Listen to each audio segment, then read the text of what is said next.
Tantor Audio, a division of Recorded Books, presents The Agenda by J. Robert Kennedy, narrated by Adam Barr.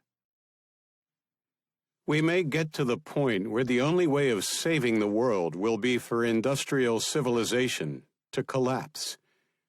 Maurice Strong, September 1st, 1997. It is hardly possible to maintain seriously that the evil done by science is not altogether outweighed by the good. For example, if 10 million lives were lost in every war, the net effect of science would still have been to increase the average length of life. G. H. Hardy, A Mathematician's Apology, 1940. Preface. The technologies described in this book are real, and the hacks described are technically possible, many having already occurred. A recent minor example, the hacking of Dallas emergency sirens. The perfect storm described in this novel has yet to occur, but the rapid collapse of urban society is a near certainty, should it. As of 2010, over 80% of Americans live in urban centers. In these massive cities, there is nearly zero food production. All food and water are transported in. Should a nation's transportation system be compromised and its freshwater systems threatened, those within the cities could find themselves thirsty and starving within days, leaving a simple, devastating question that demands to be answered by all law-abiding citizens. When your child is starving, when your significant other runs out of their medication, and when your government appears powerless to stop those responsible, how long would it be before you took matters into your own hands and acted to save your family? 1. Bronx, New York. Larissa Williams tightly gripped the package under her jacket, desperate to look as inconspicuous as possible, a difficult task with so few people on the streets. Hundreds of thousands, perhaps millions, had already fled New York City in the aftermath of the attacks. Yet millions remained huddled in their homes, terrified to go out. Under a dusk-to-dawn curfew, most voluntarily extended it to the daylight hours for their own protection. The city was shut down. Businesses were closed. Transit was at a near standstill. And tens of thousands of cars were abandoned in the streets, paths cleared along major routes by the National Guard, using bulldozers. During the first 48 hours, there had been rioting and looting, but the Guard now had orders to shoot looters on sight, returning a frightening calm to the city. Her stomach rumbled. As a nurse, she had been deemed essential personnel, so was first in line for rations if she showed up for work. And she did. It was the right thing to do, but she didn't do it for the food. In fact, she had passed on the rations. She had plenty of food at home. Or rather, she did. Her apartment had been looted, all their food and water taken, and the babysitter murdered, leaving her 3 children alone until she could reach them.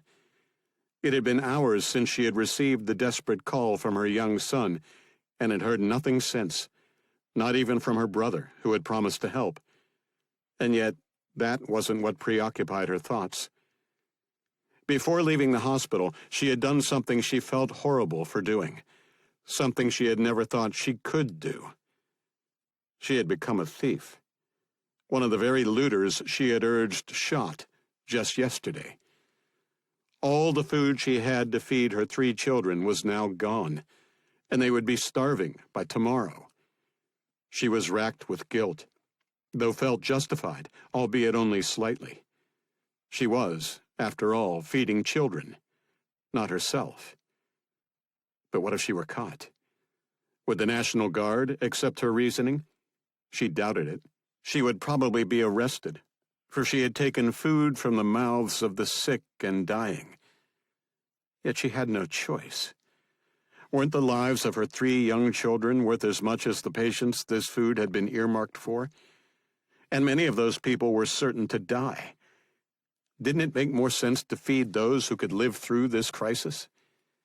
The government kept promising relief, yet it never arrived. It could come tomorrow or next month. Those responsible for the catastrophe promised it never would, and right now, she believed them more than Washington. A glass bottle rolling on the pavement had her head swiveling toward the alleyway she was passing. "What you got there, lady?" Her heart slammed as footfalls echoed. She ran. Part of her didn't want to look behind her, the prospect of seeing whoever was chasing her more terrifying than not knowing.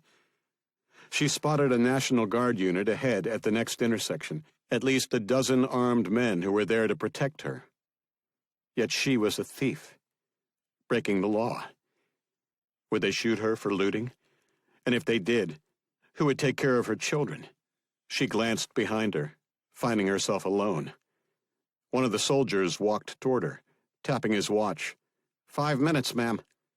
I'm almost home." He smiled at her, returning to his post. She dared not get any closer, the bulge in her jacket too obvious. She took a chance. She dashed down an alleyway, a foolish venture, yet she had little choice. Somebody grumbled from between two dumpsters, yet she pressed on as fast as she could. She could see the street ahead, her apartment building on the other side, when 2 men stepped in front of her, blocking her path. "What's the hurry?" She cried out, struggling to push through, but it was useless. They grabbed her arms, and the food she had managed to conceal for so long fell to the ground. Holy shit! The 2 men scrambled for the loot, and she took advantage. She raced past them, bursting out onto the street, tears streaking her face as she rushed for the doors of her building, a siren wailing a warning of the impending curfew, leaving her to wonder where the next meal for her children would come from. Tonight, she had failed her family, her helpless children, and soon they would be sick enough to join those in the hospitals, too weak to go on, if they were still alive. She unlocked the door to her apartment building, stepping inside and pulling it shut, feeling safer, though not safe. For in today's America, friends and neighbors were no more. No one could be trusted. The country was collapsing, and the government was powerless to stop it. She had stolen food from the dying, then had it stolen from her. And tomorrow, God willing, she would do it all over. For there was no one left to help her. She was on her own. 2. Philadelphia, Pennsylvania. 3 days earlier. CIA Operations Officer Dylan Kane sprinted as hard as he could, a grin on his face, the hormones pulsing through his system giving him a natural high that usually only vigorous sex with a beautiful woman could provide, though that was frowned upon on the streets of Philadelphia. He glanced over his shoulder to see the only woman he had ever loved keeping pace, less than 10 feet behind him, taking advantage of the slight delays he encountered as he threaded his way through the crowds of pedestrians. Li Fang had changed his life in ways he could never have thought possible. He was madly in love with the former Chinese Special Forces soldier, the brave woman having chosen what was right over what was safe, forced to betray her country in order to save it. She now lived her life in exile in the United States, a grateful American government providing her with a pension and strict conditions that were driving her crazy. She was a doer, a woman of action, with skills that would make most men envious. Yet she was forbidden from using any of them, lest it attract attention. The Chinese had been quiet so far, no sabers rattled, insisting she be returned. And if she kept a low profile, along with a shut mouth, they would probably leave it that way, though it meant never returning home, never holding down a fulfilling job, and lying to any friends she might make. But with him, it was different. He had been the one who had extracted her, who had saved her life. So she knew exactly who he was and what he did, and he her. It meant they could be open with each other. No secrets beyond operational. They could be themselves, like right now. Two highly competitive athletes sprinting all out in the streets of Philly without for a moment a care in the world. His career as a spy, a member of the CIA's Special Activities Division of the Special Operations Group, had been one of quiet distinction. A solitary life with few friends and a family left in the dark. His relationship with his father estranged because of it. His cover story as an insurance investigator for Shaw's of London had never sat well with his father, especially after blindsiding him with the announcement he had left the military, a profession for which his father had tremendous respect. It had been a betrayal, never forgiven, and a sore spot at every rare family gathering, no matter how desperately his mother tried to keep the peace. But that lonely life had changed when he had met Fang, though not immediately. She was a job, a package to deliver. Yet he had felt sorry for her, understanding her isolation, and that had led to an unexpected friendship that had quickly blossomed into much more. He loved her. He had even told her so. He had told plenty of women he loved them over the years, his marks sometimes needing those words before they spilled their secrets or offered up their bodies for clandestinely taken compromising photos. But this had been the first time he had meant it. Yet he was tormented by a secret eating away at him, a secret he could never share without shattering the heart of the woman he loved. Somebody dropped on the sidewalk ahead of them, a crowd quickly gathering. Kane eased up and pushed through the crowd, an Asian man gripping his chest. "I think he's having a heart attack." Kane looked about. "Is there a doctor here?" Two black SUVs skidded to a halt only feet away. Asian men, Chinese, pouring out. "Ah, shit." He stepped back when the man on the ground suddenly grabbed him by the leg. Kane delivered several quick blows to the man's throat, leaving him choking for air, when Fang cried out. He glanced over his shoulder to see two men hauling her toward the open door of one of the vehicles. Kane reached for his gun, finding none. He had left it at Fang's apartment. This was supposed to be a jog, one she took every day, alone, one he took every day with her when visiting. He frowned. That's how they knew where we'd be. Apparently, the Chinese had been searching for her the entire time, and now they had her. Not if I can help it. He spotted a shoulder holster on the decoy and yanked the weapon, rolling to his side, then popping up on a knee. He squeezed off two quick rounds, dropping one of the men holding Fang, then fired two more, eliminating the other. Fang grabbed their weapons, blasting double-barreled at the targets to her right, as Kane continued to fire at those on her left. 6 were down, another 6 remaining, when something hit him, and every muscle in his body seized. He dropped to his knees, the sensation overwhelming, a sensation he had experienced in training and real life. Somebody had tased him. He collapsed to the ground, his entire body shaking, his muscles tensed to the point of exhaustion. And out of the corner of his eye, he saw the decoy holding the device with one hand, his heavily bruised throat with the other. Fang cried out, rushing toward him when she, too, was tased from within one of the vehicles.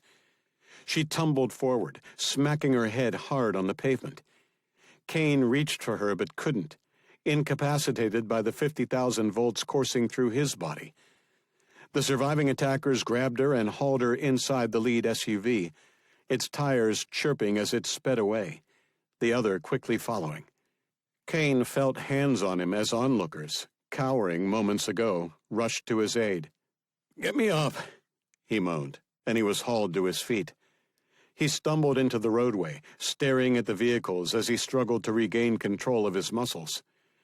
A motorcycle engine whined behind him, and he turned, sticking out an arm and clotheslining the unfortunate rider. His shoulder almost dislocated as the Kawasaki careened out of control before falling on its side and skidding 50 feet. "Sorry, buddy." He stumbled over and picked up the bike, climbing on and restarting it. He glanced in his side mirror and saw the crowds that had helped him now helping the new victim. He'll live. He gunned it, the front tire popping off the pavement for a few seconds as he attempted to close the gap, when his eyes narrowed at the sight before him.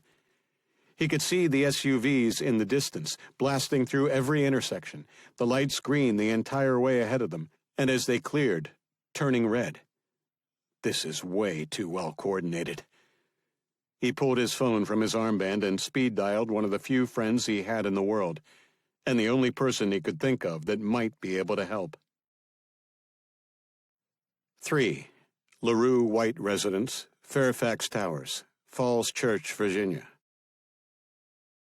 CIA analyst supervisor Chris LaRue moaned in ecstasy as he leaned back in the tub, hot water enveloping his body, bubbles up past his chin.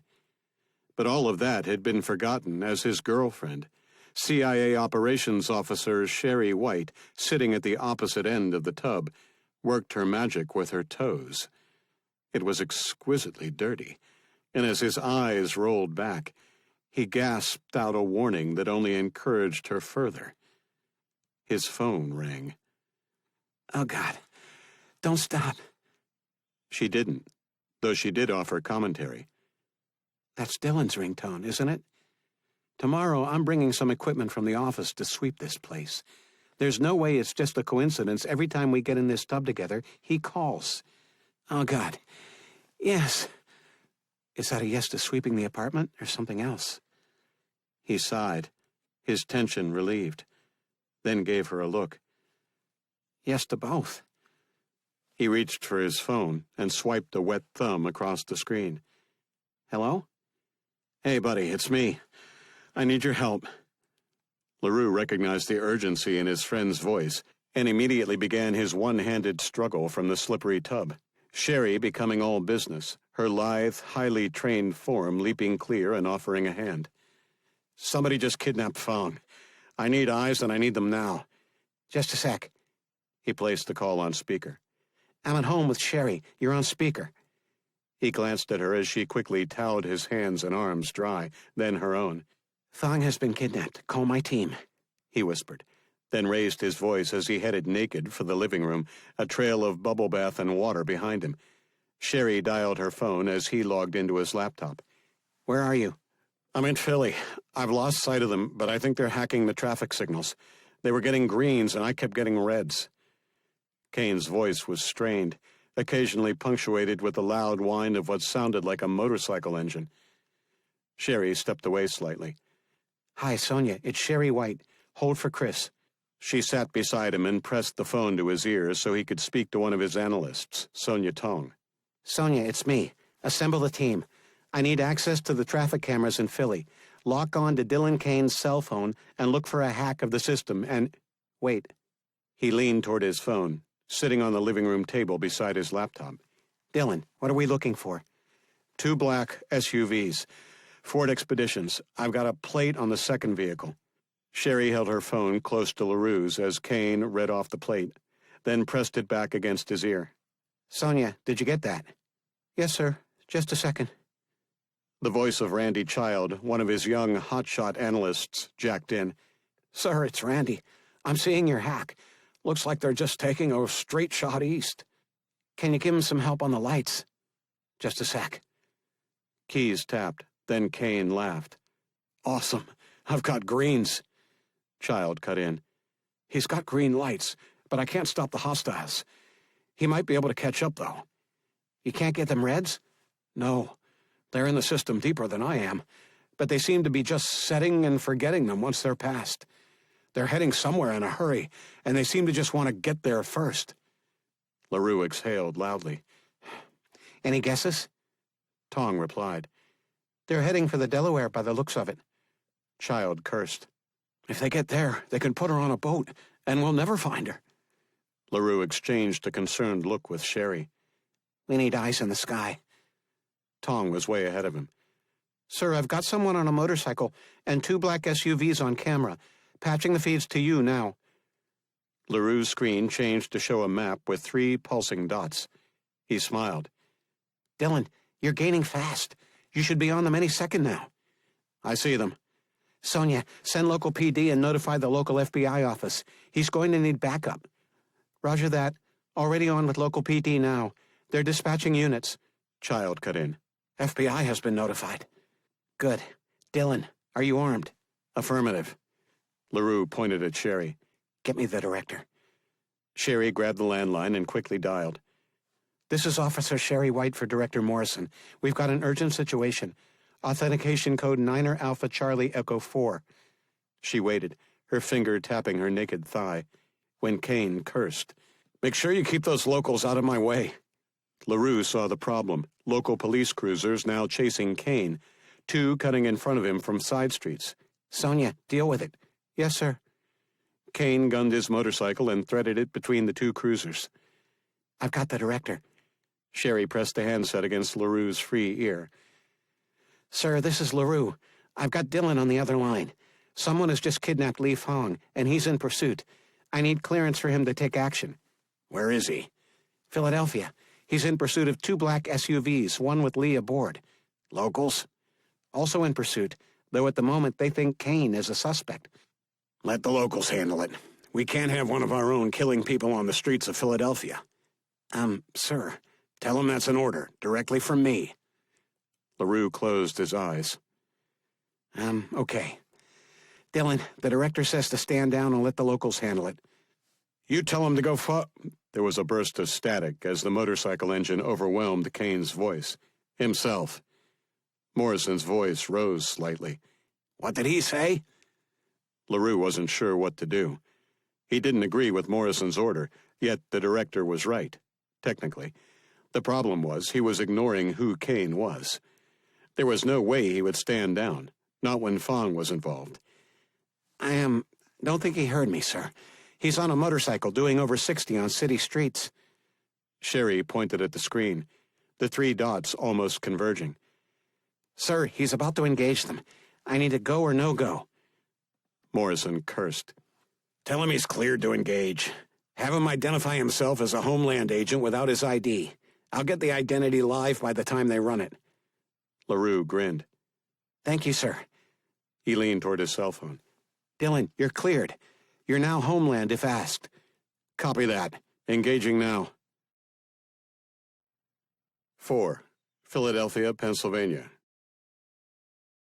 Kane drew the liberated Type 92 5.8mm semi-automatic pistol from his belt and took aim, squeezing off 2 rounds into the front tire of the second vehicle. It swerved hard to the right, hitting the curb and flipping on its side before sliding into a gas station. He ducked as it erupted into a fireball, cringing as he silently prayed any civilians were able to get clear. A quick glance in his rearview mirror showed the road behind him cut off, the police in pursuit now blocked. He was alone, which was the way he liked it. He closed the gap on the remaining SUV Fong had been hauled into. Somebody leaned out the passenger side window, a JS 9mm submachine gun belching lead at him. He leaned to the left, the bullets tearing at the asphalt, then fired 2 rounds into the rear tire, allowing the driver at least some control. They careened to a halt and Kane braked hard, coming up directly behind it, the vehicle itself providing him with cover. He leaned to the right, squeezing off a single round, nailing the passenger in the side of the head as he foolishly stepped out. Kane surged forward, the passenger door now open, and put 2 in the driver. He stepped up and aimed into the rear, finding only Fong, bound and gagged. He leaned forward and snapped the zip ties with a jerk of the blade hidden in his keychain, then yanked the gag free. You okay? Yes. Then let's get the hell out of here. Fong hopped out of the rear door and Kane stepped down, quickly surveying the area for new arrivals. Flashing lights were quickly approaching, the police having made it past the fireball roadblock. He turned to Fong. I'm with Homeland Security, if anyone asks. Special Agent Dylan Kane. I don't have my ID. It's back at the apartment. What if they ask to see it? It'll be there by the time we get back. Don't worry. A chopper thundered overhead, and he looked up, shielding his eyes from the sunlight behind the silhouette. Police? It finally came into focus. A black civilian chopper with a large dome mounted on the side, aimed directly at them. A crushing, ear-splitting screeching sound erupted, overwhelming his senses. He squeezed his eyes shut, grabbing at his ears as the air sucked out of his lungs. Fong cried out beside him, dropping to the ground in agony. He raised the weapon to fire, but it meant uncovering an ear. The excruciating pain too much, forcing him to drop the gun and press as hard as he could against his ears as he collapsed to his knees. The chopper landed, and between forced blinks, he saw several men with ear protection jump out. They grabbed Fong and hauled her inside, another man walking over to him and bending down. He shouted something at him, but between clenching his eyes shut and jamming his palms into his ears, he could hear nothing, and only lip-read the last word. Eternal. The man rose and climbed into the chopper. It lifted off, the incredible din finally subsiding as it banked away. Kane picked up the gun, but it was no use. They were gone. She was gone. And he had failed. 5. LaRue White Residence, Fairfax Towers, Falls Church, Virginia. What the hell was that? Chris LaRue stared at his laptop screen, watching as the helicopter took off, the camera feeds returning after momentarily experiencing major interference. I don't know, replied Sonia Tong. Where's that chopper heading? East. Okay, track it. I'm coming in. Yes, sir. Sherry hung up the landline, the director apparently ending the conversation. She disappeared into the bedroom. Dylan, can you hear me? There was no reply, but he could see from the footage that Kane was alive. He finally responded. Hey, buddy. They got her. There was a burst of static. The bastards got her. Please tell me you're tracking that chopper. We are. It's heading east. I'll have a destination for you shortly. Okay. I'll wait for your call. I'm heading to Langley now. Remember your cover. Yeah. Looks like I'm about to use it. I'll call you back in a few. Kane's voice was replaced by shouts as local police surrounded him, dozens of weapons pointed at him. The call went dead as Sherry reemerged, clothed, carrying an armful for him. I'll come in with you, just in case there's something I can do. Okay. LaRue turned his attention to the last call he was connected to. Sonia, I'll be in shortly. Keep me posted if anything happens. Will do. He ended the call, then quickly toweled off before slipping on his underwear.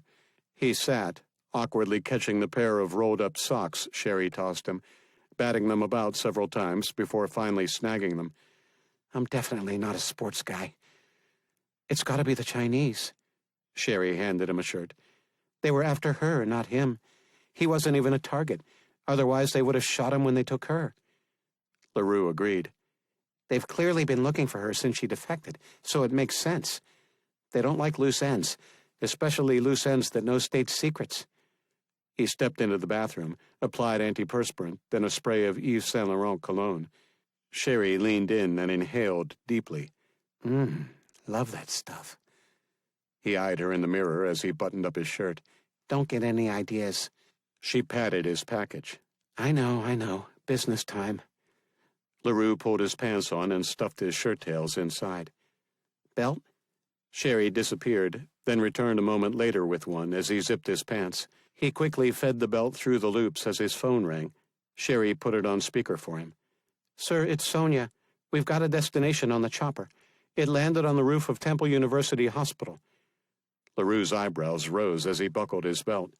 Okay, send the locals to that address immediately and make sure Kane knows. They're already on their way, sir, and I've texted the destination to Kane's phone. LaRue headed for the door to their apartment. Good work. I'm about to leave. ETA 20 minutes. He stuffed his feet into his shoes, leaning over to pull them on, the laces still tied from last night. Sherry opened the door and gasped as two men stepped inside, one holding a gun, the other something in his hand. A spraying sound was followed by a fine mist aimed at Sherry's face. She collapsed without a sound. The spray turned on LaRue. He spun, but too late, quickly fading, the world closing in around him as whatever he had inhaled took effect. Someone stepped beside him, and a voice said something in his ear, though what it was, he had no clue. He was already done. 6. Operations Center 2, CIA Headquarters, Langley, Virginia. Tong pressed her finger against her earpiece. What did he say? Randy Child shrugged. Something is eternal? He leaned back. What the hell does that mean? Tong stared at him, puzzled. Then her jaw dropped. Wait a minute. The assembly is eternal. Holy shit. We need to tell the director, now. Tong pointed at Child. Do it. She reactivated her headset. Sir, can you hear me? Sir? No response. Chris. The desperation in her voice had probably revealed to everyone in the room her true feelings for her boss. She was infatuated with him, yet it was never to be. His heart belonged to the beautiful, sexy, stylish, intelligent, exciting Sherry White. And what was she? Just a dorky mid-level analyst with no fashion sense that had a hard time looking anyone in the eye, let alone making conversation. She would forever be a wallflower, while women like Sherry would dominate the dating pool. She was intensely jealous of her, though she would never wish her any harm. Did she want them to break up? Every damn day. But she would never want their relationship to end like this, with her death. It would hurt her dear beloved too much, and she would never want to see that. Though if she played her cards right and was there to console him, she stopped the thought. You're terrible. She held up a finger, silencing the room as she listened to footsteps, then a door closing, the call still open, but no one responding. She turned to Child. Get me footage of their lobby, now. Fingers flew, and LaRue's lobby camera appeared on the main screen of the operations center. 4 men stepped off the elevator, one pushing a large box on a dolly. That has to be them. I need external cameras, and notify the locals about a possible assault and kidnapping. Child shoved the thumb up in the air, covering his mouthpiece. The director just dispatched a team by chopper. Patching you in now. Your control. Tong caught her breath. She had never been control before. That was LaRue's job. She was just an analyst, and she was compromised due to her emotional connection to the subject. Yet she couldn't exactly tell the room that and cede operational control to someone even more junior than her. She squared her shoulders and inhaled deeply, imagining what LaRue would do in this situation. She heard a burst of static. Control, this is Echo Leader. Status on the hostiles? Tong gulped, then snapped her fingers like she had seen LaRue do 100 times before, pointing at the screen. Child brought up cameras showing the 4 men climbing into a vehicle after loading the crate in the back. Echo Leader, this is Control. 4 hostiles in a black SUV, leaving Pimmett Drive, turning north onto Leesburg Pike. They loaded a large crate into the back that we believe contains either Analyst Supervisor Chris LaRue or Operations Officer Sherry White, perhaps both. Over. She stunned herself with her confident delivery, though her hands trembled. Copy that. ETA 5 minutes. Keep us posted of any changes. Over. Roger that, Echo Leader. Control out. She tapped the key at her station, muting her end of the conversation, her heart racing with the excitement and pressure of being in charge as she dropped into her chair, about to close her eyes. The door to the operations center burst open, and National Clandestine Service Chief Leif Morrison entered. Status! Tong leaped to her feet, stepping to the center of the room as LaRue would have. She pointed at the screen, traffic camera footage actively tracking the hostiles. Director, sir, Rapid Reaction Force is en route via chopper. We believe 4 hostiles have taken either LaRue and or White, and are headed... She glanced at Child. Still northbound on Leesburg? Child gave a thumbs up as Morrison eyed her, puzzled. Believe? You're not sure they've been taken? She shook her head. They exited the apartment building with a crate large enough to hold at least 1 person, but we have no confirmation on whether anyone was actually taken. Their cell phones? Tong glanced at Child. Both are still showing at their apartment, and LaRue's is still connected to us. Tong turned to Morrison, explaining. I was on with him when the attack occurred. I heard someone say, "The assembly is eternal." Morrison froze. Then his eyes widened slightly. You're sure someone said, "The assembly is eternal"? She glanced around the room, everyone nodding. Yes, sir. That's the consensus. Morrison tossed his head back and cursed. We knew they'd eventually come back, but not like this. When we named a few during that Titanic business, we thought that would be enough to warn them off. But to try and kidnap our people? That's ballsy. But they didn't just target our people. What do you mean? I mean, they kidnapped Fong. Do we know that? Tong paused. Well, no. But I can't believe it's a coincidence. 2 abductions, minutes apart. Morrison pursed his lips. Agreed. Let's go under the assumption it wasn't the Chinese, but the assembly. You were saying? They didn't just target our people. Fong's not one of us. It was as if they didn't care about Dylan at all. Child spun in his chair, his head tilted back. Not entirely accurate. Tong tensed slightly at the cockiness of the youngest member of the team. Excuse me? Child dropped a foot on the floor, halting his spin. If they didn't care about him, they would have just killed him. But they didn't. I think we're looking at this all wrong. Morrison eyed him. Explain. They took Fong because she's important to Kane. I'm willing to bet they took White because she's important to LaRue.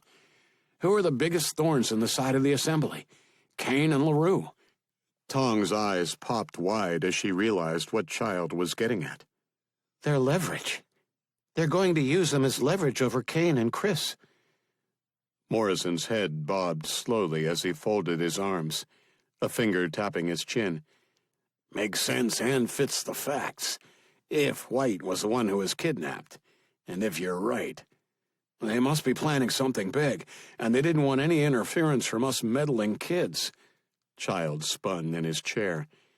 Morrison chuckled as Tong rolled her eyes. Kids. Scooby-Doo references aside, we need to know what happened at Mr. LaRue's apartment. Tong turned to Child. Have the locals arrived yet? ETA less than 5. And our rapid reaction team? About to overtake the vehicle. 7. Fairfax Boulevard, Fairfax, Virginia. CIA Operations Officer Brooklyn Tanner, officially on loan to Homeland Security so she and her team could operate legally on American soil, leaned out the side of the Bell 412 EP helicopter, her FNP-90 strapped to her chest, gripped loosely as she eyed the road ahead. The latest update was that the target SUV was still heading north with no deviation in course and was obeying all traffic laws, likely hoping to draw as little attention to themselves as possible, which was idiocy. What made anyone think they could kidnap CIA personnel only miles from Langley and not trigger a rapid, unforgiving response? You don't mess with our people, especially on our soil. The chopper roared up beside the SUV, about 50 feet overhead on the driver's side. Signal them to stop. The pilot activated the loudspeaker. Driver of the black SUV, stop your vehicle immediately. I say again, stop your vehicle immediately. The SUV continued with traffic, though the traffic was thinning, those that had spotted the helicopter backing off, leaving a wide gap behind the SUV. Tell them we'll open fire. Driver of the black SUV, stop your vehicle immediately or we will open fire. I say again, stop your vehicle immediately or we will open fire. Again, nothing. Tanner shrugged at her team. Oh well, they were warned. She leaned out and took aim at the rear driver's side tire and squeezed the trigger, pumping 3 rounds into the rubber. The SUV swerved slightly, then rapidly slowed to a stop. The chopper blew past, the pilot banking hard. She let herself drop out the side of the helicopter, her feet on the skid as the harness held her in place, her weapon trained on the windshield, where the driver should be. Where the driver should be. There's nobody driving. Get us down, now. The pilot complied, pulling up and dropping them fast and hard. One of her team unclipped her from the harness as they landed, and she jumped out, sprinting to the side of the vehicle as her team followed, quickly surrounding the black SUV, the tinted windows giving no hint as to what they were facing. The engine was turned off, and the flashers were on, traffic on both sides of the boulevard slowing to a halt as the chopper's rotors continued to thump at the pavement. Lower your windows, now. Nothing. Lower your windows, or we will treat you as hostile and kill you. Again, nothing. She signaled to two of her team, and they surged forward as the others covered them. The first smacked a window breaker against the large rear window, and it shattered, the second tossing a flashbang inside. Tanner turned her head away slightly, her Sonic Defender earplugs protecting her from the overwhelming explosion, her sunglasses muting the flash. And again, nothing. She stepped forward and yanked on the driver's door. It was locked. She smashed the window with the butt of her weapon, then stepped back as smoke billowed out, her P-90 trained on what was an empty seat. The others did the same, smashing all the windows, the smoke from the grenade quickly dissipating, revealing an empty interior. She activated her comms. Control, Echo Leader. We've got an empty vehicle here.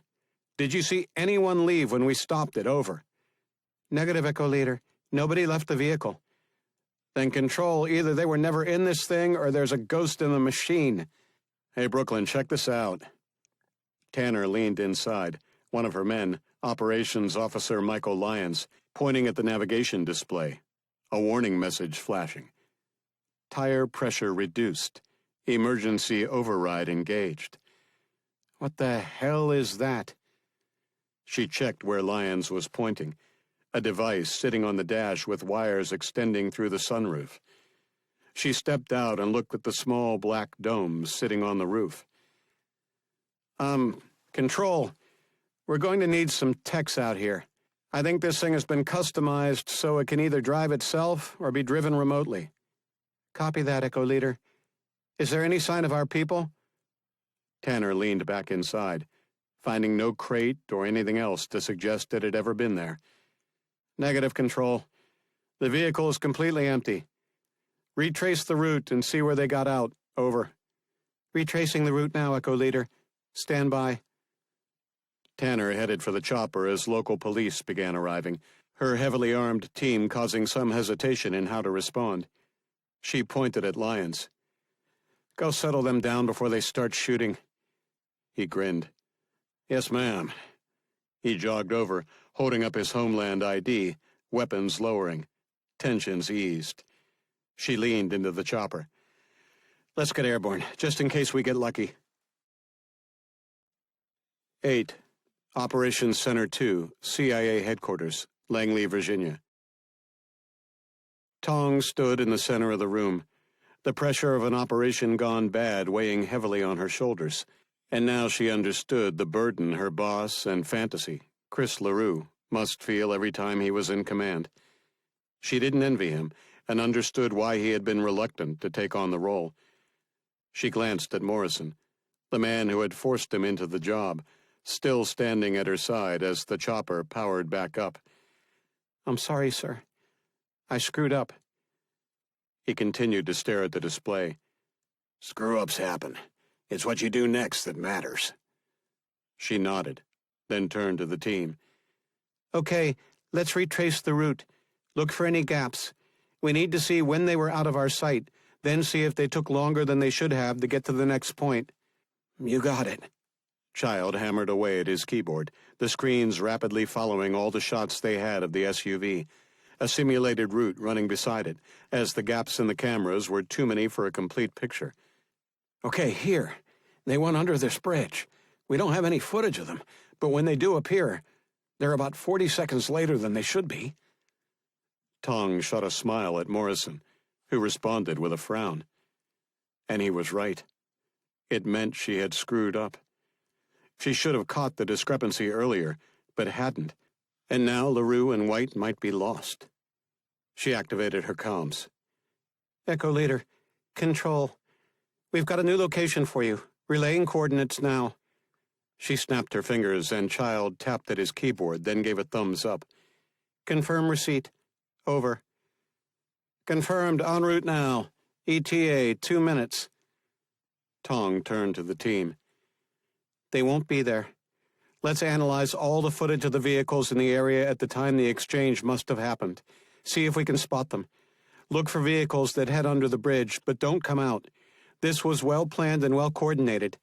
They wouldn't sit around for too long because they wouldn't want to risk detection. So let's start about 5 minutes before the phone call from Chris. Heads bobbed, and the screen filled with time-segmented views of the 2 traffic cameras showing the bridge underpass, the analyst splitting up the work by timecode. She itched to return to her station to help, but that wasn't her job. She was Control, and it shouldn't take long to spot an anomaly regardless. Then, hopefully, they could trace where the second vehicle had gone. Child held up a hand, as if still in school. Sonia, locals are entering LaRue's apartment now. She inhaled deeply and closed her eyes, saying a silent prayer. Please, God, let him be okay.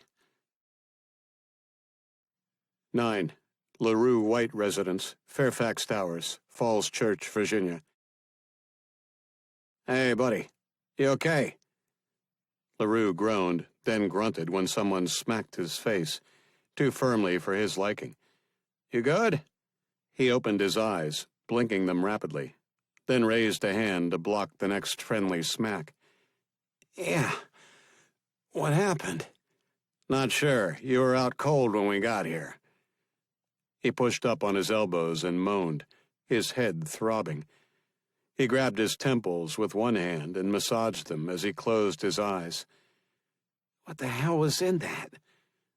In what? They sprayed me with something. They sprayed both of it. He sat up, spinning his head back and forth, searching for Sherry, his head pounding in protest. Where is she? Who? My girlfriend. They sprayed her too. There's no one else in the apartment. The cop stood and extended a hand. LaRue took it and was hauled to his feet, the world spinning. He reached out for a wall, finding empty space instead. The cop grabbed him and held him steady. Whoa, buddy, let's get you onto that couch. LaRue nodded, regretting the movement, and carefully made his way to the couch, helped by 2 officers. He sat, and someone brought him a bottle of water from his fridge. Drink this. LaRue took the bottle and downed half of it, his mouth parched. How long was I out? We've been here about 5 minutes. Dispatch says they received the call 5 minutes before that, so I guess 10 minutes? Shit, that's an eternity. We've got to start tracking her. Any leads? The cop grunted. I think you've been watching too many cop shows. Why don't you leave the investigation to us? LaRue pushed to his feet. I'm CIA. He looked about. Where's my phone? The cop held up a plastic bag. Is this it? Yeah, I need that. It's evidence. It's mine, not theirs. Are you sure? It was connected to a call when we got here. The woman refused to identify herself, only demanded to talk to Chris LaRue. Is that you? Yes. Who's she? One of my staff. I was talking to her when we were attacked. The cop regarded him. You've got staff at the CIA? Aren't you a little young? LaRue stepped forward, grabbing the plastic bag with his phone. Apparently not. He pulled it out and redialed. Tong. Sonia, it's me. They took Sherry. Oh, thank God you're okay. I was so worried about you when I didn't. No time for that, Sonia. What's the status? A rapid response team took down the SUV that had Sherry, but it was empty, driven by some sort of autonomous setup. We've got a tech team heading there. We found where they did the switch and are analyzing footage now. Do we know who's behind it? You didn't hear what he said? No, they sprayed us with something and I passed out. His eyes narrowed. What did he say? Just before I guess you passed out, we heard a voice say, "The assembly is eternal." LaRue closed his eyes as his pulse pounded. If the assembly was back, and were indeed behind the kidnapping of Sherry, and possibly the too coincidental kidnapping of Li Fang, then they were up to something, and it had to be big. What's the status on Li Fang? Still missing. They're converging on the last known location now. Okay, I'll be there in 20. He turned to the officer who appeared to be in charge. I have to get to Langley, now. Am I free to go? You're the victim, so I guess so. I'll need to take a statement, though. Otherwise, this investigation is going nowhere fast. LaRue headed for the door. Trust me, with the people they pissed off today, they're not getting away with this. Who's they? LaRue smirked. If I told you, I'd have to have you killed. 10. Temple University Hospital, Philadelphia, Pennsylvania. Dylan Kane jumped out of the police car the moment it stopped. Though with no badge to flash, he had to wait for his escort, who seemed far less committed to the urgency of the matter. Kane finally headed toward the command center set up in the parking structure across from the main entrance of the hospital, a heavy police presence in evidence surrounding the building. Who's in charge here? A grizzled but vibrant 50-something officer, poring over a map laid out on a table, stood straight. I am. Chief Inspector Scott Meinke. Who the hell are you? Special Agent Kane, Homeland. That's my partner that was kidnapped. What's your status? Meinke glanced at Kane's assigned escort, who gave him a slight nod. We've got the entire building surrounded as of 5 minutes ago, but the chopper landed 10 minutes before we could secure all the exits. Kane cursed, the update as he had feared. She's long gone. Perimeter? Meinke dismissed the idea. I can't authorize that. This is Philadelphia, not Poughkeepsie. The perimeter I'd have to set up is just too big. If they're not in the building, then they're already gone. Kane drew a breath, biting his tongue. The man was right. If they had made it out, which he had no doubt they had, then they would be nowhere near here. Okay, we'll need to review footage, see if there's anything. We know how to do our job, Special Agent. If we need Homeland's help, we'll let you know. Kane spun on his heel before he crushed the man's larynx. Meinke was right. This was his city, and these were trained professionals. And he didn't need them, regardless. He had no doubt Langley was already reviewing the footage, though their attention would be split if the update he had received before arriving was true. Sherry White had been kidnapped. His only friend in the world besides Fong had been assaulted, and the assembly was back. The thunder of chopper blades pounded the area as a black, unmarked helicopter landed nearby. 2 men in dark suits and sunglasses hopping out. He gave them a wave and nods were exchanged. He turned to his escort. That's my ride. Thanks for the lift. The officer stared at the chopper. You're not Homeland, are you? Kane grinned. You don't want me to answer that. Around him, all the police radios squawked. Code 13 Delta, repeat, code 13 Delta. Kane paused, the reaction from the police on the scene immediate. Concern. He turned to his escort. What's 13 Delta? It means the entire 911 system just went down. 11. 911 Emergency Call Center, Brooklyn, New York. Christine Toohey stood near the back of the 911 Emergency Call Center, watching for any problems signaled by the displays arcing around the front of the technology-laden room, or the low-tech raising of a hand. It was a typical busy night, and she wouldn't have it any other way. She loved her work. Despite over 25 years on the job, she was still excited about coming in each day and couldn't see herself ever tiring of it. Helping people was her bliss. And that's what they did here. They helped people. People having perhaps the worst moment of their lives.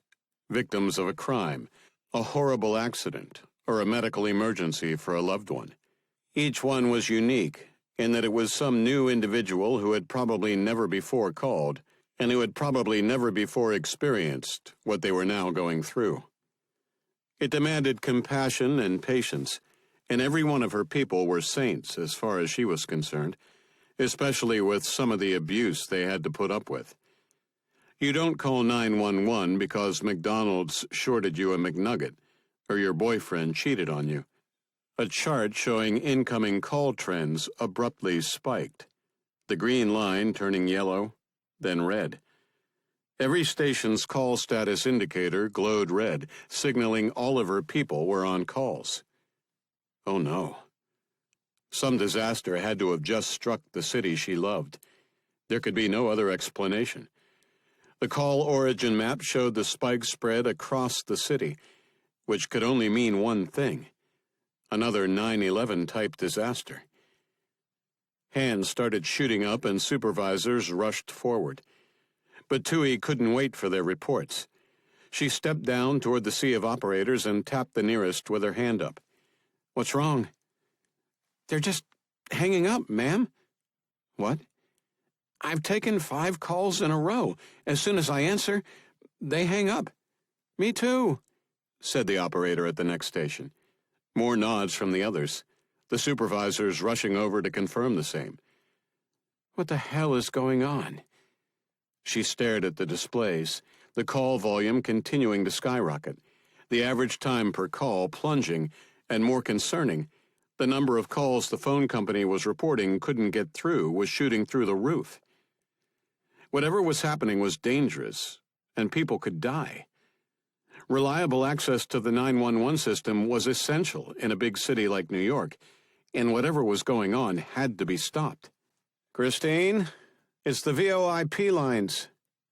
She spun toward one of her techs, rushing into the room, waving a tablet computer. "What?"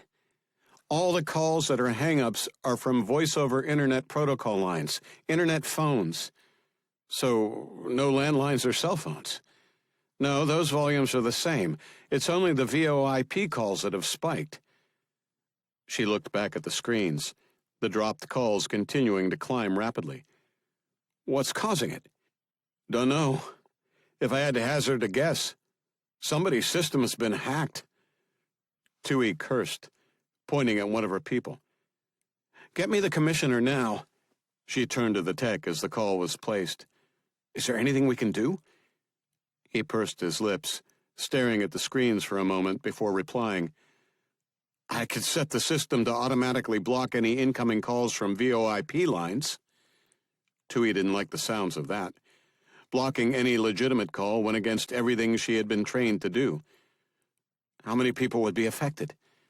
"Dunno. Maybe 10% of the city?" She sighed. "So if we do it, almost 1 million people won't be able to dial 911. He pointed at the displays. "But if we don't, nobody will." She faced the screens, the call volumes continuing to rise, the dropped calls spiking, and her operator's frustration growing. "People are going to die." She turned to the tech. "Do it." 12. Leesburg Pike, Falls Church, Virginia. Operations Officer Brooklyn Tanner sat in the chopper, the doors closed, the sense of urgency gone. Whoever had executed this kidnapping was good, damned good, foreign government good. "Chinese?" She glanced over at Michael Lyons. "Good guess. North Koreans, perhaps. Russians, Iranians.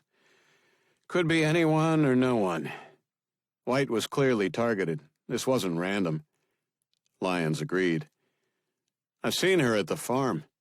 She's pretty hot. Maybe that's why she was taken." Tanner dismissed the suggestion. Sex-based kidnappings are never for guys. Lyons raised a finger. Unless it was for the sex trade. Maybe someone placed an order and she fit the bill? Tanner grunted. Perhaps. Though why anyone would target a CIA officer for sex is beyond me. They're just asking for trouble. Well, wouldn't that be the thrill of it? I mean, fruit from the forbidden tree? Tanner sighed. Maybe, but I hope not. I know if I were in her position, I'd rather be kidnapped and tortured by the North Koreans than be some pig's plaything. Yeah, me too. Tanner gave him a look. Who are you kidding, Lyons? You're the horniest mimbo on the team. The others roared as Lyons grinned. This is true. He held up a hand, cutting the others off. But my luck, it would be the same guy that would be my new master, and that just doesn't float my boat. ETA 60 seconds. Tanner repositioned her mic to acknowledge the pilot's message. Copy that. She shifted toward the door and slid it open as the helicopter rapidly approached the parking garage that HQ had tracked a white Chevy SUV to, the suspect vehicle having spent a little too much time under a bridge overpass. There was no way the hostiles were still there, but the hope was that there might be some clue left behind. At this point, they were desperate, and it meant mistakes could be made. She turned to her team. Watch for hostiles and booby traps. Just because they haven't killed yet doesn't mean they won't start now. The helicopter bounced to a stop on the roof of the garage, and Tanner stepped down, her team spreading out as the chopper lifted off to provide air support. A few cars were parked on the top level, none the white Chevy they were searching for. Let's go! She headed for the down ramp at the head of a wedge formation, her Glock held out in front of her, prepared for anything. As they entered the third level, the sun was blocked and she removed her glasses, scanning from left to right and back as she first looked for movement, then for the SUV. They quickly cleared the level, finding nothing, and advanced to the second. There it is on the right, said Lyons. She took a quick glance, confirming a white Chevy, then continued to survey the area, watching for any movement, anything out of the ordinary.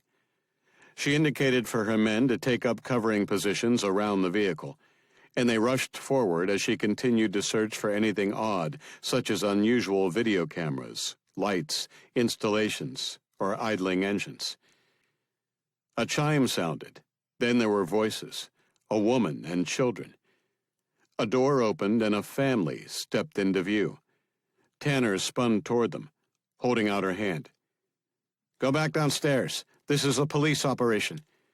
The woman froze, staring at her, then grabbed her children as her eyes bulged. She yanked them back into the elevator room, and Tanner heard the chime again, the doors opening, then closing, one of the small children beginning to cry. Area is secure. She turned her attention to the SUV, its plates matching what they had been given. There was no doubt this was it. She slowly approached the vehicle, and again could see nothing inside, though this time there was no dome on the roof, suggesting it might have been computer-driven. They should ban tinted windows. Check for... Wait! She held up a fist, stopping her team. She leaned closer, a red flash having caught her eye for a split second. Lyons froze. What is it? I don't know. I thought I saw something red, like a beam of light or something. Sensor? Could be. Everybody step back. Her team edged away from the Chevy, and she caught the beam out of the corner of her eye. Lyons, no! His head swiveled toward her as he finished his last step, but it was too late. The beam she had spotted, coming from something mounted on a nearby pillar, was interrupted. She never got a chance to finish her warning as the vehicle erupted into a fireball, sending her flying backward. She smacked the concrete hard and continued to skid before slamming into the wall near the elevators and blacking out. 13. Operations Center 2, CIA Headquarters, Langley, Virginia. Tong inhaled sharply as the footage from the helicopter overhead suddenly showed the parking garage erupt in a fireball, flames and smoke billowing out of the openings in the second floor. She spun toward Child. Get local fire and ambulance now. Child made the call as Tong activated her comms. Echo Leader, this is Control. Do you copy? Nothing. This is Control to anyone on Echo Team. Do you copy? Again, nothing. She turned to Child. Are we getting any type of signal? They're all receiving, but no one is transmitting. She turned back as the footage changed, the chopper dropping to the second story. Control to Pilot, do you see anything? Negative. Let me reposition. I can't see anything through the smoke. The angle changed as he moved back toward the front of the building. His light turned on and sliced through the darkness of the garage, the lights on the level all out, the smoke thinning. There. She stepped toward the display, pointing at something on the garage floor. It could just be a piece of debris, but it was big enough to be a body. It sat up. Echo Team, this is Control. Can anyone hear me? Control. Echo Leader. Stand by. Tong's heart pounded as sweat trickled down her back, her eyes filling with tears. She had never sent a team on a mission in her life, and she had no clue how she would react if one of them were now dead because of orders she had given. I wish Chris was here. He'd know what to do. Control. Echo Leader. We're shaken and stirred, but we're all okay. Cheers erupted from those in the operations center, and Tong wiped away the tears threatening to pour down her face. You'll want to send a forensics team here, Control, but I don't think they're going to find much. Copy that, Echo Leader. I assume no sign of our officer? There was a pause. Negative, Control. Let's just pray she wasn't still in there. Over. LaRue cleared security and rushed toward the elevators that would take him to the operations center his team was in. As he rounded the corner, Child flagged him down. Hey there, I'm supposed to take you directly to the chief's office. LaRue nodded, skipping the elevators and heading deeper into the complex. What's the latest? Nothing good. The second vehicle was booby-trapped. Nearly took out our team. LaRue's heart skipped a beat. Are they okay? Yeah, bumps and bruises, but they'll be fine. LaRue was afraid to ask the next question. We're sure Officer White wasn't in it? Child glanced back at him, and LaRue could see the empathy in the young man's eyes, the first time he could recall him ever expressing an adult emotion. No. A forensic team is on the way, but our rapid response team says it looks like the vehicle was empty. No evidence of remains, or the crate that we think was used to take her out of your apartment. LaRue sighed with relief as they passed through another set of security doors. Any word on Li Fang? Another headshake. Nothing beyond that she's still missing. The police cordon around the hospital where the chopper landed got there too late. We're going through the footage now, but even if we find anything, she'll be long gone. Hey, buddy. LaRue spun to see Dylan Kane jogging down the hall to join them. Kane gave him a thumping hug. LaRue returned it awkwardly. I'm sorry about Fang. And I'm sorry about Sherry. Sirs? Child held out a hand, urging them forward, Morrison apparently having given him orders to deliver them quickly. Kane placed a hand on LaRue's back, gently propelling him forward as he walked beside him. The touch was at once uncomfortable and comforting. He wasn't a touchy-feely person, though Sherry had mostly cured him of that, at least when it came to her. Having a guy touch him in this manner was something he was yet to become accustomed to, and he wasn't sure if he ever would. His family had never been a hugging one. He had never played team sports, and his experiences in a locker room had always been ones of awkwardness and humiliation, as the jocks teased those who didn't perform well in gym class. He remembered once in high school, when there was a points competition, a dozen different exercises set up that you were supposed to do a circuit of, each worth varying points, and the pair that earned the most points won. He and another awkward kid named Sean paired up and quickly ran down the rules. Each exercise had to be done at least once, but nothing said you couldn't do another exercise over and over. Sit-ups were worth 2 points each and could be done rapidly. He and Sean quickly did the circuit, then just did sit-ups for the rest of the class.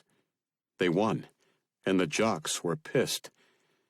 He and Sean had used their superior intellect to find the weakness in the strength and endurance challenge designed by a jock, the teacher, and won.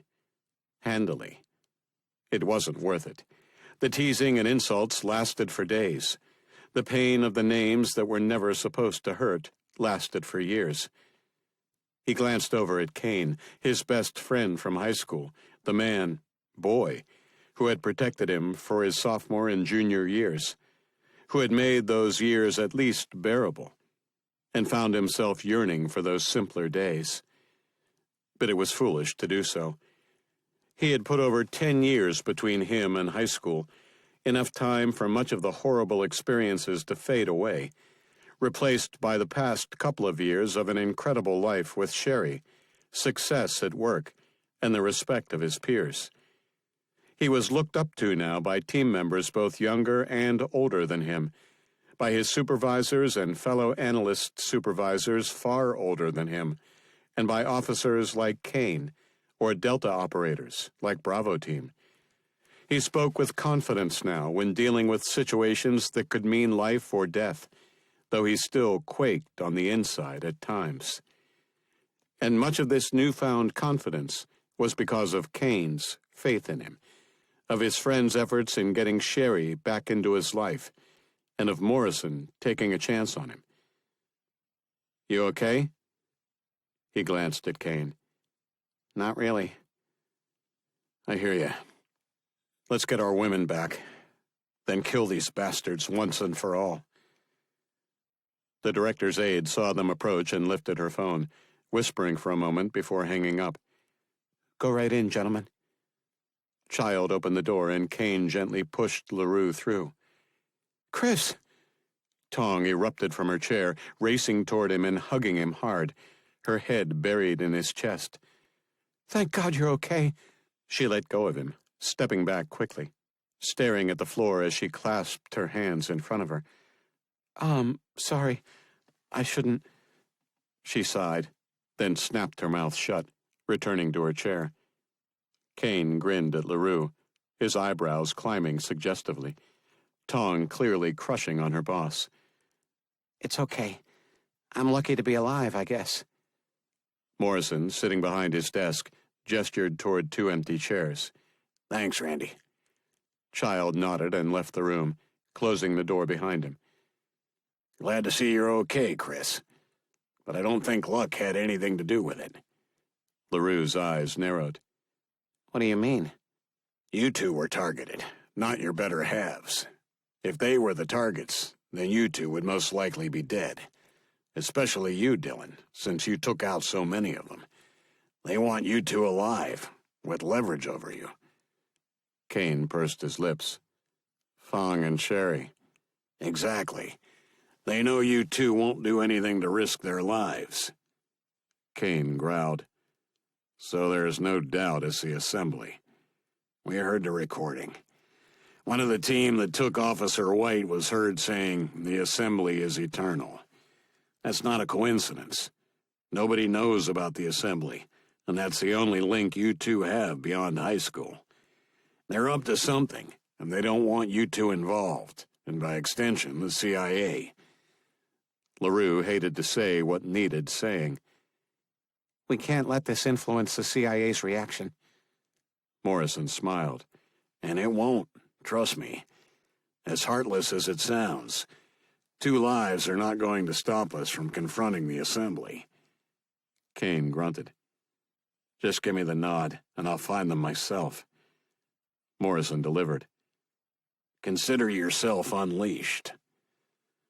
Kane's knuckles whitened as he gripped the arms of his chair, as if containing himself, forcing himself to remain in the room rather than sprint for the door to begin a killing spree until he found the woman he loved. "Do we know what they're up to?" "No, but there is a nationwide incident occurring right now." LaRue leaned forward. "What?" All 911 systems across the country are being flooded with fake calls, overwhelming the systems. There isn't a major city that hasn't been affected. Why the hell would they do that? How could disrupting the 911 system possibly help them? No idea. Morrison leaned forward in his chair. That's what I want you and your team to find out. LaRue caught tongue staring at him. She looked away, her cheeks flushed. What are our parameters? Morrison leaned forward. What do you mean? We have some intel that we're not allowed to legally use. Can we use it now? Morrison's fingers steepled in front of his face, the tips bouncing off his chin as he pursed his lips. I think it's time we eliminated this problem once and for all. When we're done, this won't see the inside of a courtroom. Find the assembly, find out what they're up to, and feed the intel to Dillon. He turned to Kane. And you, do what you do best. 14. Harlem Hospital Center, Manhattan, New York. Larissa Williams groaned as she massaged her feet. I need to lose weight. The human body was never designed to carry this much fabulousness around for this many hours. Her friend and fellow nurse, Nina, giggled. I hear you, girl, but today was something special. I've never seen anything like it. So many walking wounded.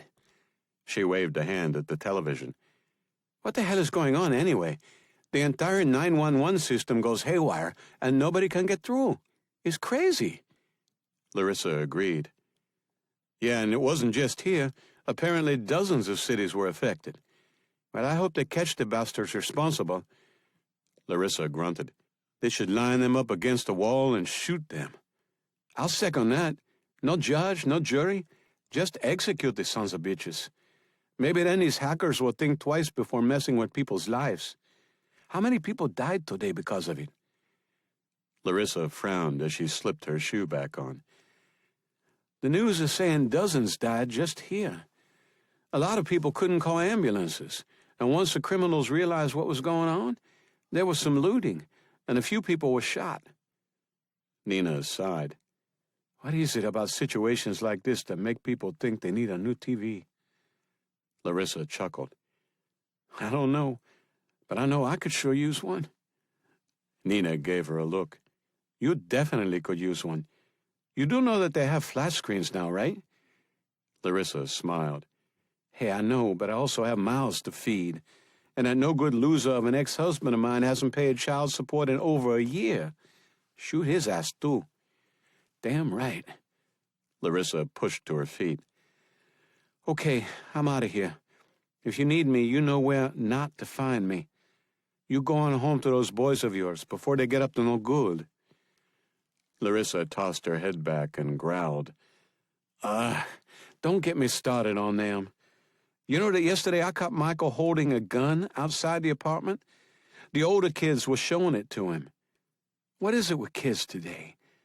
I pray every day that my boys grow up like their Uncle Leon, join the army and keep out of trouble. But you can't join if you're dead or in jail. Well, with everything going on today, you better get home to them. Oh, look. Nina pointed at the screen. A news anchor, Ainsley Kai, replaced by the head of Homeland Security. Today's disruption of the 911 systems in multiple jurisdictions was caused by the hacking of eTalk's servers, the nation's largest voice-over internet protocol provider.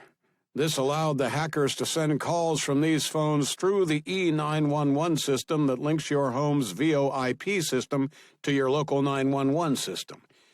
The result was a massive influx of calls that stayed connected long enough to prevent legitimate calls from getting through, thus overwhelming the system.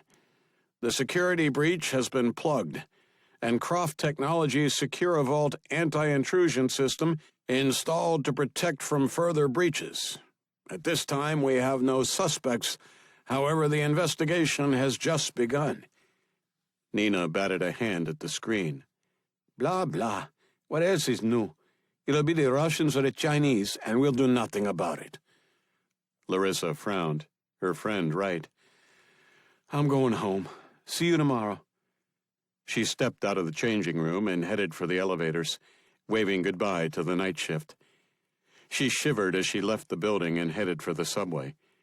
She stopped at the curb, waiting for the light to change, mentally preparing a grocery list. The pedestrian light turned and she stepped onto the street when somebody grabbed her from behind and hauled her back. She cried out, not sure what was going on, when a city bus whipped past her, missing her by inches. Oh, my God, she cried as she turned to see who had saved her life. A man in a business suit stared at her wide-eyed as he eased his grip on her arm. I could have been killed. Did he run a red light? Asked the bystander. No, I'm sure. She turned and stared at the light, definitely indicating it was their turn to cross. Look. She turned to see her savior pointing up at the opposing traffic signal. It was green. What the hell? Something's wrong with the lights. Look. She stared in the direction of his finger and saw every traffic light, in all directions for as far as she could see, was green. This can't be. The businessman cursed. I don't think these hackers are done with us. Tires screeched and someone screamed. A heart-wrenching crunch heard to their left.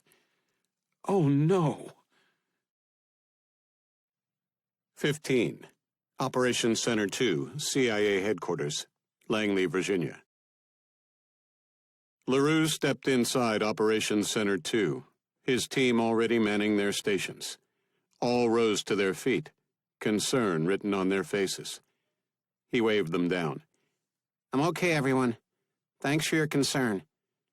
He gave a special look to Tong as she took her seat. I understand Sonia filled my shoes quite capably. A special thanks to her. Kane patted her on the shoulder, and she flushed as clapping and a few cheers erupted. LaRue silenced them with a slightly raised hand. Okay, here's the situation. The director has given us carte blanche to deal with the situation. We're not worried about due process here. We're worried about results. The assembly has been on our radar before, and despite our warnings to them, they are back. For those of you in the room who are new, what I'm about to tell you is about as top secret as you can get. Repeat it outside of this room, and somebody downstairs will be reprinting your yearbook with your photo not in it. Understood? Heads bobbed around the room, some eyes wide with fear. Okay, here's what we know. We know they have been around for at least a century, perhaps longer, perhaps much longer. We believe they are a cabal of about a dozen people, very well connected, mostly industrialists. We were able to trace several of them a little over a year ago, due to some sloppy email security by one of their new members. When we reached out to the assembly, warning them off their attempts to target myself and Kane, as well as our families, they did back off, but all of the members we had identified were later found dead. We now have no idea who they are, or where they are, beyond a single opening in the dark web. Child raised a hand slightly. What's their purpose? From what we can tell, they try to influence world events to their benefit, whether that's influencing foreign and domestic policies, industrial espionage, or whatever. They have been manipulating things for over a century. To be honest, we really don't know that much about them. All we know is that they are dangerous, powerful, and have their fingers in everything. We know they were involved in trying to trigger a war with China, so we assume they are heavily involved in industries that would benefit from that. Bringing them down will be difficult, perhaps even impossible. But we need to try. Child spun in his chair. Where do we start? The only place we can. The dark web. Let's see what we can find. Also, we know they must be up to something big. This 911 outage could be a coincidence, but it might not be. Remember, to them the world is a chessboard. Moving a pawn might seem insignificant to us, but tomorrow or next year, it could have significant consequences. We can't let them succeed in whatever it is they're up to, because for them to do what they did today, it must be big. And that can't be good for our country, or the world. 16. Port of Baltimore, Baltimore, Maryland. Nadja Katz stared at the laptop screen, a hint of a frown on her lips. Something her subconscious told her was the typical human response to what she was watching. Yet she felt nothing. Almost nothing. There were emotions behind the facade she presented the world, but they were muted, subdued. The car accident that had killed her parents and injured her brain when she was younger had left her different. The years of abuse in the foster care system in Germany had led her to run away and fend for herself. It hadn't been an emotional reaction. It was a logical one. Why would you stay where you were abused physically, mentally, and sexually? That was when she had met Dietrich, an ex-East German Stasi spy, who, despite reunification, was still busy.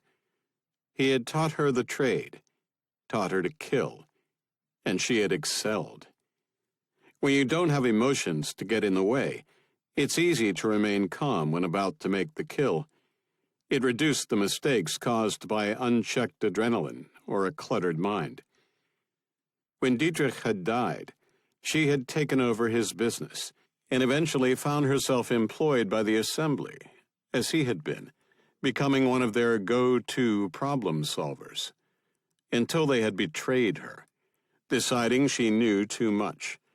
She had witnessed the purge triggered by the CIA identifying some of their members, but had survived the assembly's attempt on her life, and had vowed revenge. It was an odd emotion, one she had actually taken some pleasure in, another odd emotion. But it was also a logical reaction. The assembly wanted her dead, and with the power they had, they would eventually succeed, unless she could eliminate them first. A tall order, considering they had been around for generations. Their rank of 12 ruling members replenished as needed, none knowing who those who came before them were.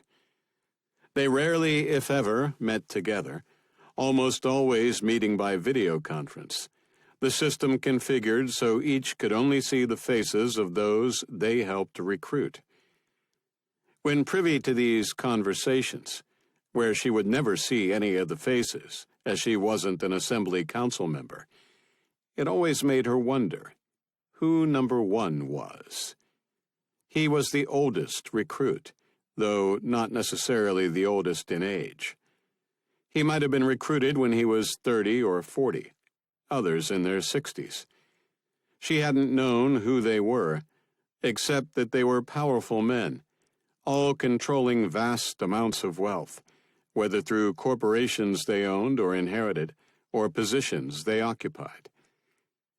She did know they believed their role was altruistic. They were there to better humankind over the long term, so they placed little value on the individual. From what she had gathered, the Assembly's current goal was one of renewal. They wanted a war, a global war. They wanted to shatter a system they considered broken, and from its ashes create a stronger, more sustainable one. It was evident from overheard conversations they believed Western governments had become weak, unable to deal with the threats Islam, the Chinese, and a resurgent Russia posed. Their belief was that if they could trigger the next war, the United States and her allies would be forced to make the decisions they refuse to make today, and in the end, they would be victorious, triumphing over their enemies, with a form of government that would necessarily be more firm in its dealings with groups that were only concerned with themselves and not the greater good. A government that would stamp out nuisances before they became problems. A government that would lead the world forward for generations, allowing humankind to achieve a new golden age. All laudable goals, in her damaged mind, but how many had to die to achieve them? Today, surprisingly, that number had been low, and those that had died had not been innocent. One mistake the assembly had made in failing to kill her was not scrapping their entire communications network and intelligence infrastructure. She had intimate knowledge of everything, and changing passwords and IP addresses wasn't enough. She knew where they kept the bodies. Literally. She knew where the safe houses were, where the holding cells were, where their secret communications sites were. And the assembly had kept most of them, only closing down those they thought she knew about. What they hadn't known was that she had been privy to far more than they realized, her mentor, Dietrich, having kept an extensive file on them, his dealings spanning decades. They hadn't known this. This had allowed her to regain access to their communications, and when she had heard what they planned yesterday, she took action. Their ultimate goal wasn't her concern. If they wiped out half the planet to save the other half, she didn't care, though she would prefer to be on the half that wasn't wiped out. She had a sense she would excel in a future that relied on the strength of the individual, at least for the short term. The goals of the assembly weren't her concern, though they would be to the governments they hoped to reshape. And with their help, she might achieve her own selfish goal, the elimination of the assembly once and for all. It was a goal she couldn't achieve alone, but with the help of the Americans, she just might succeed. Unfortunately, she was a wanted murderer, her work for the assembly costing far too many lives on American soil to be forgiven, so she needed leverage that could assure her freedom. The corners of her mouth hinted at a smile as she watched the video feed on her laptop, her leverage arriving. Li Feng struggled to control her breathing. This the first action she had seen in a while. Her training lapsed. They had drugged her once they had reached the rooftop in the chopper, a large H and red cross on the landing pad suggesting it was a hospital. The spray that had hit her face had been pungent, and she recognized it as an aerosolized carfentanil, something she had used herself in her previous life. She had held her breath, avoiding the initial inhalation, but a swift punch to the gut had caused her to suck in the second spray, and she had been out within seconds. She had no idea how long she had been asleep, but judging from the overwhelming bladder pressure and the taste in her mouth, it had been a while, perhaps even a day. They must have kept me drugged. She was now in some sort of road vehicle, a hood over her head, her hands and feet bound with what she sensed were zip ties. They would be easy enough to get out of if given the opportunity, though that was probably unlikely. Kane had put up one hell of a fight, eliminating the entire ground operation. But who could have expected a chopper with a sonic weapon? Without the proper gear, there was no way to defeat it, especially when taken by surprise. The only defense was to leave the area, not an option for the man she loved. I hope he's all right. He had still been alive when the chopper took off, and she had no reason to believe there were any more hostiles on the ground to pose a challenge, an interesting bit of information she had only now begun pondering. Why had they taken her? And why had they left him alive? The initial group that had kidnapped her had been Chinese. She had at first assumed her government had come to reclaim their asset and didn't want to kill any Americans in the process. But they were two Chinese decoy, Chinese team members, Chinese weapons. If her government were after her, they wouldn't have made it so obvious, or so public. And those who had arrived in the chopper were white, and everything she had heard since her capture had been in Russian, a language she happened to be fluent in, though she wouldn't let them know that tidbit yet. It wouldn't be unheard of for her government to hire an outside team, yet if they had, why was the initial team all Chinese? It didn't make sense. Something else was going on here, and for the moment she had no clue what it was. For now, it appeared they wanted her alive, either to extract information from her or to deliver her to someone who would later kill her. Her government would torture her for weeks or months, then either make a public spectacle of her, or more likely, as she had come under American protection, kill her quietly. Yet she still wasn't convinced they were behind this. If they knew where she was, they could have grabbed her at any time. Why would they have done it during one of the rare occasions a trained CIA operator was with her? Surely the wiser, safer move would have been to wait until he was back on assignment. She would have been 1 against a dozen, with no hope of winning. Instead, they had taken her while with Kane and left him alive. It suggested the team sent to abduct her had been waiting for a go, no-go order, and it had arrived at a time not of their choosing. The fact nothing had been said to her since her abduction had her wondering if perhaps she wasn't the real target at all. Perhaps Kane was the target, and she was merely leverage to hold over him. The thought had her chest tightening. If she could talk to him now, she would tell him to let her die.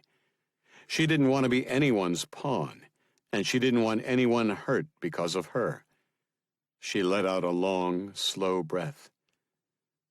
If it comes down to it, I'll kill myself. We're here. Is our guy on the gate? Yeah, just flash your lights twice as you approach. He'll wave us through. The vehicle slowed slightly, then sped back up. That was easy. Gotta love port security. There was a round of snickers, 4 of them, all men. Do I have the container number? Yeah, just keep going. It's ready to be loaded. The other target is already there. Other target? She wasn't the only one. If the case, then it definitely wasn't the Chinese government, unless they were repatriating 2 former citizens at the same time. It was possible, though she doubted it. These types of operations didn't have budgets. They wouldn't take 2 of their people at once just to save money. It doubled the risk, and it doubled the chances of the operation failing. And it could put 2 highly trained operatives together, who might figure out a way to escape. No, something else was going on here. A Chinese crew and a Russian crew, a broad daylight takedown with Kane present and left alive, and a second target. There it is. They turned, then came to a stop. 3 doors opening. The car rocked. Then the door beside her opened. Get out, said someone in English, the accent thick. She swung her legs out, and there was a tug on them as the bindings were cut. A firm grip on her arm helped her down to the ground, the drop suggesting an SUV. She was led about 30 paces, the sounds of what was clearly a shipping port surrounding her. Then she was in an echo chamber. Enjoy your trip. She was shoved hard and stumbled forward, falling to her knees. Metal clanged, probably doors, followed by muffled silence. She reached up and yanked the hood off her head, finding total darkness, though that wasn't entirely accurate. There were a few slivers of light near the door, and a red light at the far end of whatever she was in. By the metallic, rusted smell, she guessed a shipping container. Hello? She flinched, the voice echoing around her. She rolled on her back, stretching out her arms and curling her legs up. She pushed her feet through her arms, her bound hands now behind her. She pushed to her feet, then pulled her hands apart as hard as she could before thrusting them up and her bum down. The ties snapped. Who are you? She asked, her eyes slowly adjusting, though not enough to see anyone. You first, Fang grunted. I don't think so. Tell me your first name, and I'll tell you mine. Sherry. Fang's eyes narrowed. Fang. Li Fang? Fang smiled slightly. Sherry White? Oh my God, yes. They took you too? It would appear so. Do you know? She was tossed off her feet as the floor shifted, the entire room creaking as they were picked up into the air. Definitely a shipping container. and that meant they were about to be loaded on a ship and sent to God knows where. I don't think we're getting out of this anytime soon. Nadja Katz stood on the shipping container, holding on to one of the cables as she swung the mass of metal using the remote control for the crane system. The container with the 2 hostages was lifting toward a massive cargo ship to her right. She had one chance at this, but she wasn't worried. Worrying was pointless. In fact, the only reason her heart rate was up a few points was the physical aspect of what she was doing. She pushed the joystick with her thumb, and the boom swung her toward her target. She killed the motion, the container arcing high and to the right as she tossed the controller aside. She bent her knees and shoved off, sailing through the air, landing on the target container with ease, tumbling forward, then onto her knees. She pulled a suction cup speaker from her belt, then stuck it to the metal container and activated her headset. Move away from the door, now. She scurried to the front as someone below noticed what was going on, gunshots pinging off the thick metal skin of the container. They had no angle on her. She rushed forward and flipped over the side, one hand gripping the rim of the door, the other pulling a brick of plastic explosives from her belt. She slapped it on the lock in mid-swing, then continued, flipping her legs back up on the side. Final warning, move to the back. Blowing in 3, 2, 1. She activated the trigger, a small blast rippling through the metal, the doors flying open. She swung inside, pulling her flashlight out and shining it at the 2 occupants. She didn't know the Chinese woman beyond what she had read in her file, but she knew the American. Katz had shot her a little over a year ago. Fortunately, the woman couldn't see her face, Katz making a point of keeping the light shining in her eyes. She tossed the Chinese woman a knife. Cut her loose. Fang wisely didn't ask any questions, instead freeing Sherry White of her bonds while Katz secured a rope to a tie-down anchor on the floor. She handed 2 Glocks over. Everything below is hostile. Understood? Sherry nodded. Yes. Who the hell are you? A friend. Katz jumped over the side, letting the rope slide through her gloved hand, firing at the Russian team sent by the assembly, 2 dropping immediately, the other 2 running for cover. Gunfire from above tore through the air, and another dropped, causing the final man to hesitate and unwisely make a stand. He opened fire on them, spraying the air with unaimed lead. Someone cried out above her. Katz took aim and silenced the weapon as her feet hit the ground. She stepped away and Fang landed beside her with a thud, Sherry following a moment later, her descent controlled. Fang was gripping her side, blood oozing through her fingers. Katz pointed at her, keeping her face turned away. Pick her up and follow me. She sprinted between the stacks of containers toward her ride. Rounding the corner, she held out the fob, the lights flashing as the doors unlocked. She opened up the rear and urged the 2 women inside. She's going to need a doctor, said Sherry as she helped roll Fang into the back of the van. Just keep pressure on the wound for now. Wait a minute. I know. Katz spun, shoving the heel of her hand into Sherry's chest, sending her tumbling into the back of the van, then slammed the doors shut. She pressed the fob to lock the doors that held it in. An indicator on the fob flashed, then a hissing sound followed as knockout gas filled the rear of the van. Katz climbed into the front as the 2 women in the back struggled to get out, their attempts waning as the gas took hold. There was a thud, then another, as both lost consciousness. Katz started the engine and pulled away, heading for the front gate and flashing her lights, the guard, on the assembly payroll, waving her through. Now for phase 2. 17. Fayetteville, North Carolina. Command Sergeant Major Bert Big Dog Dawson sat in his prized 1964.5 Mustang convertible in original poppy red, the engine purring as he slowed for traffic ahead. He looked up at the cloth roof. Too bad it's so friggin' cold today.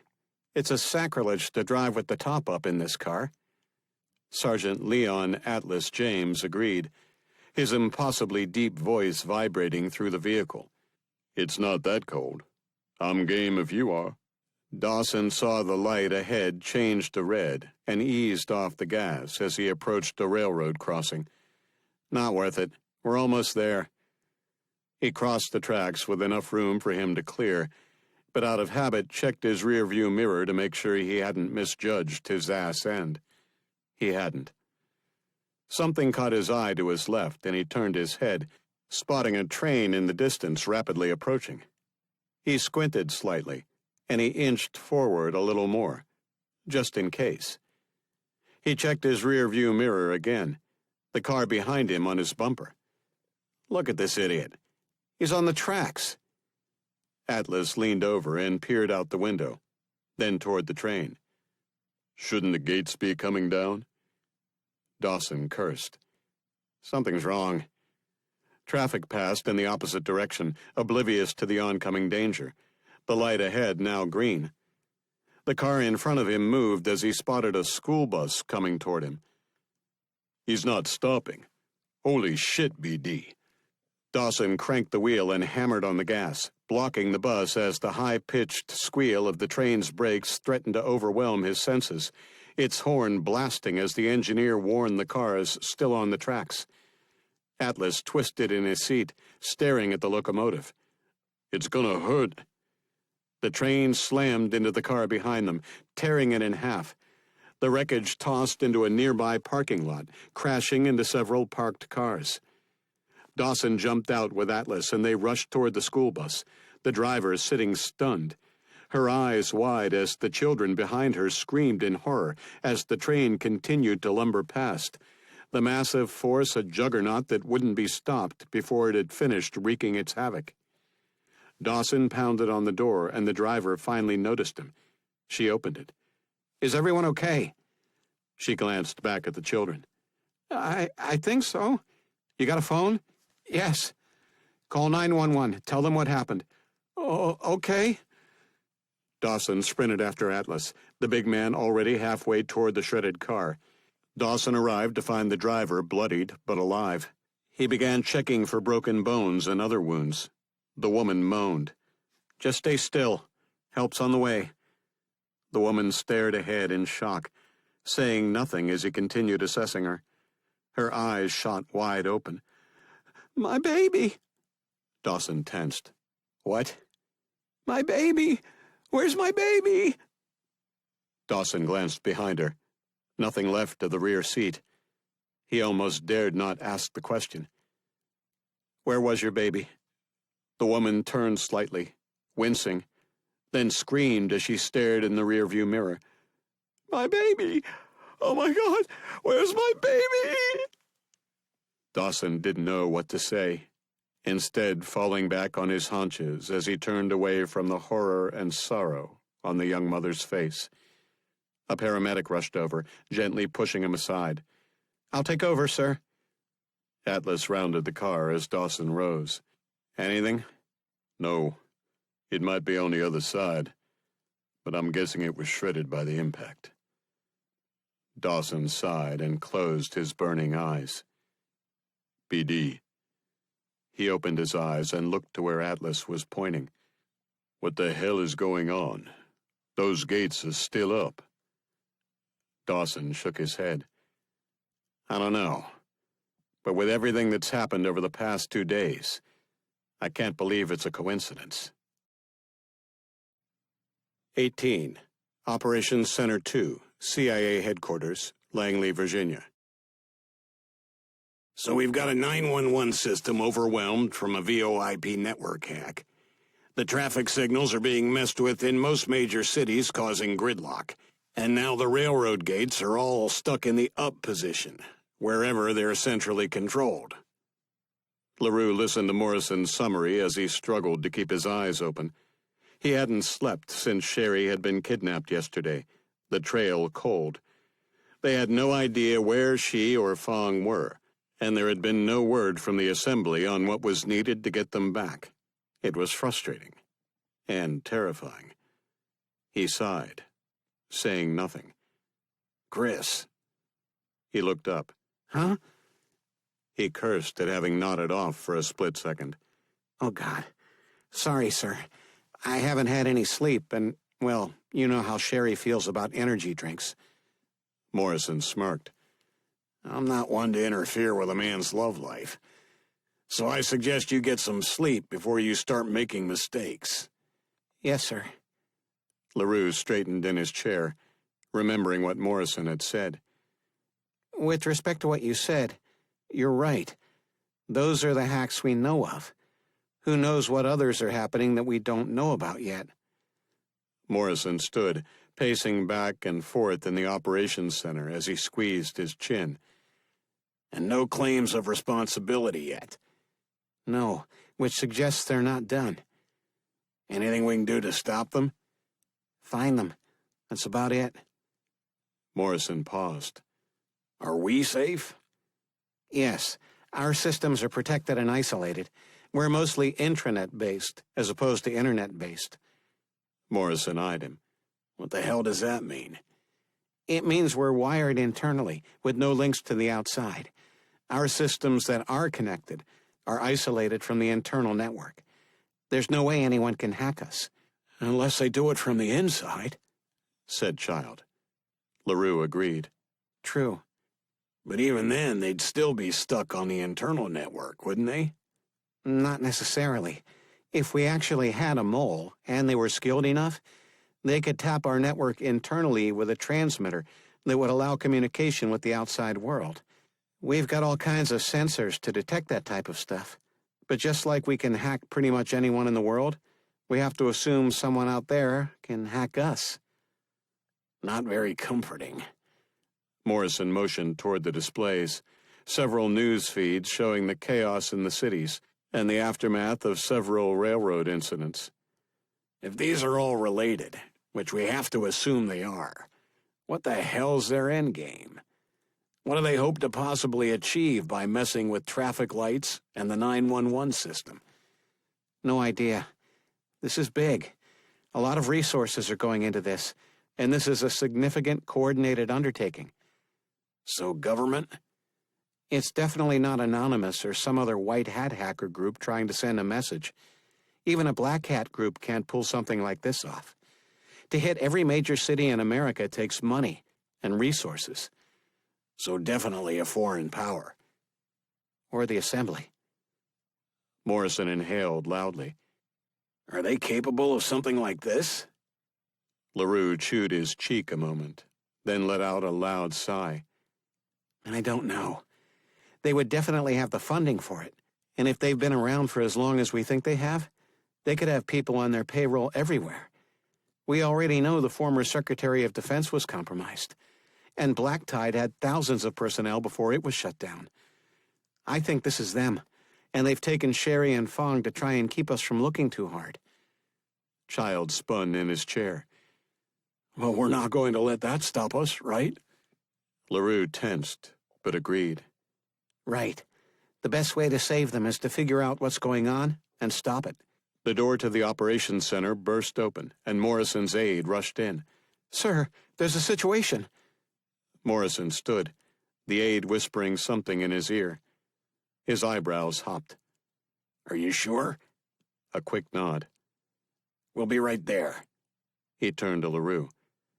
You'll never guess who just cleared the front gates. Nadja Katz drove through the outer gates of Langley with ease. The forged ID, a leftover from her previous life, created several years ago by an assembly mole within the CIA. As far as the agency knew, she was an employee named Catherine Ingalls. Fortunately, the assembly hadn't canceled the ID, probably because doing so might bring attention to the dozens of others created by the same person over the years. Her pass would be allowed to expire, and no one would be the wiser. Fortunately for her, that wasn't for another 6 months. She parked in the employee garage and tucked the rental car's keys behind the rear tire, brushing off an imaginary scuff from her black leather pants. She strode confidently toward the employee entrance, mingling with the others, getting some looks, no one saying what they must be thinking, that she was an operator. Staff didn't dress like she did, nor typically looked like she did. She had long ago learned that her body had an effect on men and women alike, and used that to her advantage. She dressed the part, sexy, sensual, dangerously seductive, enough to throw most men off to the point they couldn't properly concentrate, leaving them easily manipulated, and to make enough women self-conscious about their own inadequacies that they wanted her out of their presence quickly, especially if their sexual partner was with them. It was something she would never understand. She had sex, the act somewhat enjoyable for her, at least physically.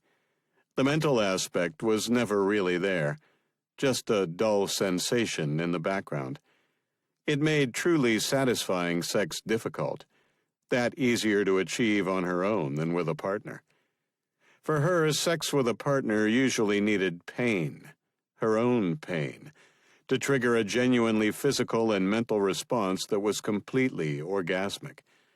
A tingling sensation rushed through her body. Curious. The thought of being punished excited her. She would experiment with that when this was all over. When that would be, she wasn't sure. She was taking a gamble. What could be the ultimate gamble? She had Sherry White and a severely wounded Li Fang in her custody, safely ensconced in a facility the government had no idea existed. If she wasn't freed, they would never be found. But just in case, she had set a little surprise for the ladies, in the event she didn't return within 24 hours of their initial incarceration. The CIA might shoot her on sight, though she doubted it. They would more likely interrogate her, which would be a waste of time. She wasn't here to help them. She was here to help herself.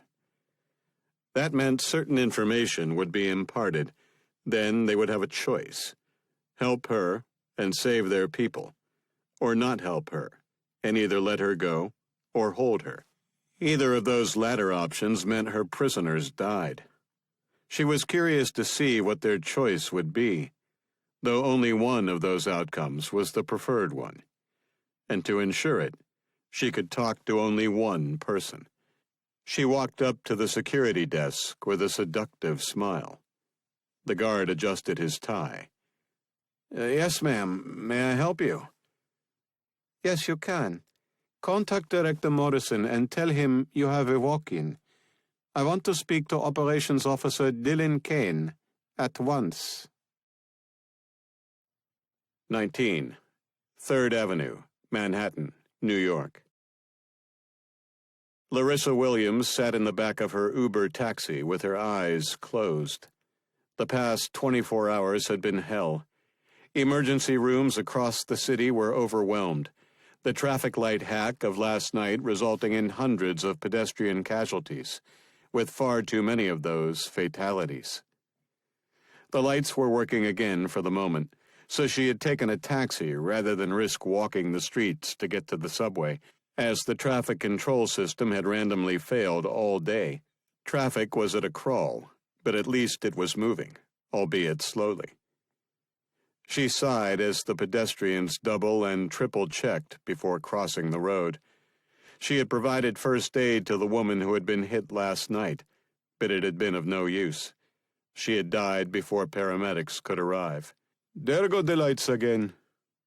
She opened her eyes and looked at where the driver was pointing. All the traffic lights, for as far as she could see, were now flashing red. She didn't drive, so had to remember what that meant. That means you treat it like a four-way stop, right? Yep, doesn't work too well when you've got 5 lanes. That's different than before, isn't it? Yep. Before, everything went green, which was worse. I'm betting the city finally pulled the plug on the system. Too many dying. She agreed and leaned back to close her eyes when she realized something. She glanced about to confirm her suspicions. Why are you on third? Shouldn't you be on first? I am on first. He pointed at the navigation system attached to the dash. It was centered inside a building, from what she could tell. That says we're inside a building. Well, they can be off sometimes. He pointed at a road running an inch to the right of the dot indicating the car. That's first right there. Larissa eyed him. You're new to the city, aren't you? The man turned and grinned. I arrived from Sierra Leone 3 months ago. I love America. Uh-huh. Well, you're on third, not first. No, ma'am. He tapped the display. First. She leaned forward and pointed at a street sign. Third. The driver looked, and his eyes shot wide. He smacked his hand down on the GPS. They were still in the middle of a building. I'm not sure what's wrong. Larissa gathered up her stuff. Listen, we're not going anywhere now, so I'm just going to try and take the subway.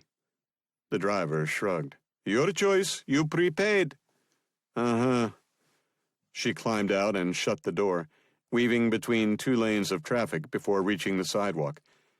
A large group was gathered in front of an electronics shop, watching a newscast, the audio piped outside. What's going on?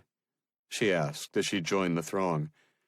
A young man glanced at her, then back at the TV, showing the aftermath of a transport truck versus locomotive competition. They just shut down the entire rail system. 20. Pacific Coast, California.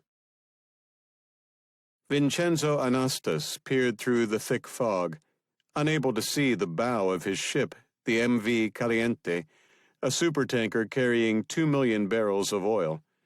Yet he wasn't worried.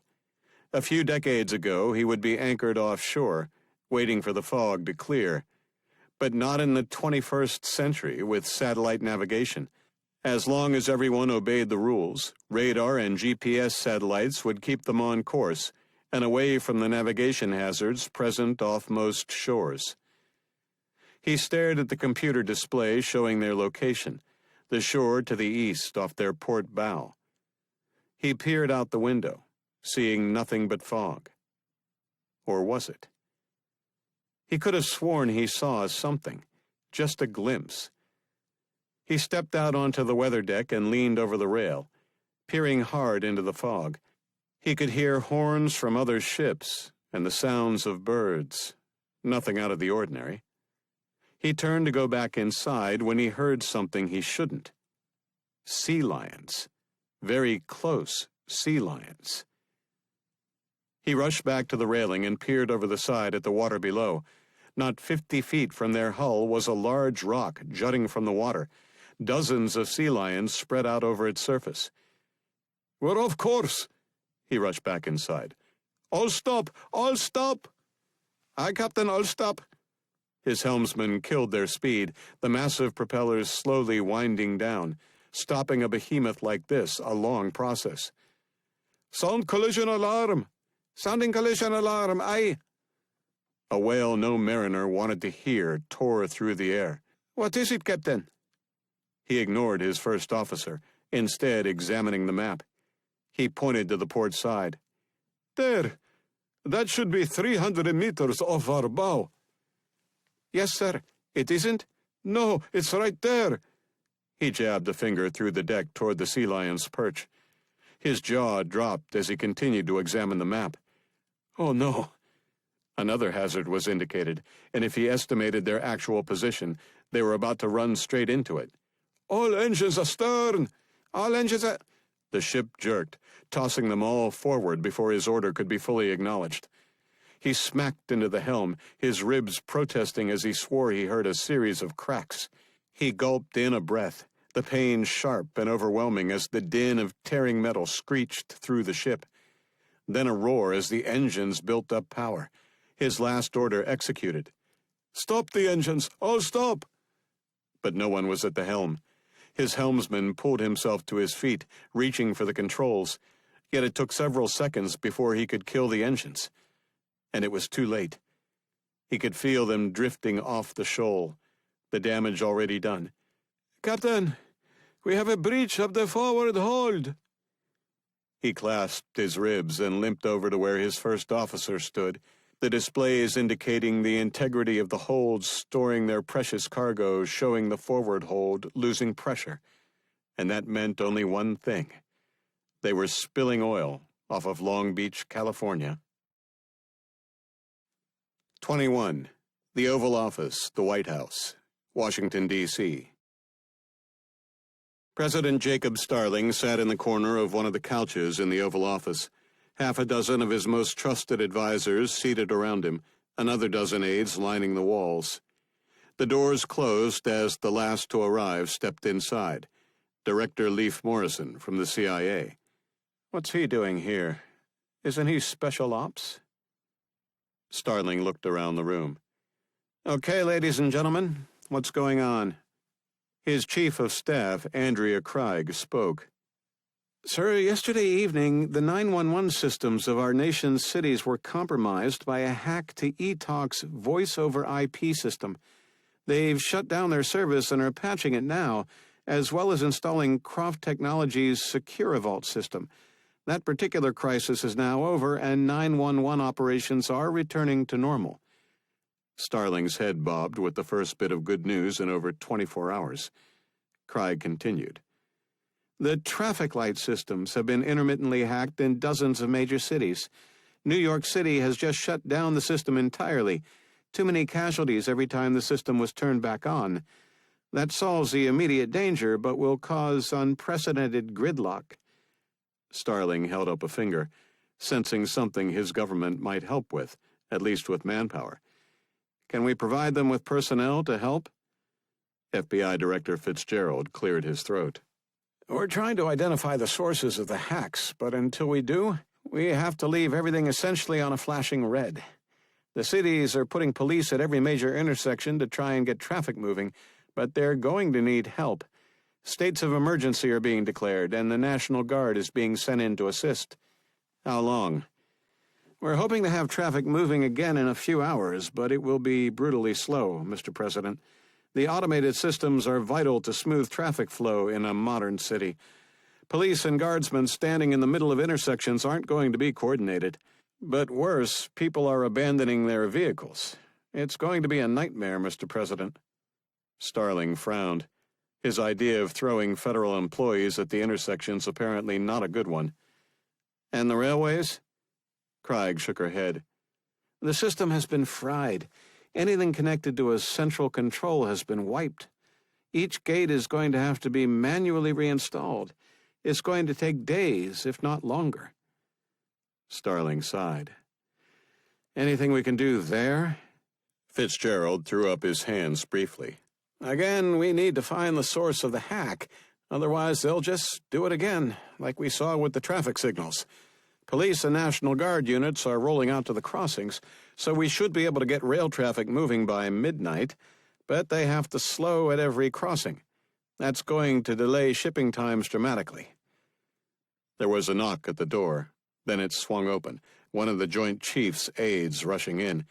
He handed him a piece of paper, then left the room. "What is it, Fred?" The chairman of the Joint Chiefs of Staff, General Fred Parsons, flicked the piece of paper. 38 minutes ago, a patch was uploaded to the entire satellite GPS system.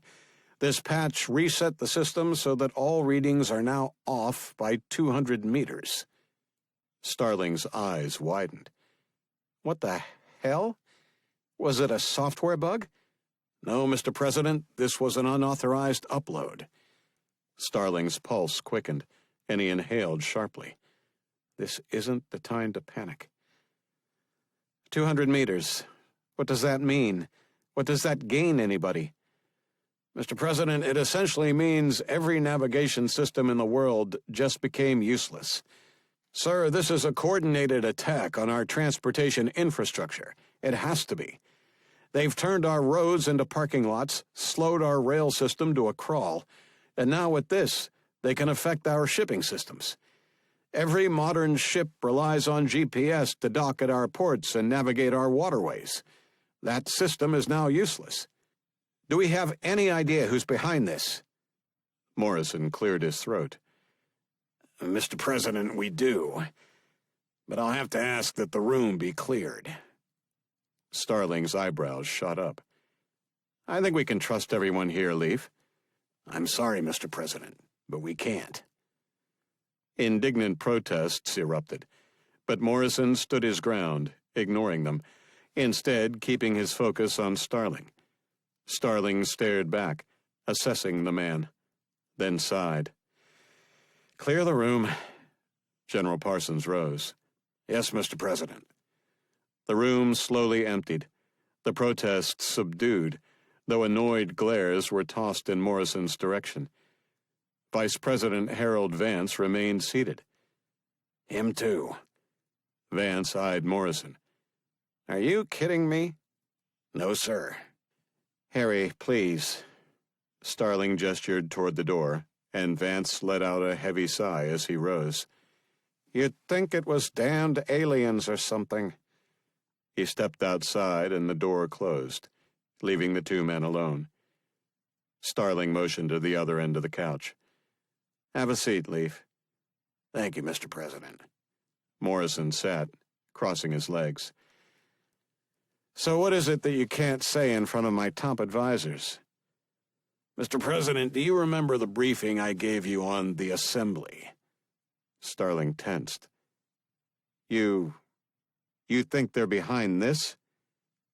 Morrison nodded, sending Starling's heart racing. Yes, Mr. President, I do. 22. Observation Room 8C, CIA Headquarters, Langley, Virginia. LaRue peered through the glass of the interrogation room at Nadja Katz, the woman who had killed so many a little over a year ago and nearly killed his girlfriend, Sherry White. The cold-blooded assassin sat calmly, staring back at him, despite there being no way she could know he was there. A glass of water remained untouched, and the handcuffs she had been placed in sat to her left, neatly unlocked. He had smiled when he saw the ostentatious display and instructed the guards to leave her be. If she could defeat the handcuffs that easily, the restraints that would be necessary would probably kill any chance they had of getting her to cooperate. She had turned herself in, asked for Kane, then refused to say anything else beyond her name and the fact that she was the one who had shot Sherry a year ago. That fact alone made him want to raid the armory and shoot the bitch a dozen times in every part of the body except the chest and head, allowing her to suffer every single shot before she died a horrible, painful, slow death. Though judging from her leather and latex outfit, skin tight, with a set of tatas that could float the Titanic, she might get off on the pain. Her emotionless, sculpted face certainly suggested she was cold-hearted, and if he didn't know Sherry and Kane so well, he would have thought all people trained to kill would be like this. Yet they weren't. She was a special breed, someone he hoped to never run into outside of the safety of this building, though with what she had done at the police station in Annapolis, perhaps he wasn't as safe as he presumed. The door opened, and his heart skipped a beat before seeing who it was. Dylan. Hey, buddy. His friend, who had been on his way to Philly to continue looking for Fong, whistled at the sight on the other side of the glass. Man, she's built. Sonia was in here earlier and had to leave. I think she was getting jealous. That girl has a thing for you. Yeah, when it rains, it pours. A few years ago, I couldn't get a woman to look at me. Now I live with one and work with another that's having trouble concentrating at times. Kane slapped him on the back. You're a lucky man. He held up a finger. Just don't act on it, or you lose it all. LaRue grunted. No worries there. I can barely handle one woman, let alone two. He gestured toward Katz. She insisted on talking to you and you alone. Okay. Let's see if I can charm those leather pants off her. Hey, remember, you've got a significant other, too. Kane's face clouded, as if guilty about something, his eyes growing distant, the joy of a moment before wiped clear. Yeah, Balancing that with this job is sometimes difficult. LaRue turned, staring at his friend. You mean? He couldn't finish the sentence, though the shame on Kane's face told him everything he needed to know. His friend had strayed, but not willingly. Kane looked away. Was it the job? Of course it was a job. You know how I feel about her. Then she'd understand. Kane huffed. I don't think any woman would understand. Hell, I don't even know if I'd understand. LaRue stepped closer. You love her? You know it. And she loves you. The fact you feel so guilty about it proves that. Your job is important. That means you do what's necessary. And then you don't talk about it with your friends and family, because it's classified. She knows the job. She was in the business. She knows if you have to do something, you're not betraying her. You're just following orders. She'd forgive you, if she ever found out. Kane smirked at his friend. Look who's giving relationship advice now. LaRue flushed. Yeah, I guess I'm not the best guy to be advising you. Kane grabbed him by the shoulder. Bullshit. You're the best man I know. You're like a brother to me, and I respect you. He gestured toward Katz. Now let's see what this woman wants, so we can get back to finding our far better halves. LaRue smiled, not trusting himself to respond without his voice cracking. A brother. He turned away, and Kane headed out of the room, the door to the interrogation room opening. Katz looked up at him, remaining expressionless as Kane sat across from her. Nadja Katz. Why shouldn't I just shoot you right now? 23. Unknown location. Sherry White woke with a groan. Her head pounded like the day after St. Patty's Day, and her mouth was as dry. She blinked her eyes clear, then gasped. Fang! Li Fang lay beside her, gripping her side, her breath shallow and rapid. A pool of blood beside her from the gunshot wound she had received during their escape. Oh my God, are you okay? It was a stupid, instinctual question, and Fang gave her a look rather than waste energy replying. Sherry pressed her left hand on the wound, Fang wincing with a sharp breath. She checked their surroundings, a windowless room, and saw a large duffel bag sitting nearby. She stretched to reach it, not wanting to take her hand off Fang's wound. She snagged it and pulled it closer, unzipping it, and sighed with relief. Medical supplies. She quickly began yanking the contents out, spreading them around her, making a quick inventory as she planned on how to treat the wound. She smiled when she spotted the X-Stat applicators, an injectable combat field dressing that would seal the wound and stop Fang from bleeding out. The bullet. She grimaced, eyeing the basic surgical equipment. Enough here for her to go in and get the bullet before it caused an infection or did further damage. Remember your training. She mentally head-slapped herself and pulled Fang's shirt up. Fang winced. Sorry. She sighed with relief when she found an exit wound, the bullet a through and through. She took Fang's hand and placed it over the wound. I'm going to seal it. Just give me a second. She opened the X-Stat package and quickly read the instructions before moving Fang's hand away. This might hurt. Sorry. She shoved the applicator into the wound, then squeezed the plunger, the tiny sponges filling the hole, eventually oozing out the other side. She tossed the applicator aside and watched as the sponges expanded, the free-flowing blood easing to a trickle, then stopping. Now let's just hope that holds. You'll have to stay as still as possible, okay? I don't know exactly how stable that stuff is, so moving might reopen the wound. Fang nodded, her face covered with sweat, her breathing still rapid and shallow. Several bags of IV solution were Sherry's next test at remembering her training. She opened the IV kit, and after a few attempts and even more apologies, she had an IV in place. This should help, but you've lost a lot of blood. Fong didn't respond, instead just nodding as she attempted to relax and conserve her energy. Sherry examined their surroundings, hoping to occupy Fong's thoughts with something other than her current medical predicament. We're in a rectangular room, maybe 10 by 12. There are no windows, and there's a single door just behind you. It has no doorknob or any other type of locking device, and it appears metal. She stared up at the ceiling and grunted. There's a dome camera right above us, so someone is watching, or can watch us. And we've got 4 sets of fluorescent lights with no obvious light switch. She glanced over her shoulder at the far corner. There's a half-height wall there with a toilet and sink, and nothing else. Who? She looked down at Fong. That was Nadja Katz. She shot me a little over a year ago. She works for the assembly, or at least she used to. Hell, I don't know what's going on. Why would she rescue us? And rescue us from who? And why would they take us? Fong was about to say something when Sherry held out a hand. Don't answer that. You need your strength. She grabbed some gauze and wiped up some of the blood from the floor.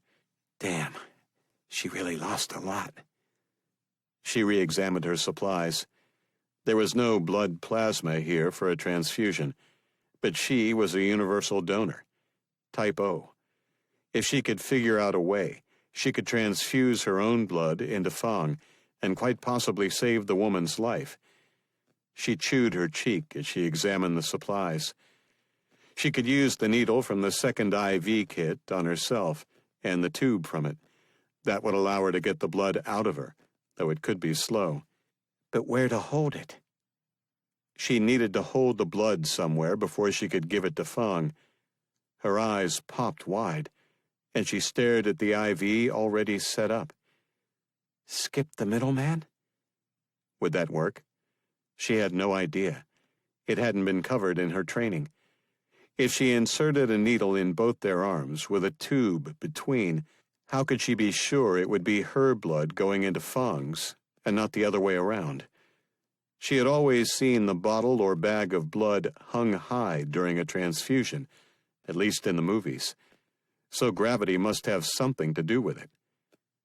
Could it be that simple? She just had to make sure her arm was higher than Fong's, and if she were to do this, it would mean unhooking the IV bag. Was blood more important than fluids? It had to be. Otherwise, during surgery, they would be pumping sugar water into the patient, not blood. She looked at Fong. Do you trust me? Fong nodded, and Sherry believed her. The two of them having fought side by side in Baltimore a year ago. We're going to try an experiment. 24. Interrogation Room 8C, CIA Headquarters, Langley, Virginia. Nadja Katz regarded Dylan Kane as he sat across from her. It was an interesting question he had posed. Why shouldn't he just shoot her? She was, after all, the enemy. She had attempted to kill his friend, had killed countless members of law enforcement, and she had worked for an organization that had sought to start a war. If the roles were reversed, she would have put 2 bullets in his head and been done with it. But he was constrained by rules, and she wasn't. Though from what she knew about him, few rules applied, at least when on assignment, out of the country. In here, in this room, in this building, she suspected his options were extremely limited. I have your women. If Kane had a reaction, he hid it well. So you do work for the assembly? No. They took your women from you, then I took them back. Why? To give you an incentive to work with me. And why would I want to do that? Because we want the same thing. Which is? To destroy the assembly once and for all. She leaned back, folding her arms, her breasts squeezing together. Kane's eyes remaining glued to hers. He's got willpower. You damaged them a year ago, but they've replaced those who died already, and now have decided the time is right to implement their endgame.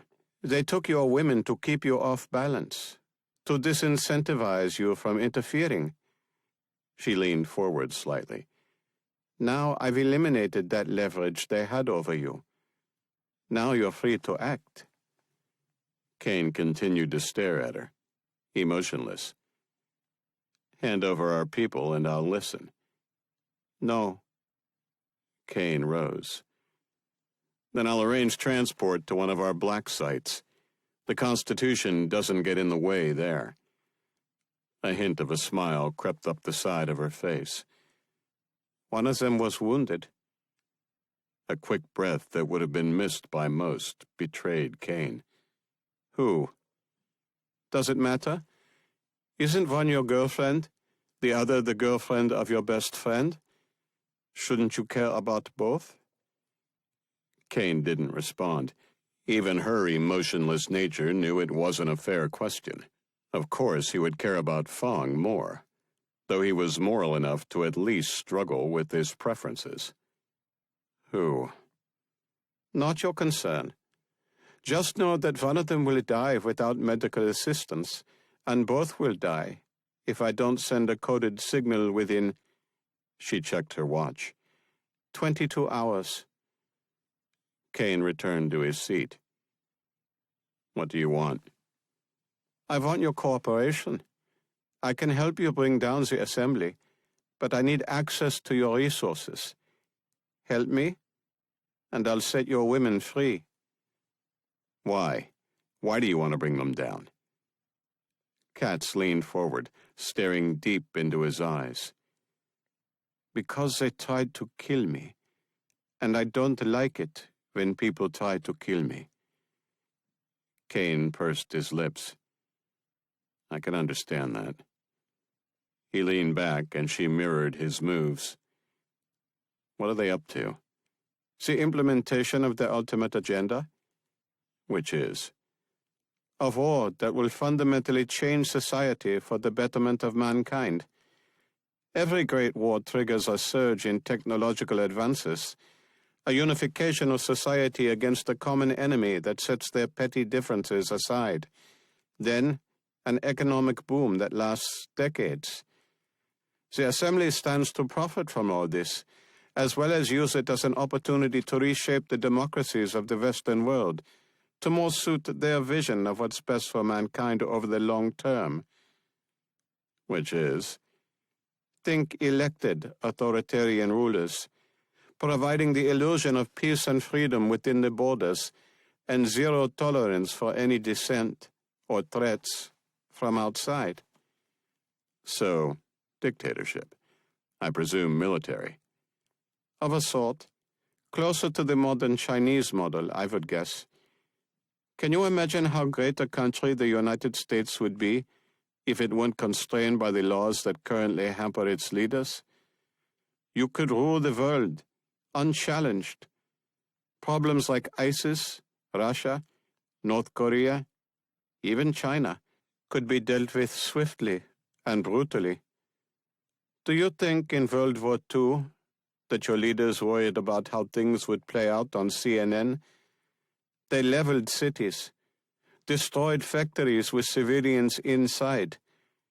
They did what needed to be done to win. Do you think today the public would let them drop 2 nuclear bombs on Japanese cities, despite the fact it saved millions of lives? Of course they wouldn't. Your society has become too moral for its own good, and those who don't share those values will drop those bombs, will kill those innocents, and in the end, they will win the war you refuse to fight. The Assembly has seen this and wants to prevent it the only way they know how, by triggering the next great war, by forcing America and her allies to choose life or death, by eliminating the gray areas in between. They know you will choose life, And once the choice is made, you will prevail. The price will be high, but they think in the long term. Eventually, what will emerge will be stronger and more advanced than ever before. Mankind will rid itself of the problems that plague it today due to indecision and political correctness, and thrive. This is what the Assembly offers. This is what the agenda is. She leaned forward. The question is, does this excite you or terrify you? Kane said nothing, though his eyes spoke volumes. The laser-like focus of moments ago gone. His eyes distant, as if imagining what the world she described would be like. She guessed it would appeal to him. He killed for a living, and rules got in his way. If he were given free rein, he might get his job done a little easier, a little more effectively. It was people like him the Assembly counted on to achieve their goals. Those who had lost their faith in the government, lost faith in the pillars of democracy, like freedom of the press and freedom of speech. In a world where the news media continually reported opinion as fact and lied through falsehoods or omission, where speaking your mind labeled you as a racist or fascist or some sort of phobe if you didn't agree with the social justice warriors. In a world like that, it was the people who recognized these problems that would say, "Hell yeah," to a government that would promise to end the insanity. And if that meant giving up some freedoms, it would be embraced. The proof was 9/11.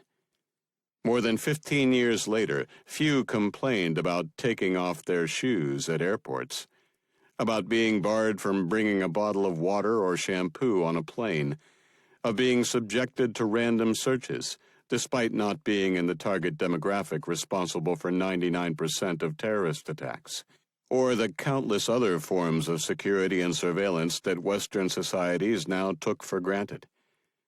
The Patriot Act had been embraced by most, and though parts had expired, most were renewed with the USA Freedom Act, with few now questioning it.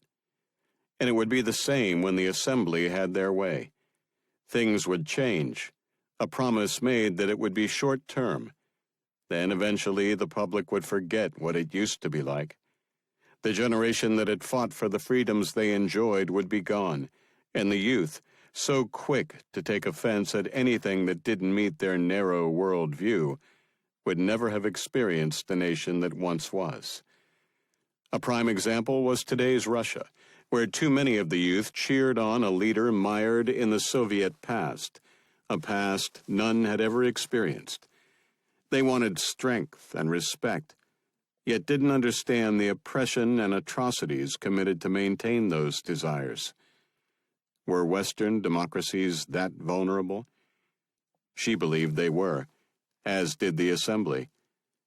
Would the world that came out of the other end of the Assembly's plans be better? Perhaps, though she didn't care. They had tried to kill her. She was going to kill them. That was all she cared about. Mankind had done nothing for her, so why should she care what happened to it? She wasn't here to stop the Assembly's plans. She was here to stop the Assembly.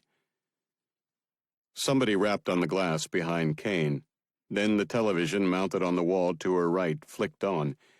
A series of images showing the chaos around the country played.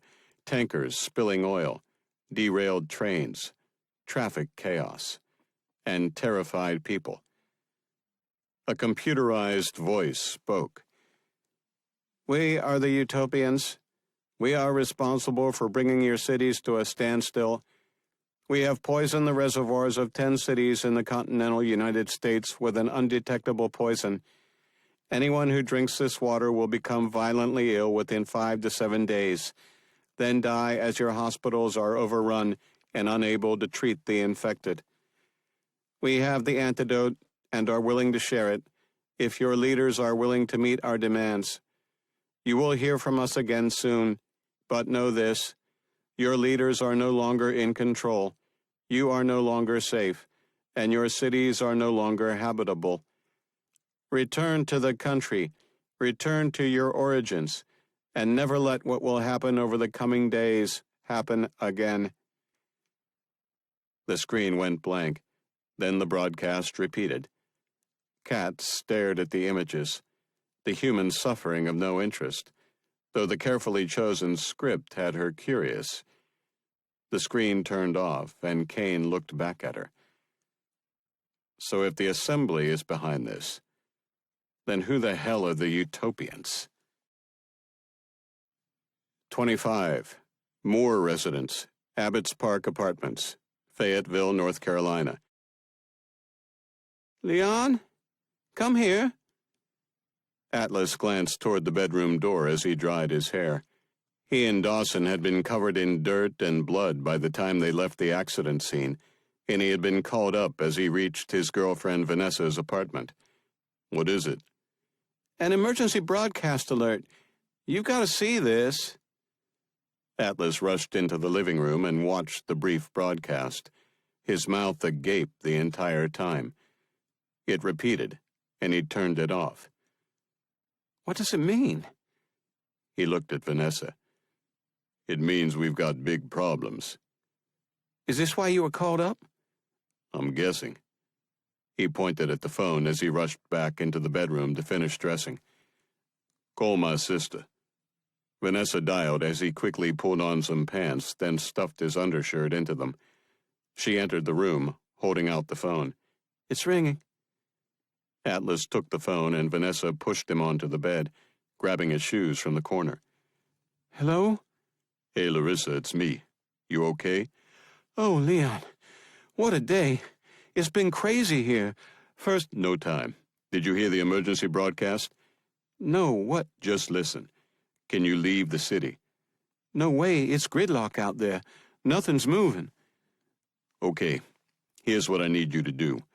Go to your nearest store as soon as you hang up. Buy as much water and canned goods as you can carry, then bring them home. And as soon as you've done that, go do it again. Keep doing it until there's nothing left. Understand me?" "Leon, what's going on? You're sounding crazy." "Listen, sis, they're choking off the cities, okay? That's what's going on here. If things go south, you'll need food and water." Vanessa finished tying his shoes and he flashed her a smile. "Wait, do you have any prescriptions?" "Yes, but I just refilled them a few days ago." Atlas sighed with relief. "Good, then that should last. When things get bad, stay inside. Do you have a gun?" "You know I'll never have one of those things in the house." "You live in the Bronx and you don't have a gun? You're a very trusting person."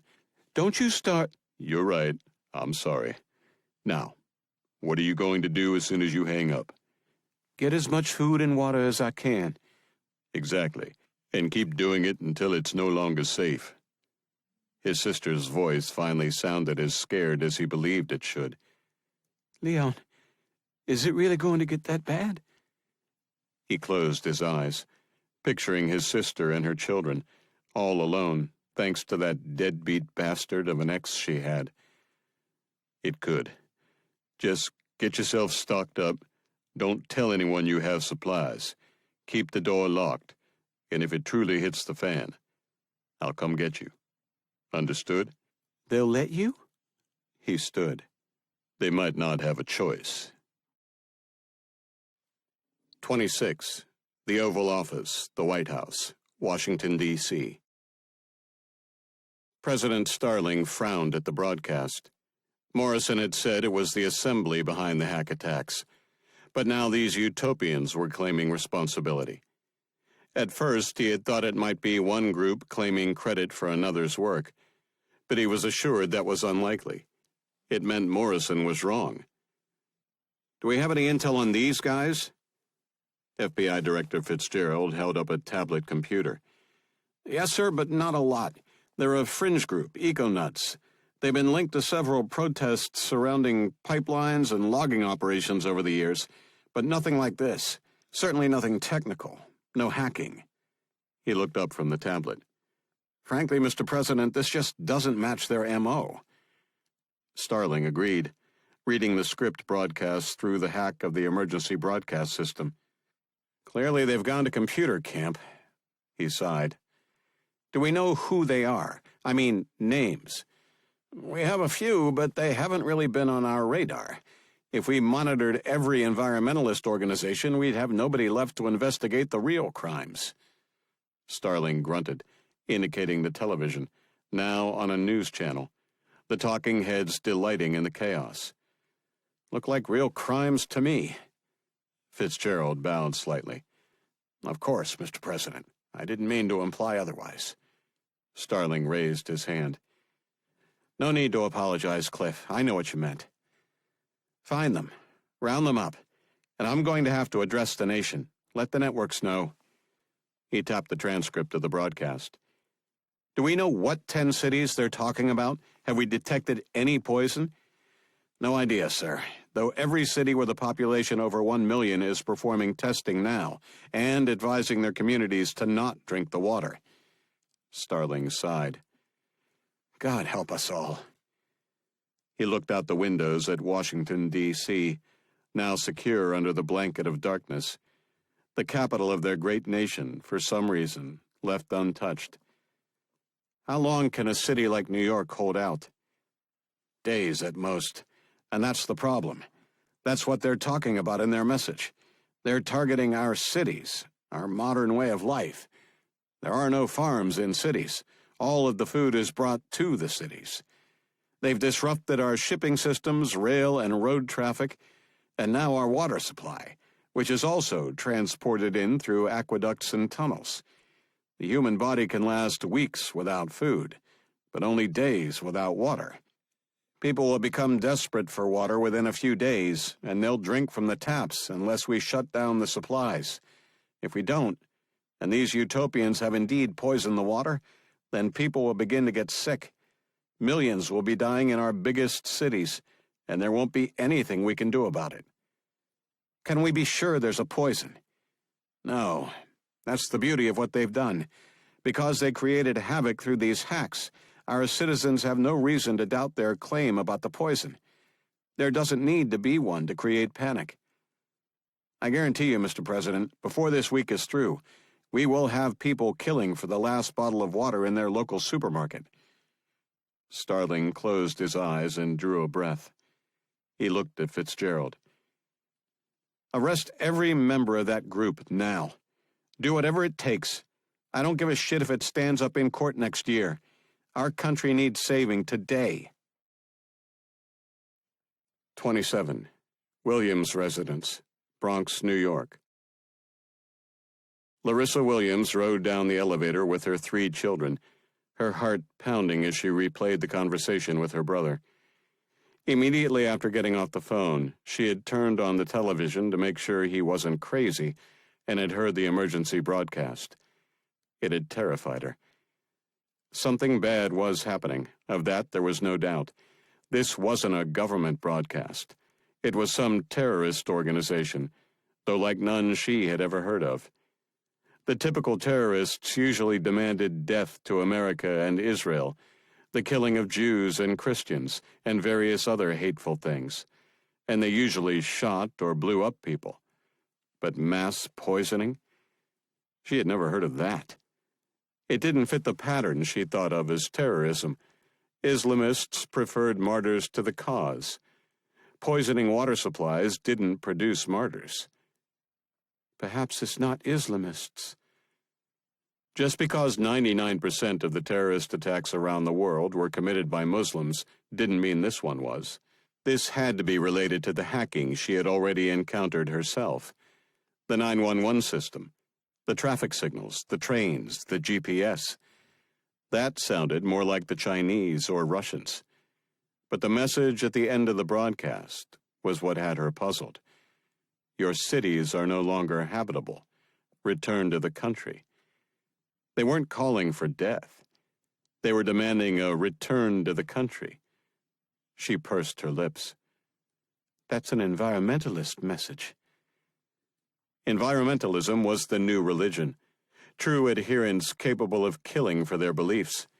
Greenpeace had already admitted in court filings that they lied in their propaganda, and in essence shouldn't be believed. Never let what will happen over the coming days happen again. The final line actually terrified her. Coming days. Not what had already happened, but what was to happen. The city was already in chaos, and they promised to make it even worse. The doors to the elevator opened, and she herded her children out, wondering if they wouldn't have been safer locked alone inside the apartment rather than out here with her. Sirens and shouting filled the air, the chaos outside merely muffled by the glass facade of the main lobby. One of her neighbors rushed inside, her eyes wide with fright. I wouldn't go out there. Not with those kids. The woman rushed past, catching the elevator before it closed. Larissa stared after her, then girded for what should only take 10 minutes. 10 minutes to secure their next 10 days. She pushed open the door and stepped outside, the sirens ear-splitting, the flash of red and blue lights flickering off every surface around her, disorienting. Okay, kids, everybody hold hands. She gripped her 2 youngest and jogged toward the nearest corner store. Mommy, what's wrong? Nothing, Michael, just in a hurry. She held up at the street corner and waited for a National Guardsman to indicate it was safe to cross. He beckoned them forward, and she squeezed their hands tighter, pulling her children across, then hurrying into Mr. Moe's mini-market, at least a dozen people already there. She grabbed 3 baskets, handing one to each of her children, then took 2 for herself. She made a beeline for the back of the store and stopped, pointing at the canned soup. Fill your baskets with those. How many? As much as you can lift. She continued to the coolers in the back and reached in, pulling an armload of water bottles and sports drinks from the shelf, letting them tumble into the first basket before repeating the exercise with the second. She lifted them with a grunt, wondering how they would manage getting back home. She found her children, their baskets overflowing, their faces straining as they barely lifted them off the ground. Okay, let's go. She reached the cash, a few people in line obviously in the know, others wondering what was going on. No one was talking. The TV in the corner flashed, the emergency broadcast system message she had seen still on a loop, but with the audio muted. Thankfully. Hi, Sama. Hi, Mrs. Williams. Are you going to be able to carry all this? She shrugged. We'll figure out a way. He rang in the purchases, returning them to the baskets. He leaned forward and whispered, You're a good customer. Take the baskets. Just promise to bring them right back. Larissa smiled gratefully, then whispered a response. I'll probably be back for more. The door chimed and several people rushed in. Sama indicated the door. I don't think anything will be left by the time you get back. She frowned, a steady stream now pouring in, word apparently spreading. She paid by credit card, then lifted her baskets, the children half dragging, half carrying theirs toward the doors. They reached the street corner, the panic now unavoidable, people rushing in all directions as they either made their way home or toward their favorite store to stock up. A window shattered behind her, a newspaper box rolling back onto the sidewalk as several men kicked their way into a closed store. We have to get home. Now. 28. Unknown location. Sherry White kneeled beside her patient, a patient who looked a lot better since she had begun the transfusion. Gravity seemed to be working, and perhaps blood pressure. She had stuck the needle in her left arm, and the other end in Fong's right, where she presumed pressure would be lower. She frankly had no idea what she was doing, though Fong wasn't sweating any longer, and her breathing had stabilized. Her pulse was now steady in the mid-60s, a level Fong had indicated was her normal. She had no way to test the woman's blood pressure, which would be the true measure of whether this was working, but she had to assume it was. Now the question was, when did she stop? She didn't think there was much danger to Fong in giving too much blood, but there was a risk to herself. She wasn't feeling lightheaded or much different at all, and the line she was using was pretty thin, so perhaps not much had been transfused. You need to stay physically capable. She was their only hope of defending themselves. Even if Fong was stabilized, she was in no condition to fight. And if Sherry were to get dizzy from any sudden movements, she wouldn't be much use either. She pulled the tube from Fong's IV, then the needle from her own arm. Let's see if that's enough. We can always try more later. I'm feeling a lot better, thank you. No problem. I'm going to hook the IV back up, though, okay? Okay. Some color had returned to Fong's cheeks, life once again behind her eyes. Sherry inserted the tube from the IV into the cannula, then placed the bag on Fong's chest. Okay, that should help keep you going. She examined the wound once again, the X-stat still holding. How's the pain? Still there, but not as bad as before. The palpitations have stopped, so I think I'm going to live, assuming we get out of here. Sherry stared at the door. Distracted by Fong's predicament, she had so far spent no time on figuring a way out. I'm going to do a little exploring, okay? Fong gave a weak thumbs up, and Sherry rose, slowly circling the walls, searching for anything out of the ordinary, but finding nothing beyond the door and prison-style bathroom. The floor was poured concrete, probably several inches thick. She kneeled and felt it with her hand. The floor is cold. Fong turned her head so she could see her. Basement? Probably, which means even if we could get through it, we'd have God knows how much dirt to dig through. She started tapping the walls, the thuds dull all the way around. I think it's some sort of insulated drywall mounted directly to the outer walls. They're probably concrete too, with dirt behind them. She pursed her lips, her hands on her hips. It's kind of a small room to be a basement, though. Fong agreed. Perhaps there are other rooms like this, side by side. You wouldn't be able to tell if the walls were thick enough. That would make sense.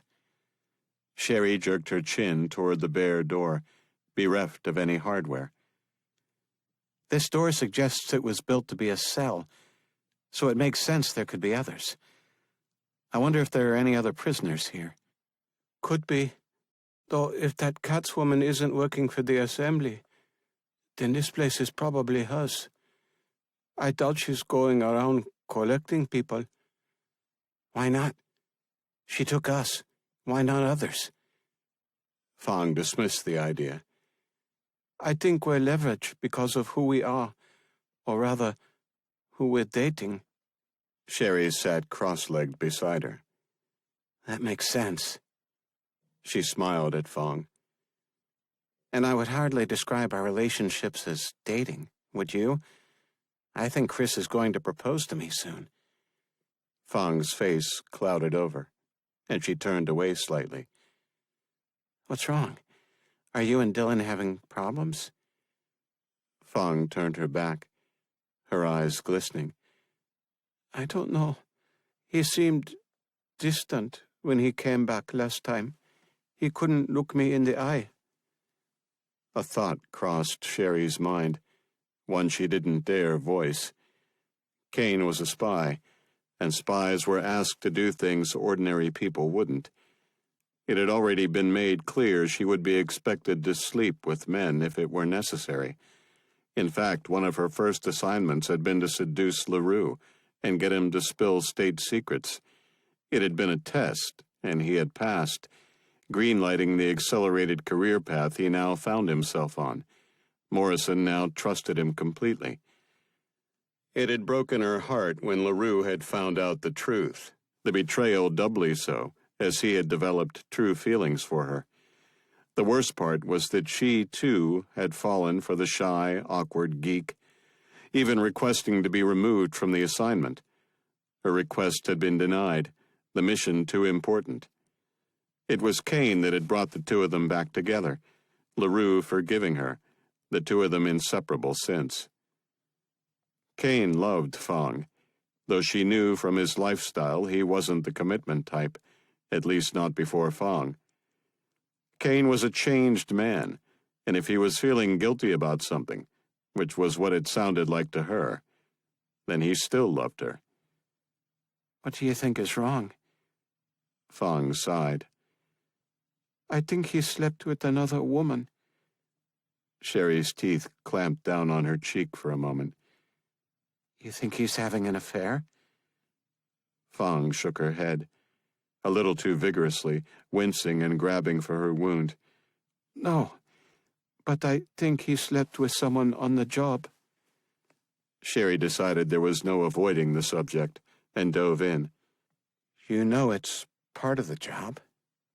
I do, and that's not what upsets me. Sherry was surprised. It isn't? She thought of how she would feel if LaRue slept with someone else. I'd tear his balls off. Then what's wrong? Well, I thought we were close enough that we could tell each other anything. Sherry smiled, placing a hand on Fong's shoulder. You know he can't tell you anything about his missions. They're classified. I know, but he can tell me when something is bothering him. He doesn't need to give me specifics. Just tell me what he had to do, so I can tell him it's all right. She sighed. I want his heart exclusively, not his, well, you know. Sherry grinned, patting Fong's shoulder. Oh, I know.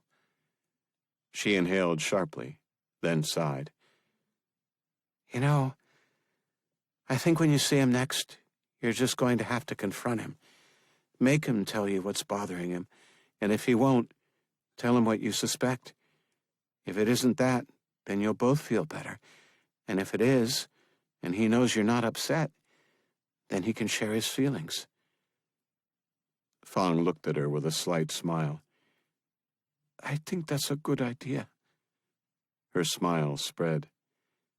You're good at this. You should have your own talk show. Sherry snickered. Right. Relationship advice from a spy. I don't think so. Fong grunted. Well, you're better at it than some of the people I see on afternoon TV. Sherry rolled her eyes. I can't remember the last time I watched a show like that. Probably not since I was a teenager. Fong huffed. Try being an unemployable former Chinese Special Forces soldier. You'd have lots of time on your hands to watch those ridiculous things.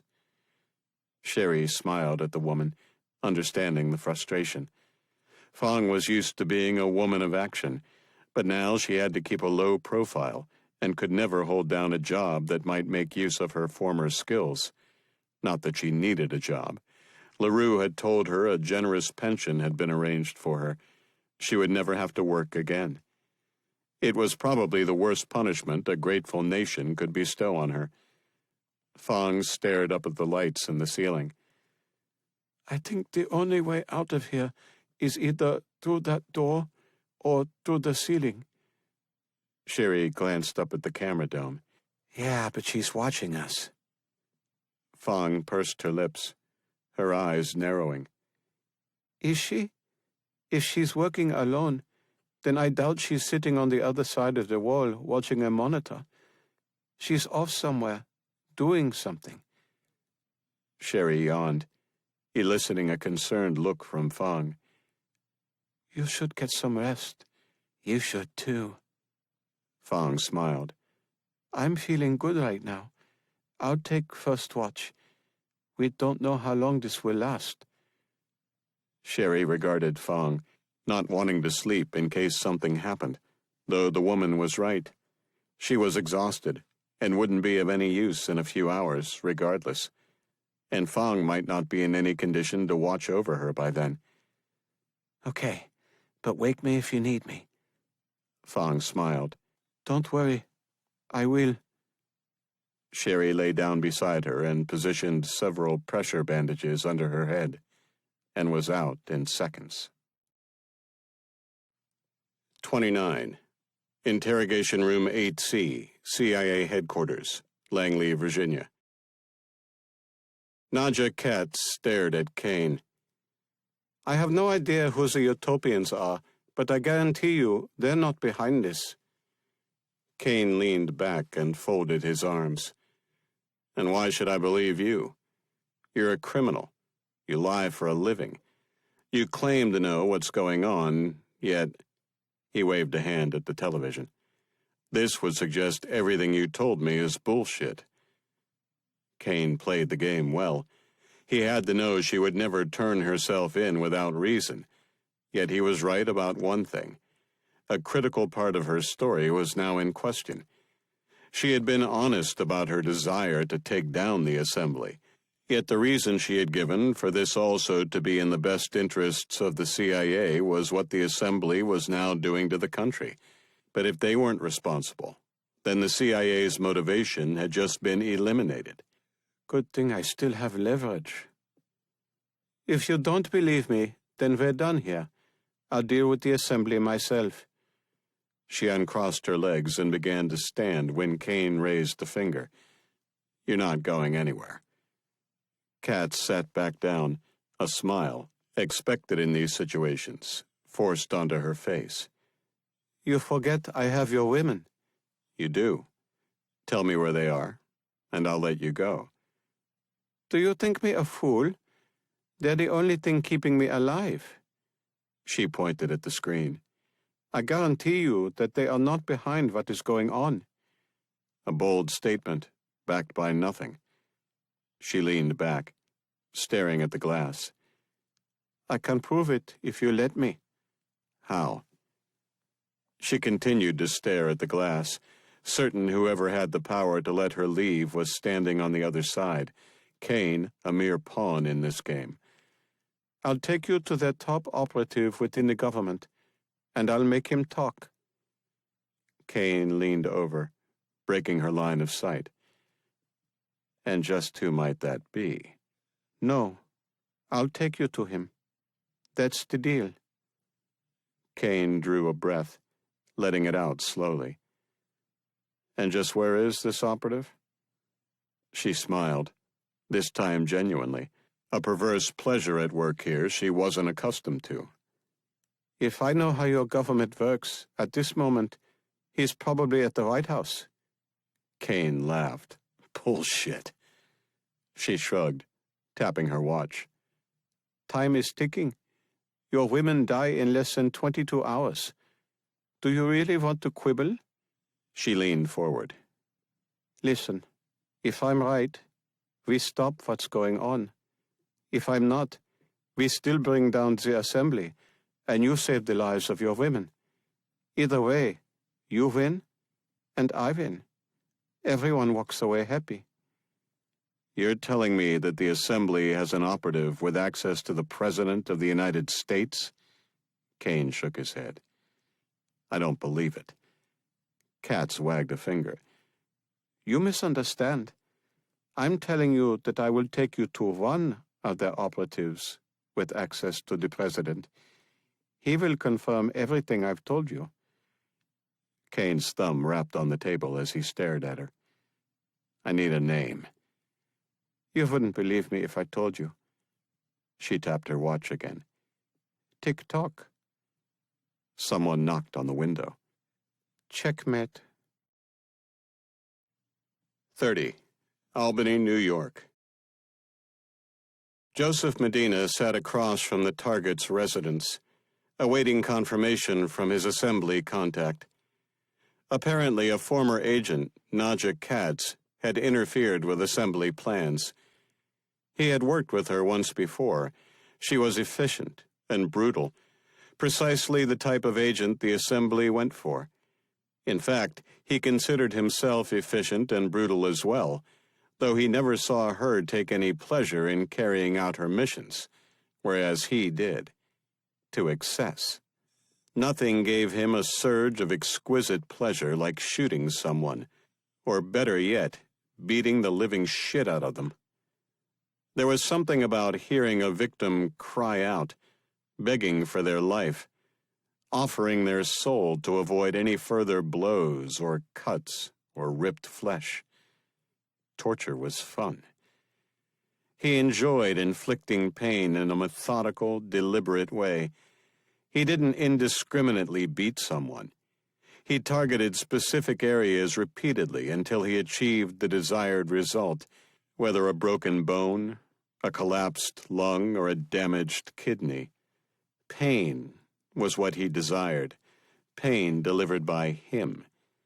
He just hoped he would be given a chance tonight. His phone rang, and he swiped his thumb. Yes. It's been confirmed. Katz has the targets. You're a go. He turned to the others and smiled. Let's go to work. He climbed out of the SUV and closed the door, walking across the street toward their target's humble home, the home CIA operations officer Dylan Kane had grown up in. Rick Kane sat in his lazy boy chair with his feet up. By his side sat 3 fingers of Glen Breton Rare, worked down to 1. His head lolled to the side as he battled to stay awake, the built-in massagers indecently kneading his entire body. It was exquisite. Why don't you go to bed? He opened his eyes and gazed at his wife, Jen, through his ecstasy. His body melted butter, a delicious numbness coursing through his veins. I'm too comfortable. I swear half our electrical bill goes to that chair. You're going to wear it out. And I'll buy another one. You already had to buy that one on layaway. Rick grunted. Don't harsh my mellow. Jen stared at him. Excuse me? Isn't that what the kids say nowadays? Maybe the kids do, but a grown man old enough to be a grandfather should never say those words. You sound ridiculous. He grunted again. I don't think I'll ever be a grandfather, so don't worry about it. Why do you say that? You've met our son, haven't you? Rick, that's not fair. Isn't it? He quit a perfectly good career in the military to become an enforcer for the big companies, gallivanting around the globe, never settling down. His chest tightened as his greatest regret resurfaced. That's your son you're talking about. He downed the rest of his scotch. Yes, it is. My son. The biggest disappointment of my life. I will not sit here and listen to you say such horrible things. He loves you. What would he think if he heard you talk like that? If he loves me, why is he never here? He knows how proud I was when he joined the Army. Hell, I even supported him dropping out of college to do it. But to work for an insurance company, as an investigator, there's only one reason he did that, to spite me. Hogwash. It's an excellent job. He makes good money. He's secured his future. And he's still young. He'll settle down eventually, and give you those grandkids you want. A burst of air erupted from his lips. He spends most of his time outside the country, and almost never comes home for vacation. You know, he's probably got a piece of ass in every port of call. A boy like that will never settle down. I can't believe... A loud banging sound from the front door ended the conversation. The echo of heavy footfalls rushing down the hallway had Rick struggling to get out of his chair as his wife leaped to her feet. He pointed at the phone. Call 911. 4 men rushed into the room, guns drawn. I'd prefer it if you didn't. Rick, his hands half raised, glared at the man. What the hell do you want? Take anything you want. Just don't hurt us, cried Jen. The man who had spoken, darkly tanned, with a pansy-assed, bleach-blonde hairdo, sneered. We're not here for your things. We're here for you. Rick eyed him. I think you've got the wrong house. We're nobody. Blondie chuckled. Yes, you are nobody, but your son isn't. Rick's chin dropped. Dylan, what the hell are you talking about? He's an insurance investigator for Shaw's of London. He stopped, his head beginning to shake. That son of a bitch. This is about one of his claims, isn't it? Did he turn you down? That's what they do, you know. They find any excuse not to pay, to stick it to the little guy while they continue to rake in the premiums. He lowered his hands. I'm with you. Screw Shaw. Your son doesn't work for Shaw's of London. Rick stared at him. Yes, he does. Blondie shook his head. No, your son is one of the CIA's top operatives. Rick laughed, relief sweeping over him as he realized they definitely had the wrong house, and this should soon be over. Even Jen giggled. Oh, our son is a lot of things, but he's no spy. Blondie stepped closer. Your son, CIA Operations Officer Dylan Kane, is a spy who has killed countless people for your country. And unfortunately for you, he has become an annoyance to my employer. You will be coming with us. He held up several zip ties. The easy way, He held up his gun. or the hard way. But Rick wasn't listening anymore. Dylan, a spy? It couldn't be true. Yet it had to be. These men knew his name, had guns, and wouldn't be here if it weren't true. Mistakes like that weren't made. His jaw dropped as nearly 10 years of his son's life were rewritten. He hadn't quit the military. He had merely changed professions to something he couldn't tell them about. It explained so much. He could never understand why his son had left the army, left something he had loved so much. His chest ached. What must it have been like for the poor boy to lie about what he did for all these years? What must it have been like for his son to hear the horrible things his own father had said about his profession? A profession that was only a cover meant to protect them from the dangers his new career could expose them to. I'm so sorry. He turned to his wife, her eyes filled with tears of pride and confusion and fear. She smiled at him, and he returned it, then glared at their captors. We won't cooperate. We won't let you use us against our son. Blondie smirked. You're operating under the mistaken impression that you have a choice. He stepped closer. I'm going to enjoy this. 31. Observation Room 8C, CIA Headquarters, Langley, Virginia. Dylan Kane stared through the glass at Nadja Katz as she sat, unmoving, exhibiting none of the nervous tics most prisoners did when they knew they were being watched. No nails were picked, no scratches itched, no teeth rubbed with the back of a tongue. Nothing. It was as if she were completely comfortable, completely relaxed. She's a psychopath. Morrison, just returned from Washington, agreed. Close. Once we had prints, we were able to pull her file. Kane's eyebrows rose. We've got a file on her? Not us, the Germans. She was in their foster care system when she was a kid. Other than that, we've got nothing on her, beyond what we know from last year. LaRue leaned against the glass. What does it tell us? Not much, except for one important thing. She was in a severe car accident when she was a kid and suffered brain damage. Apparently, she can't experience emotion, or she's very limited in what she can. Kane whistled, turning back toward Katz. Well, that explains a few things. We're trained to suppress our emotions, but they still get in the way. If she didn't have any, she could kill efficiently, without remorse or hesitation. He pursed his lips, sucking in a breath. That makes her extremely dangerous, but very predictable. Morrison regarded him. How's that? She's dominated by logic. She'll do exactly what she thinks will allow her to achieve her goals. Human emotion won't enter into it. LaRue sighed. That means she won't hesitate to kill Sherry and Fong if she thinks it will help her.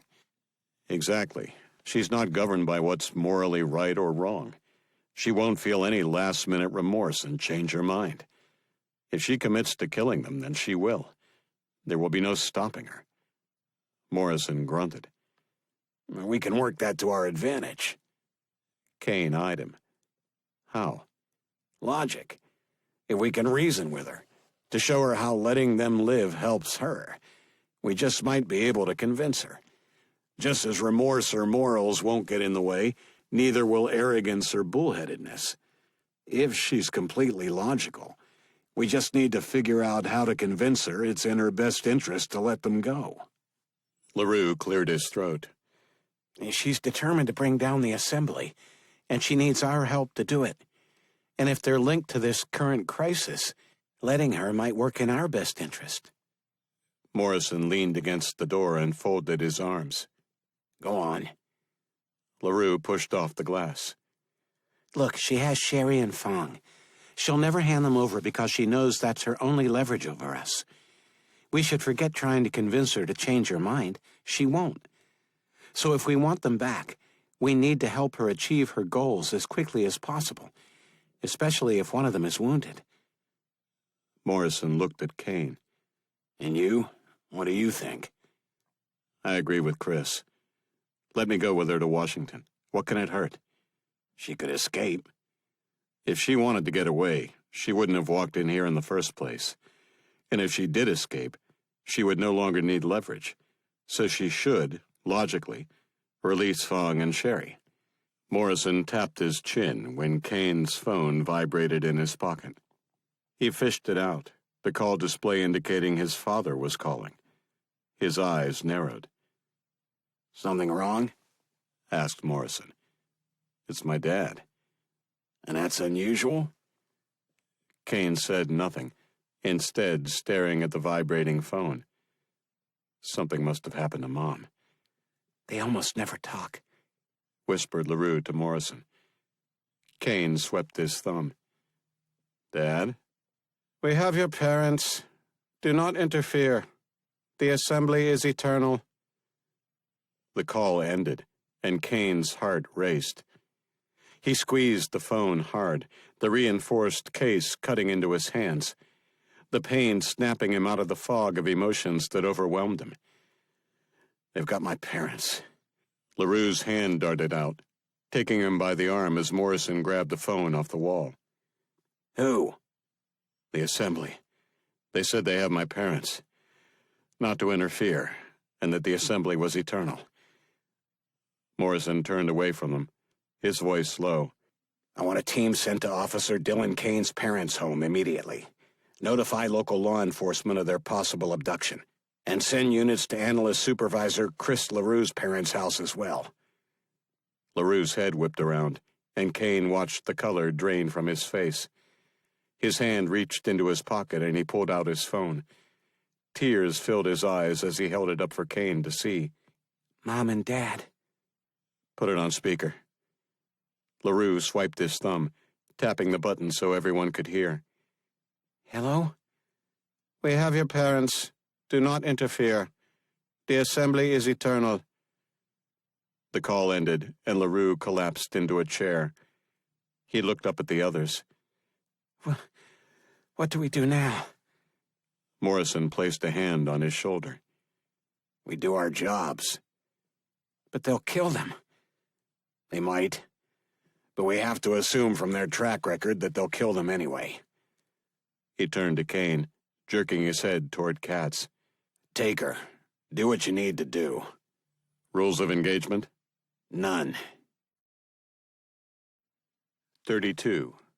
Mount Baker, Snoqualmie National Forest, Washington. Gary Suzuki leaned over from his perch, staring down at the loggers gathered below as he held up his cell phone to record what was about to happen. You're all murderers. Trees are living creatures and have rights. Every time you cut down one of these majestic beings, you mortally wound Mother Earth. You weaken Gaia even more. Once you wound her enough, she'll die. And us along with her. You're a nutbar, you eco-Nazi piece of shit terrorist. If you don't get out of that tree, I'm going to get my shotgun and blow you off that branch myself." Suzuki grinned, the logger's reaction exactly what he wanted. Death threats. They made for great PR, helped further the cause, and allowed for charges to be sometimes laid, though today the few police gathered seemed to be ignoring the crime just committed. No matter, he had it on camera, and when he returned to what modern man considered civilization, he would upload it to the web for the world to see. He rolled back into his perch, nestled among the massive branches of the Douglas fir, the chains holding him in place uncomfortable, though more for show. They were lightweight, in reality only looped around him once by necessity, the rest out of his commitment to the cause. It was the handcuff linking him to the end of the chain that was the true bond, merging him with this beautiful tree. He had no key and had filled the lock with crazy glue. No one was getting these off him without a fight. And it was a fight. Modern man was destroying the planet through living in a way nature had never intended. Sprawling cities, built from concrete and steel torn from the ground, acted as massive heat sinks that warmed the planet, sucking in nature's bounty every day before regurgitating it through tons of garbage and liquid waste. The Earth was never meant to sustain so many people in such a concentrated area. The proof was what would happen if the system shut down. It would be disastrous. Millions would die. He had no desire to see that. He wanted people to move out of the cities and embrace a simpler lifestyle, not driven by consumerism. Simple meals prepared with ingredients from local farms. Modern technology leveraged to provide clean, renewable power. And telecommuting allowing people to work among nature rather than the concrete jungle. A life centered around family, friends, and community, where nature and healthy lifestyles were the norm, rather than fast food and video games. A return to respecting the land, respecting the planet, and saving it for future generations to enjoy. It was a dream, one that would never come true in his lifetime, but he was determined to do his part so that when he did die and faced the great cosmic creator, he could look her in the eye and tell her he had tried his hardest, and if she agreed, she would grant him entry to a life of eternal oneness with the living planet, Gaia. He sighed, closing his eyes as a smile spread, actually looking forward to the day when he did finally die. Part of him wanted that ignorant logger to get his gun, to make good on his threat, and shoot him out of this tree. He would die for his beliefs, and his eternity would be set, a martyr for the cause. A black SUV pulled up on the logging road, a man and woman in dark suits and sunglasses climbing out. Feds? What the hell do they want? The man stepped closer to the tree and stared up at him. Are you Gary Suzuki? Who wants to know? I'm Special Agent LaForge, and this is Agent Alfredson, FBI. I need you to come down immediately. That's never happening, pig. It's my human right to be here. Get your ass down here now, asshole, shouted one of the loggers. LaForge held up a hand, silencing the loggers, now even more riled up with the arrival of the federal government. Sir, you are under arrest for acts of terrorism against the United States. A full list of charges will be provided to you when you come down. Suzuki's eyes widened. Terrorism? What the hell are you talking about? I'm sitting in a tree, saving it from those terrorists, he yelled, jabbing a finger at the loggers. Sir, are you a member of the Utopians? Proud member. Sir, your organization, the Utopians, have admitted to being behind the recent attacks on our infrastructure. By order of the President, this organization has been named a terrorist organization, and all members terrorists. Do you deny you're a member?" Never. His chest tightened at what was perhaps not the wisest of responses. Yet none of this was making sense. What terrorist attacks was he talking about? He had been in this tree for 3 days. He had no idea what was going on 5 trees over, let alone around the country. There wasn't exactly internet access here. "Sir, if you don't come down, we'll have to force you down." Come on up and just try it.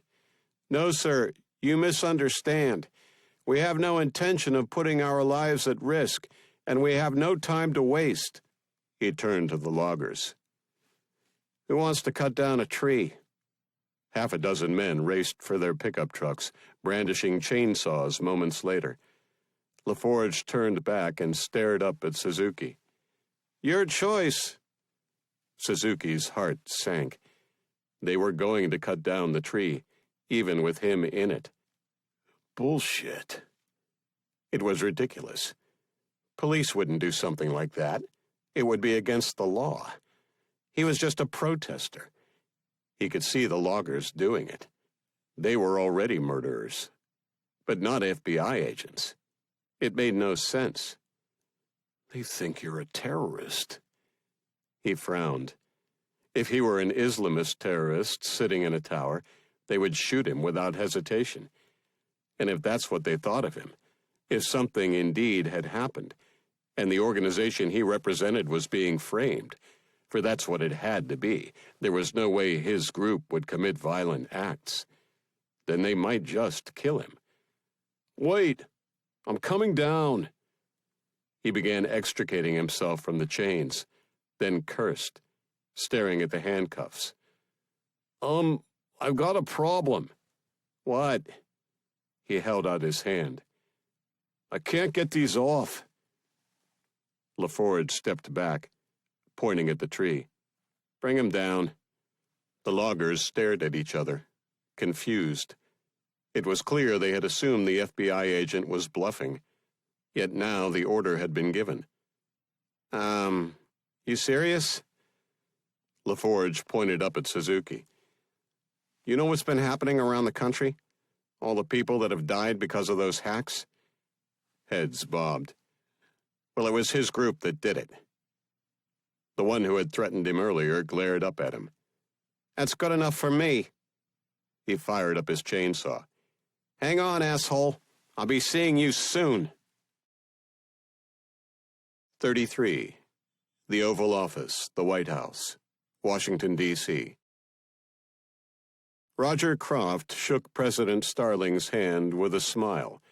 A firm handshake, something his father had taught him the art of when he was young, and it had done him well throughout his years of empire building.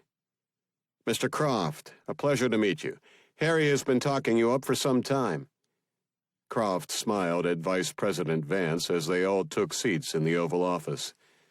"The Vice President is too kind. I just hope he hasn't shared some of our more illustrious stories from our college days." Starling chuckled. "Oh, I've heard a few, but don't worry, he never implicated you in any. At least not by name." Vance laughed. "Oh, I guarantee you that Roger was around for a few of those stories. I won't embarrass him by telling you which ones, but I will say this. We go way back, almost 40 years. We're getting old." We are indeed. But 40 years of knowing somebody tells me whether or not they can be trusted. And, Mr. President, Roger can be. High praise indeed. But forgive me, gentlemen, we're in the middle of perhaps the greatest crisis our nation has experienced since Pearl Harbor. What was so important that you needed to see me now, of all times? "Mr. President, our country is under attack by a non-traditional enemy." Interesting choice of words. Non-traditional. Do you know something I don't? "I choose my words carefully, Mr. President. If a specific nation were attacking us using military power, we could retaliate. Forgive me, Mr. President, but we could bomb the living hell out of them until they stopped. But with cyber attacks, it's different. Can we justify bombing someone when all they've done is hack our computer systems? Personally, I say yes. However, who do you bomb? With the way a cyber attack can be staged, the Russians could make it appear like the Chinese were doing it, or even the Germans. There's no way to be sure, at least not quickly. We're only 2 days into the current crisis, and our nation is at a standstill. My understanding is that transportation into and out of most major cities, especially New York City, has come to a stop. Our ports are moving at a crawl, our airports are grounding most flights, and our rail system is operating at less than a quarter of its normal speed, with no way to move their goods from the terminals in the large cities. He's right, said Vance, his head bobbing profusely. Our cities are being strangled to death. Already there's looting and hoarding. The store shelves are bare. There's nothing left. Those who don't have food already won't be getting any more. Exactly. Mr. President, our nation is in trouble. Serious trouble. With this new threat of contaminated water, the population is being told not to drink anything that doesn't come out of a bottle. But there isn't enough bottled water supply in the nation to supply the needs of just one city for more than a day or two. We have scores of cities that are going thirsty. People will become desperate and will drink that water and become sick. People are going to start going hungry very quickly, and hungry people will become desperate and begin stealing from their neighbors. Mr. President, we may be beyond recovery within a few days. Starling stared at him. You paint a pretty bleak picture, Mr. Croft. I'm not sure I agree with your dire predictions. Croft bowed slightly. Of course, Mr. President. You would have better advisors than I would. However, picture this. When your neighbor steals from you, when your neighbor refuses to share what they have, and your baby is crying because she's hungry, even if the crisis ends the next day, will you ever forgive your neighbor? Will you ever trust that person again? We're already a nation divided over politics. We can't risk it becoming even more so over something as basic as food and water. We're working as hard as we can to identify the perpetrators and bring them to justice. Our systems are already being repaired, and things should be back to normal within a couple of days. Croft raised his hands, palms up. Perhaps. But what if you haven't plugged all the holes? Excuse me? Mr. President, our systems were hacked, exploiting security holes that in some cases have been ignored for years due to budget restrictions, ignorance, or a complete lack of caring. Bringing these systems back online doesn't solve the problem. They can be hacked again. I would assume they'd patch them, or whatever they call it. Of course, I hope they would. But what if they can't? You need a system that will be able to detect this type of activity, shut it down, then tell you exactly where it came from, so you know who to retaliate against. Starling smiled slightly. And let me guess. Your company has just such a system. Croft grinned. As a matter of fact, we do. Our SecureVault system will protect the backbone of our entire communications infrastructure, whether government or private sector.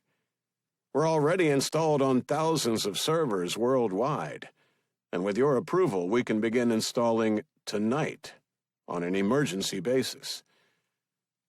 Starling pursed his lips, staring at Croft, then glancing at Vance.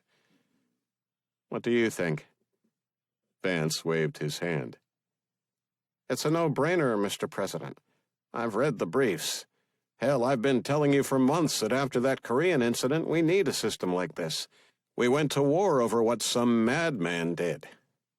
Starling, having been caught up in that crisis during a G20 meeting, knew all too well how close they had come to all-out war. He turned to Croft. Your system could have prevented that? Yes, Mr. President. Our system would have identified the hacks immediately. Even if it didn't, and a human identified there was a problem, the system would then have been able to track back everything to its genuine source, not the spoofed source. Within minutes, we would have known who was behind it, and you could have responded militarily before hostilities with the North Koreans had ever gotten beyond the saber-rattling stage. Starling rose and paced as he pinched his chin between his thumb and forefinger. He leaned on the edge of his desk. If you install this system, you'll be able to prevent any further hacks?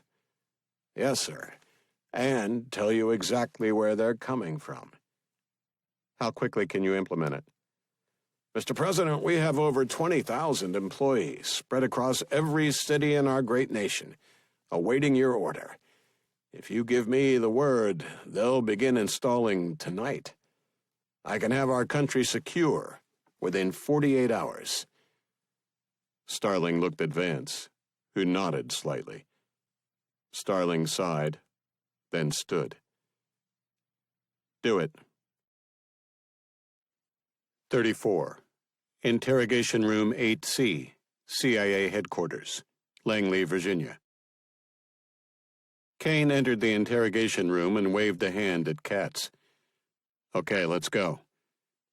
Katz looked up at him. Not now. Kane eyed her. What the hell are you talking about? Not now. She tapped her watch. Now I must rest. Tomorrow morning we will begin. Kane tensed, his fists clenching as he advanced on her before stopping himself. We don't have any time to waste. She stared at him. Something has changed. What?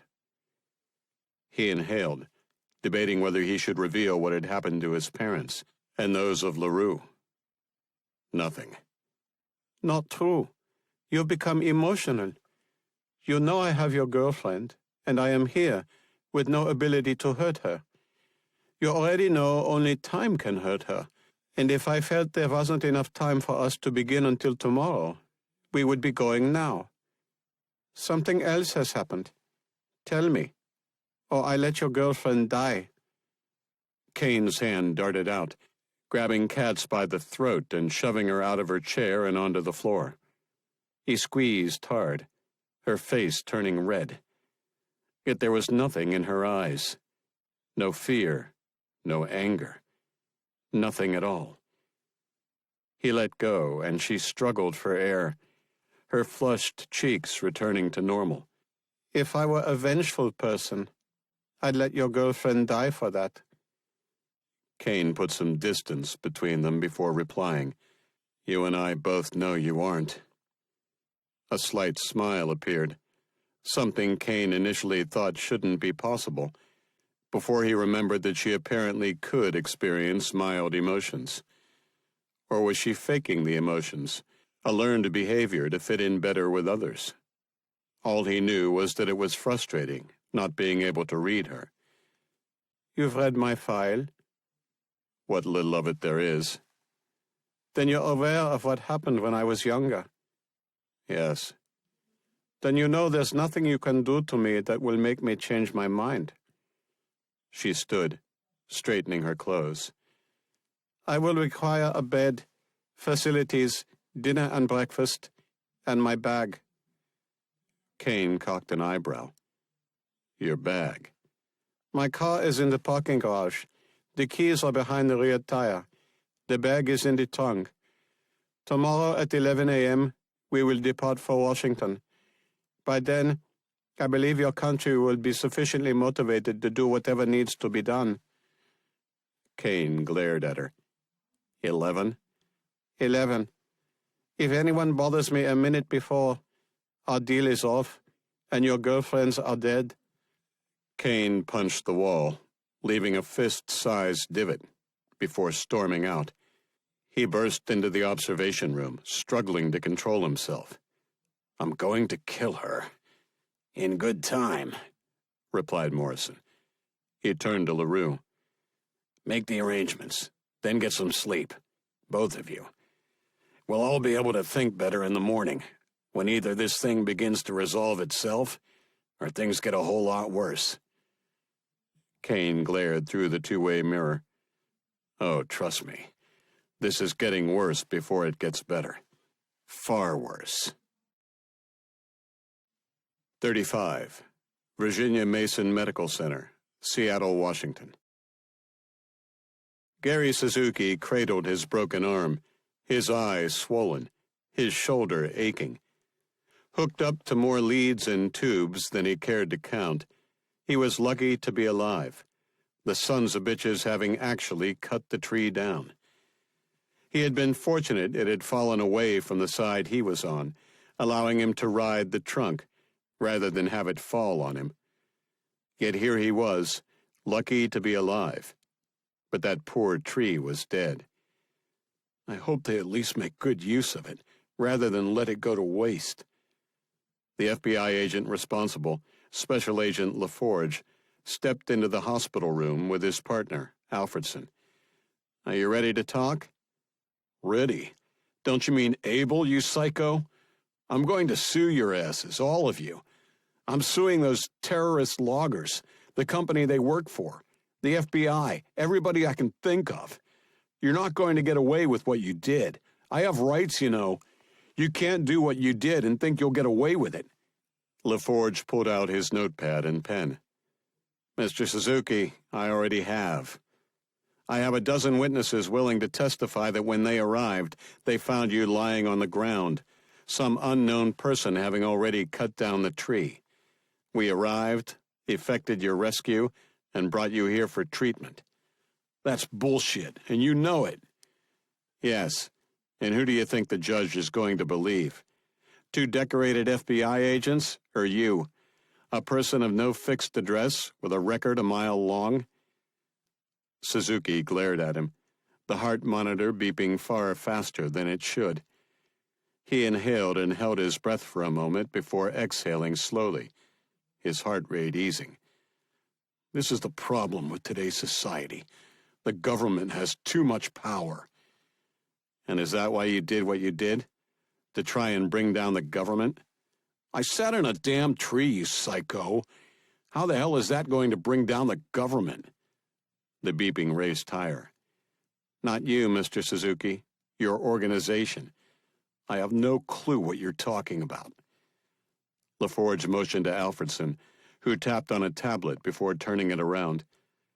Suzuki watched the recording, his eyes bulging as he witnessed the death and chaos occurring, then gasped when the organization he had pledged himself to took credit. That's impossible. You're lying. You photoshopped that or something." "No, Mr. Suzuki. The emergency broadcasting system was hacked, and that played on a loop until the system could be shut down. Hundreds are already dead, perhaps thousands, and things are rapidly getting worse. Transportation within our cities is at a standstill, and at the moment we can't get supplies in, and millions across the country are fleeing." Tears filled Suzuki's eyes as he imagined the fear and terror those poor people must be going through. I'm sorry to hear that." "I don't give a shit if you're sorry. Your people are responsible, and you're going to help me put a stop to it." Suzuki jabbed a finger at the tablet. "I don't care what that thing says. There's no way the utopians are behind this. We're peaceful. Yes, we advocate a return to a simpler way of life, where we bulldoze the cities and everyone returns to the land. But we want people to do it for themselves. We try to educate them, to show them what they're missing, to show them how city life is making them sick and miserable. Through education, they'll voluntarily leave." He flicked a wrist at the tablet. "But not this. This is chaos. Mayhem. Murder. We would never condone that. Never." "Well, somebody is behind it, and until we can eliminate your group, we're going to assume it's responsible. We need the names of everybody in your organization." Suzuki snorted. "Everybody? Are you nuts? I've never met anyone, let alone everyone." LaForge stared at him. "What do you mean?" Suzuki shrugged, instantly regretting it as a stabbing pain surged through his upper body. He winced. I mean, I get a text message telling me where to go and when, and they put some money in my account to cover expenses, along with a stipend. LaForge held up a finger. Wait a minute. They pay you to protest? Sure, that's how it's done now. Not everyone, of course. But when you're trying to bring attention to a cause that isn't necessarily popular, you need to outsource things. You outsource protesting? Absolutely. It happens all the time. Somebody pays for the bus to take the protesters somewhere. Somebody pays to feed them. Our organization and others have taken it a step further by also paying a little bit so we can at least subsist. And just how much are they paying you? Not much. Enough to feed and clothe myself, to get from point A to point B. Pay for hotels if necessary, pay for supplies, cell phone, that type of stuff. So basically, everything you need to survive without working. Suzuki held up a finger. Now wait, I work. I protest. I bring attention to the catastrophes going on around us. LaForge scoffed. Bullshit. You go to where you're told and protest what you're told. Do you even believe in what you're doing, or is it just a job to you? I believe. A hell of a lot more than you do. What have you ever done to save the planet? Okay, we're getting off topic. You said you get text messages. Have you ever actually talked to someone? Not since the day I was recruited. LaForge exchanged a frustrated glance with his partner. Who did you meet then? Jeff Bixby. He was the founder. That was about 10 years ago, I guess. Since then, I haven't actually spoken to anyone. Well, that's not true. We spoke for the first few years, but then everything went completely digital. Text messages and websites. That's it. And were you always alone when you protested? Not all the time, no. And do you have any other names? Nope.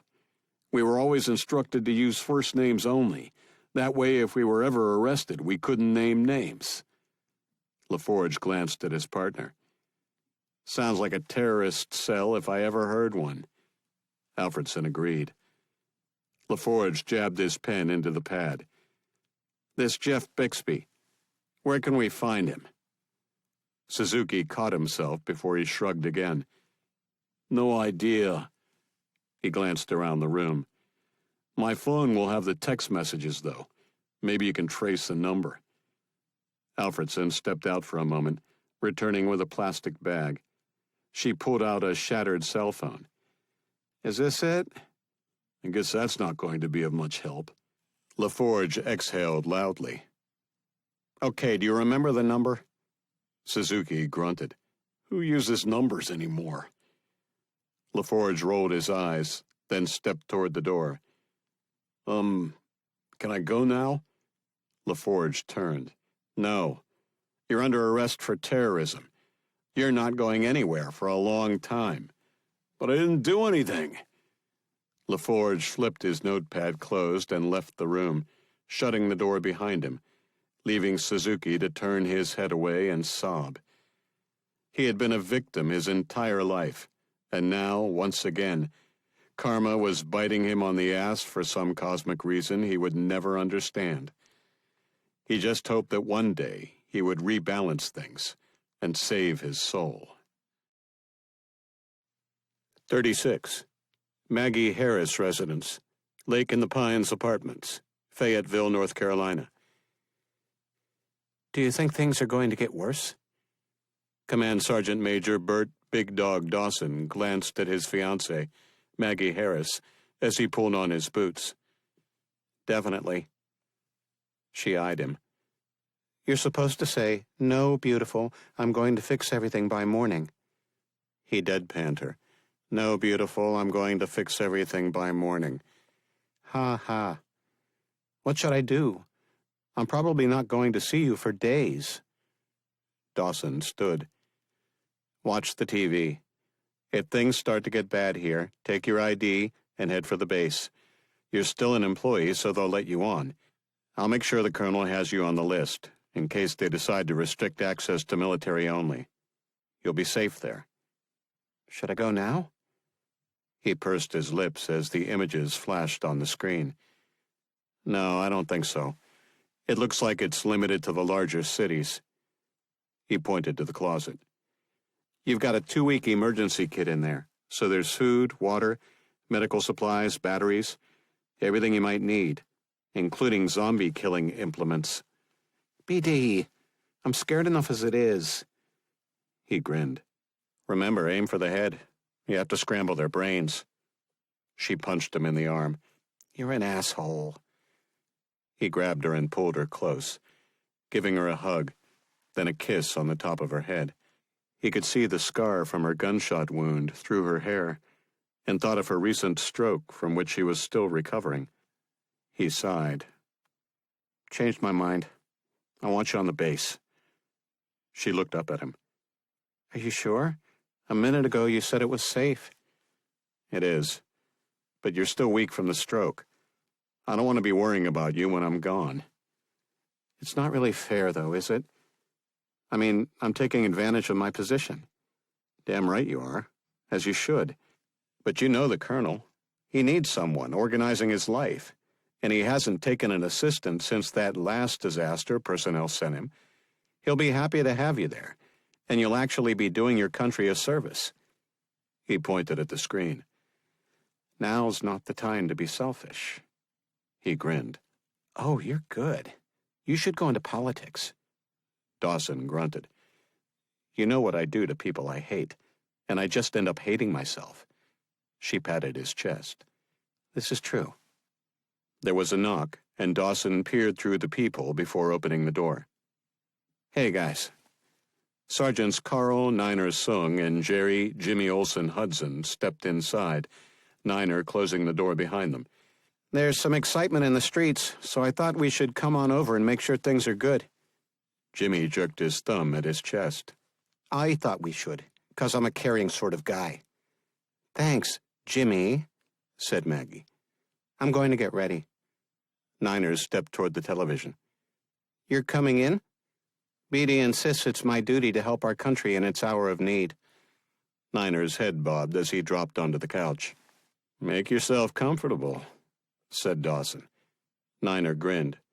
Don't mind if I do. Got snacks? Dawson squeezed his junk. I said snack, not a meal. You gorgeous specimen of a man. Jimmy groaned. Niner, behave, called Maggie from the bedroom. Yes, Niner became all business. So, what do you think is going on? Dawson pursed his lips. Dunno, but somebody sure got a hate on for America today. Jimmy grunted. What else is new? The question is who? It could be a country, or a kid in his mom's basement. Right now, I think that's more a CIA, NSA, FBI issue, replied Dawson. When they figure it out, they'll let us know where to go, if anywhere. Niner regarded him. Do you really think they'll do nothing? Oh, they'll do something, but it might be cyber-related. If China or Russia did this, do you really think we'll be sending in bombers when they've got nukes?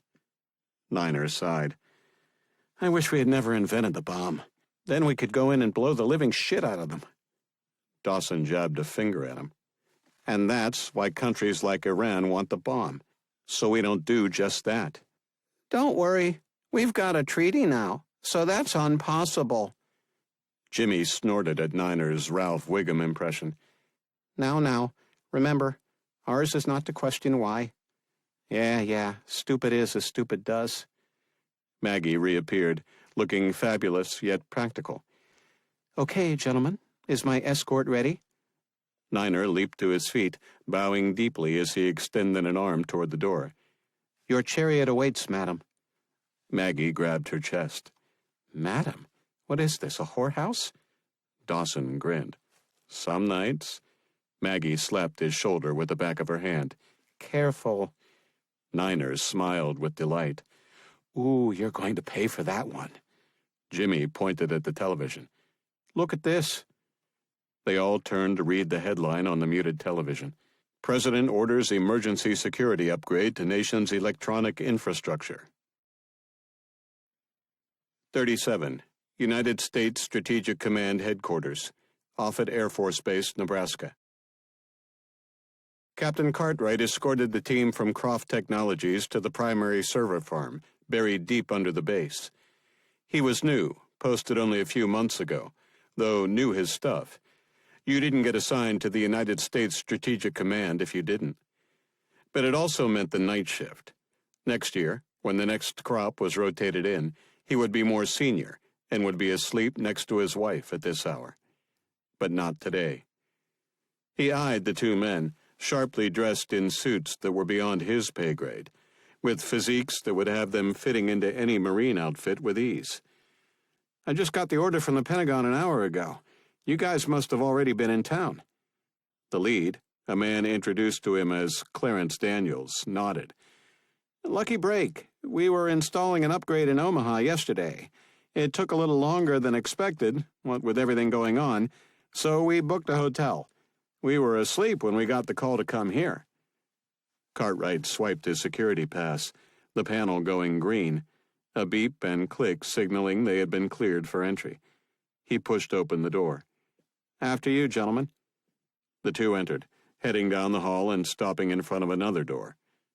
Cartwright's eyes narrowed. Have you been here before? No, why? Well, you seem to know your way around. Daniels pointed up, a series of cable conduits overhead, most taking 90-degree turns into the room on the other side of the door they were now in front of. Just logic. Cartwright smirked. You know, when I first got here, I noticed it too. I guess eventually you stop seeing what's right in front of your nose. He swiped his pass again, then pushed open the door to the server room. How long are you guys going to need? It's going to take a while, but we should be out of your hair by tomorrow evening. Cartwright's eyebrows rose. That long? Daniels gestured at the massive room lined with rack upon rack of equipment powering the backbone of the nation's defense systems. It's a big job, and we're only two guys. With the transportation problems, we wouldn't be able to get a team here to help until the afternoon, regardless. Cartwright laughed. Yeah, I guess so. He pointed toward the station where the servers could be accessed. There you go. The two men walked over, the second sitting in the chair as he unbuttoned his suit jacket. He turned to Cartwright. I'll need you to log me in. Root level access. Cartwright frowned, hating to give anyone that level of access, yet his orders were clear. Full cooperation, full access. He leaned over and entered the user ID and password set up for the task, then tapped Enter. You're in. Thank you. Daniels turned to him. If you got things to do, feel free. We'll be here for hours. Cartwright smiled slightly. Do you honestly think the Pentagon wouldn't court-martial me if I left two civilians alone in here? Suit yourself. He sat in the only other chair, leaving Cartwright to wonder if he shouldn't have planned this better. 38. Temporary Quarters, CIA Headquarters, Langley, Virginia. Kane lay in the narrow bed. This not the first time he had spent the night at Langley, nor would it be the last. CNN was on mute, with the closed captioning turned on, and he found himself staring at the small, wall-mounted television, rather than getting the sleep he had no doubt Katz was banking several doors down. She was a terrifying woman. It wasn't that he thought he couldn't take her in a fight, though he wouldn't make the mistake of thinking it would be easy. It was that she was the type of cold, methodical killer one rarely encountered. There were psychopaths in the world, lots of them, though there were few that had managed to have a series of life events provide them with the skills to become a lethal killing machine, or the contacts to employ those skills for an ultra-secret organization hell-bent on world domination, or some other such thing. This woman had somehow been trained to be the best at what she did, was somehow found by an organization that had no scruples or morals, and was now expecting, in her entirely logical mind, for him to forget everything she had done and partner with her for their mutual benefit. It was laughable, yet it made perfect sense. They had a common enemy, and as someone far wiser once said, the enemy of my enemy is my friend. Psychotic friend, perhaps. Yet she was right about one thing. It was now the middle of the night in the cities of America, and it was mayhem. There was rioting and looting, images of empty grocery stores and Best Buys playing on a loop, CNN occasionally scrolling a count of the confirmed dead, and it was already approaching 500, with the unconfirmed numbers far higher. Most cities were now under curfew, and in L.A., there were reports of the National Guard shooting looters. The initial public reaction favorable. That will mean open season before morning. Which was good. He agreed with that. Looters should be shot. The danger would come when the looters started shooting back. Gun battles in the middle of overcrowded cities were never a good thing. Initial tests of the water supplies were negative, but that apparently meant nothing. The eco-terrorists, as these utopians were being labeled, stating it was undetectable. His personal feeling was that this was a bluff, something to further their goals of making the cities uninhabitable. Millions were already fleeing the cities, mostly on foot, refugee camps springing up in the countryside surrounding most metropolitan areas. The problems were cities like New York, where the points of exit were few and blocked, and where the surrounding areas were simply more concrete jungles. Where do millions of people go when they're surrounded by millions of others in the same predicament? This was a disaster on an unprecedented scale. Even if it resolved quickly, he had a sense people would be seriously reconsidering their life choices. Cities were incredible, a marvel of modern engineering. Yet they had obvious drawbacks if critical elements of that design should fail, especially if they failed all at once. The GPS system was still screwed, the satellites not accepting the update needed to fix it, forcing the ports to handle the docking of ships manually. The nation's trains were rolling again, albeit slowly, but traffic inside the cities was barely moving. Thousands, if not tens of thousands of cars were abandoned, with no hope of ever moving them in a timely manner. His eyebrows rose as a large plow pushed across the Brooklyn Bridge into New York. Car after car shoved to the side as a convoy of supply vehicles trailed behind. That's one way to do it. He frowned, his cover career as an insurance investigator wondering what a disaster like this did to the insurance industry. Tens of thousands of cars would be totaled over the coming days, if this were the method employed to clear the streets. Would they pay the claims? And if they did, would they demand bailouts from the government after the fact? And then, would they pay huge bonuses to their executives afterward? Somebody always benefited. He watched a breaking news update and shook his head, the president ordering the installation of an unnamed security system across the nation. I wonder how many billions that will cost, and if anyone bothered to see if it worked. Knee-jerk reactions were almost always bad. The country needed to bring down whoever was behind this, which would stop further attacks. Repair the systems, get the nation moving again, and when done, analyze how it had happened and determine how to prevent it from happening again.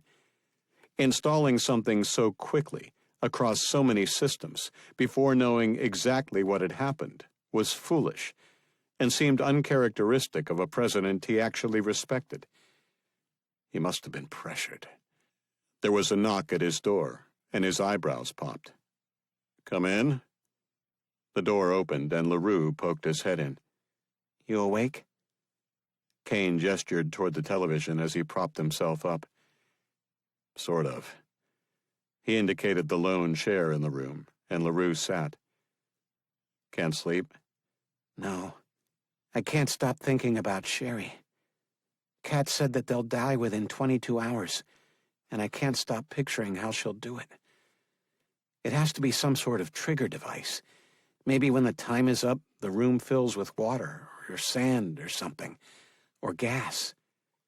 Kane smiled slightly, turning on the bedside lamp. Or it could be as simple as they run out of air. That's the most likely. LaRue stared off into the distance. That could be it. That would be the easiest, I guess. And least painful. LaRue stared at him. I never thought of that. But would cats be humane? Kane grunted. You're asking the wrong question. Would cats be inhumane, I think, is more what we're wondering. If she's logical, then the easiest, most efficient way of killing them is what she'd use. I don't think she's interested in punishing them or scaring them. They're leverage over us. We're the ones who are supposed to be scared. And it's our imaginations that are running wild, coming up with all kinds of horrible scenarios, all of which motivate us to work with her. Clever woman.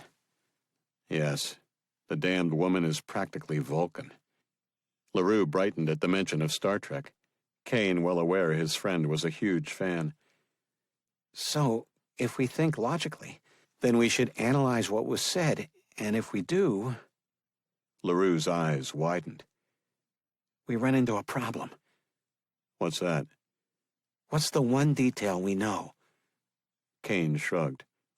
Enlighten me. That they have 22 hours to live. Kane held up his watch. 20 now. Your point? How could she know how much air they would use? I mean, she could make an estimate. But if she were wrong, they could last for hours longer, or... Kane frowned. Or hours less. It would be a big risk for her to take. She had to know that if the CIA held up its end of the bargain and Katz delivered 2 dead bodies, they would pursue her until the end of time. She'd have to err on the side of caution, I guess. LaRue brightened slightly. So, then, we've got more than 20 hours. Only if you're talking air. You could be right in that it's something else that's triggered. It could be water or gas, or as simple as sucking the remaining air out of the room at the deadline. LaRue's shoulders slumped. Listen, buddy, there's no point dwelling on it. All we can do is help her. Give her what she wants. Take down the assembly. Then hope she holds up her end of the bargain. LaRue looked up at him. How the hell are we going to take down the assembly in less than a day? We've been looking for them for years. Kane wagged a finger. Nah, you're looking at it all wrong. What do you mean? What I mean is that we're here to help her take down the assembly, and she thinks she can do it all tomorrow, with our help. There's only one way that's possible. LaRue's eyes shot wide. She already knows where they are. 39, outside Pateros, Washington. Jeff Bixby leaned forward in his chair, flipping through different news channels, all showing his plan was succeeding brilliantly. And it was terrifying, heartbreaking. Hippie parents had raised him to believe that Mother Earth should be placed ahead of all else, even if that meant mankind should be forced to live a more honest, meager life. He wasn't anti-technology by any means, and in fact, as the founder of the Utopians, believed it was the solution to the problem. Birth rates were already dropping. By educating and improving the lives of those in the Third World, the entire planet could benefit when all of society embraced a birth rate below the replacement rate. Over generations, the population would drop to a more manageable level, allowing the Earth to sustain her population with ease, and the raping of her resources could slow. But that was only one step. The real agenda of the Utopians was to resolve the problems posed by the cities. They were a blight that had to be stopped. Yet things were continually getting worse. Already half the population of the planet lived in cities, and it was going up every year. It would eventually mean that very few lived independent lives, all reliant on the hardy few who worked the land. When cities could starve within days because nothing was grown there, it meant the human population as a whole was in catastrophic danger. And that was what this was all about. He had tried educating the public for the better part of 30 years, but his message always fell on deaf ears, few even bothering to listen, fewer still buying what he was selling. It had been discouraging. With the internet, he had raised enough money to keep a few dozen eco-warriors working the cause, and they occasionally received some press from the mainstream media when they committed something truly audacious. Though with today's 24-hour news cycle, it always flamed out quickly, leaving him struggling for funds once again. But all that had changed 2 years ago. 2 years ago, a man approached him in a parking garage, a man in the dark, a man who asked him a simple question. If you had to empty the cities, how would you do it? And that had been it. A single question, and the man was gone. It had him thinking. He had always wanted people to realize on their own that leaving cities was a good thing, that moving back to the country was the future. Telecommuting meant there were millions of jobs confined to the city that needn't be. Yet convincing corporations of that was nearly impossible, so the employees weren't going anywhere, even if they wanted to. But this simple question had him wondering about the problem in an entirely new light. If you had to empty the cities. So in other words, what changes could he make to move the population, rather than wait for the population to move itself? He was already familiar with the dangers of city living from a supply management standpoint. It had always been his argument that if anything went wrong and the food couldn't get into the city limits, or the water was cut off for any significant amount of time, people would be dying of thirst within days, starving within weeks. And simply taking the facts he already knew, then thinking of how to trigger that event, allowed him to put together a plan on how to do just that.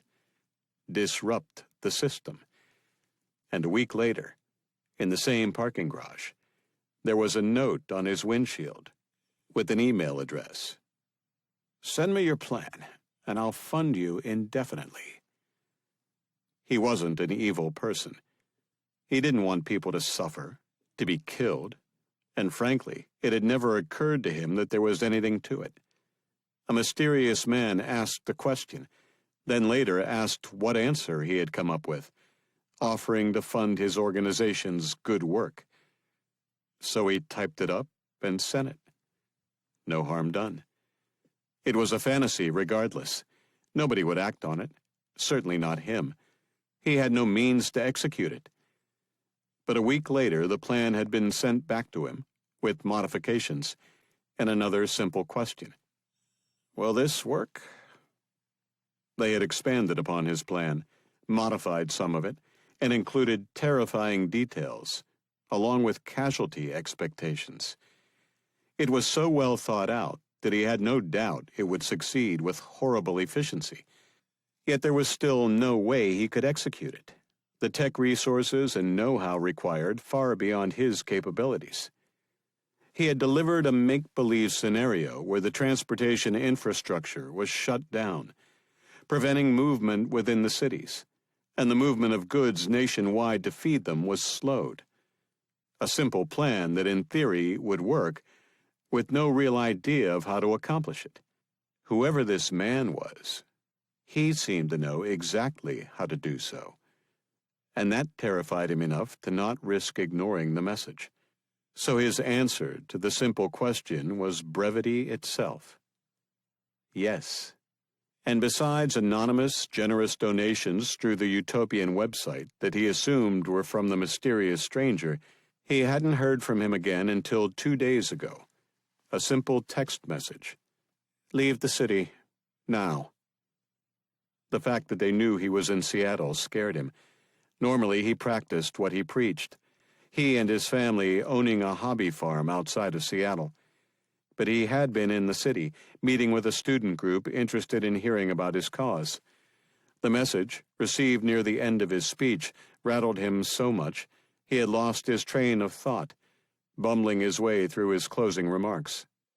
Then he had rushed out, begging off any questions from the enthusiastic students. He was barely out of the city when the radio reported the 911 outages. a part of the plan added by whoever had warned him to leave. And that was what had him so terrified tonight. One eye on the screen, the other on the door, his shotgun resting on his lap. Why had they warned him? Was it out of some sense of obligation, since he had helped them? He could see that. Yet the more cynical part of him saw a darker, more sinister reason. He was their patsy. His organization had been named in the emergency broadcasting system message, and since then, he had been waiting for the police to knock down his door. In fact, he was so convinced of it, he had sent his family to stay in a local hotel until this blew over. From what he was seeing, however, it didn't appear it would blow over any time soon. These people, whoever they were, had total control.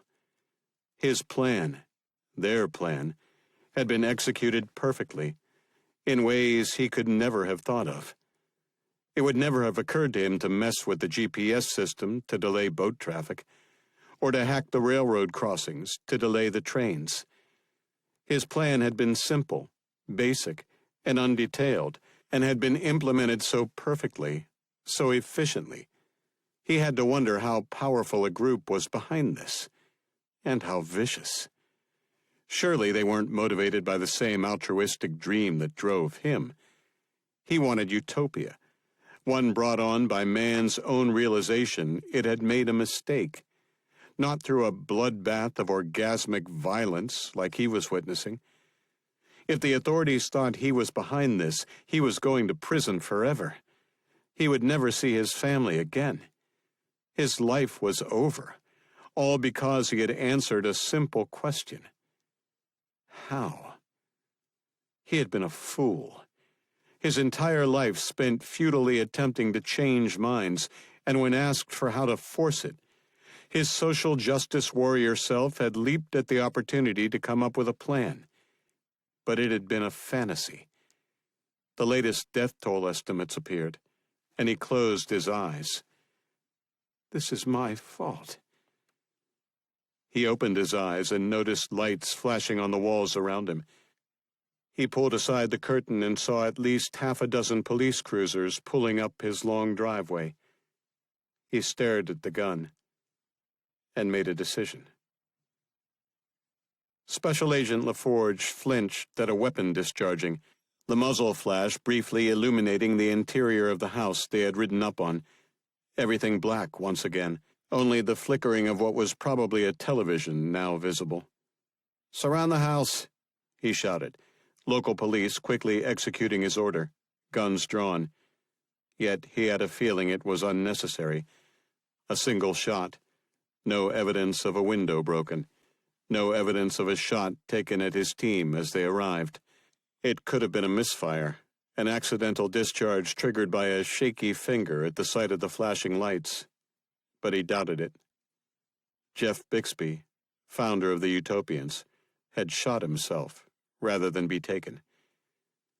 That was the act of a guilty man, the act of someone who wanted to turn himself into a martyr to his cause. That was the act of a terrorist, and exactly what he would expect from a coward who would wreak such havoc on his fellow citizens, all for ideology. A megaphone was handed to him, and he turned it on. "Mr. Bixby, this is the FBI. You are surrounded. Come out with your hands up. This is your only warning." He lowered the device, and everyone waited. The only sounds the idling engines, and what to him, a city boy, sounded like agitated cows, sheep, and chickens in a nearby barn. I wonder who takes care of the animals now. Bixby had a wife and children. Perhaps they would stay on and work the land, though often in these cases, the spouse was only humoring their partner, with no real interest in living the life chosen for them. He glanced around at the barrenness. A few lights visible in the distance, probably neighbors, but little else. He couldn't live like this, not so isolated. And what was there to do? Where's the nearest IMAX? Starbucks. Bixby would say he was part of the problem. So tied to the life that a city provided, he knew no better. And the man would be right. But what was wrong with that? Modern society had developed enough that a few could feed the many. Modern infrastructure allowed those goods to be moved quickly and efficiently, and feed millions within the concrete jungles that the majority preferred. Though perhaps that wasn't entirely accurate. If people preferred cities, why was suburbia so popular? If so many wanted that patch of grass to tend, perhaps there was still some intrinsic part of being human that drew us back to the land we had lived on and toiled over for countless millennia. The utopians were wrong to want everyone to return to the land. There simply wasn't enough of it for that many people to work, though they had proven a point. City life was fragile. The reports he had heard on the way here were terrifying. Rioting, looting, empty store shelves, hospitals overwhelmed, troops in the streets. And it had barely been 2 days. They had attacked all manners of transportation, as well as sowed distrust in the water supply. Yet they had left communications untouched. People were free to spread panic and false news over the internet, to glue themselves to their televisions and computers, and feed their fear. It was brilliant. The panicked mind was its own worst enemy. A panicked nation was as well. He sighed, flicking his wrist, the SWAT team he had brought surging forward. It took only minutes for the house to be cleared, the team lead stepping outside and beckoning him over. "The family isn't here. He's in the living room in front of the television. Single gunshot wound to the head." The man frowned. "It's messy. Shotgun." LaForge stepped inside the living room, Bixby in his chair as described. Half his face splattered on the wall behind him. "Light." Alfredson flicked on the light switch, revealing the true gruesomeness to everyone. Somebody gagged, and LaForge pointed at him. "Get out of here before you contaminate my scene." The officer rushed outside, these townies not used to what he saw nearly every day. He envied them. He stepped closer, the shotgun in Bixby's lap, one hand still on it, leaving little doubt it was self-inflicted. He glanced at the television, CNN reporting roving gangs in Los Angeles squaring off against National Guard units, the governor giving orders to open fire on anyone armed with anything. Zero tolerance appeared to be the name of the game, and he had to agree. Nip it in the bud quickly, and in the end, more lives would be saved. He had no doubt the armchair quarterbacks, with the benefit of hindsight, would be hypercritical when it was all over. But what else was new in today's society? One so polarized between left and right that the country was tearing itself apart. "Sir?" He turned toward the voice, a young officer pointing at a laptop computer sitting on a desk wedged in the corner. "Looks like a suicide note." He stepped over and read it, and frowned. "What's it say?" asked Alfredson. "If we're to believe Mr. Bixby, then he's not behind this." Alfredson grunted. "Do you believe him?" LaForge shrugged, waving his hand at their surroundings. "Does this look like the headquarters for an operation that's taken down a nation?" 40. Assembly Command and Control Facility. Unknown location. The major news networks have picked up our stories on people getting sick from drinking the water in New York City. Number 4 turned to his senior controller, his liaison between the dozens of staff managing the operation and himself, handing him a tablet. He took it and smiled. In their rush not to be scooped by their competition, they're reporting first, vetting second. "Yes, sir. It's exactly what happened on 9/11. Precisely. And that was before Facebook or any other modern form of social media had taken control." His smile spread. 10 years ago, this wouldn't have worked. But today, it's almost too easy. Everything is so integrated, And with everyone on tight budgets, known security vulnerabilities are left unpatched. And the people don't trust their media or government, so they're willing to get information from anyone. Including us. Number 4's head bobbed. Including us. He spun on his heel, heading for the door. Keep me informed. I'm going to bring the council up to date. Yes, sir. Number 4 left the buzz of the control center, filling most of this level of the complex, and headed for his office. He sent a secure email updating the council, then debated returning to monitor things. He was exhausted. Would a few minutes to himself hurt?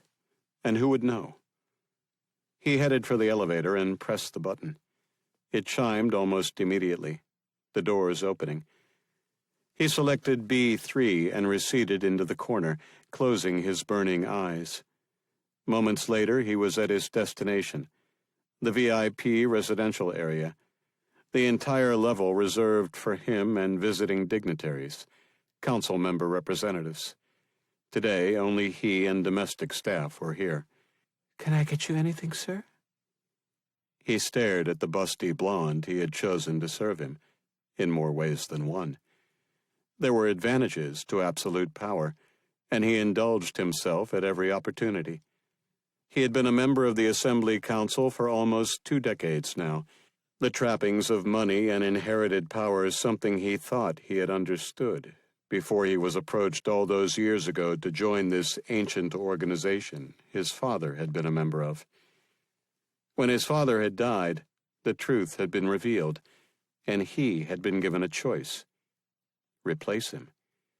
There really hadn't been a choice, in fact. The option had been presented to him, the responsibilities explained, and there never was any doubt he would accept. He now understood if he hadn't, he would have been killed, since he would have known too much. But he hadn't hesitated. He had grown up with wealth and power, thanks to his father. If these people were the source of all that, he wanted it. But with the shackles of modern morality and laws removed, he finally experienced real power. If you never worried about being arrested, never worried about being judged, you could fulfill all the desires the deepest recesses of the mind could conjure. He had committed every manner of pleasure and depravity to every manner of person on the planet, and they had enjoyed it, if that was what he had demanded, or begged for mercy, if that was his desire of the moment. He had killed, he had tortured, he had raped. He had saved lives, rescued the innocent, and made tender love to women he truly felt for. He had done it all, living at the fringes, at the extremes, little demanded over the years beyond the occasional action, such as the current operation. Starting as number 12 all those years ago, with each advancement he had learned more, though even now he wondered how much he actually knew. They were ancient. How ancient he wasn't sure if even number 1 knew, yet it was many generations. They had been involved in countless human conflicts, manipulating things in the background, relishing in wars that were significant enough to advance mankind technologically. Under his term, they had manipulated several Middle Eastern conflicts, and even had their fingers in the current Korean, Syrian, and South China Sea hotspots. Though what they were doing today would overshadow anything that had come before. It would trigger the ultimate conflict, one that would eventually solve many of today's problems and force the advancement of mankind beyond its current stagnation. Competition fueled ingenuity. During the Cold War, the United States and Soviet Union had fought to outdo each other, whether in nuclear weapons or fighter jets, or rocketry and computers. The space race had spurred technological innovation that still resonated today. Yet that spirit of competition was nearly dead. Instead, it had been replaced with cooperation and profiteering. Countries no longer dreamed big, and corporations instead focused on shareholder returns rather than innovation. But recreate the Cold War, and the competition would return. Already their efforts were paying off. Russia was the enemy again, modernizing their military and developing new weapons capabilities that were forcing everyone from the United States to the Chinese, Japanese, and Indians to respond. It was an arms race that now had more than two participants. With inconsequential countries like North Korea and Pakistan, now nuclear powers. The Japanese debating tossing aside decades of passivity, and the Chinese asserting control over the territorial waters of sovereign nations that had once been their allies. It was the perfect storm, nurtured by those like him, waiting for one final match to be tossed on the kindling of decades of subtle manipulation. A match he was responsible for. Sir? He shook his head, realizing he had been standing in the hallway, staring at the dessert he had brought with him. Ice-cold Diet Coke, glass of skim milk, and 2 Boston cream donuts. She smiled. So, your usual. He grunted. Yes. She squeezed her chest together slightly. Will you be following your dessert with dessert? He stared, a stirring below, then dismissed the offer. Maybe later. She looked disappointed. Her he treated with tenderness. There was something about her he liked beyond the sexual. He had never hit her, never treated her with anything but respect, or at least the level of respect one could have for someone you could order to pleasure you at the drop of a hat. He headed for his quarters, reinvigorated, a spring returning to his step that had him checking his watch. Perhaps a little dessert? He smiled. Dessert while eating dessert. It was settled. He swiped his pass, the door to his quarters unlocking with a beep. He stepped inside, still marveling at what unlimited funds could buy. The windows wrapped around 2 sides of the living area, yet the view they provided were in reality projected images he could select, depending on the mood he was in. Whether a lodge in the Serengeti, or the view from a 100-story penthouse, it was hyper-realistic. The current view, looking down upon the minions of New York City, was one of his favorites. Central Park to the right, skyscrapers dwarfed by his to the left. He sighed as he loosened his top button and stepped into the bathroom. Splashing water on his face, he stared into the mirror. He was showing his age. Just a hint. Most would look at him and guess he was in his early 40s, as opposed to late 50s. The hormone therapies available to the super-rich working wonders. Yet he was still weary at times, more mentally than physically. Never more so than now. Thousands were dying, and millions would ultimately die before this was over. He might even die, though he doubted it. Not here, buried underground in the middle of nowhere. He and those lucky enough to be inside would live through whatever horrors the world brought upon itself. And in the end, it would be people like him that would lead the brave new world, steering mankind back to the path of greatness it had let slip away over the past generation. He sat on the leather couch, the overstuffed cushions enveloping him like a tender embrace. He smiled, closing his eyes. There was a knock. Come.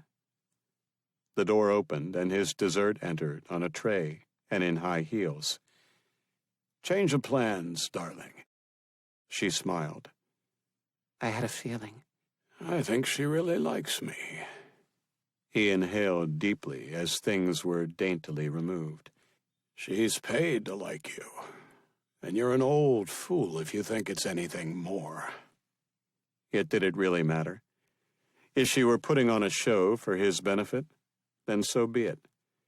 It was the illusion he was paying for, and she was living a far better life than she would have been on the streets of Prague, where he had found her. They both got something out of this relationship, though to call it consensual would be pushing it. I wonder if she knows she can never leave alive. She dropped to her knees in front of him, spreading his legs apart. He leaned past her and grabbed the glass of milk and one of the donuts. Darling, you're too good to me. She unzipped his fly. It's about to get even better, Mr. Croft. He took a bite of his donut and leaned back, closing his eyes as he savored each chew. He groaned. The assembly is eternal. 41. Unknown location. Sherry White woke to find Fong's breathing shallow once again. She rolled onto her knees, checking the woman's pulse. Rapid and weak. I'm going to give you another transfusion. No, you'll end up killing yourself. Sherry ignored her, instead inserting the needle once again in her arm. I said no. Sherry stared at her. I feel fine. We both need to survive long enough for them to find us, and this is the only way. I'm dying. I'll be dead long before anyone gets here. Tears filled Fong's eyes, and she raised a hand, taking Sherry's and weakly squeezing it. Tell Dylan I love him, and I'm sorry. Sherry raised Fong's hand to her lips and kissed it, squeezing her burning eyes tight as she fought the tears that demanded release. You're going to tell him that yourself. She placed Fong's hand back down. And what the hell do you have to be sorry for? She switched out the IV drip for the tube she had previously used for the transfusion. For leaving him alone. Sherry paused, and she thought of LaRue. What would he do if she died? He had been alone until they met, and though he had grown over the past couple of years, she feared he would revert to his former self, turning inward once again, shutting out the world around him. Perhaps Sonia will make a move. Her stomach flipped at the thought, already jealous of the woman for what she might become to him. You're being ridiculous. You're not even dead yet, and you have him shacking up with his staff. We're both going to live. We're both going to go home to our men, and we're both going to kill that bitch that put us here. The precious fluid flowed through the tube toward Fong's arm. Fong reached to pull it loose, but Sherry swatted the hand away. Don't make me put you out. Fong smiled slightly. Fine. Kill yourself. That's the spirit. She looked about. You know, I've been thinking. I don't think she's watching us. If she were, she'd be providing us with supplies to save your life. She has to know that if we're supposed to be some sort of security for her, then we have to be alive to be of any value. Yeah, but you knew I was wounded. Sherry indicated the supplies they had been left. Yes, which was why she left when she did. I can't believe IV bags and X-Stat were in her original plan. But I don't think she counted on the wound being as bad as it is. I told you, I'm dying. Piss off with that talk. You're depressing me. Sherry grinned. Now, like I was saying, there was no food left for us. So that means we aren't meant to stay here long. Probably no more than a few days. She tapped her watch. And we've been here less than a day. We just need to last long enough for whatever endgame she's after to play out, and we'll probably be set free. Fong sighed.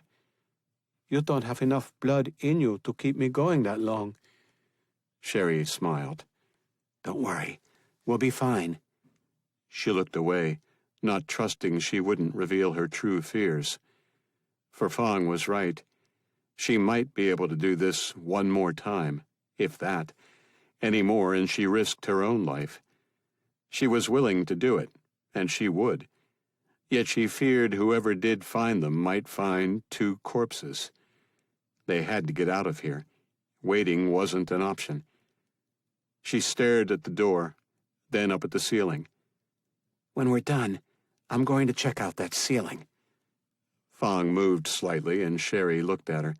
You okay? Yeah, just getting sore from lying in one position for so long. You have to stay still. Tell that to my bum. Sherry giggled. Yeah, I hear you. Mine's getting a little sore, too. She pointed at the door. How do you suppose that's locked? Fong closed her eyes. Could be just a simple lock.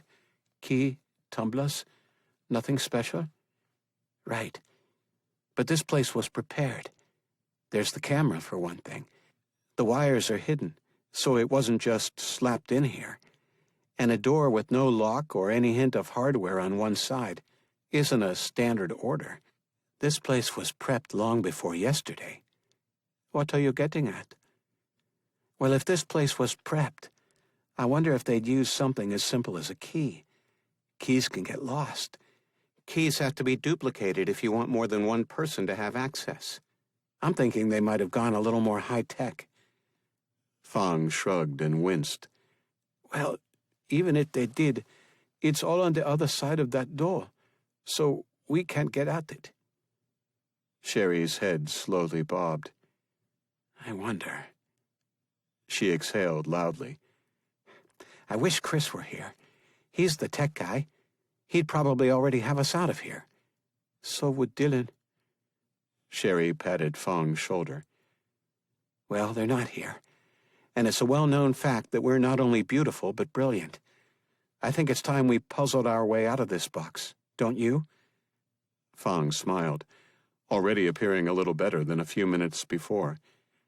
Absolutely. 42. Williams Residence, Bronx, New York. Shannon stared at the news channel, no longer registering what she was seeing. It was all just too much. The kids seemed enthralled, and though their mother had said they couldn't watch it, the 2 times she had changed the channel had resulted in temper tantrums. It was just easier to let CNN babysit them. She occasionally caught herself watching it too. What was going on simply too cool to ignore. School was canceled, which was awesome. But this morning she had been railroaded into babysitting the neighbor's kids, though she was getting paid double her normal rate, so that was good. She just couldn't wait for Mrs. Williams to get home, so she could go and meet up with her man before her own mother got home and enforced the stupid curfew.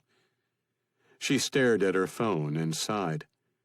The Wi-Fi was down for some reason, and she had no internet access on her phone anymore. She had kept going over her bandwidth limit, and her mother had cut her off. Bitch. If she didn't want her going over her cap, then she should pay for a better package. I can't afford that. Then get a better job. Her mother was an idiot sometimes, and she was never there. Between the 3 jobs she was holding down, she almost never cooked a proper meal or cleaned the apartment. Now her mother wanted her to do all the things she never had time for. It wasn't fair. She was 15. She wasn't some slave. She couldn't wait to leave, to escape this prison of rules her mother had created. She wished her father was still around, but he had been shot in a drive-by 3 years ago. Her mother had said he was just in the wrong place at the wrong time, though she knew better. Word on the street was he was a low-level dealer that had moved onto the wrong corner. But one day, she would get even. She knew who was responsible, and they would get theirs once she got her own peace. Her boyfriend, LeVar, had promised to get her one if she treated him right, and she was doing everything she could to make her man happy. Though with no internet access on her phone, sending him dirty pictures was nearly impossible, unless she went to McDonald's and used their free Wi-Fi. But that took away the spontaneity of sexting. It sucked. Her mother would probably be happy. She kept warning her about sexting and sending nude pictures.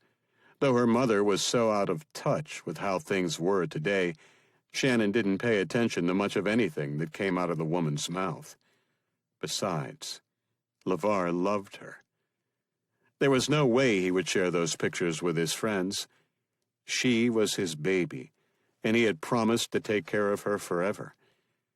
When he finally made his bones, he would be given his own corner, make mad stacks of cash, and they would be set. She would move out of her prison and into his crib, living large, with no rules, with her daddy avenged. I'm thirsty. She ignored the little whiner. I said, I'm thirsty. Then you shouldn't have drank all the water your mom left. But I was thirsty then, too. Nobody should be that thirsty. Now leave me alone. There's more. More what? Water. She glanced up from her phone. She was thirsty, too, and her mother had said not to drink anything from the tap, something she thought was bullshit until it was repeated on the news over and over. Where? Terence bolted to his feet. I'll show you. No, cried his older brother Michael, but Terence was too quick, his tiny legs already propelling him down the hallway toward the bedrooms. Shannon rolled off the couch and followed, the other kids trailing behind her, yelling at their brother to stop. Terence opened the master bedroom door and rushed inside. Shannon hesitated.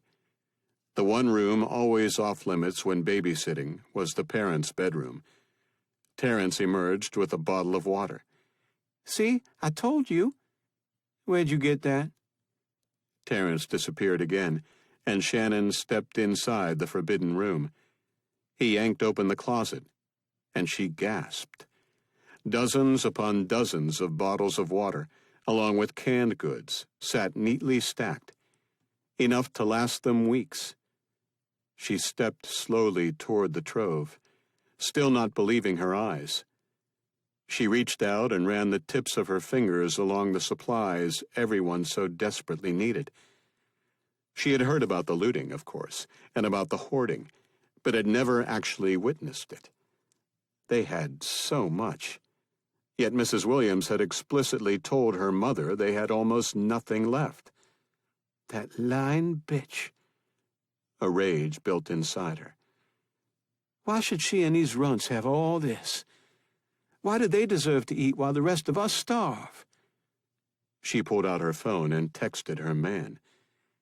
You're not going to believe what I just found. 43. Assembly Detention Facility, Washington, D.C. Joseph Medina shoved Dylan Kane's parents into the room, the other couple, LaRue's parents, scrambling to their feet. He yanked the hoods off his two prisoners as Mark LaRue shouted at him. What's the meaning of this? Why have you... Mark's eyes narrowed as he finally took notice of the new arrivals. Rick? Jen? They took you too? Medina pointed toward the half-height wall at the back of the room. Bathroom. Do your business in there. Get water there. Nothing else. He pointed at a box in the corner. Food. He glanced up at the camera in the center of the room. Don't try anything stupid. We'll be watching. Rick Kane turned toward him, blood caking the side of his face where Medina had cold-cocked him earlier. Why are you doing this? Medina stared at each of them. Because your sons are in our way. When this is over, you'll be released. He turned to leave, then stopped, raising a finger. Assuming they don't do anything stupid. He stepped outside and pulled the door shut, the electronic lock beeping, the indicator turning red. He peered down the long corridor, door upon door lining both sides, the underground storage facility converted in the 80s for assembly purposes. He and his team headed toward the watchman's office, a quick rap on the door prompting a buzzer to sound. He pushed open the door and stepped inside, the lone occupant putting down a half-eaten sandwich. All done? Yes. Papers? Medina motioned, and one of his men handed over 2 files. The watchman quickly scanned the barcodes on the cover sheet of each file, the computer pulling up their info. Anything I should be aware of? No, they won't be a problem. None have any medical conditions that require active treatment, and none have any special training. Just ignore them. If anything happens, just contact me. I'll deal with it. You want me to code 9 them? Medina thought for a moment. Code 9 meant the security monitoring would be disabled. It was used in special cases where the assembly didn't want even the watchman knowing what was going on inside a cell. Let's. The watchman tapped a few keys, one of the security monitors going blank, a white-on-red message appearing. Code 9. Medina pursed his lips and indicated another display with the same message. You've got another Code 9? The watchman glanced over at the other monitor. Yeah, it was like that when I came in. Who's in there? No idea. Once it's declared Code 9, the monitors are off and the files are sealed. He motioned toward his terminal. You want me to set an expiry? Medina shook his head. An expiry entry could mean multiple things. Either the time left before you wanted the occupants killed, or the time you wanted them automatically released. This, of course, didn't mean the opening of their cage. It meant a gassing, then removal, where they would be placed in some public location, where they would wake and move on with their lives. In his case, his orders were to hold until further orders were received. Nothing more. Negative. Okay. Medina gestured toward the other Code 9. Does that one have an expiry? The watchman tapped a few keys. Yep, end of the day. Okay, we're out of here. He turned, leaving the watchman's office, and strode down the corridor, his men following. He eyed the cell with the Code 9, and shuddered. One of these days, that could be me.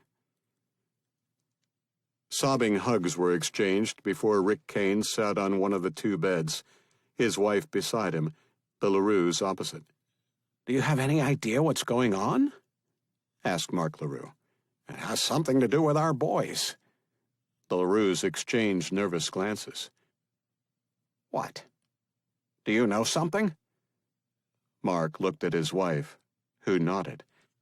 Our son works for the CIA. Rick batted away the offering as if it were worthless. Bah! Everyone in town knows that. It's not exactly a state secret. Liz LaRue appeared almost hurt. Oh, well, we were told not to talk about it. She paused. Who told you? I don't remember. Dylan told us. Rick pointed at his wife. That's right. It was Dylan. Why would he do that?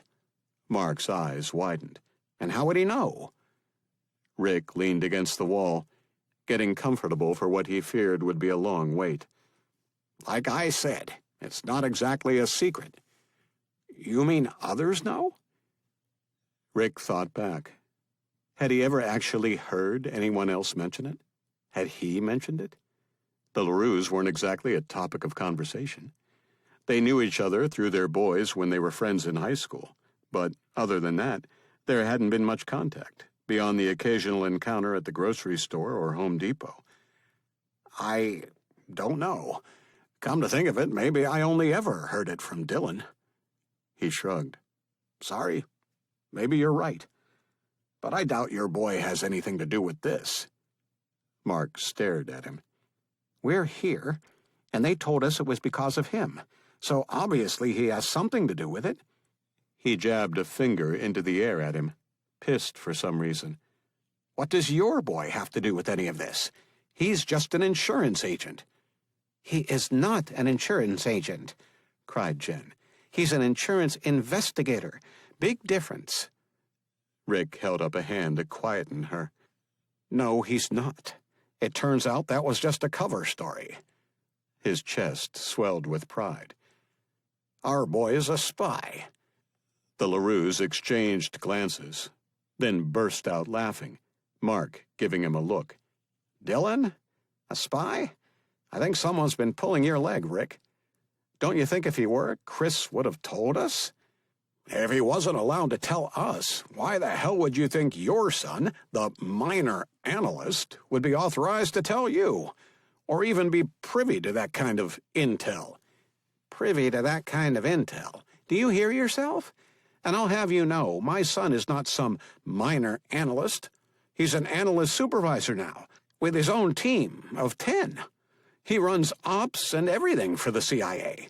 Why, if your son is a spy, my son is probably ordering his narrow little ass all over the place. Rage flared and Rick leaped to his feet, his opponent doing the same. The wives intervened, his own shouting at him. Sit the hell down, Rick. We're in this together. This isn't a competition.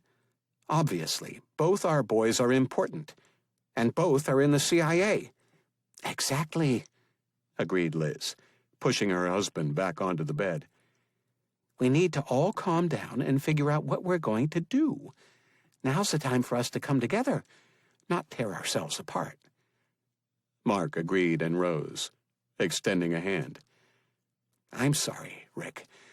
I'm just angry, and I took it out on you.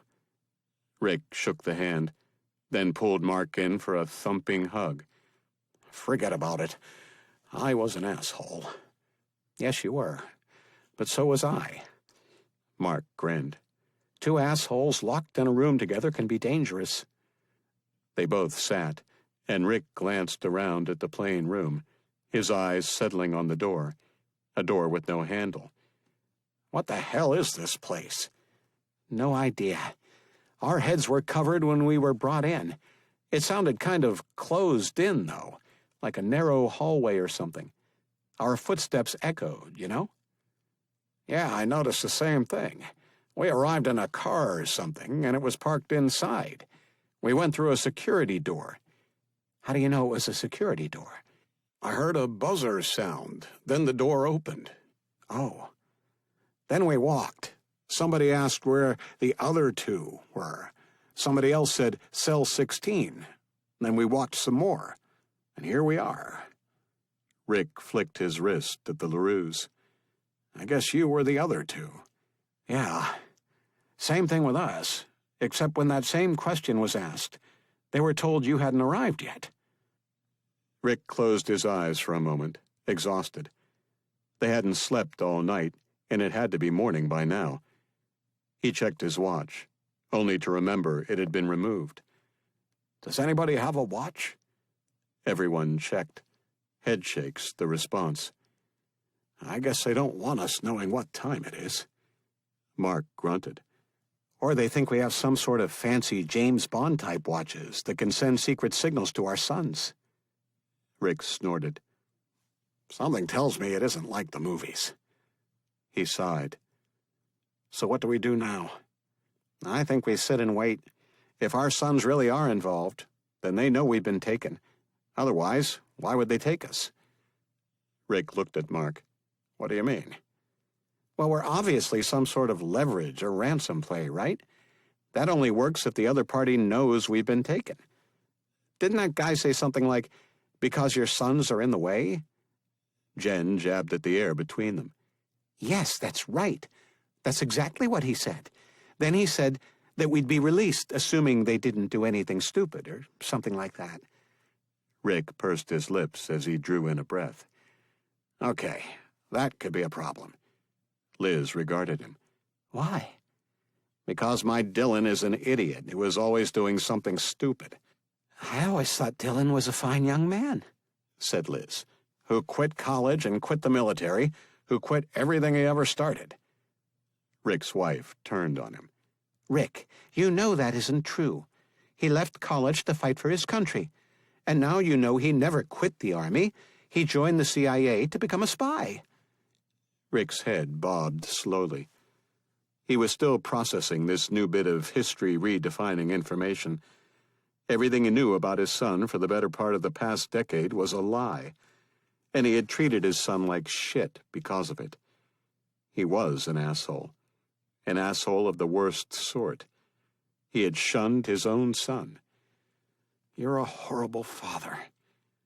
His wife squeezed his hand, staring up at him, as if she knew what he was thinking. Mark broke the awkward silence.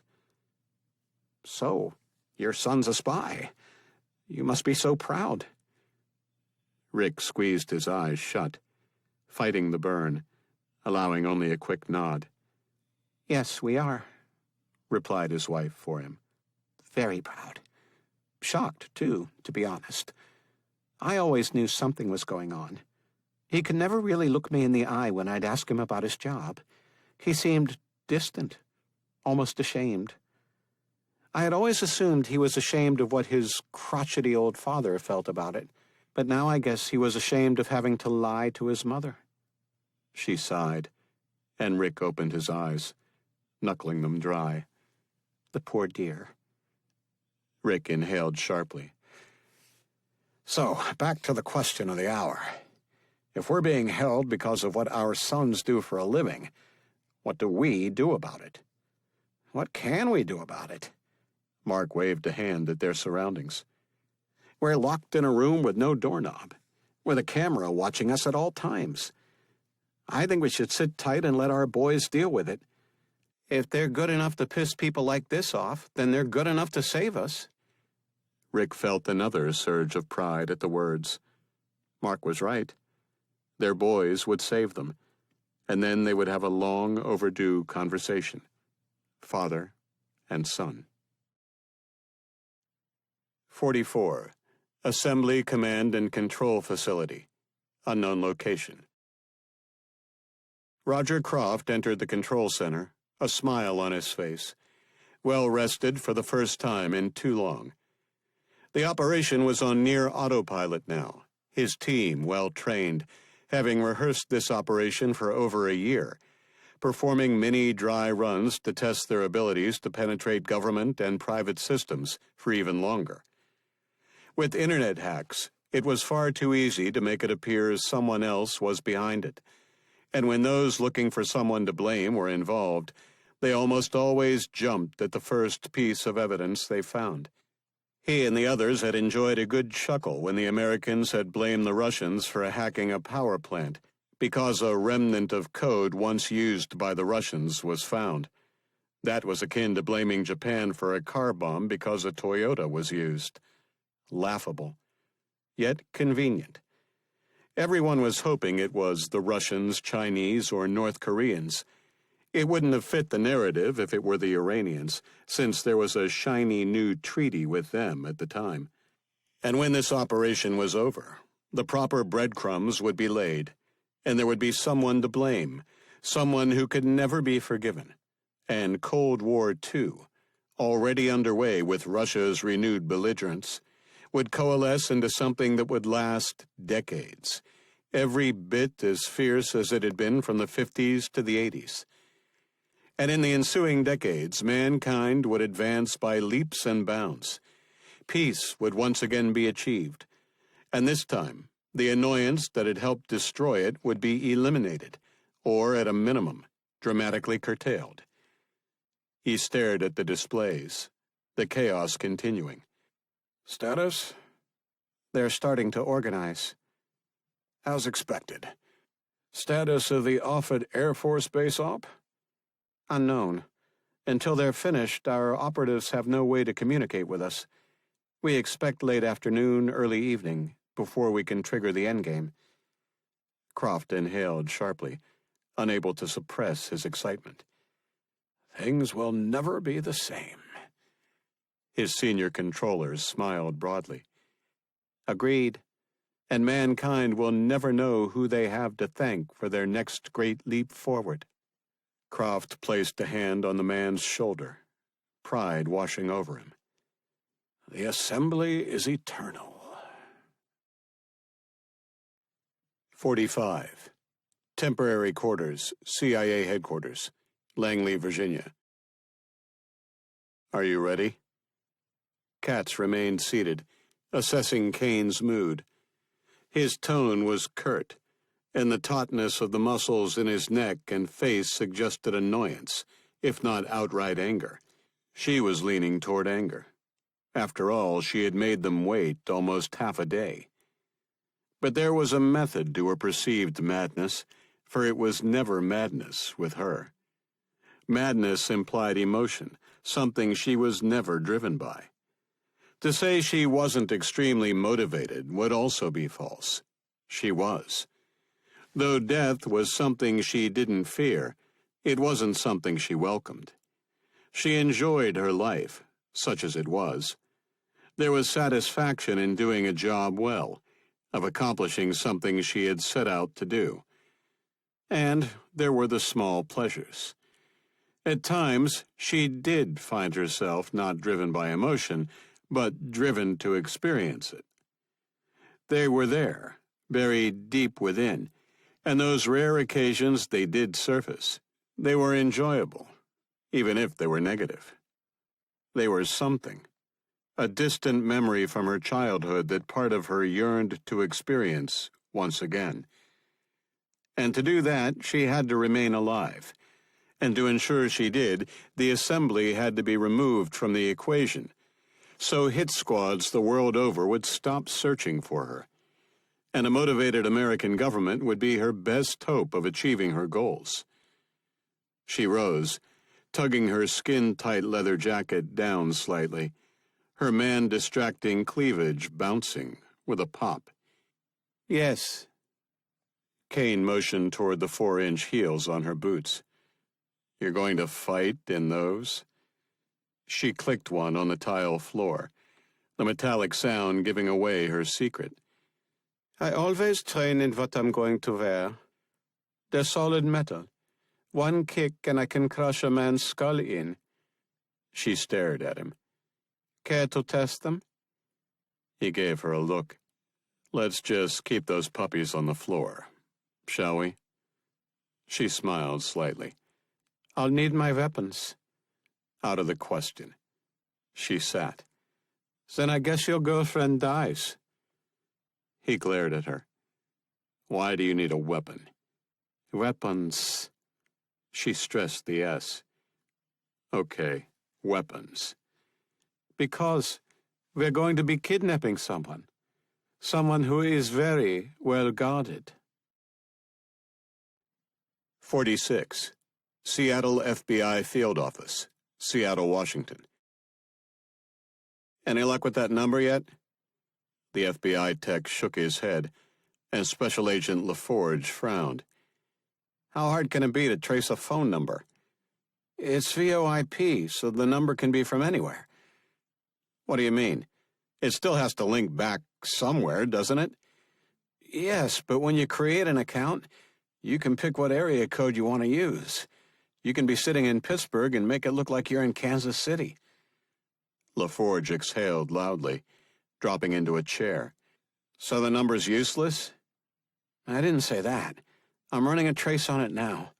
I've got a buddy at the NSA who's running it through their system. We should know pretty soon every single call made to or by that number. LaForge's eyebrows rose. Is that legal? Hell no. Is that a problem? Not according to my orders. Apparently, the word from the top is to not worry about the courts and worry about the country. The tech grunted. We're all going to lose our jobs when this is done. Yep. But if this doesn't stop, we'll be losing them anyway. His partner, Alfredson, entered the room. Anything? No. Like he suspected, there's no way Bixby was running anything from there. He's got dial-up internet, for Pete's sake. I ran his home phone records and we're rounding up the people he called, mostly just locals. A few out of state that might be related to the Utopians. But I don't think he has anything to do with this, beyond what his letter said. LaForge sighed.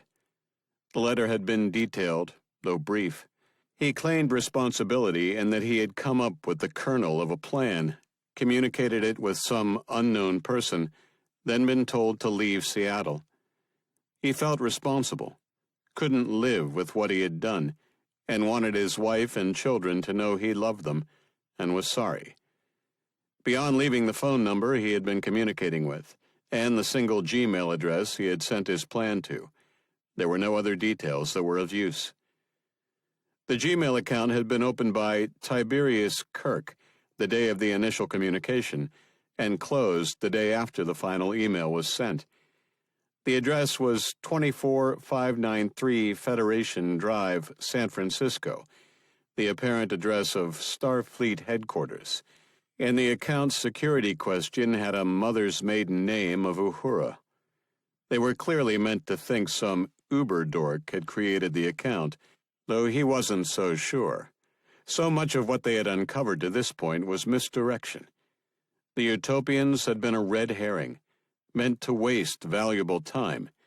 The email address was a dead end, and this phone number would likely end up the same. A half a day, if not longer, would have been wasted. Here it was, day 3 of the crisis, and they were no closer to finding out who was behind this. And if they didn't, they couldn't prevent this from happening again.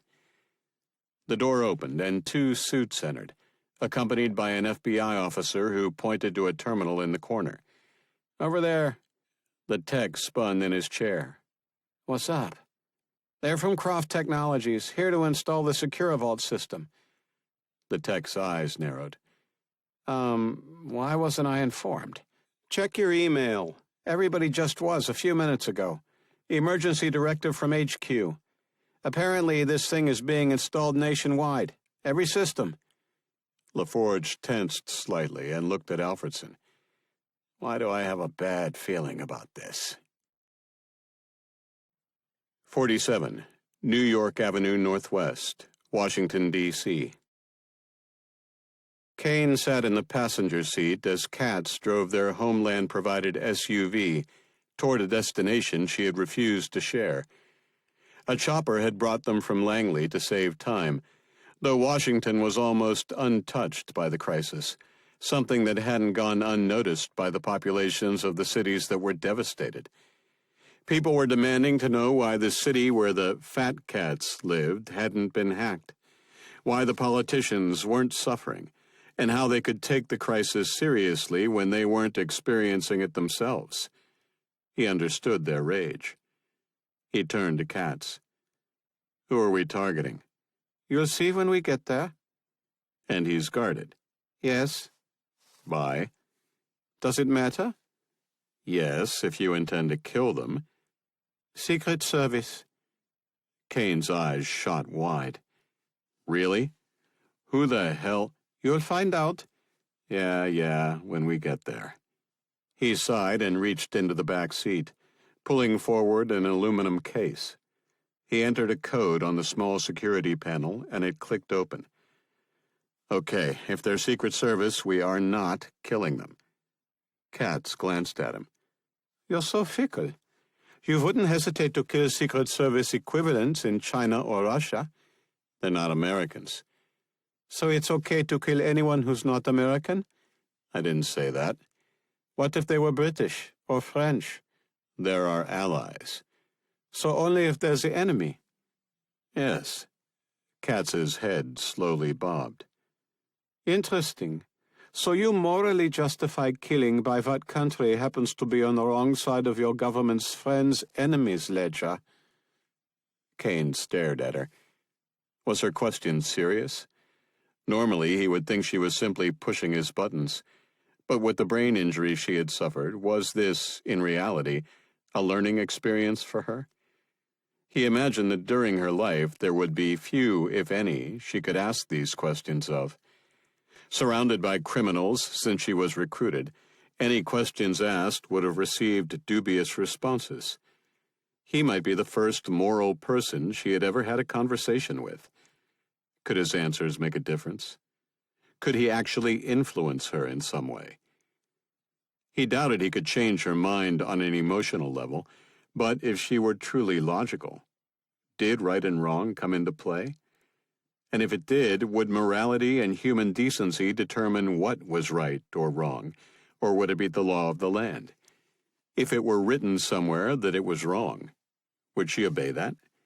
She hadn't yet, though perhaps she had merely never been given a reason that made sense to her logical mind. Because wasn't an answer to someone like her. She needed a logical reason to follow a rule. Or his pop psychology could be total bullshit, and it would never matter what he said to her. It's not that simple. What do you mean? In a democracy like ours, we have to assume what the government is asking of us is legal, that those who say they are our enemy are in fact that. If we don't agree, then we vote them out of power. And if our side loses, we either accept that fact and follow their guidance, or remove ourselves from positions where their guidance might conflict with our personal beliefs. So, you'd quit the CIA if your government ordered you to do something you didn't agree with? Yes, if it meant not killing someone I felt was innocent. So you don't just kill everyone you're told to? Kane frowned as he flashed back on every face of every victim. Not everyone. Sometimes, if I can get what I need from a target, I leave them alive. Sometimes. 99 times out of 100, those whom I'm asked to kill are very bad people, so there's no question. And those other times? That's when you have to make a moral judgment. Do you let them live and put your career, and perhaps your country, at risk? Or do you fulfill your orders, and assume that perhaps you don't know everything, and that those above you do have a legitimate reason for killing the person? That's why following orders blindly can be dangerous. Quite often, when I hesitate and demand to know why, I'm given a reason that immediately tips the scales, and I execute my orders. In this business, we're not always told why we're tasked to kill someone. Katz turned left. The same is true in my business. We're rarely told why we're killing someone. I just assume they've done something wrong with respect to my employer, so I eliminate them. I guess it's the same as with you. Kane dismissed the comparison emphatically. No, not at all the same. Why not? You're given orders to kill someone, just like I am. You don't always know why. You just need to know that those giving the orders have a good reason to do so. You're missing a critical point, though. What's that? Who's giving the orders? In my case, I can safely assume that my government, who is issuing the orders, has a legitimate legal or moral reason for ordering someone's death. You, on the other hand, are employed by criminals, so you know they don't have any legitimate legal or moral reason. Automatically, from the get-go, your orders to kill are illegitimate. Katz pursed her lips, as if considering his words. Something to think about. She motioned toward the case. What's in that? Kane opened it, removing a prototype weapon he was thankful he had requisitioned. It's a semi-automatic wireless electroshock weapon. Her eyes flared for a moment, a rare, genuine reaction, if Kane was interpreting her nearly inscrutable signals. Excuse me? Think of it as a semi-automatic handgun that fires electric bullets that incapacitate your target, rather than kill them. She smiled slightly. How does it work? Each bullet, for lack of a better term, has its own capacitor, so the charge is self-contained rather than coming from the weapon and traveling over wires. He held up a magazine. Each mag holds 7 rounds. Just shoot at their torso and let the weapon do the rest. He loaded one of the weapons and handed it to her. No killing. She tucked it behind her back. I can't make any promises. He frowned, knowing it was a statement and not a joke. So, where are we going? She pointed ahead. There.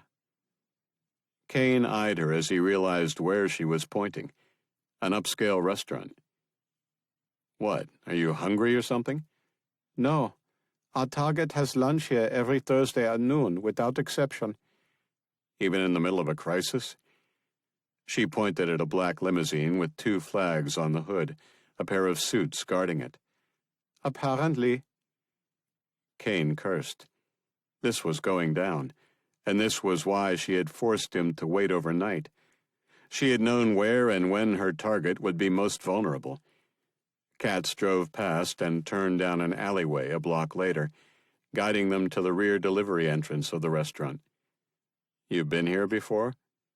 I've been planning this for a long time. She pulled the pulse weapon and flicked off the safety. Kane sighed and did the same. So this person we're here to see, he's assembly? Yes. Like you? No, he is assembly. You mean he's part of the leadership? Yes. Kane's pulse ticked up a few points at the opportunity this presented. How many are there? At most 12 at any given time. After the CIA revealed they knew the identities of several of them, the others had them killed immediately. Replacements were then sought. And they've already replaced them. There's always a list being vetted for just such an eventuality, and almost no one says no. Kane pursed his lips as he eyed the unguarded rear entrance. Why? Is life leading a massive criminal conspiracy actually that good? You saw the names? Were any of them criminals? Kane's head bobbed slowly as he ran down the list of those they had managed to identify a year ago, and had to admit, until they had known they were assembly members, none had been on their radar from a criminal standpoint. They were all known for their money and positions, but all had been thought to be on the up and up.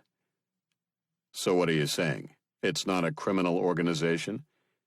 According to you it is, so I won't dispute that. But they don't see themselves that way. They see themselves as trying to better mankind. If people have to die to achieve their goals, they are merely casualties of war. She turned in her seat. Think about it. Are your leaders criminals because people die due to their actions? That depends. Does it? If your president orders ISIS bombed and terrorists are killed, is he a murderer? Of course not. They're enemy combatants. And when civilians are killed during the bombing, even if by accident? Well, no. They weren't killed intentionally. They were collateral damage. Right. She stared at him. And when you ordered that missile strike, and those children ran into the target area, did that make you a murderer? His heart slammed and his ears pounded as he pushed away from her, his back pressing against the door as the nightmare of that day threatened to overwhelm him. It was his one regret, a regret he had tried to wash away the pain of with copious amounts of alcohol and women, yet had never succeeded in doing. The memory of those children would forever be burned into his mind, their laughter, their smiles, and his desperate pleas to abort the missile he had ordered, only to be told it was too late.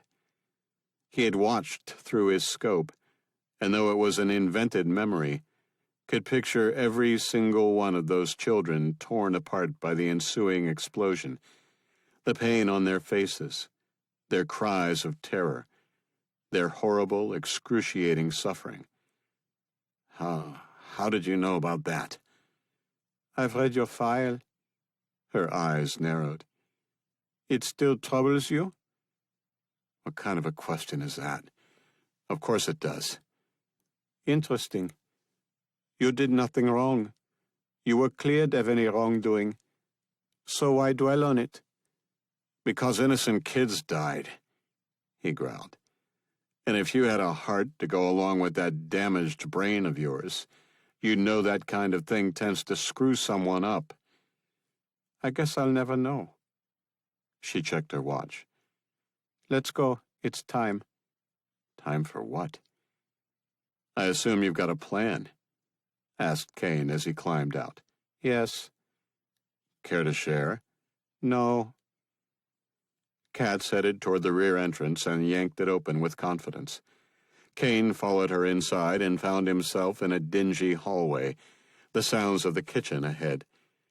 Katz pulled something from her jacket and palmed it. What, Kane couldn't see, but he didn't like the idea of her doing something without his knowledge. No killing. She entered the kitchen and walked past the serving station, scanning the tickets of the several dishes already up. She held her hand over one of the plates, and Kane squinted, not sure if he had seen something drop from her hand. Katz didn't stick around long enough for him to ask. Hey, you can't be in here. Katz beamed a smile at the chef, turning her impressive weapons of mass distraction at him. I'm sorry, sweetie, but I'm lost. Where's the bathroom? The chef blushed, then jabbed the spatula toward the door. Through the door and to the left. Thanks, sweetie. Katz wiggled out, and Kane followed. You looking for the bathroom, too? Kane smiled. No, sweetie. I'm her bodyguard. The chef grunted. That's one body I'd like to guard. Kane grinned. You have no idea. The chef's face slackened slightly as he muttered, You lucky bastard. Kane followed Katz into the hallway and found her standing by the men's washroom. She grabbed him and began kissing his neck and nibbling on his ear, her firm grip on his head controlling where and when he looked. Her breath was hot on his skin, and he found himself responding physically, despite his best efforts. 2 waiters walked by with trays loaded with food. That's going to his table, she whispered in his ear before clamping down on his earlobe. She freed it, and he was certain she had drawn blood. Did you put something in his food? Yes, a bloodroot derivative. He'll need to throw up shortly. She pulled him tighter against her, grinding against him. I thought I disgusted you. She sounded turned on. It had to be an act. Could a woman with hardly any emotions experience sexual arousal? He has a mind of his own. He kissed her neck as the waiters returned, their trays empty. She moaned. Could she? Are you ready? His distracted mind fought the instinctual urges flowing through him, and he tried to picture Fang, tried to picture the woman he loved, and he once again felt an overwhelming sense of failure and betrayal flow through him. Dishes crashed, and there was a commotion in the dining area. Heavy footfalls followed. 3 seconds. Her lips pressed against his as she turned his head slightly so he could see down the hallway, and his heart nearly stopped. Are you kidding me? Their very recognizable target was stumbling toward them, 4 Secret Service agents rushing after him. Now! Katz let him go, spinning around as her weapon extended out in front of her. She fired, the first agent freezing in place as his entire body spasmed from the 50,000 volts paralyzing him. Kane drew, firing at the agent on the far left. Katz already moving on to her second target. Within seconds, all 4 were down, and Katz grabbed the target by the arm.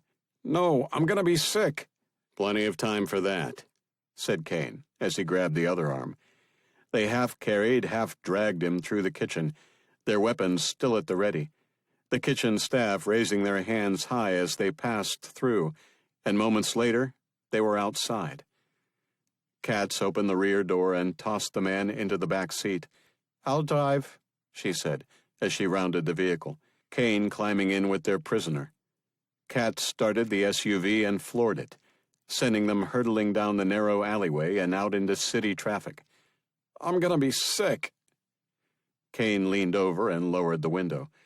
Their target stuck his head out and heaved whatever lunch he had managed to eat. Kane yanked him back in. Done? He nodded, though didn't seem confident. The man stared at him. Who the hell are you? Do you have any idea what you've done? Kane stared back, his heart hammering as he continued to process what had just happened. He glanced toward Katz, watching in the rear-view mirror. Who I am isn't important. And as to what I've done, well, I've just kidnapped the Vice President of the United States. Katz glanced back. And number 7 of the Assembly. 48, Grand Hyatt Hotel, Manhattan, New York. Atlas sat with his back against the wall of the hotel room they had been assigned, a suite commandeered for the emergency. The entire Bravo team was spread about, plus enough gear to fight a small war. Their mission wasn't traffic control or even riot control. They were a rapid reaction force, meant to deal with foreign governments or terrorists attempting to take advantage of the situation. He expected little, if any, action. Yet he was antsy. His sister lived about 10 miles from here, and he hadn't been able to reach her. Her cell phone was going directly to voicemail, the system apparently overwhelmed, despite pleas from the government to stay off the phones. She was a nurse, and all medical personnel had been asked to report to work if possible, with the vast majority doing so. And if he knew his sister, she would have been first in line. Man, I'm going shack-wacky. Sergeant Will Spock Lightman's eyebrow rose at Niner's outburst. We've only been here a few hours, and you're already complaining?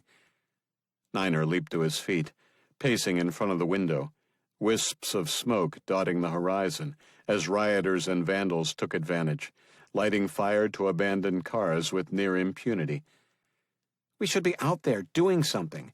I mean, we're 12 highly trained, handsome, with some exceptions. He eyed Jimmy, who flipped him the bird. Soldiers, living the high life in a fancy hotel, rather than getting out there and kicking some ass. This city is falling to pieces, and it's only a few people responsible for it. Dawson grunted. A few thousand would be more accurate. Yeah, but drop us in the middle of one of the hot zones, and we can clean that up before nightfall. It would mean killing Americans. So, the moment they started looting, they lost their rights, as far as I'm concerned. Dawson's head bobbed slowly. Maybe. But how do you separate the looters from those just trying to survive? Spock raised a finger. The one with a jug of milk is trying to survive. The one with the TV isn't? Dawson snorted. That's one way. He gestured toward the television, CNN playing. We might be called in regardless. This is getting out of control. They're shooting at the resupply helicopters now. Niner stopped his pacing and spun toward the television. Are you kidding me? Why the hell would they do that? The gangs emptied the stores. Now there's already a black market for food and water. If the supplies get through, then there goes their profit. Niner cursed, throwing his hands up in the air, then clasping them behind his neck. This country has gone to hell in just days. What's it going to be like tomorrow? According to the president's address this morning, better. Niner glanced at Spock.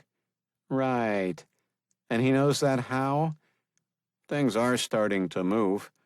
The ships have switched back to manual methods, so are moving again. The trains are running again. The airports are open. It's just getting things in and out of the cities that's the problem. Niner pressed his forehead against the wall of glass and peered down at the streets below. Have you looked outside? There are thousands of abandoned cars, and it's not just a matter of the owners coming back for them. When the National Guard bulldozed their way into the cities, they created thousands of wrecks that'll have to be hauled away. That's going to take weeks, if not months, to deal with. Spock grunted. Bus pass sales will go up, I guess. Niner turned to the unusually silent Atlas. You've got family here, don't you? Atlas looked up at him. Yeah, my folks, and my sister and her kids. Niner sat in one of the chairs, leaning forward with his elbows on his knees. Have you been able to reach them? My folks are visiting family outside of New Orleans, so they're fine. I talked to my sister last night, but haven't been able to reach her since. Dawson reached out and patted his friend's shoulder. I wouldn't read anything into that. Most of the phone systems are jammed. Shit. Look at this. They all turned toward Spock, pointing at the television. A chyron splashed across the bottom of the screen. Vice President kidnapped. Dawson's phone rang and he answered it, speaking in hushed tones for a moment before ending the call. They want a team in D.C. He pointed at Atlas, who raised his hand, cutting off what was about to come. BD, you know I hate to ask this, but can I stay here? Done. Dawson turned to Niner. Niner, Spock, and Jimmy, you're with me. Red, you're in command here. Don't do anything I wouldn't do. That leaves everything pretty much wide open. Dawson grinned, then pointed at Red's furry red lid. While you're waiting, why don't you give that thing a shave? He jerked a thumb at Niner. You're scaring my boy here. Red drew his Bowie knife and ran the razor-sharp blade between his thumb and forefinger. He glanced at Niner. Tennis ball decked out for Valentine's Day, huh? Niner flipped over the back of his chair, putting it between him and Red. Hey, who told you? The entire room replied in unison. I did. Niner looked about. Hey, most of you weren't even in Mexico. Red stepped toward him. News travels fast. Yeah, and mouths apparently run fast, too. He held up his hands. Hey, I think it looks great. It was meant as a compliment. I mean, who doesn't like Valentine's Day? And tennis. I mean, come on, tennis is awesome. And those fuzzy balls, why, they're so cool. I could spend hours playing with fuzzy balls like those. The room groaned. Hey, that came out wrong. So you like to play with fuzzy balls? Flies unzipped around the room. Niner jabbed a finger at Atlas. Don't you dare.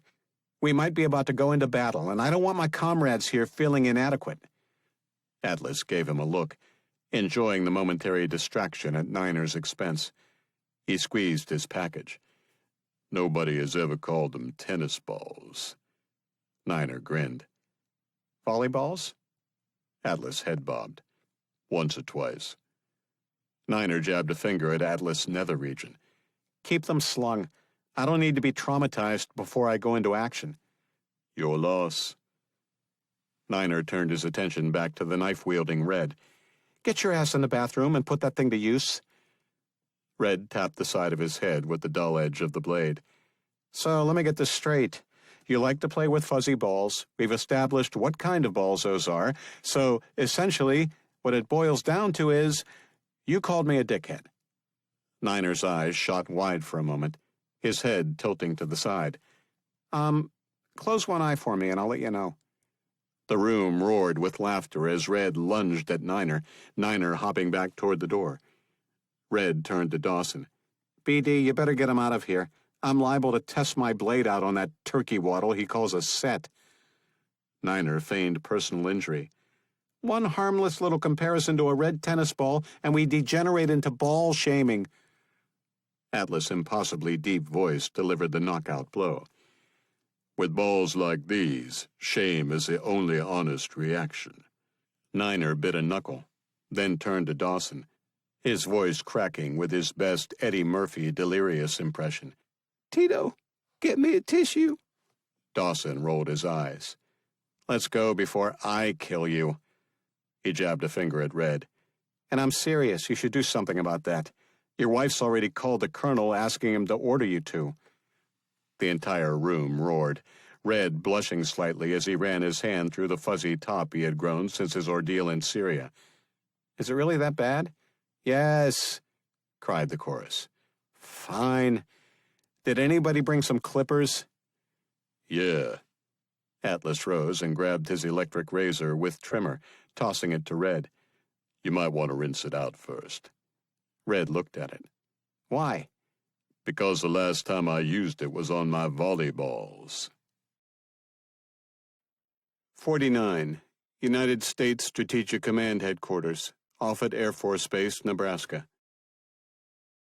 Captain Cartwright's head drooped, and he flinched awake, a surge of adrenaline rushing through his system as he glanced around. The two contractors were still at the terminal, as they had been since last night. He had called for a chair to be brought in and had told his day shift replacement he would stick around until the job was done, a decision he was now regretting. It was getting ridiculous, though the few times he had asked, he had been assured everything was going according to plan. They were simply triple-checking everything, as USSC was too important a facility to screw up the installation. He had to agree.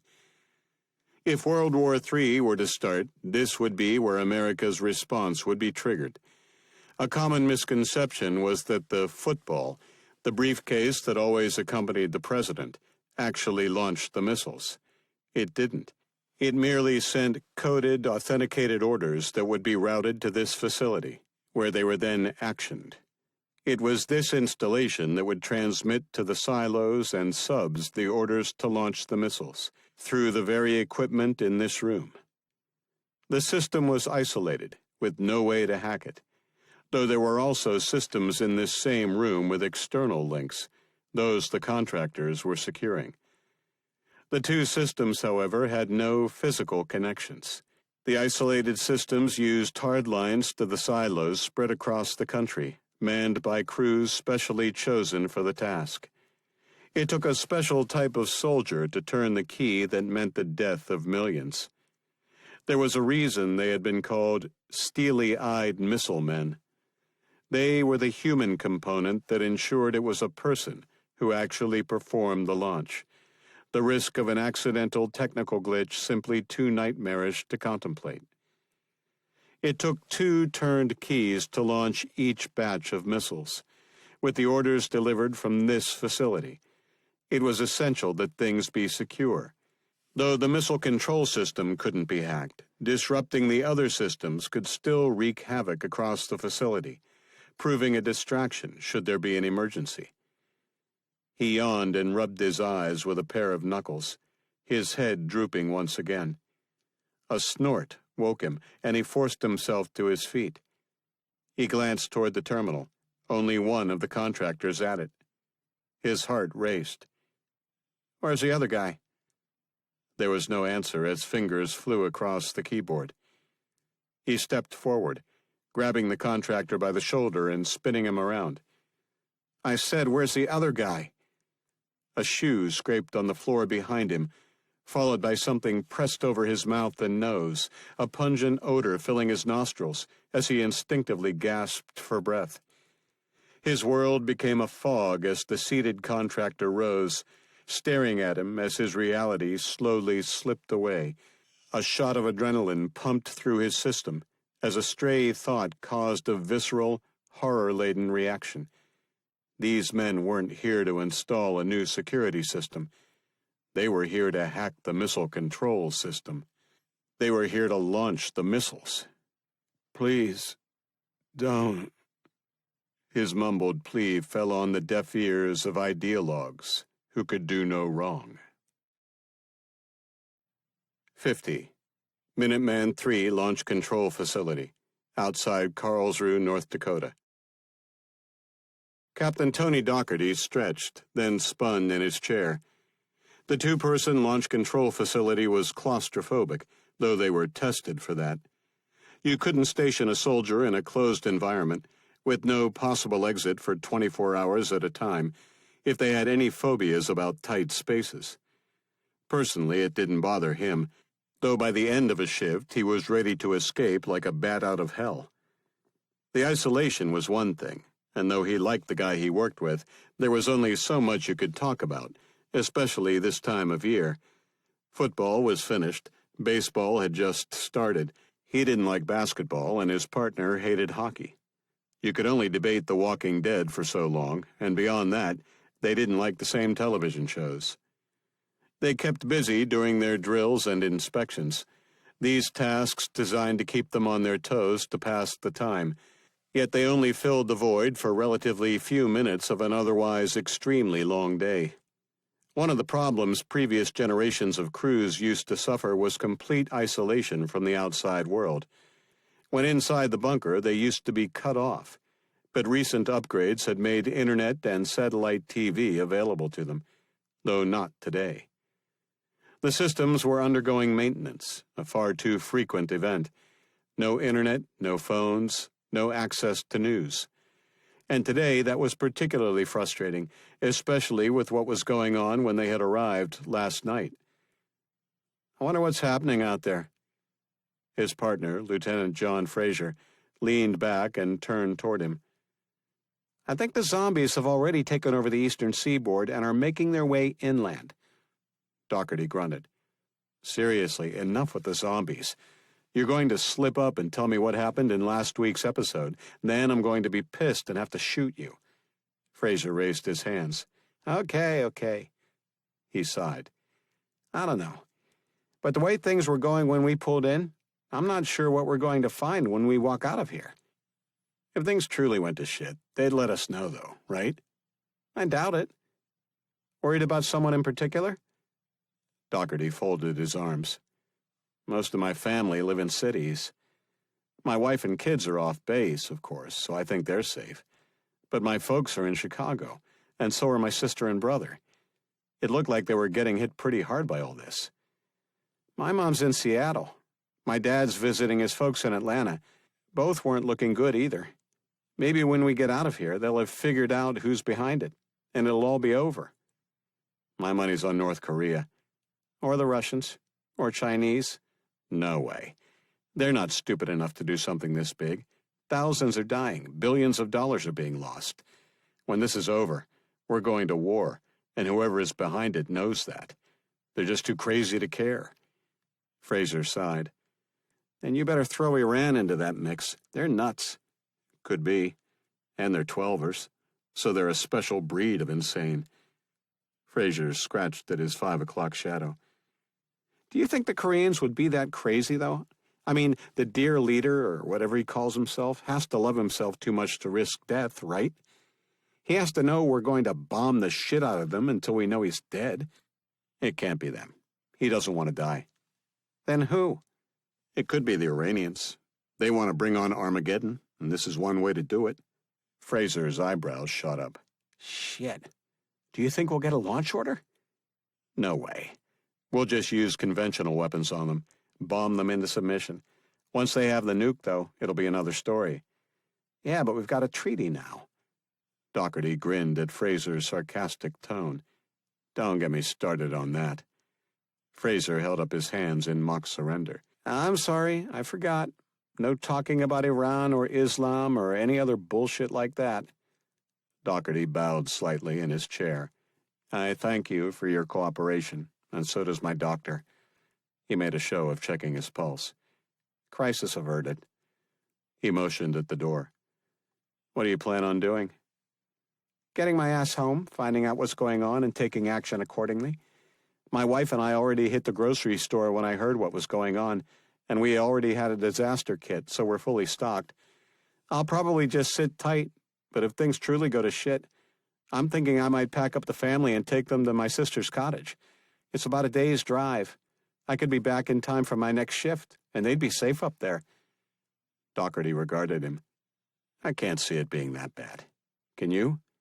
I don't know. It was getting pretty nasty before we came in here, and it had only been going on for 2 days. A red light flashed on the panel for a split second, then went dark. Did you see that? No, what?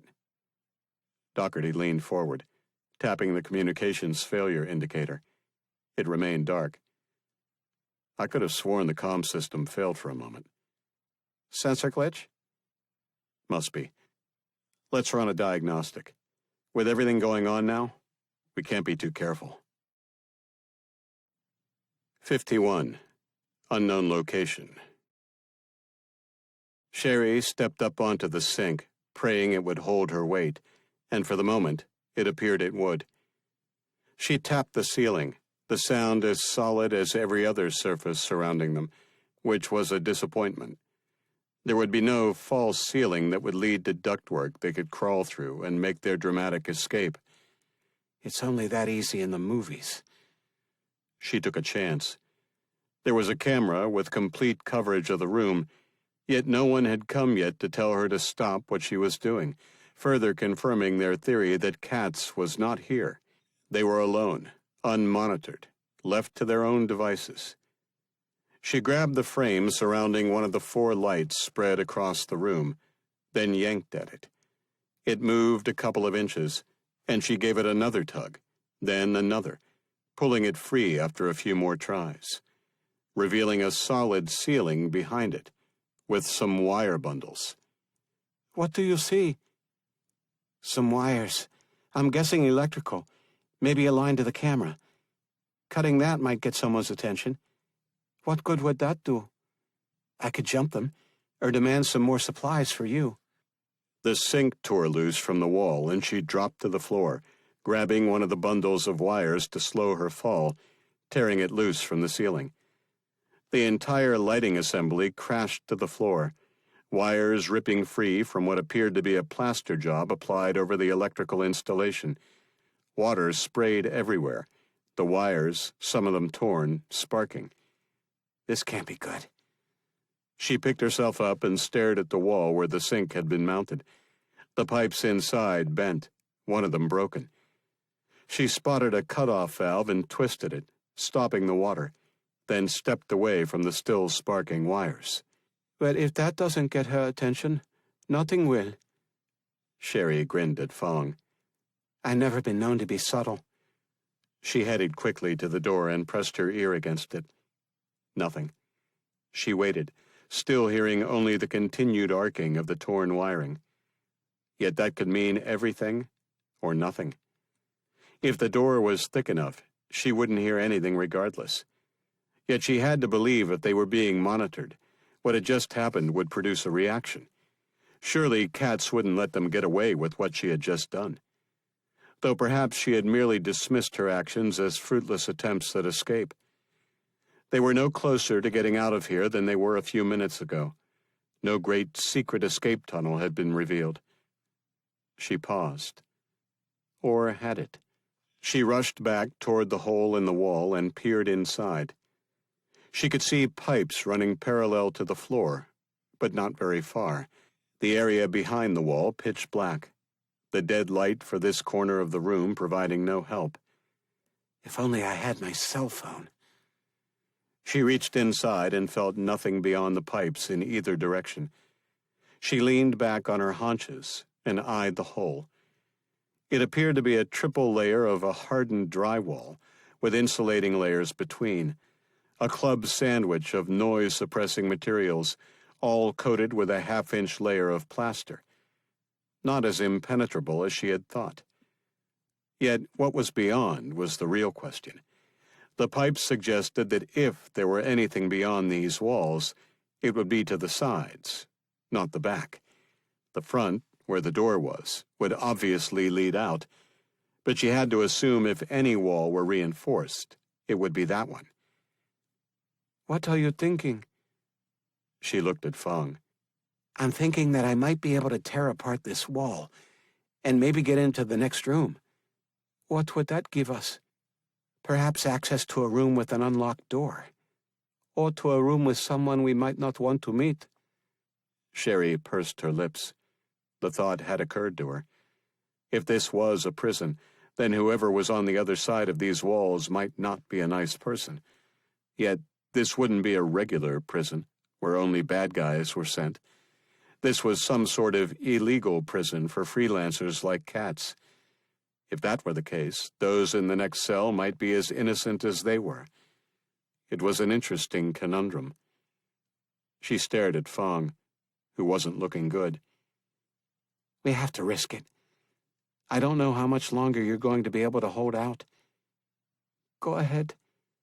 Just be careful. Sherry nodded, then returned to work, grabbing a chunk of the wall where the sink used to be, and pulled. 3 raps on the pipes had her halting her efforts. What the hell was that? 3 more raps, slower this time, followed by 3 more quick raps. It's an SOS. Mark held his belt buckle in the air as everyone listened for a response. There had definitely been a sound that had come from the bathroom area, the pipes carrying the vibrations of some nearby event that didn't sound controlled. He tapped out his Morse code SOS on the pipe under the sink and waited. The others gathered around in silence. Are you sure? He held up a finger, cutting Rick off as the message was returned. S-O-S. He turned and smiled at the others. It had to be another prisoner. There was no way one of their captors would have responded. Now what? Asked an exasperated Rick. What good is tapping out SOS back and forth? Let's just see. He quickly tapped out another message. Do you understand? You know Morse code? Asked Rick. I was a sea cadet when I was a kid, and Chris and I used to do Morse code for fun. Liz rolled her eyes. They'd do it at the dinner table if they didn't like what I had cooked. Mark's eyes widened, and he stared at his wife. You knew that? Of course I did. I'm not an idiot. The two of you tapping away with your fingers at the table? I knew what you were doing. Mark grinned. Sorry. A response came back. Short, but perhaps game-changing. Yes. What did they say? Asked Rick. They said they understood me. He smiled. We can communicate. Shit. What are the chances of someone else in here knowing Morse code? I don't know, but I'm buying a lottery ticket as soon as we get out of here. Liz leaned forward. What should we say? How about we find out who they are? Suggested Jen. Good idea. Mark tapped at the pipe, his faded hope renewed. For how long? He had no idea. 52. Williams Residence, Bronx, New York. Shannon flinched, then jumped from the couch as the kids bolted for the door. Don't you dare open that, She hissed, her heart hammering with terror at what might be on the other side. The television was constantly broadcasting warnings to stay inside and lock your doors, and the looting and rioting were replayed with gleeful abandon by the networks, making her wonder at times if it was simply footage of the same riot, repeated to make it look as if it were a nationwide problem. A riot in L.A. would pull in only so many viewers. Riots nationwide, ongoing, would pull them all in. She peered through the peephole and smiled. It was her man. She unlocked the door, and little Michael grabbed her hand. Mommy said no visitors. Shut up, you little runt. She pushed him aside and pulled open the door. Hey, baby. LeVar stepped inside and grabbed her, pulling her close and laying a kiss and grind on her that had her thighs steaming and her heart hammering. So, show me this stuff. Huh? The stuff you texted me about. She gulped as half a dozen of his crew appeared from either side of the door, all packing, all looking around warily, as if expecting trouble. I didn't mean for you to come here. I just wanted to tell you what I saw. Hey, baby, am I not welcome here with you? Her heart palpitated. No, that's not it. It's just, I'm going to get in big trouble if Mrs. Williams finds out you're here. Hey, what she don't know can't hurt her or you, baby. Now show me the stuff.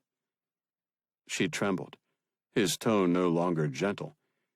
The kids cowered in the corner, wisely keeping their mouths shut, their eyes wide as they stared at the hardware the crew sported.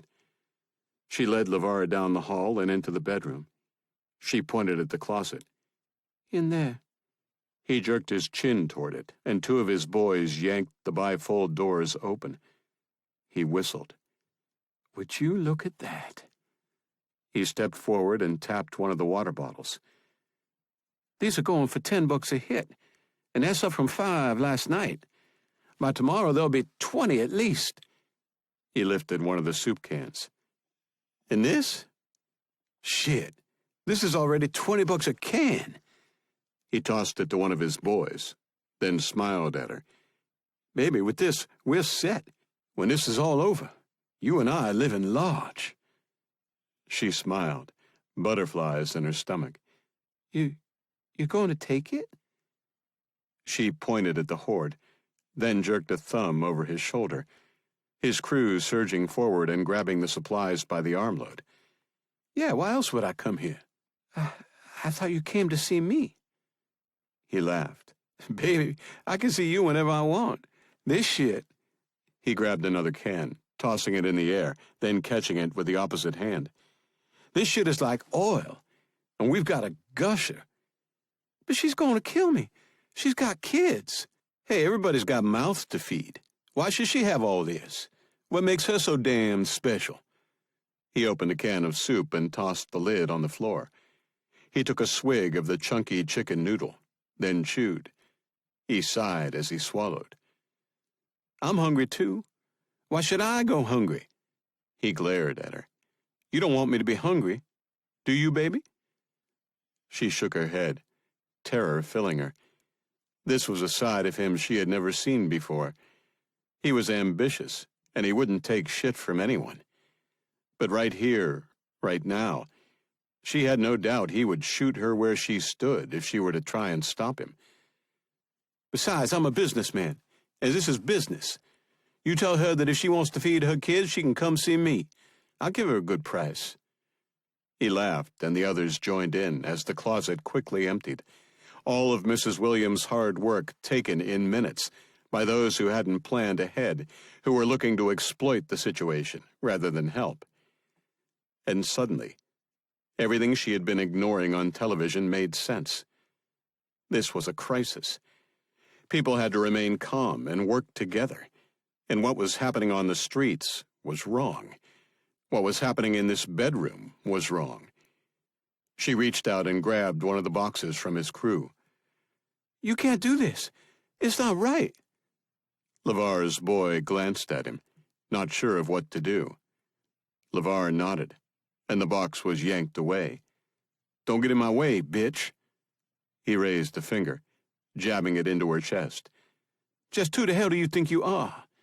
I've got a dozen bitches like you around the hood. You think you're exclusive? You think you're special? You're nothing to me. Just a piece of ass for when I'm bored. He shoved her onto the bed.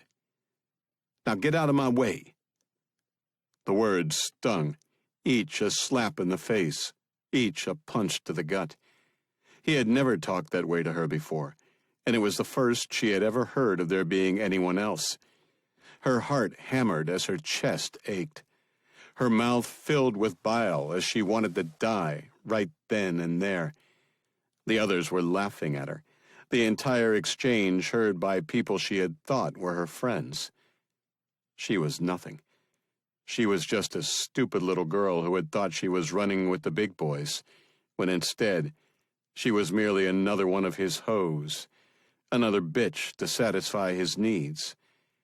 He never had any intention of living with her, of marrying her, of having kids with her.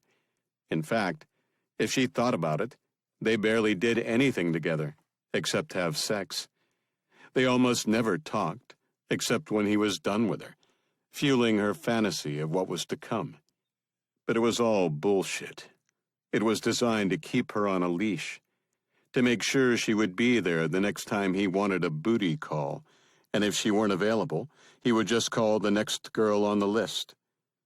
Her heart fluttered. How far down the list am I? She didn't see him that often, maybe once or twice a week, and when they did, he was almost insatiable. She had always assumed it was because he loved her, was turned on by her, and because it had been so long since the last time.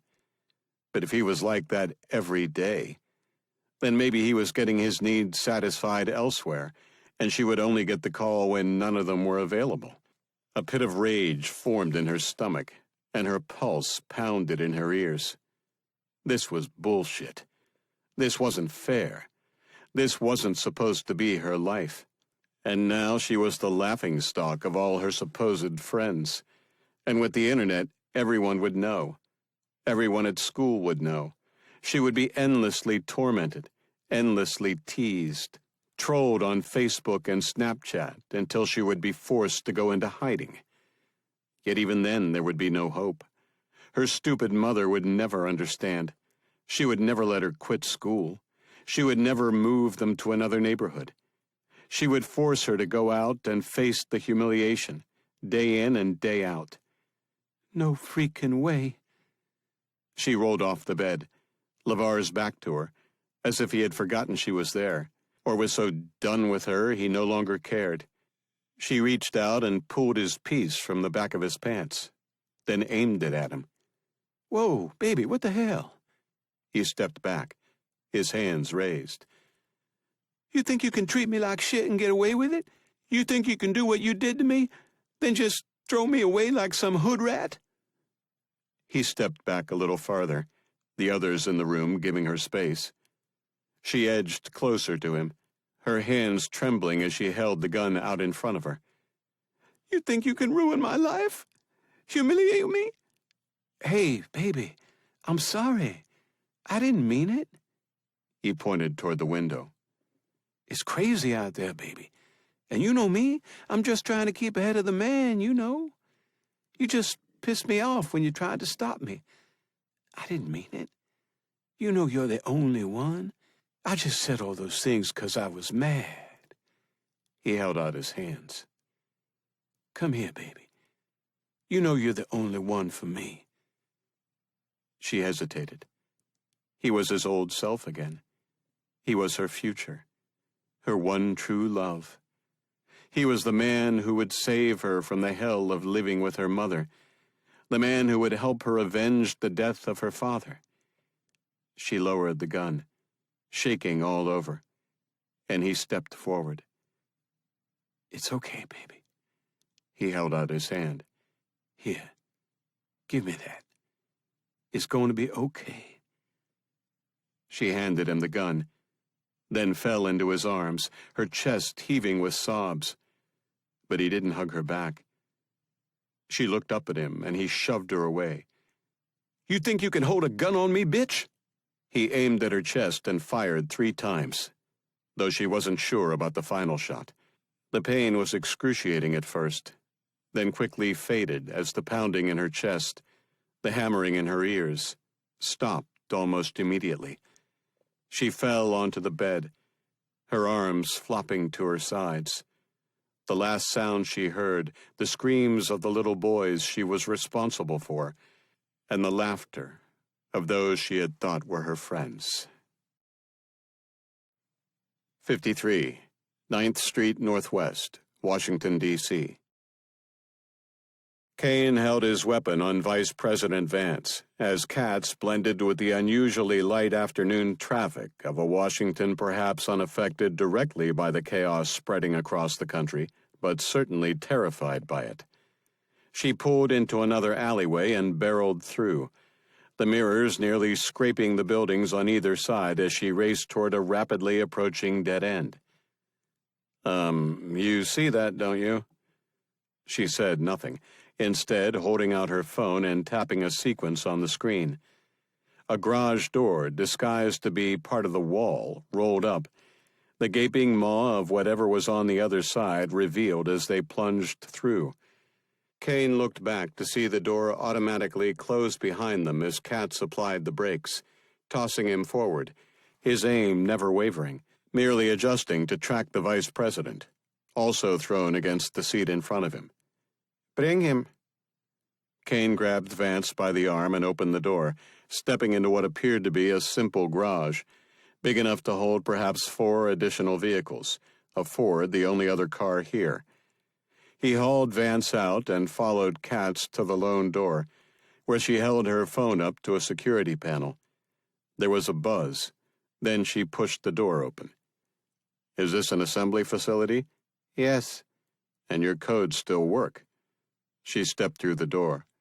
"No, this isn't my phone. I took it off one of their operatives yesterday." "Won't they know he's missing?"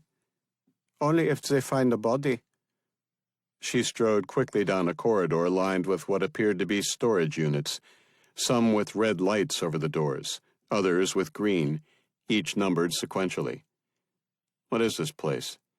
"An assembly holding facility. It's where they keep—" She trailed off, as if searching for an appropriate word. "Problems." "And that phone gives you access?" "Yes." "They won't recognize you?" "They might recognize me as someone who has used the facility before, and with this phone, as someone who is currently authorized. There will be no questions of consequence asked." She pointed at the floor. "Wait here." She knocked on a door and was buzzed in, returning a few moments later. "This way." They walked a couple of hundred more feet before Kat stopped in front of one of the doors. She looked up at the camera. There was a beep, then a click. She opened the door and stepped inside, Kane pushing Vance after her. Katz closed the door and the lights flicked on, revealing a chamber of horrors if Kane had ever seen one. Vance gasped. What are you going to do to me?" Katz glanced at him. "Ask you some questions." "Do you know who I am? You can't do this." Vance's head pivoted between his 2 captors. "Who are you people?" Kane shoved him into a chair, and Katz stepped over to a wall panel. She pushed a button, wrist and ankle irons swinging into place, magnetically sealing Vance to the chair. Nice. Mr. Vice President, I know exactly who you are. But if you are also number 7 of the Assembly, like she says, then we have a problem. I have no idea what this assembly is you keep referring to. Katz walked over to a table, gleaming metal trays filled with every manner of cutting and prying tool imaginable, carefully laid out, as if awaiting a surgeon's arrival. She picked up a scalpel, holding it to the light, making a show of examining its sharp edge, Vance's eyes glued to it. Katz stared at him, her eyes dead, devoid of any emotion, the cold, calculated woman making no pretenses of understanding human emotions, and by doing so, perhaps displaying her mastery of them. For there was nothing more terrifying than dispassion in someone about to inflict unimaginable pain. Yes, number 7, you do. She stepped closer, tipping his chin up with her index finger, then running the scalpel like a razor over his cheek, scraping at his skin but not breaking it. You were recruited over 10 years ago. Your membership confirmed by the council, and you have enjoyed the perks of membership since. During the last election, your cohorts concocted a scandal that forced the incumbent vice president to step down, and you were chosen as President Starling's running mate, a decision forced upon him by the party and its big-money supporters. You have served him faithfully since, until yesterday. Vance's eyes were wide as he stared up at her, her fingers still pressed under his chin. Kane stared too, shocked at the revelation. He remembered the sex scandal, of course. Photos of the former vice president showing him entering a hotel room with an underage prostitute splashed across the news for weeks. And despite his denials, he eventually tendered his resignation to end the media scrutiny. Some experts had come forward with compelling evidence showing that the photos had been doctored, but the damage had been done, his reputation forever tainted. Harold Vance, a senator from California, had been chosen to replace him on the ticket. Kane had never suspected anything untoward with respect to the man. The vice president was a mostly ceremonial position, so to destroy the former VP's reputation to take over his job made little sense. Unless you intended to assassinate the president. Kane stepped forward. Do you intend to kill the president? Is that why you did it? Vance's head turned slightly toward Kane. I have no idea what you're talking about. Katz's wrist flicked across his cheek. A thin line of bright crimson revealed. Vance jerked his head away and cried out, I'm telling the truth. I swear I have no idea what's going on here. Kane pulled a chair closer and sat. He motioned toward Katz. I'm not sure if you know who she is, but you might recognize the name. Nadja Katz. Vance paled noticeably. Kane smiled, suppressing his shock. Holy shit. He knows who she is. I see you do. It meant Vance was definitely Assembly. He had doubted it until this very moment. But there was only one reason you feared the mention of a name over the sight of someone wielding a scalpel near your throat. You knew exactly who they were, and of what they were capable. I don't... Kane leaned back and folded his arms. Sorry, Mr. Vice President, or number 7, but you clearly do. He leaned forward, making a show of staring at Vance's crotch. It's okay to piss yourself. You can go ahead. He leaned back. No shame in that. I've seen far braver men than you piss themselves when they realized what they were in for. He tossed his chin toward Katz. But if you tell her what you know, I'll make sure she goes easy on you. Katz's hand darted out again. The other cheek opened. Stop it, please. There would be pain, though not much. Not from those cuts. It was the psychological torture Vance was experiencing that would betray him long before the pain. Blood slowly trickled down his cheeks. Blood he couldn't wipe away, couldn't see the volume of. He would only feel it was there, seeping from the shallow cuts, with no idea how bad it truly was. She's good. Should I tell her to keep going? Or will you tell us what we want to know? I don't know anything. Katz's hand swung deftly through the air, an earlobe sliced open. Oh, God, no. Kane leaned forward, his elbows on his knees. I've got all day. I don't know about you. He jerked a thumb at Katz. And I know her.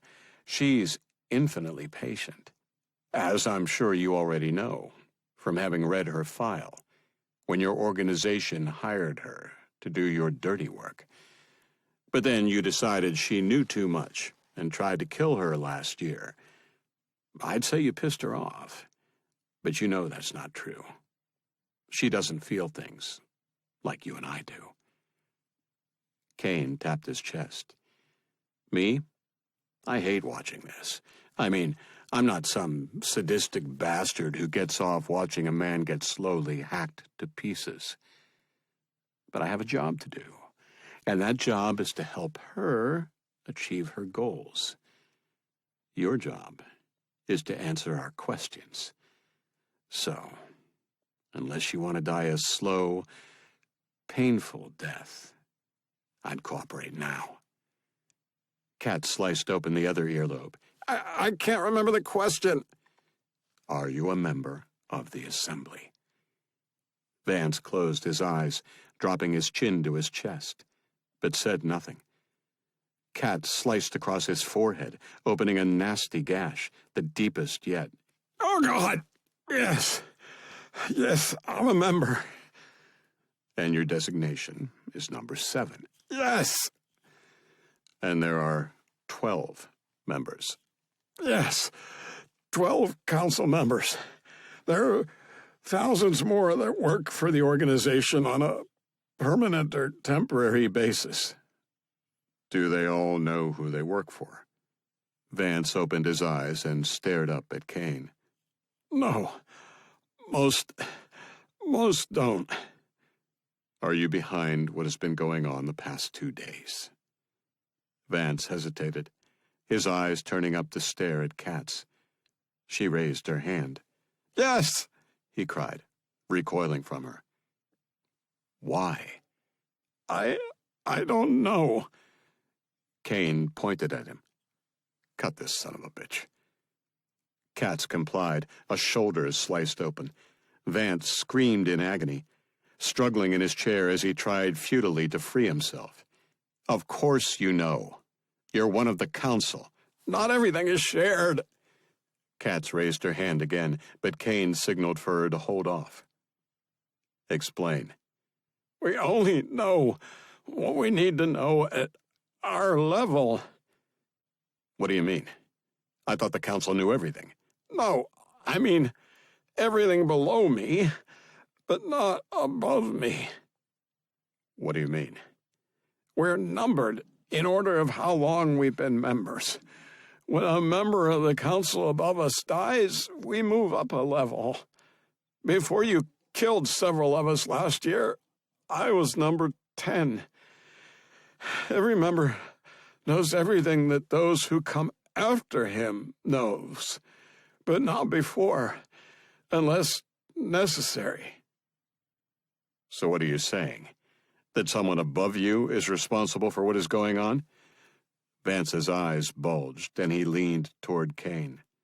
Yes, exactly. 6 or above is behind this. Not me. Kane leaned back, tapping his chin. Now, why don't I believe you? He glanced at Katz. Is any of what he says the truth? When conferencing, members can only see those below them, newer members only. They had to vote to invite them, so they know who they are. Anyone who came before is only a number to them. Kane pushed his lips out as he regarded Vance. So you're innocent in all this?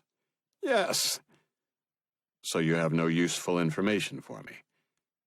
No. Very well. Kane rose and drew his weapon, pointing it at Vance's forehead. Goodbye. Wait! Vance's eyes were squeezed shut, his head twisting away from the barrel of Kane's Glock. Kane raised his weapon to his shoulder. Yes. You have something to add? I might know something. What? They had me introduce the president to someone. Who? Vance hesitated. Number 7, I thought we were past this. Cut him. Wait! Kane held up a finger. Katz withdrawing. Yes? Roger Croft, CEO of Croft Technologies. Kane stared at him. Why? To tell the president about their SecureVault system. Which is? It protects against hacking. I was instructed to make sure the president agreed to let Croft install it across the country. Kane's jaw slowly dropped. Wait a minute. That system that they've been reporting on the news is this SecureVault system? Yes. And Croft is assembly. Vance shrugged. I don't know.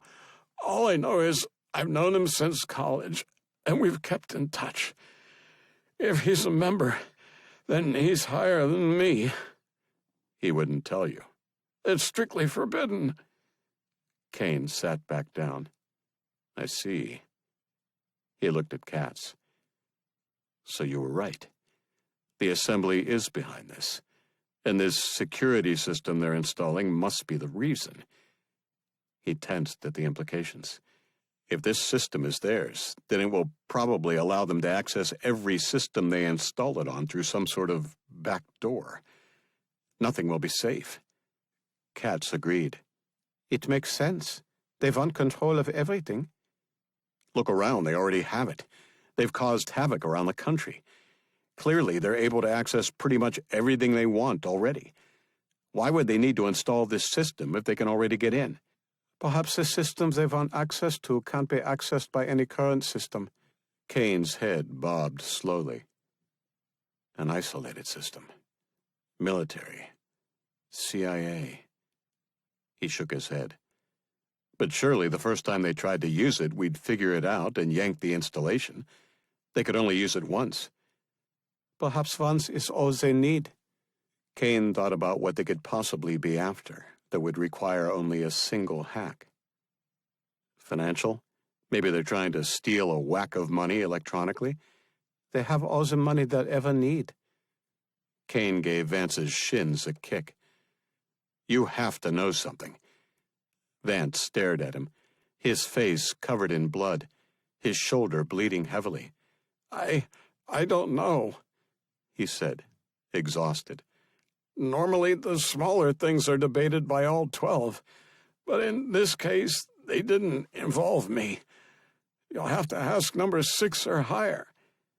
And where can I find number 6? Like I said, I have no idea who he is. Katz reached into her pocket, pulling out a cell phone. He has nothing else to tell us. Agreed? Kane rose, nodding. Katz tapped at her phone, then pulled a piece of paper from her pocket, keeping the contents hidden from Vance. She held up her cell phone, recording him. Give me the names of numbers 8 through 12. Vance's jaw dropped. I can't. It's the only way you live. Kane pressed his gun against Vance's forehead. Katz flicked the paper. I know their names, so no tricks. If you know the names, then why do you need me to say them? I'm asking the questions. She pressed the scalpel against his neck. A trickle of blood released. The names, now. The first name came haltingly, the remaining in a rush, as if he were trying to get it over with as quickly as possible. Kane recognized 3 of them, shocked, though not necessarily surprised, they were involved. Katz turned the phone toward him. Those are numbers 8 through 12 of the assembly. This information will be supplied to the American government in the next 5 minutes. Vance's eyes widened in horror. Oh, God, no. You can't do that. They'll kill me. Kat stared at him. No, they won't. She yanked her weapon from her shoulder holster and pumped 3 rounds into his chest. I will. She headed toward the door and opened it, marching down the corridor toward the exit, Kane following. He wasn't shocked at the outcome. Katz had said she was going to kill the entire assembly, but he was shocked at what they had learned. The assembly was indeed behind this, as suspected, but their endgame had been to force the government's hand and have them install a security system that they, in reality, controlled. Though to what end? Katz stopped and stepped inside what must be a control room, probably telling them they had a cleanup, then reappeared. They left in silence, and once in the garage, Katz tapped away at her phone. Is that the video? Yes. I sent it to one of the monitoring stations. Why warn them? They'll just go into hiding. Something like this will be sent to the top. Numbers 8 through 12 will be dead within the hour, by the assembly's hand. Kane grunted. Smart. So, 6 down, 6 to go. Yes. Then you tell me where Fong and Sherry are. Yes. Kane pulled out his phone. I need to make a call first. To whom? I need to warn Langley about the security system that's being installed. Kat swatted the phone out of his hand and it clattered to the concrete before she put a bullet through it. What the hell did you do that for? We have a job to do. When we're done, then you can tell your government what is going on. Kane glared at her. If this keeps going, there might not be a government left or a country. Kat stared at him. That is of no concern to me. Well, it is to me, and I have to tell them.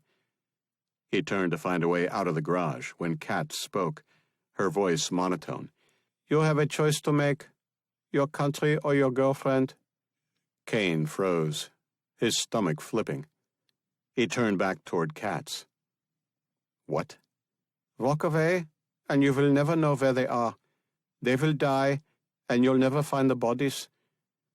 She pulled a key fob from her pocket and pressed it, the lights of the Ford flashing. Finish what you started, and you'll save them both.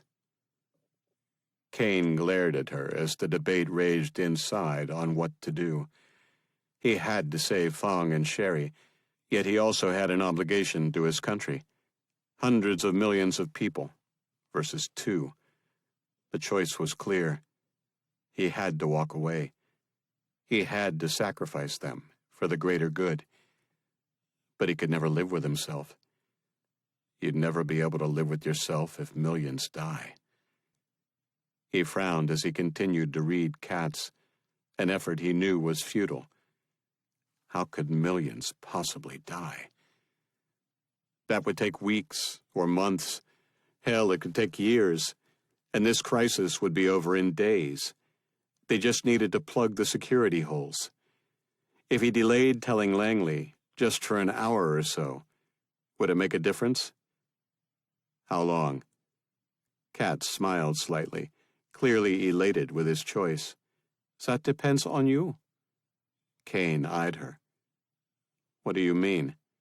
We need to find Roger Croft. The head of Croft Technologies? To stop him? No, to confirm if he's a member of the assembly. He stared at her. You don't know? No, I knew who number 7 was. I knew that was all I needed to eliminate him and everyone that came after him. Kane indicated her pocket. But that piece of paper, I thought you knew who they were. No, it's just a piece of paper, nothing more. So you tricked him? Yes. Kane frowned as he realized his and LaRue's assumption that she knew who the assembly members were was wrong. She had only known the one, and that he was number 7. It changed everything, making their task appear hopeless. How are we ever going to find them all if you only had one name? Correction, We have a second name now, someone who is clearly in the know, and most likely a council member. How can you be sure? I'm not, but Vance said he knew Croft since college. The Assembly likes to choose members they are familiar with. This is most likely how Vance got on their radar. He is either a member of the Assembly or someone we can trace back to another member. Kane followed Katz toward the Ford SUV. Apparently, storage services were not the only thing offered here. What if Croft's contact is one of the ones you just signed the death warrant for? She climbed in. No, if he was, then number 7 would know. The fact he doesn't means it has to be number 6 or higher in the organization. So by finding and encouraging Croft to talk, we might find a higher member? Perhaps, though I'm almost certain he is a council member, and if he's behind what's going on, he could be very high in the organization. Kane climbed in and shut the door. How do we find him? Katz handed him her phone. That's why I needed you. 54. Assembly Holding Facility, Washington, D.C. Did you hear that? Fong shook her head. No. What was it? Sherry shoved her head deeper behind the wall, listening for a repeat of what she had just heard. But there was nothing beyond the continued tapping on the pipe. She tapped out a halt request, then stood. I thought I heard gunshots. I didn't hear anything except that incessant tapping. Sherry smiled and sat beside Fong, placing the back of her hand on Fong's sweat-soaked forehead. It was faint, but I'm pretty sure it was 3 shots, close together. Then nothing. Perhaps an execution. Fong sighed. Walter? Sherry rose and turned the shut-off valve slightly, filling the empty IV bag through a hole she had cut in the bottom. She turned the water off and returned, helping Fong drink. Better? Yes. We've established that there are others here.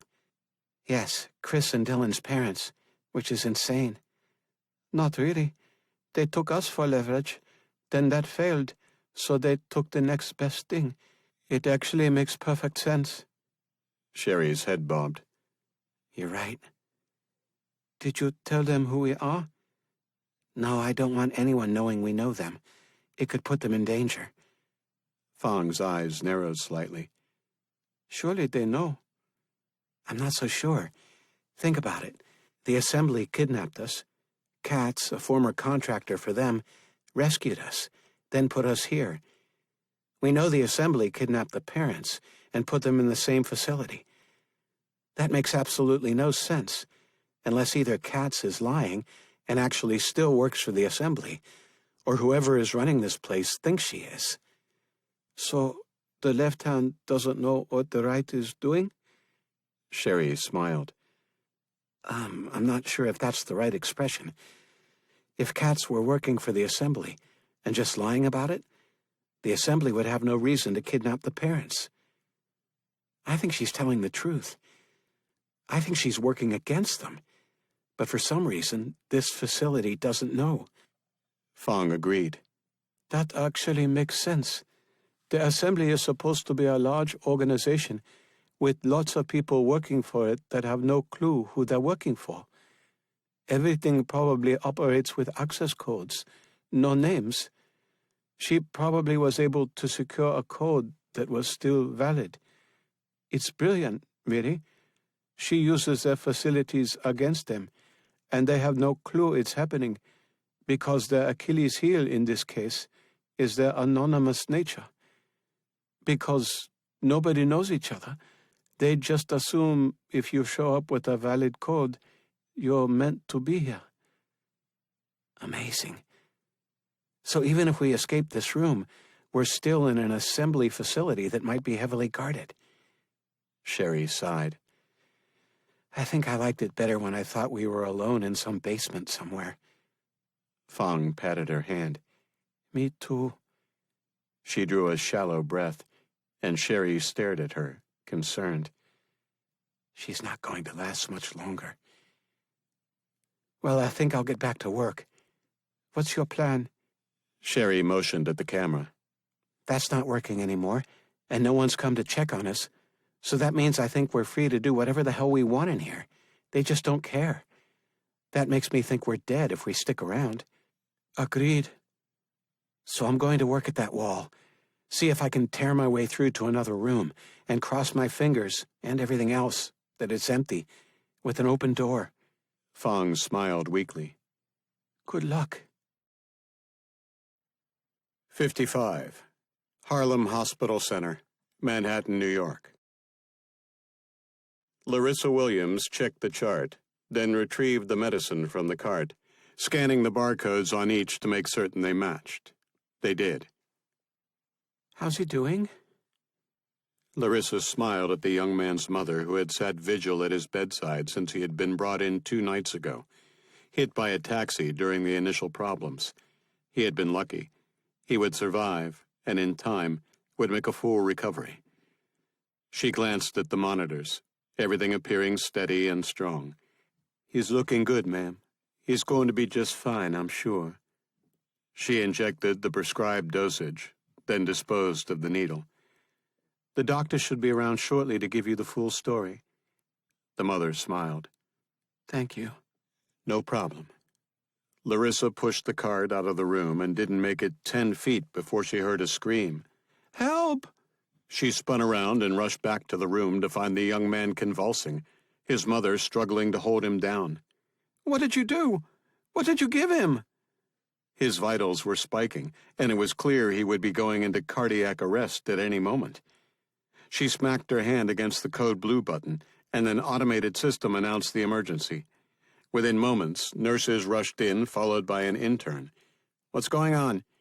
I just gave him his medicine not even a minute ago. What did you give him? She handed him the chart. Pethidine. He's allergic to pethidine. The intern stared at the mother. What? Did you inform the nurse when your son was brought in? Yes, I did. I told her. Larissa gulped for a moment when it appeared the mother was pointing at her, but she wasn't. It was Nina, standing behind her. It's true, Doctor. She told me last night, and I put it in his chart. Another code blue came over the PA system. Another flurry of personnel racing toward a room she had just been in. Larissa's chest tightened, and her mouth went dry. She rushed into the hall, following the hospital staff to the room 3 doors down. She entered, and the doctor shook his head, stepping back from the bed of an elderly patient here for several days. She's gone. Larissa grabbed the chart and compared it to her schedule. I just gave her dalvabensin not 5 minutes ago. Does anyone know if she's allergic to it? Shouldn't the chart say? Asked one of the nurses. Forget the chart. Who did the interview? Another code blue sounded, and everyone looked at each other in stunned silence. What the hell is going on? Larissa pointed at one of the nurses. Check her paper form. See what she was allergic to. Why? Larissa stared at her. I think we've been hacked and the wrong medicines are being prescribed. The doctor cursed and jabbed a finger at one of the nurses. Stop all medicine deliveries now. Her jaw dropped and she rushed out of the room when a nurse's aide entered. Larissa, you've got a call from home. Larissa dismissed her with a wave, still coming to grips with what was going on. Not now. It's your son, Michael. She paused, her eyes narrowing as she turned her attention to the messenger. Not the babysitter? No, he's crying. I think you better take it. She looked at the doctor, who waved her out the door. Go. She rushed to the nurse's station and grabbed the phone. Line 4. She pressed the button. Michael? Mommy, they took all our food. Larissa's heart slammed hard, a single palpitation rolling up her throat. What? Who? The men who killed Shannon. Larissa paled and dropped into a chair. What? Slow down. Did you say Shannon is dead? Everyone around her stopped what they were doing, turning toward her. Yes, they shot her, and they took everything. Our food and all the water. Michael was sobbing hard, and oddly sounded more upset about the loss of their supplies than the death of Shannon. Okay, baby. You stay calm. Where are your brothers? We're all locked in the bathroom. She sighed. The odd echo now explained. Are they gone? Yeah. They said if we told anyone, they'd come back and kill you. Her stomach flipped, then she trembled. Who did it? Mommy, I can't tell you. They'll kill you. She decided this wasn't the battle to fight. Not now. Listen, Mommy is coming home right now. You tell your brothers to stay in the bathroom until I get there. Yes, Mommy. Now stay off the phone in case I need to call you. Okay, Mommy? She hung up and shot out of her chair. I've got to go. She rushed toward the changing room and pulled out her cell phone, dialing the only person she could think of that might be able to help. 56, Grand Hyatt Hotel, Manhattan, New York. Atlas stared out the window. It was approaching the end of day 3 of the crisis, and things didn't appear like they were getting any better to him. The streets were still mostly empty. Businesses across the nation shut down. Almost nothing moving within the urban areas, and outside of the cities, all reports indicated people were staying home. Those lucky enough to have relatives outside the affected areas were fleeing the cities, though for a place like New York, with most of it stuck on islands, there was little hope of that. Cities like Los Angeles and Phoenix were seeing their suburbs empty, which in itself was causing problems. Though there were fewer people to worry about, there were fewer people to police themselves. Abandoned homes were tempting to the criminal element, and reports of homes being emptied were increasing. Gunfire crackled outside the window, its origin impossible to determine. I really wish they'd just let us go out there and start cleaning up the city. Atlas glanced at Sergeant Zach Wings Hauser. Me too. I'm going batshit crazy sitting cooped up like this. I want to be doing something. Anything. We're trained for urban combat. Let's go drop some of these bastards. Red snapped his laptop shut and leaned back, his scalp freshly scraped clean. We're still on standby in case something else comes up.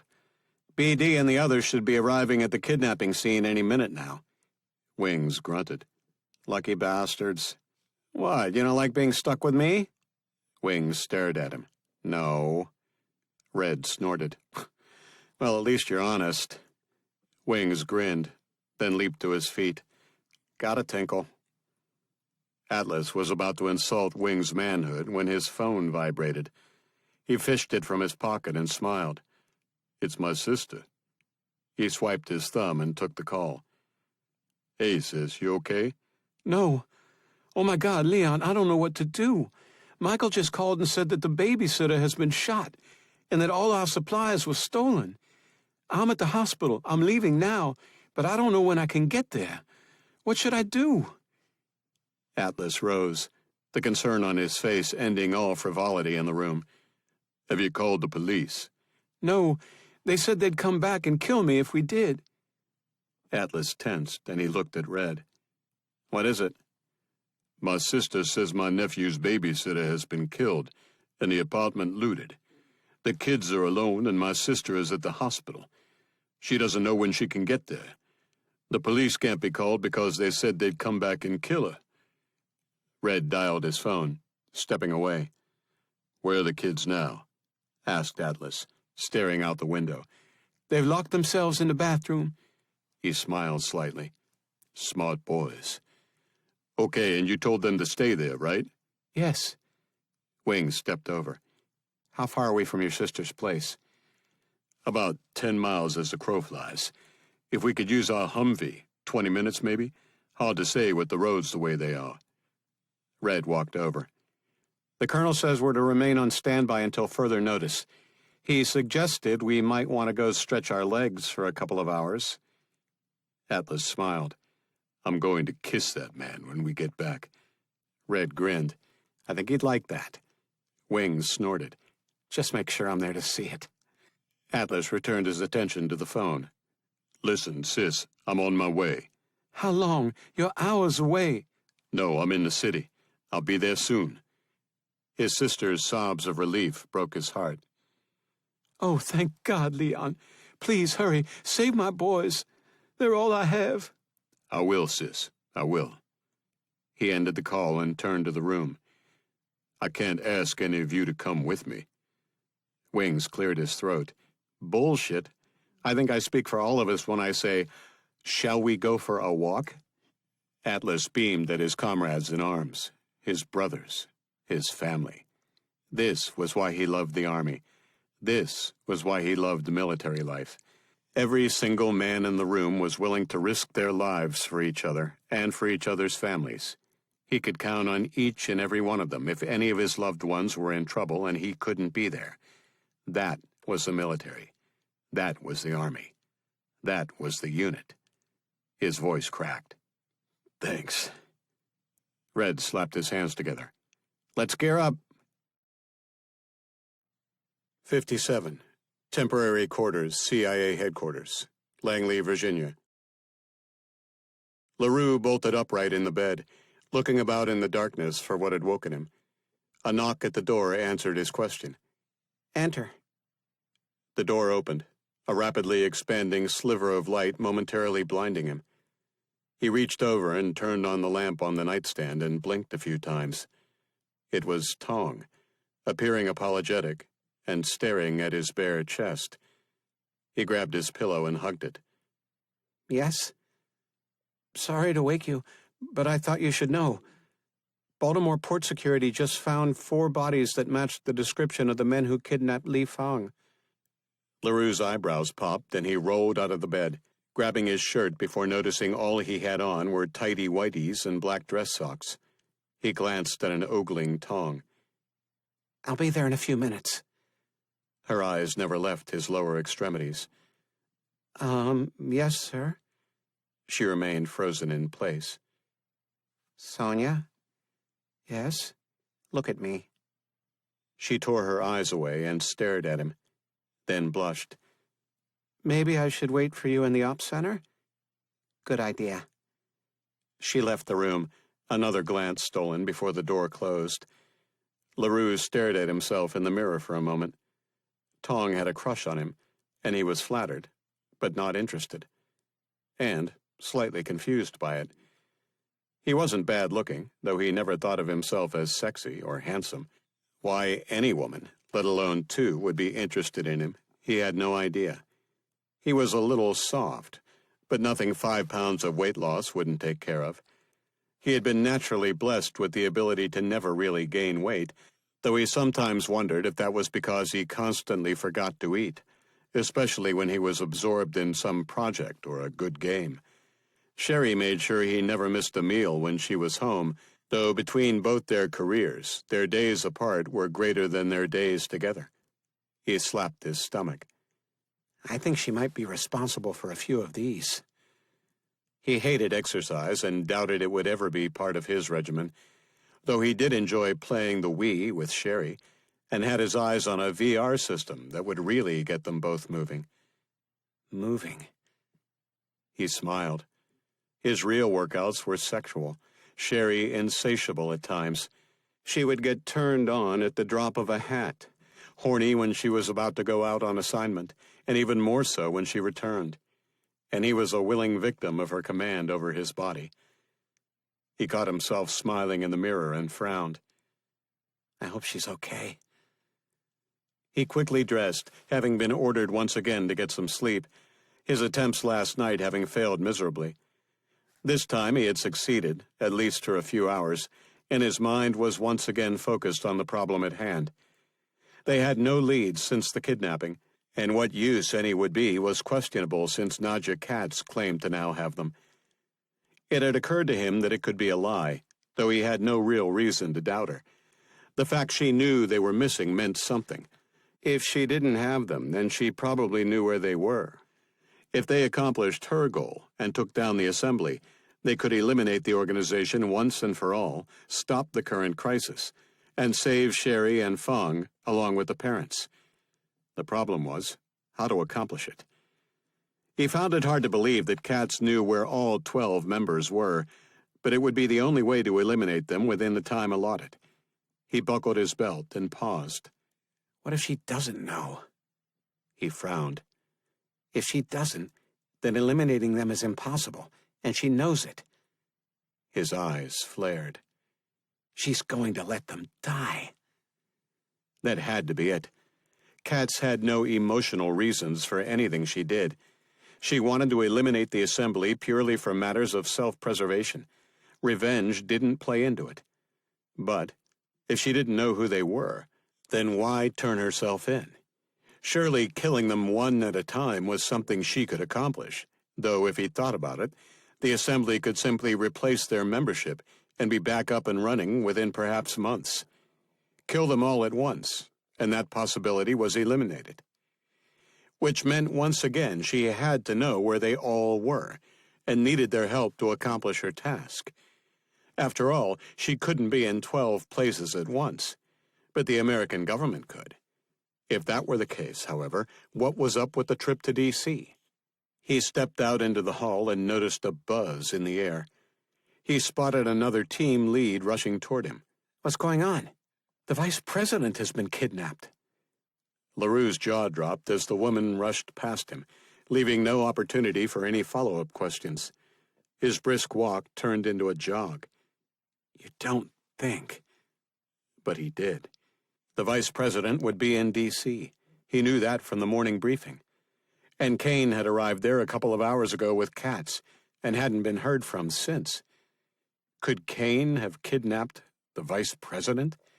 And if he did, why? There was only one reason he would do it, and that would be because Katz forced him to.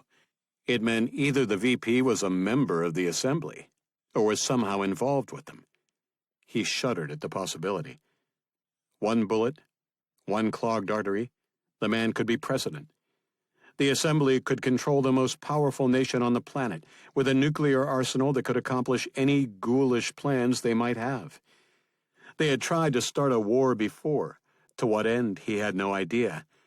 But if they wanted to destroy the planet, gaining access to the presidency was one way of doing it. He boarded a packed elevator, still lost in his thoughts. There were safeguards, of course. The president's order to launch the missiles could be overridden. The Secretary of Defense was the one who executed the order. He could refuse to launch and go to Cabinet and Congress and have the president declared unfit, though the system was designed for a rapid response, and that could put the country at risk. When nukes were incoming, you had only minutes to respond. Otherwise, the country could be destroyed with its missiles still in their silos. Yet that only applied if they were under attack. If there was none in progress, an order from the president to launch nuclear weapons with no provocation could be stopped. Controlling the nuclear football was, in theory, only symbolic power. He growled, eliciting looks from those on the elevator. Sorry, he muttered. Don't apologize. We're all on edge, said someone behind him. A flurry of conversation erupted. The tension relief valve opened, but LaRue ignored it. He stepped off the elevator and jogged toward the operations center and his team, refocusing. If Fong's kidnappers had been found, then there might be footage that could lead them to where she was ultimately taken, and that could lead to Sherry. He paused in front of the door. If they're dead, then Katz must be telling the truth. He placed his hand on the pad, and the door unlocked. He stepped inside, and the room looked up from their stations, Tong standing. What have we got? Tong indicated the screen. A problem? He checked where she was pointing and froze. What the hell is this? It, looks like Dylan Kane kidnapped the vice president. 58. Gino's Fine Italian Restaurant, Washington, D.C. Dawson stared at the footage on the tablet, then handed it to Niner, giving his team a look that sealed their lips and neutralized any shock they might want to display. He stepped toward Secret Service Agent Mitchell, in charge of the scene. Any luck tracking them? Not yet. The traffic cameras in the area were disabled, and nobody saw what kind of vehicle they came in. He gestured toward the tablet. We're lucky to have that. Half these restaurants have systems that are just for show. So there were two. Yeah, a man and a woman. They came through the kitchen, and they were getting hot and heavy in front of the bathrooms. The vice president started his meal, and within minutes became ill. He ran to the bathroom, and my team followed. That's when we were attacked. Dawson held up one of the darts. I read about these. Never actually seen one before. I thought they were still in the research stage. Clearly, whoever is behind this has access to some serious hardware. The assembly popped into Dawson's mind, but with Kane involved, it could be his own government supplying the hardware. Do you think it could be linked to what's going on? It has to be, right? I mean, cause all kinds of chaos, distract us, and take the vice president. It kind of makes sense. Dawson grunted, unable to tell him his entire theory was bullshit. Dylan Kane had kidnapped the vice president, and he had to have a good reason. Dawson took the tablet from the others and handed it back. Okay, Special Agent, if you need us, you know how to reach us. Thanks, we'll let you know. Dawson headed out the back of the restaurant and through the kitchen. He paused, the staff standing huddled together, 2 heavily armed agents watching them. He stepped toward the cluster. Did anyone see them go near the food? Head shook, but one hand rose. Yes? I saw the woman wave her hand over the food. One of the others snorted. I didn't see that. The first glared at him. That's because you were too busy staring at her tits. The second returned the glare. That's bullshit and you know it. I'm gay. Oh, sorry. You were looking at him then. There was a grin. Okay, I might have been. So then shut the hell up. I saw her wave her hand over the food. He turned back to Dawson. I didn't think anything of it at the time, but if the vice president got sick, then maybe she put something in his food? Dawson agreed with the possibility, turning to one of the guards. You better let Mitchell know. Yes, sir. The guard left, and Dawson continued outside and into the empty alley behind the restaurant, his team surrounding him. What the hell is going on, BD? Asked Niner, his voice low. That was Kane, wasn't it? It was. And did you recognize the woman? Yeah. She's that nut we ran into last year, rescuing the docks crew. What's he doing working with her? I don't know. But the bigger question is, what the hell does he want with the vice president? 59. Assembly Command and Control Facility. Unknown location. Croft stood in the middle of the control center, watching the various news feeds and status reports coming in from agents in the field. Everything was going according to plan, and they were perhaps only minutes away from achieving their goal. He was nervous and excited. Every muscle in his body kept clenching, and he had to force himself to relax, or he risked forgetting to breathe. They were about to achieve what they had been orchestrating since the end of the Cold War, something that wouldn't have been possible even 5 years earlier. With society now so interconnected, with internet-connected devices with minimal to non-existent security behind them pervading every household and business in the country, pulling off what they had over the past several days was finally possible. And before the day was out, the world would be a different place, at war with an enemy they would have to exterminate, and a tense détente between traditional enemies reestablished for decades to come. It will be an incredible future. His aide entered the room and rushed up to him, whispering in his ear, There's a priority communique from number 1. His heart pounded. Priority communications from number 1 were never good. I'll take it in my office. He strode quickly toward the exit, his aide following on his heels, both in his outer office moments later. I'm not to be disturbed. Of course, sir. He entered his private office, and his aide closed the door behind him, returning to her desk. He tapped his keyboard, killing the screensaver, and entered his password. An icon flashed, and he clicked on it. The silhouetted image of number 1 revealed. He bowed his head slightly. Number 1? Number 4, we have a problem. I'm sending you the details now. He noticed a priority message arrive in his secure inbox. He opened it. A video attachment included. I'll let you watch that when I'm finished. We have been compromised. It would appear that Nadja Katz has kidnapped and killed number 7, and had him confirm the names of numbers 8 through 12. Croft fell back in his chair. How is that even possible? How could she possibly know? The silhouette's head shook. I don't know. However, this is a serious breach. If she knew the identities of numbers 7 through 12, she could know more. Croft's eyes widened. Surely she couldn't know who I am, or you. Surely not you. There is no way to know. Number 4, I have ordered the immediate termination of all members of the Council with the exception of yourself. You are too vital to the current operation. A bead of sweat trickled down Croft's spine as he became light-headed. Breathe. I think that's wise, number 1. He was about to ask what would become of himself when he was no longer vital, but bit his tongue. He already knew the answer. The distorted voice ended the conversation. The assembly is eternal. The screen went blank, and he lost control, his entire body shaking as he realized he would soon be dead. Number 1 had to be absolutely secure. Nobody knew his identity. Nobody ever knew his identity. But the others, there was a possibility.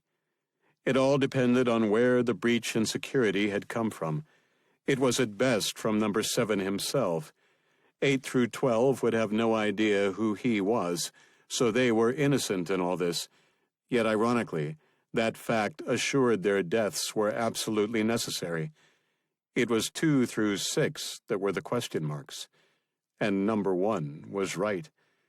To truly protect the organization, eliminating everyone was the surest way, and that had to include him, especially considering the fact he was the one who had brought Vance into the organization all those years ago, and had just met with him yesterday, and with the president. His heart raced as he realized the connection between Vance and him would be made quite quickly. He rose and opened the door. His aide looked up. Yes, sir? Put the facility on lockdown immediately. 60. Chevy Chase, Maryland. Joseph Medina climbed into the SUV, doors shutting all around him. Their work done. Number 11 was dead. It was a shock, that little tidbit supplied when the orders arrived on his phone. Eliminate number 11. The real name and current location had been provided in the same message, and that would normally be all that was needed. But to include the fact he was a senior member of the Assembly was something he had never seen before. In fact, it was the first confirmation he had ever had that there was a leadership, and it was limited in size. Number 11. How many were there? There had to be more. 11 was an odd number to stop at. Yet there couldn't be too many.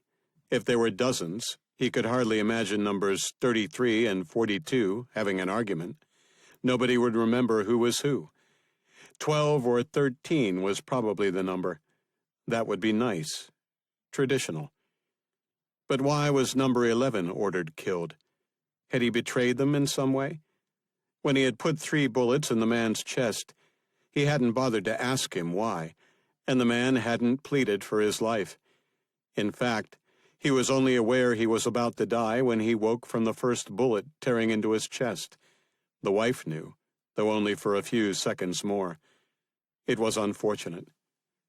His orders weren't to kill her, but they couldn't have witnesses, and couldn't have the authorities called before they had made their escape. If she had been out with friends, instead of taking a nap with her husband, she would be alive right now. Thankfully, there were no children in the house. He had no problem killing adults, though children were something entirely different. There was a line that he didn't like to cross, though at the Assembly, you never had a choice. All orders were to be obeyed, without question, or you would be the next one on someone's target list. He had been on a hit last year where one of his team had hesitated. They were on camera, and he received a text within moments, ordering the member eliminated immediately. He had personally delivered 2 bullets to the man's head. A nice guy. Too nice for this business. Never hesitate. Never question. His phone vibrated with a message as they pulled out of the long driveway of a family with very old money. Return to storage facility. Dispose of contents. He grunted, the others looking at him. "What?" asked the driver. He held up his phone. "They want everyone at the storage facility eliminated." "Holy shit, something big must be going on." Medina gestured toward the radio, tuned to a news station, playing low in the background. "Obviously, and we're in the thick of it." The driver's eyes widened slightly, a hint of horror there. Better hope nobody important sees that. "You think we're part of it?" Medina looked away, instead checking the side view mirror to see if they were being followed. "Ours is not the reason why." An original ending to his refrain was delivered from the back seat. "Because if we do, then we die." 61. Operations Center 2, CIA Headquarters, Langley, Virginia. LaRue watched the footage from the restaurant showing Kane and Katz taking out a Secret Service team, thankfully with non-lethal force, then hauling a terrified vice president out of camera range. Morrison charged into the operations center, his eyes immediately on the looping footage. He faced the room. "The identities of those involved in the vice president's kidnapping are classified. No one, and I mean no one, will speak of this outside this room until I give the okay. Understood?" A round of affirmatives was murmured. Morrison stood beside LaRue, lowering his voice. "What the hell is going on?" "No idea. He clearly participated, though she took the first shot. He requisitioned the stun weapons before they left, so I think he suspected something like this might happen." "Thank God. There's no way I could protect him if he killed Secret Service agents just doing their job." LaRue agreed. "Could the vice president be a member of the assembly?" "I doubt it, but then you never know. We know the former Secretary of Defense was involved, but he shot himself before we had a chance to find out the extent of it." He tapped his chin. "But he could be. It would make sense. Like they say, only a heartbeat away from the presidency." He sighed. "No matter what the reason, Dylan Kane just made himself the most wanted man in the country." If they can identify him. "I've already talked to the president, and a lid is being kept on this. The White House is going to keep this quiet for as long as they can. Otherwise, the panic could spread further. Hopefully, by the time it breaks, we'll have some answers. Maybe Dylan will have already released him." Katz must have told him that the vice president knew something. Once they get that intel, I'm sure they'll let him go. Tong interrupted their hushed conversation. "Sirs, I've got Officer Kane on the line, asking for Mr. LaRue." LaRue adjusted his headset, then Morrison held out his hand. Another provided to him. LaRue gestured at Tong. "Put us both on." Tong tapped a few keys. "Dylan, it's Chris and Director Morrison." Hello, sir. You might not want to listen to this. Deniability and all." Morrison glanced at the footage. "Officer Kane, I'm watching footage of you and Nadja Katz kidnapping the Vice President of the United States. I trust you have a very good explanation for your actions."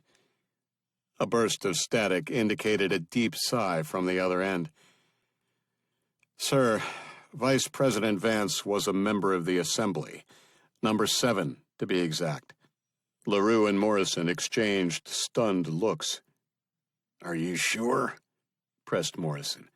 "This isn't just something Katz told you?" "Yes, sir. He admitted it. We have it on tape. He also named 6 more members of the Assembly." "Give them to us." That won't be necessary, sir." "Why?" Katz sent them the video. All 6 should be dead shortly, if they aren't already. LaRue's heart was pounding hard.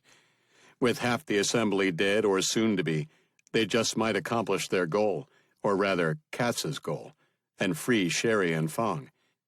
Where's the vice president? LaRue could hear the trepidation in Morrison's voice, and he understood it. If the vice president were a member of the assembly, then in order to fulfill Katz's demands, he would have to die. And as far as LaRue was concerned, he deserved to. He's dead, sir. Morrison sighed and closed his eyes. Please tell me. Katz killed him, sir. It's all on tape. I'll have it sent to you. Just a second. There was a muffled conversation before Kane returned.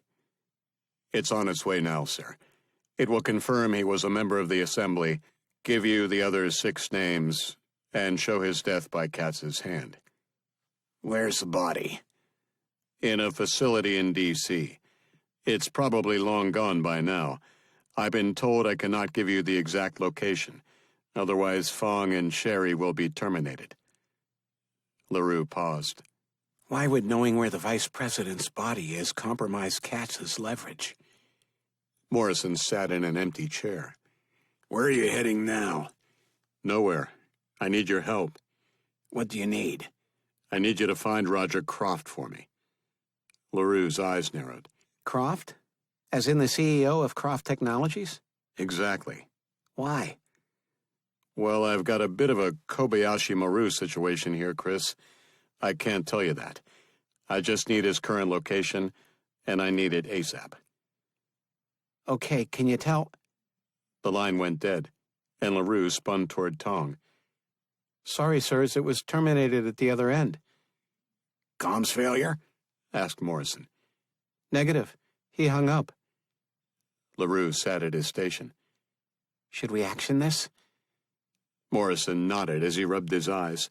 The man clearly exhausted. They all were. They were running on little sleep, nobody wanting to leave their posts during this crisis, or as long as their boss girlfriend, and one of their own officers, was missing. LaRue spun in his chair to face the room. Okay, people, I need everything we've got on Roger Croft, CEO of Croft Technologies, and I need his current location ASAP. Sonia, you coordinate it for me. She beamed. Yes, sir. A huddle quickly formed at the back of the room, and he could hear Tong handing out the assignments, keyboards and phones attacked within moments. Morrison looked at LaRue. What did he say there? He had a Kobe something? Kobayashi Maru. It's a Star Trek reference. Morrison rolled his eyes.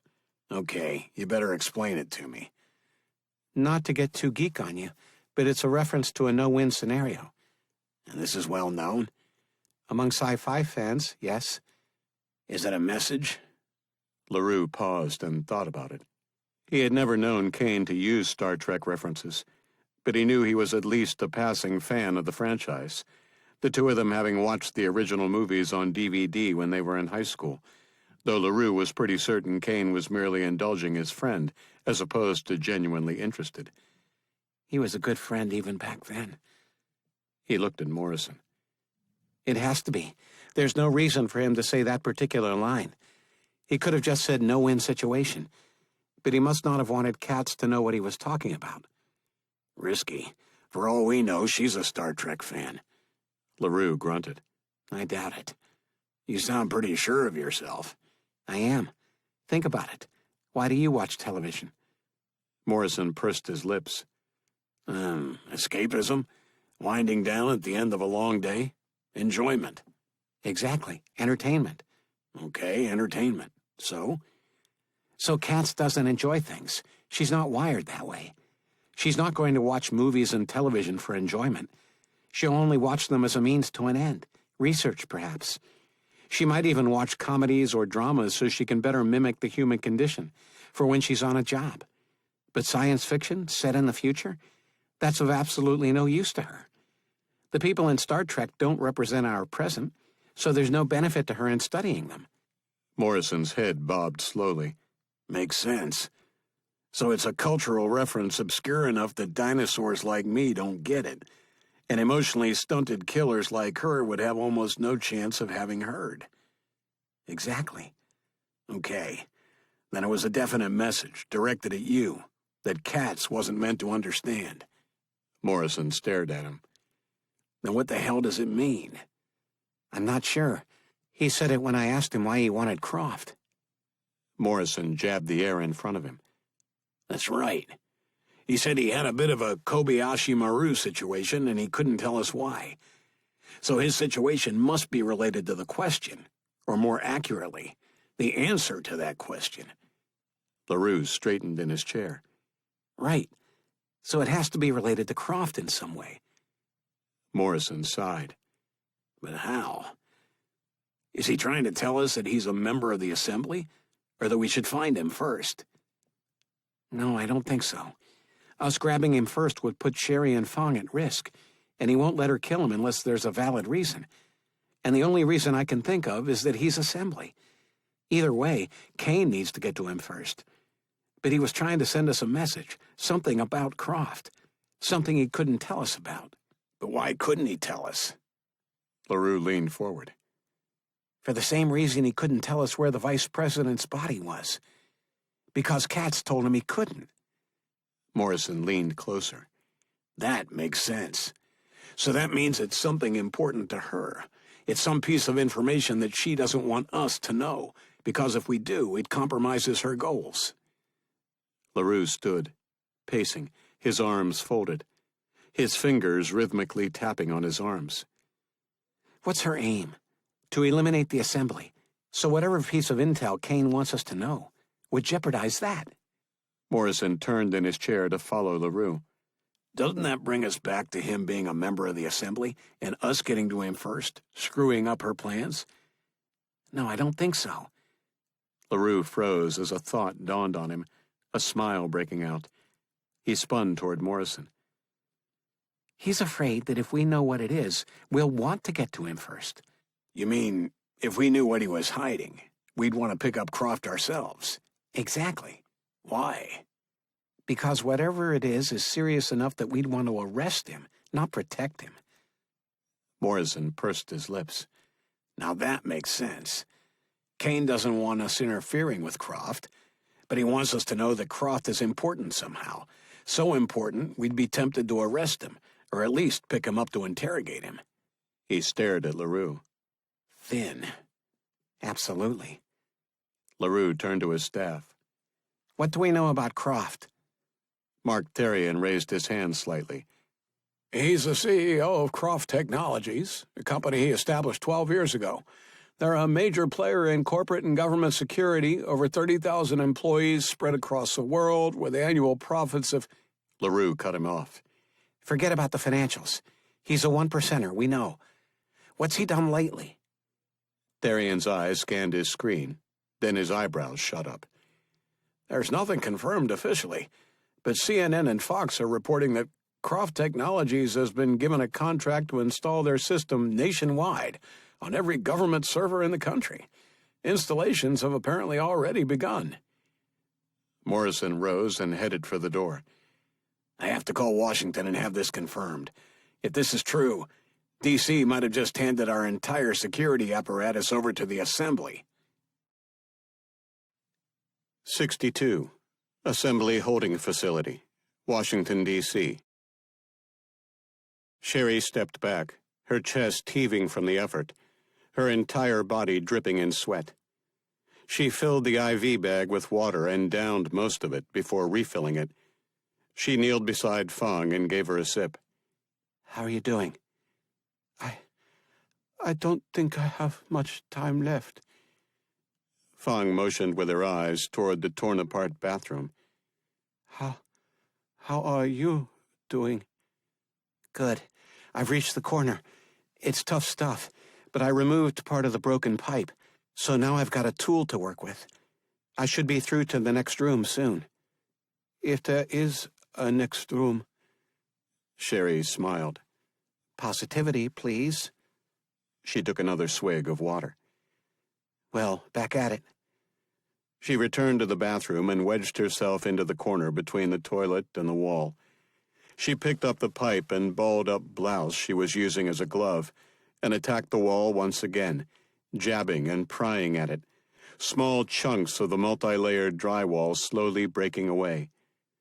She was around the corner now, reaching her earlier failed attempts at going directly at it. It just didn't work. Prying it away from the wall seemed far more efficient, though it had taken what felt like hours to reach her goal, but in reality had been less than one. She shoved the pipe in behind the small opening she had managed to make and yanked it back, a large chunk snapping away. She grinned. I can see the other wall. Fong didn't reply, though she heard a grunt. Sherry hammered at the opposing wall several times, then stopped to listen. Nothing. She repeated the process twice more, and still heard nothing. I don't think there's anybody next door. She pried away a hole big enough to fit through on her side, then went to work on the opposing wall, jabbing at it with renewed vigor, slowly chipping away at what didn't appear to be a bathroom wall, no pipes visible beyond those for their own toilet. Her pipe suddenly punched through the wall, and she had to squeeze her hand to prevent it from flying through. I've made a hole. She hammered away at it some more, her progress painfully slow. She stopped to reevaluate her method. This is going to take hours, and Fong doesn't have that. She stared at the small hole, barely the size of her fist. Her upper body was exhausted, her arms afire, her shoulders aching. She was in shape, incredible shape. All officers were. Yet this was a different type of effort, one she wasn't used to. But your legs are good. And they were stronger. She smiled. Leaning forward again, she used the end of the pipe to score the wall, quickly forming an X surrounding the hole, perhaps half an inch deep. She didn't know if it would be enough to weaken the area, but she had to try. She placed the pipe down and lay on her back, wiggling her way into position. She lifted both feet up and then placed them against the wall on either side of the hole, then drew her knees back. Here goes nothing. She shoved her feet forward, slamming them against the wall, and got nothing. Try again. She repeated the process several times, each attempt appearing as futile as the first. When on her fifth kick, she heard something different. She kicked again, and again she heard it. Tearing? She didn't care what the hell it was different. A surge of adrenaline washed through her from the excitement, and she kicked again against the wall, over and over, when suddenly her right foot banged into the wall, then slid to the side, a shaft of light appearing. She squealed with glee and flipped around, pushing aside the broken-away corner and poking her head through. I knew it. It was another room. This one had several tables in it, as well as chairs. Hello? No response, something she was relieved at. The last thing she wanted was to deal with some other prisoner who might not be as friendly as the LaRue and Kane parental units, and an empty room offered the possibility of an unlocked door. She worked at the broken flap of wall and managed to brush it aside, leaving enough room for her to crawl through. She scurried back to Fong. I'm through. So I heard. I'm going through, okay? I'm going to try and either figure a way out of here or get help. All you have to do is hang on. Understood? Just go. Sherry gave the dying woman's hand a squeeze, then grabbed the pipe, crawling headfirst through the hole and into the other room. She stood, looking about, and gasped. It was a torture chamber. All manner of cutting and tearing and pinching tools lining the walls and stacking the tables. She spotted the door and stepped toward it, nearly peeing when she rounded a high-backed chair in her path. Someone was in it. Somebody dead. Several rounds in his chest. Must have been the shots I heard. Holy shit, she hissed, recognizing the vice president. What the hell is he doing here? She didn't have time to figure it out. He was dead, and Fong soon would be as well. She turned her attention to the door and cursed. It was like theirs, with no way to open it, though this one had a security panel beside it, something she could at least work with. Suddenly there was a click, and the door pushed open. Oh, shit. 63, Williams Residence, Bronx, New York. A Humvee and overwhelming firepower were about the only way to move freely in New York City at this point, and both had served Atlas and the others well. It had taken almost an hour, but they were finally in front of his sister's apartment building. The streets were nearly empty, the curfew starting soon, though Atlas doubted that was the reason why. Good people were in hiding. On the way here, they had listened to the reports of markets collapsing worldwide, the American markets closed, with no indication as to when they might reopen. The panic, certain to occur if they weren't shut down, was playing out everywhere else. The estimate was that trillions would be eventually lost, and it could take years for markets to recover, if they ever did. But those were the doomsayers, in his opinion. If he knew the free market, as soon as this crisis was over, and it would be at some point, the markets would reopen, stocks would collapse, then the buyers with money would come in and scoop up the deals. The market would recover, and in time, this crisis would be forgotten. Atlas stepped to the door of the building and pulled on it. It was locked. Break the window? Suggested Sergeant Eugene Jagger Thomas. Red dismissed the idea. No, that'll leave everyone vulnerable. Wings stepped over to the intercom and ran his fingers down every buzzer.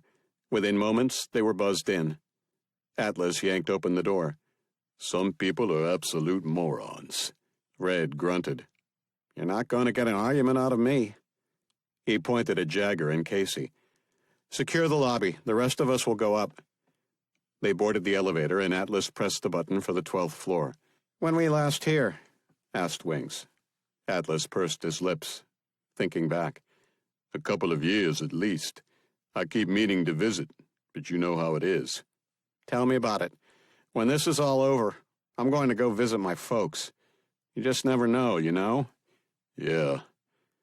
The doors opened and Atlas stepped out, MP5 at the ready as he broke right, Wings left, the others following. Clear, said Atlas, Wings confirming the same. Which way? Asked Red. My way. Red turned to Wings. You and Mickey secure the elevators and watch our 6. Atlas surged toward his sister's apartment, finding the door closed. He tried the knob. Locked. He pressed his ear against the door and heard nothing. He knocked. Still nothing. It made sense. His sister wouldn't be here yet, and the boys were probably still locked in the bathroom, terrified. He repeated his knock. 3 hard raps. Boys, it's Uncle Leon. I need you to open the door. He heard nothing when a door to their right opened slightly, someone peering out at them. Red stepped toward the woman, pointing at her. I need you to go back inside, ma'am. What's going on? Official business. Please go back inside, now. Red's firm tone had the door shutting. He turned to Atlas. Break it down. Atlas shoved his shoulder into the door, regretting it instantly. He stepped back, rubbing his now tender arm. Reinforced. That's not coming down. C4. Sweet stepped forward and placed a small charge on the lock, then attached a detonator. They all stepped back. Fire in the hole! That'll scare the shit out of the neighbors. The small blast made quick work of the door, and it swung open on its own. But not before Atlas' heart broke at his nephew's screams of terror.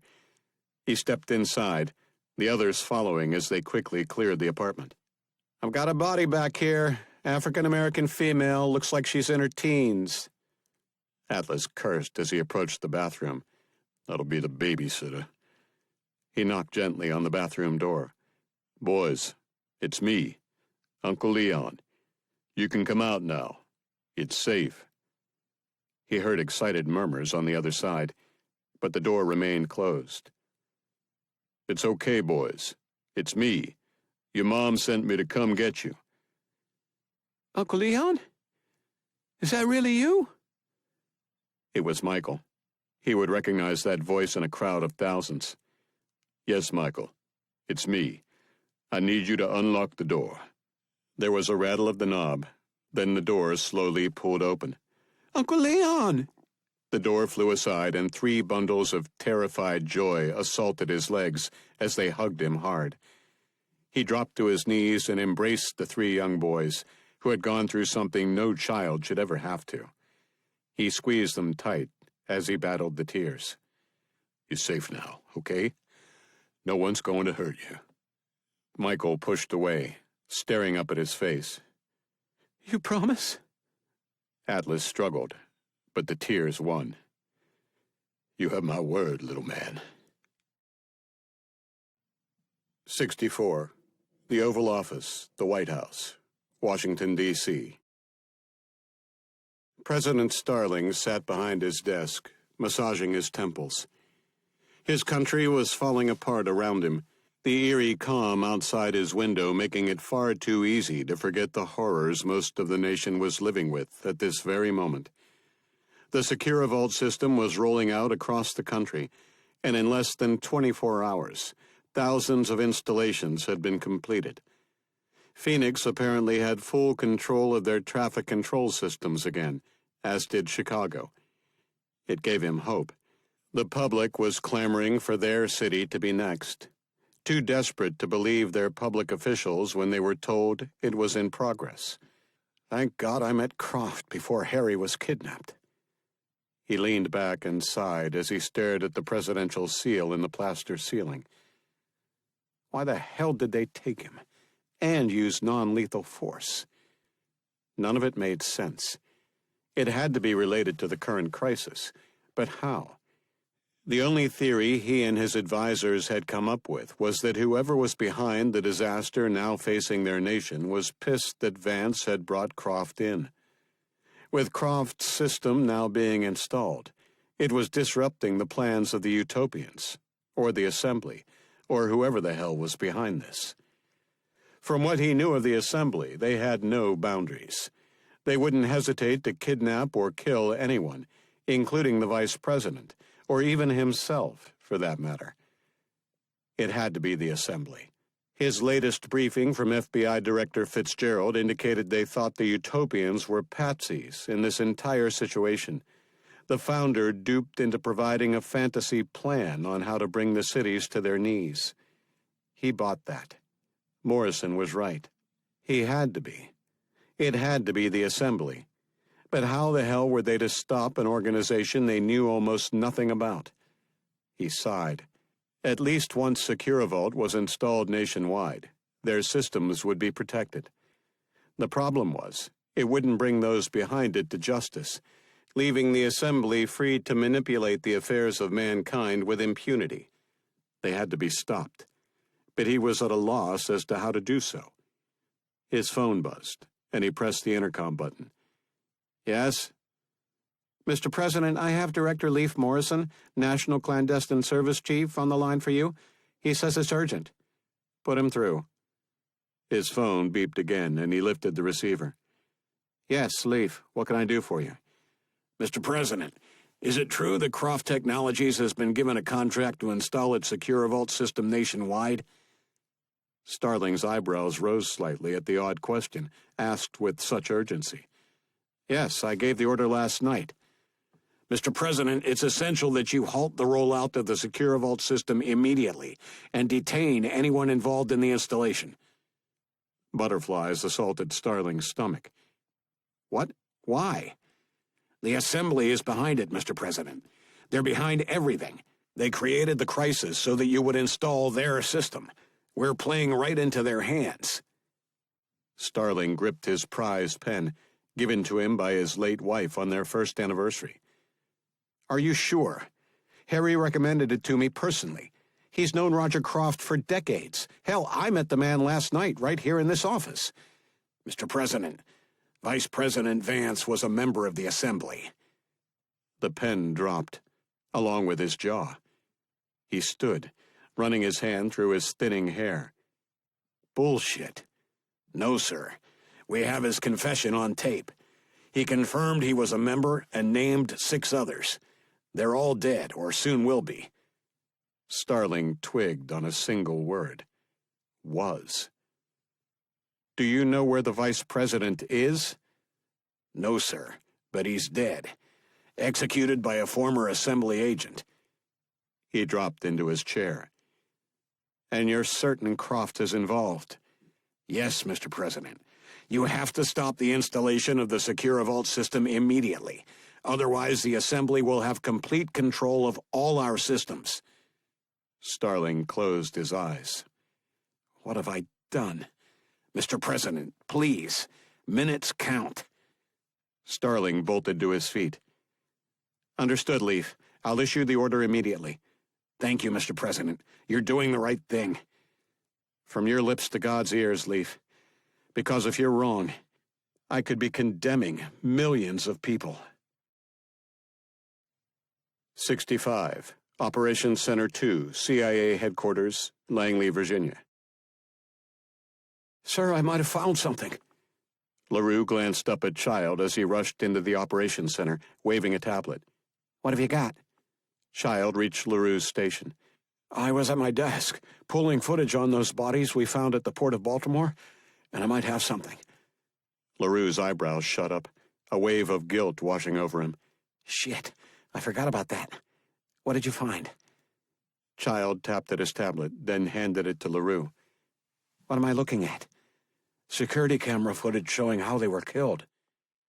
LaRue watched in awe as a woman, dressed as Nadja Katz had been, swung across the dockyards on top of a shipping container, leaping to another before blasting the doors open as she continued through the air. His heart leaped. Is that?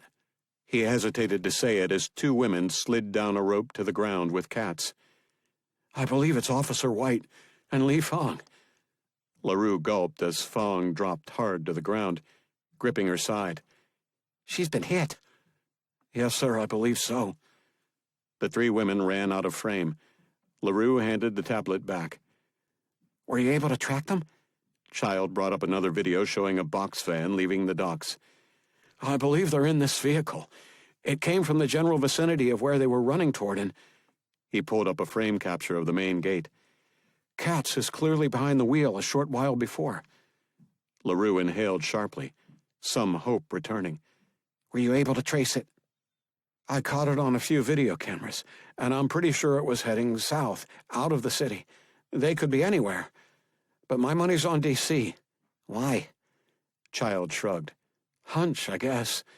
If you look at the time it would take for her to get to D.C., then to here, it roughly coincides with when she turned herself in. LaRue agreed. See what you can find. You got it. Child headed for the door when Morrison rushed into the room. I've confirmed with the president that Croft's company was given the contract, and the system is rolling out nationwide as we speak.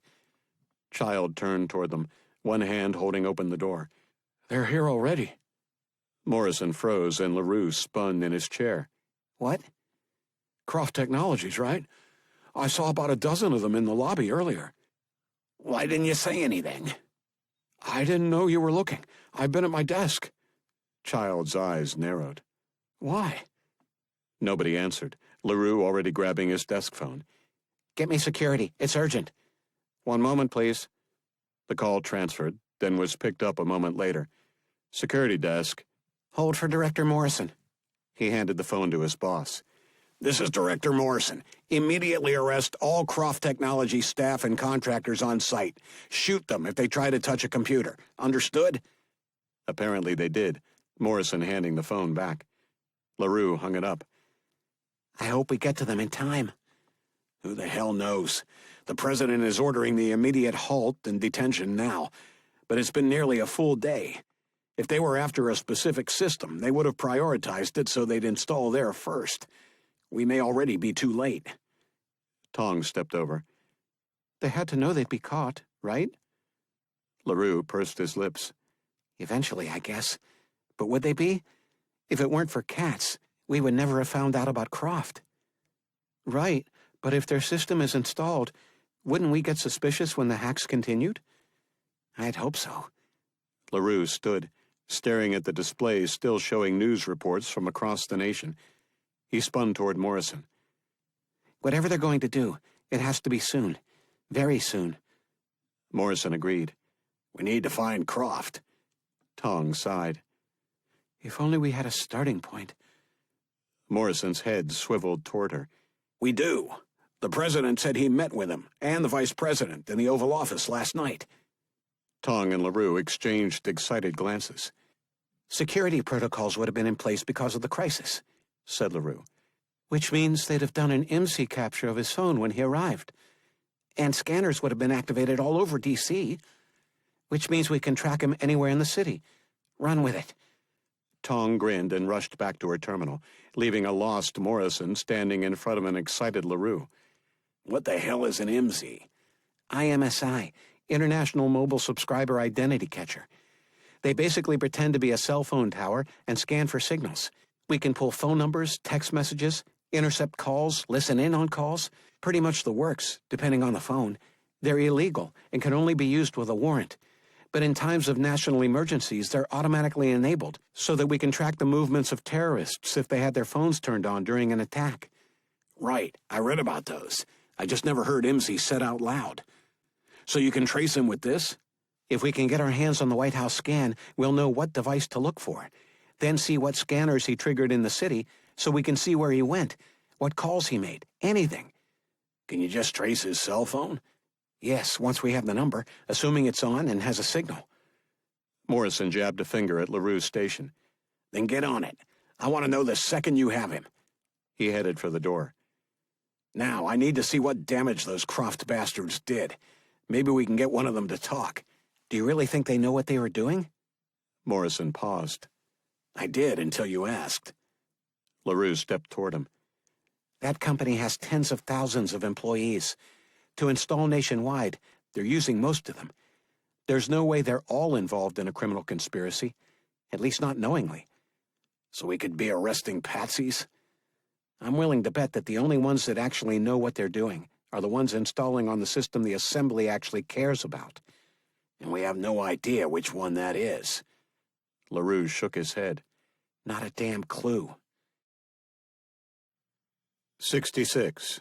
Seattle FBI Field Office, Seattle, Washington. Special Agent LaForge sipped on a pitiful cup of black coffee, courtesy of the cafeteria at the Seattle FBI Field Office. The flavor might have been awful, but at least it contained the necessary caffeine to keep him going. His partner, though, seemed to enjoy hers. Want another? Alfredson tapped her empty glass. LaForge eyed his still half-full one. "No, I'll pass. I don't think I could stand another cup of that shit." Alfredson rose from her seat. "I like it. I've tasted that turpentine you call coffee, so no surprise there." Alfredson shot him a look. "You've never complained? What would be the point?" He held up his cup. "You know, I used to think you couldn't make coffee, but now I think you actually make it that way on purpose." "Oh?" LaForge tilted his cup, regarding the putrid liquid. "Yeah, I think you actually like turpentine." Alfredson rolled her eyes. "You wouldn't know a good cup of coffee if it blew you." She waved a hand toward the vending machines. "Want anything?" "Something sweet. Let's see if sugar can fuel the night." The doors to the cafeteria opened, and a confused security guard entered, her head on a swivel as she searched for someone in the nearly empty room. He had a feeling it wasn't anyone in particular. He rose and stepped toward her. "Problem?" Her eyes fixated on him. "Are you an agent?" "Special Agent LaForge." "Oh, thank God. There's nobody here. I just got a message." She held up a piece of paper. "It says to immediately arrest all Croft Technologies employees on site and uninstall any modifications they've made to our systems. It came from the president." LaForge glanced at his partner. "Told you I had a bad feeling about this." He marched toward the doors, tossing an order over his shoulder. "Anybody armed, follow me." Several chairs scraped, and he shoved through the swinging doors as he broke out into a sprint, Footfalls hammering behind him as more joined the posse. He reached the control room, where he had last seen the Croft employees, and opened the door, weapon in hand. He stepped inside and rounded the corner, the two employees still at the terminal. "Stop what you're doing, now." The first glanced over his shoulder, his mouth agape as his hands slowly rose. The second kept typing away, staring at the screen. "Just a sec, I'm almost done." "Stop what you're doing, now." The first rolled his chair away from his partner, his hands reaching for the sky. Bill, he's serious. Bill held up a finger as the other hand continued to type. "I've got like 2 more commands, and I'm done. Hold your horses." LaForge stepped closer. Whatever was going on had to be related to the national crisis. These people were here to install a security system to protect against it, and if they were now to be arrested, they must be behind it. And if this person were only 2 commands away from completing their task. He fired 2 shots into Bill's back. The Croft contractor's body slumped on the keyboard, blood quickly spreading through his crisp white shirt. LaForge pointed at the surviving contractor. "Take him into custody." He turned to the FBI staff manning the room. "Get whoever you need in here and find out what they did to the system. These guys could be behind everything that's been going on." The second employee's eyes bulged. "What the hell are you talking about? We're trying to fix what's going on." He stared at his partner as he was dragged away, then glared at LaForge. "You didn't have to shoot him. He was just installing security software." LaForge stared at him. "That's what you say." He pointed at the door. "Get him out of here." The room emptied of armed agents as Alfredson checked for a pulse. She shook her head slightly at LaForge. "No surprise there." "Do you think he knew what he was doing?" "No idea." LaForge sighed. "If he had just stopped typing, he'd be alive." He dropped into a chair as a medical team entered the room, Alfredson directing them toward the body. "Maybe the fact he didn't stop means he knew." "No. If this system is being installed across the country, I find it hard to believe they're all involved. That would be thousands of people. Tens of thousands." Alfredson agreed. "All it takes is one." "I have a funny feeling he wasn't the one." The tech they had been dealing with earlier cleared his throat as he joined them. He might not have been the one, but someone is. LaForge looked up at him. "What do you mean?" "I just heard back from my NSA buddy. He traced that number for me, the one that our utopian guy, Bixby, was communicating with." LaForge sat up a little straighter. "And?" "And besides messaging with him, it was also in contact with several numbers at Croft Technologies." LaForge glanced at his partner, both smiling, a sense of relief washing over him for a moment. Croft Technologies was definitely involved. Now the question was whether the man he had shot was aware of it. He still doubted it.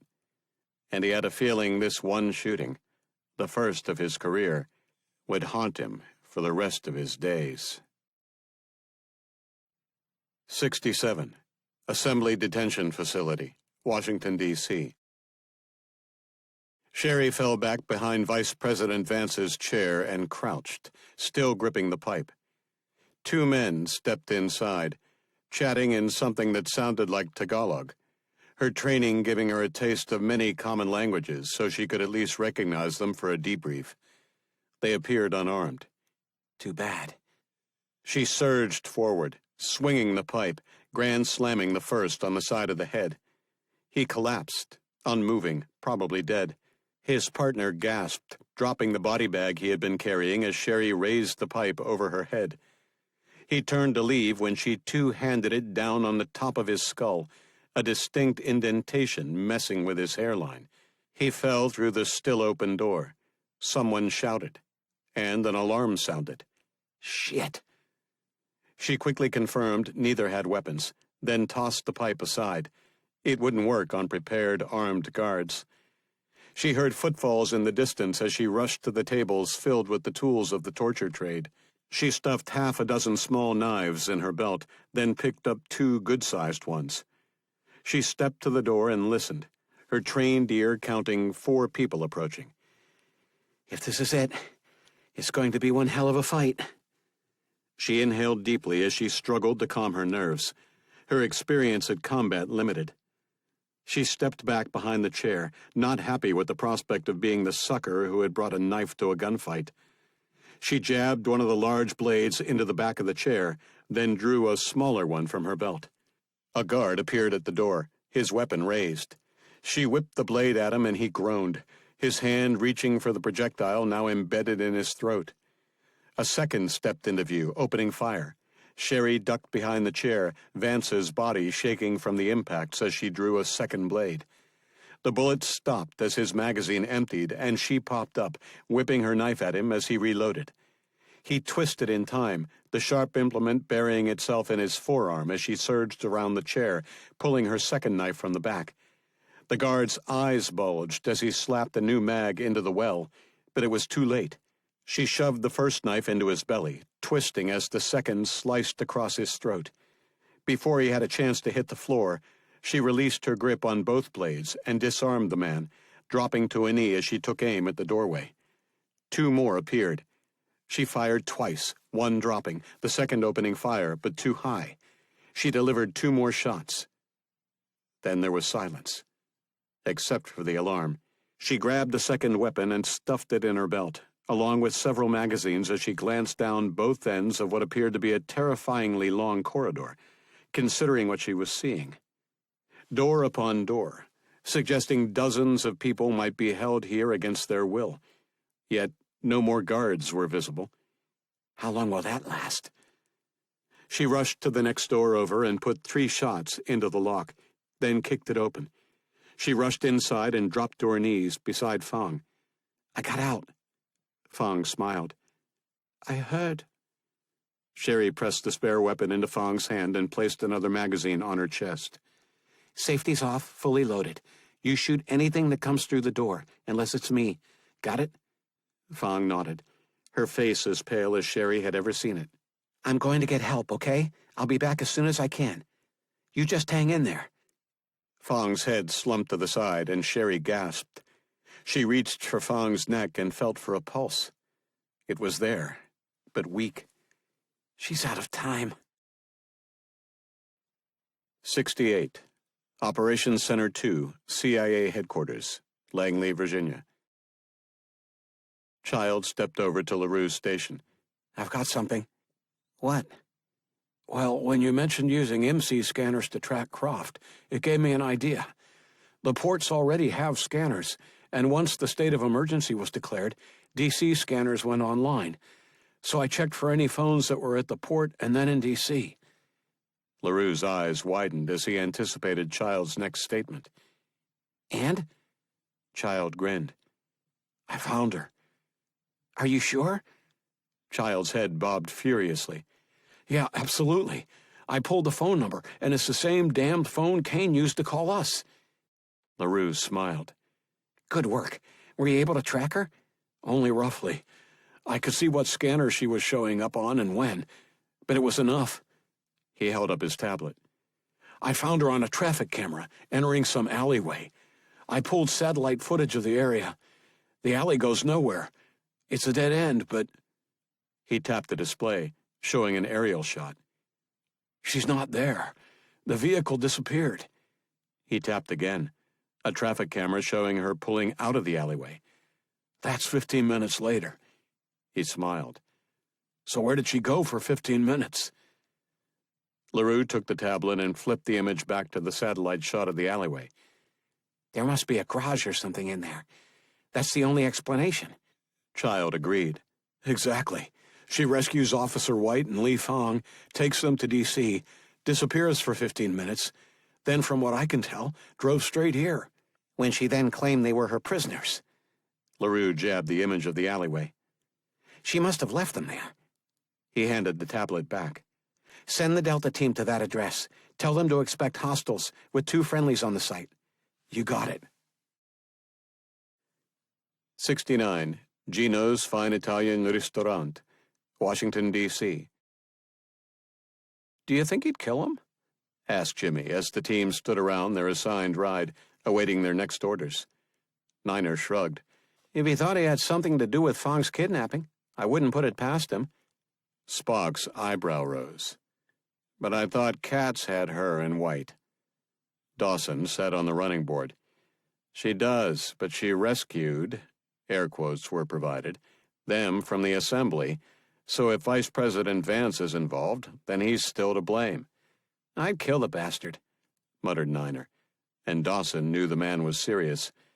Niner had fallen hard for a South Korean contact last year, and when she had been killed, he had hunted down, then executed the man responsible.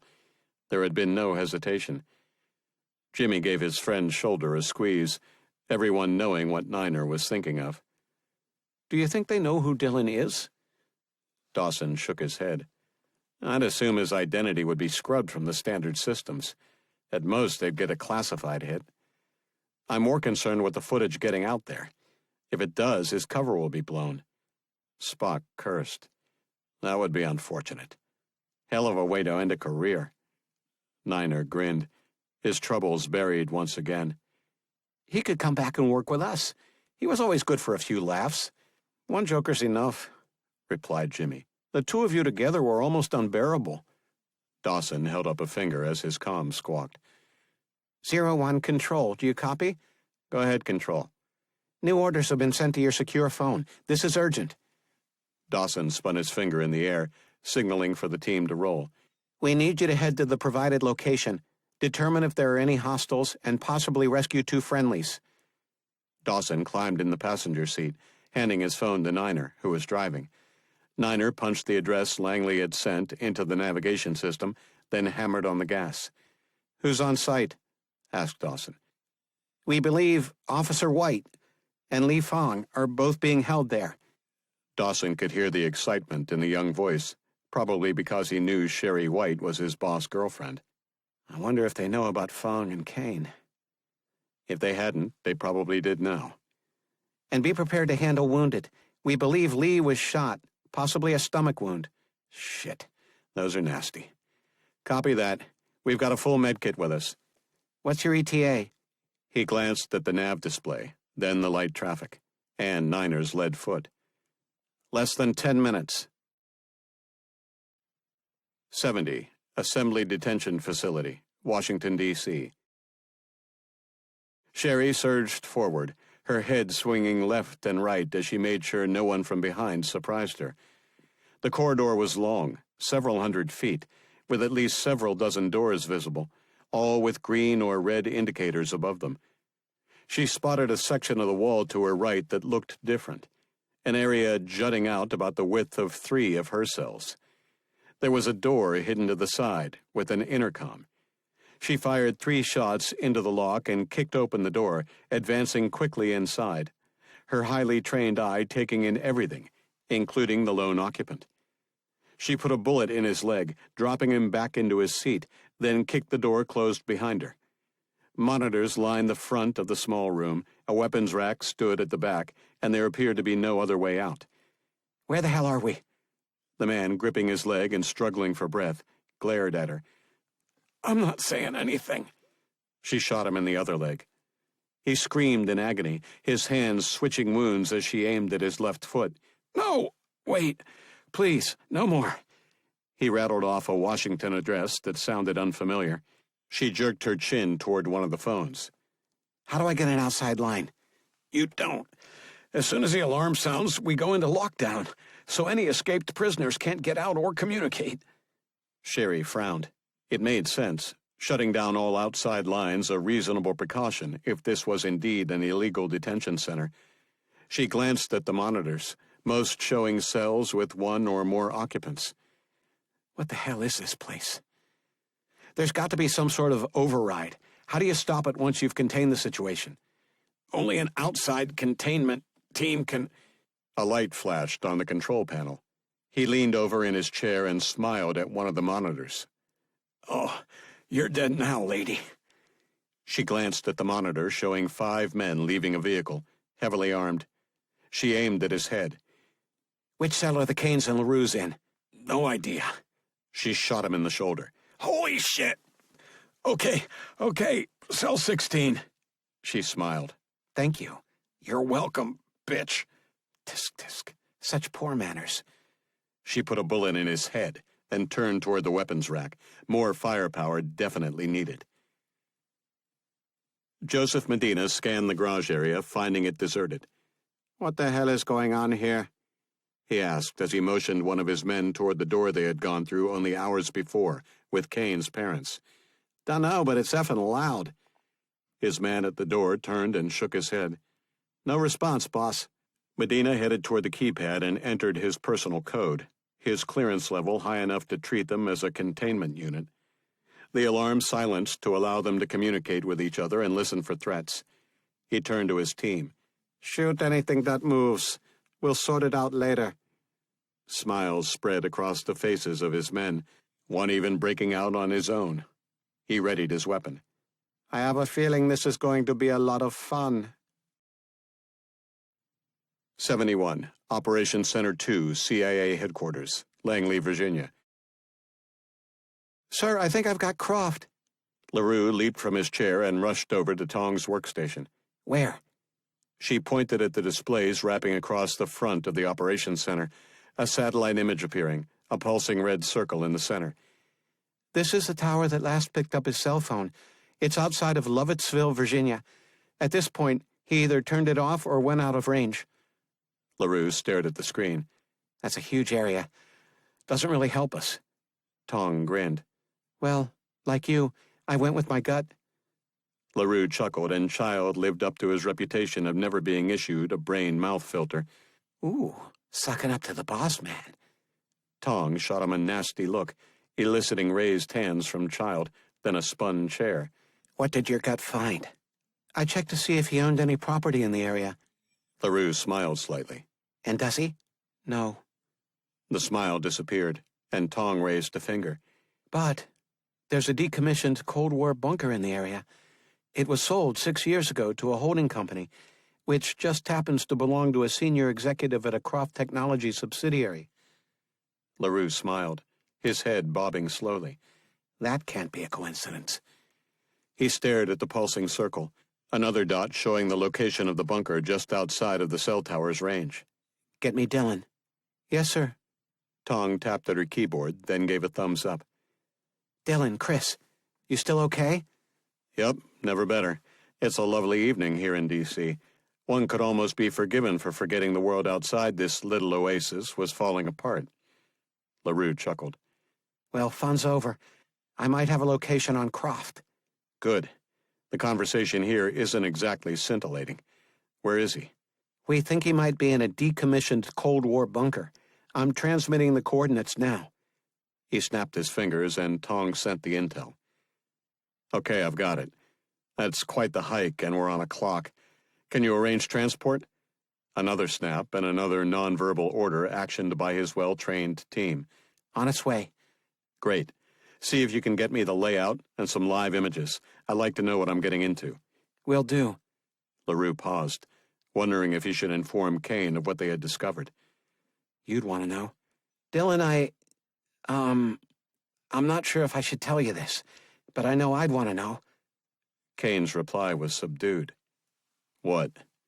We caught footage of Katz's rescue of Fong and Sherry, and it appears Fong was shot during the escape. There was a sigh, followed by a long pause. Dylan? Yeah, I'm here. How bad? LaRue grimaced. Impossible to tell, but it might have been the stomach. Okay, thanks for telling me. Just get me that intel. I've got a lot of people to kill. 72. Assembly Detention Facility, Washington, D.C.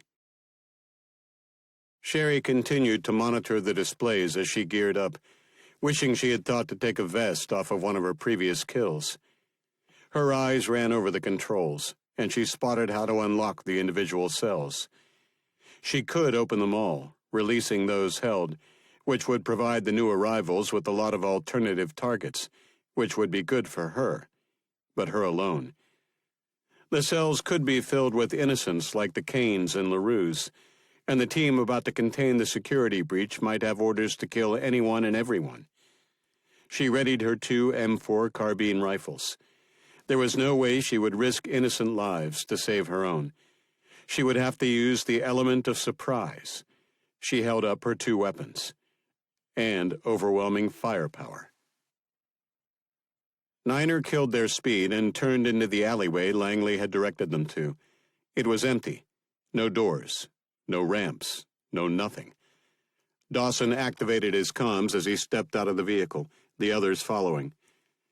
Control 01. Are you sure this is the right place? Affirmative 01.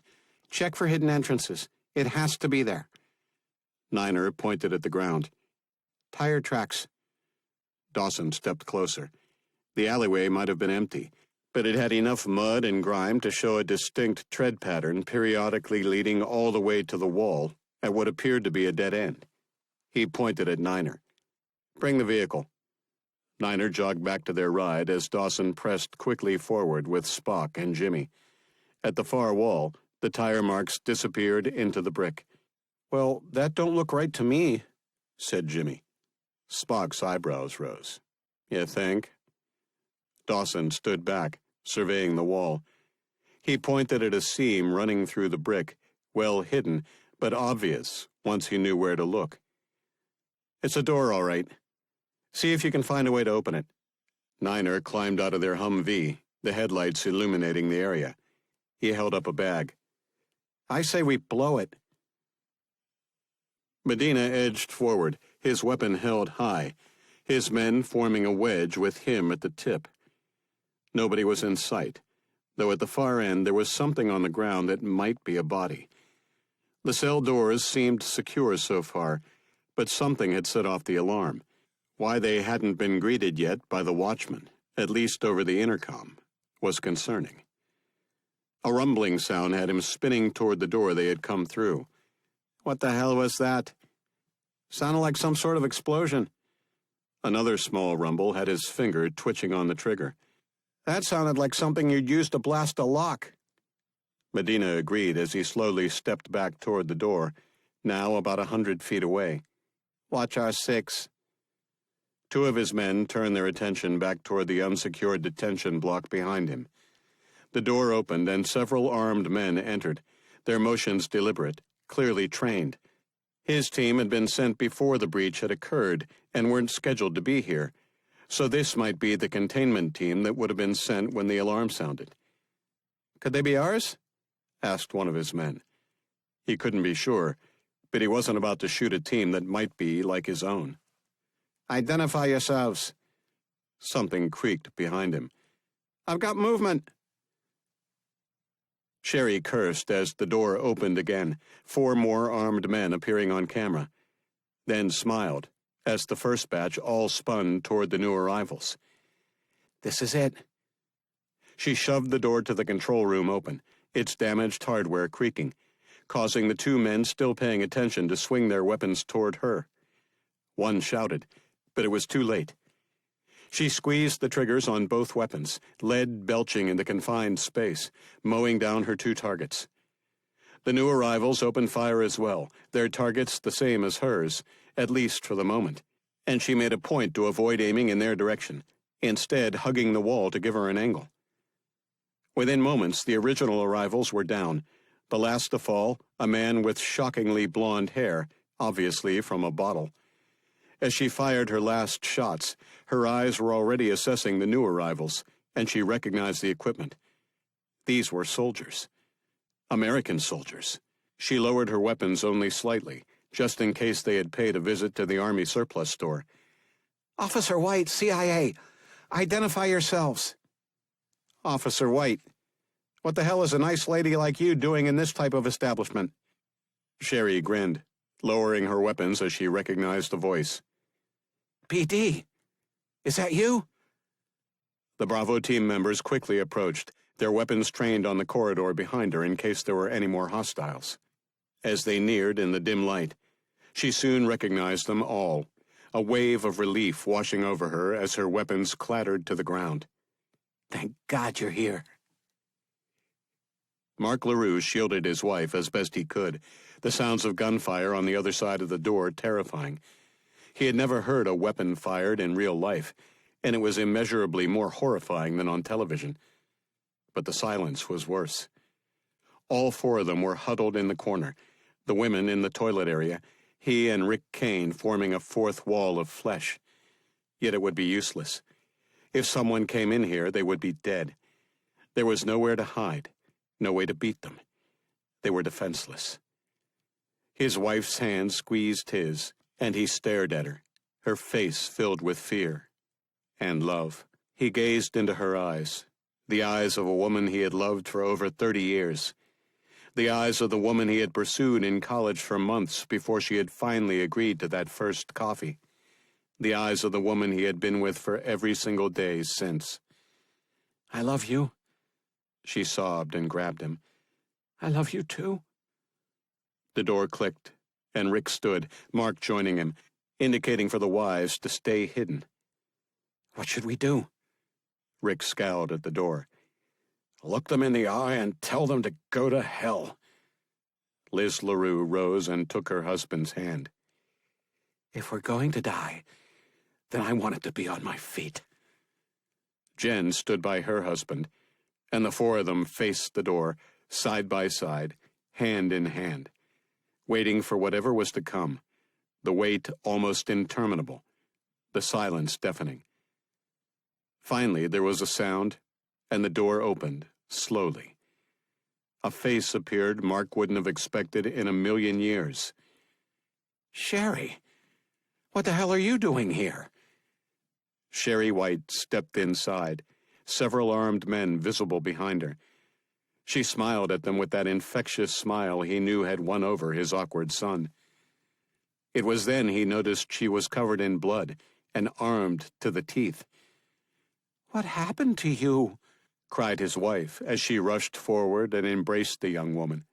What are you doing here? Sherry extricated herself. Long story. Just sit tight. I'll be back for you in a few minutes, okay?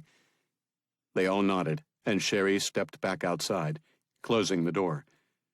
Rick stared at Mark. Who the hell was that? Mark shook his head slowly, still not quite believing what he had just seen. That's our boy's girlfriend. Sherry closed the door, not wanting to risk the parents roaming about in what could turn into another live fire situation. She hurried to the cell she had been held in and found Niner and Jimmy already working on Fong. Dawson was guarding the door as Spock jogged back toward them, having left to get a signal. Ambulance is on the way. ETA 5 minutes. Sherry stepped inside and kneeled beside her friend. Is she going to make it? Niner glanced at her and shook his head slightly. I don't know. She's lost a lot of blood. I'm pumping her full of plasma now, and I've stopped the bleeding. If she makes it to the hospital, then, well... He looked her in the eyes. Dylan should be here, just in case. 73. En route to Short Hill Mountain, Virginia. Kane stared out the window at the terrain whipping past them below, a chopper having arrived within minutes for them. He turned his head to see Kat staring at him. What? I was just trying to understand you. He eyed her. Excuse me? We are about to try and infiltrate, just the two of us, what could be a heavily guarded bunker. We will most likely die. I do this for a purpose. If I don't eliminate the assembly, I will die eventually. You, however, could live a long life. Is love really worth dying for? Kane grunted. You know, in some ways I envy you. You probably never get scared or nervous, which could be extremely useful in my business. You'll never experience sadness at the loss of a loved one or comrade, which, again, could be extremely useful. But I don't think the trade-off is worth it. You'll never experience friendship. You'll never experience love. The very fact you have to ask if love is worth dying for it tells me you'll never understand what motivates normal people. Love is everything. It's the best part of living. Whether that's loving someone as a friend, as family, or intimately, it's always the best part of life. Perhaps if you loved someone, were capable of loving someone, you might understand why I'm willing to walk into that bunker with just you at my side, in the hopes of saving the woman I love, and a woman I consider a friend. And maybe, just maybe, if you understood love and friendship, you wouldn't be doing what you're doing to those two innocent women. Love is a weakness. It makes you do stupid things, or things you wouldn't normally do. She waved her hand at him. Like you. Normally, you wouldn't partner with me. You wouldn't kidnap the vice president, wouldn't stand by as he was killed, and wouldn't attack a bunker with just one other person. I understand love perfectly, and it allows me to use it against those who don't understand it, who only feel it. Then you don't understand it at all. He leaned forward. I'm willing to die to save Fong because I love her. I'm willing to die to save Sherry because my best friend loves her. Kat stared at him, unmoved.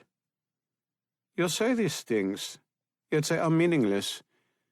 You're also willing to die for your country.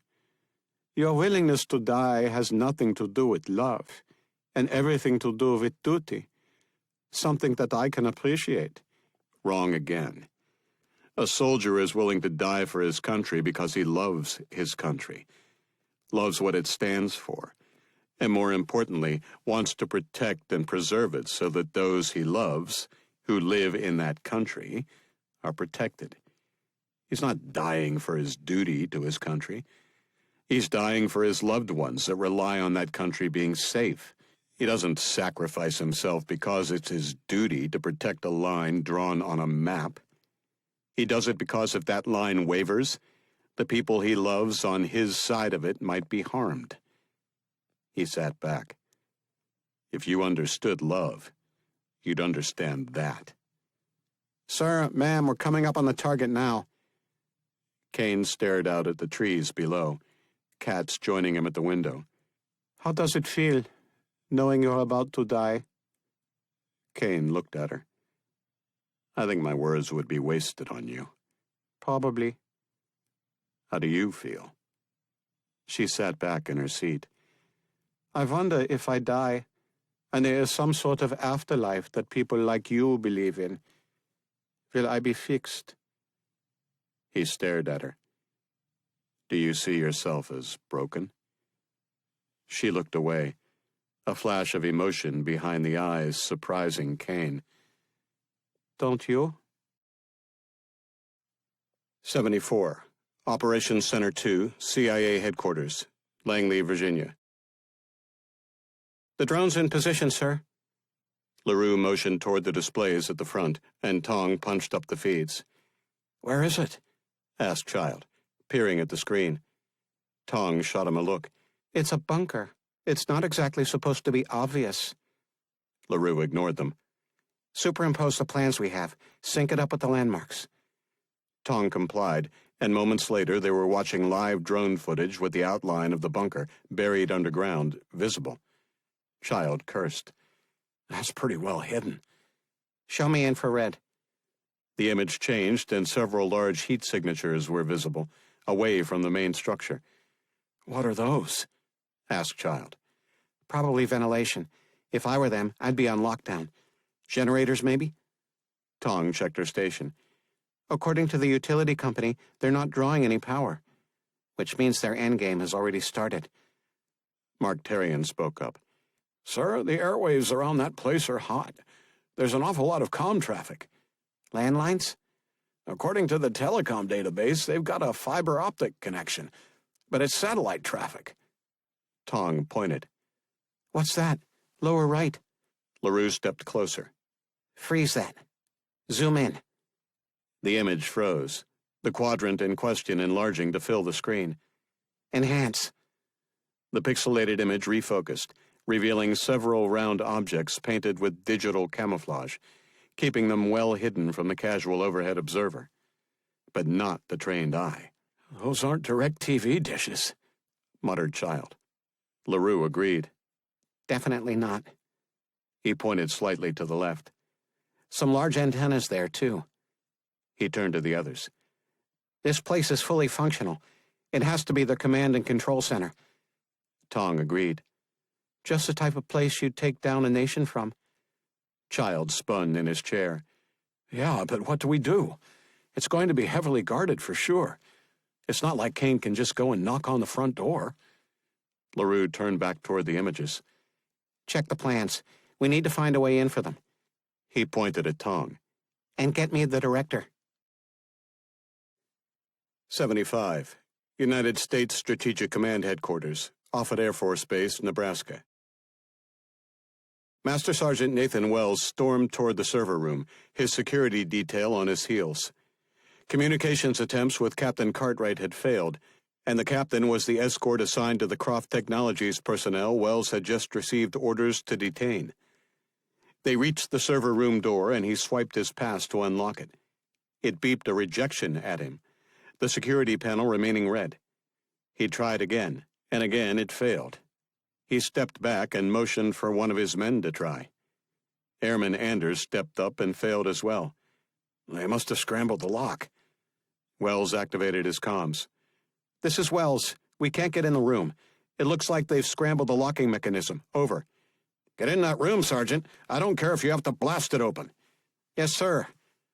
He stepped back and took aim, firing 4 rounds into the lock, then booted the door open. His men surged inside, and he followed, rounding the corner to find the 2 civilians still at one of the terminals, and Captain Cartwright, lying on the floor, unmoving. Step away from the keyboard. The 2 rose, their hands raised slightly as they complied.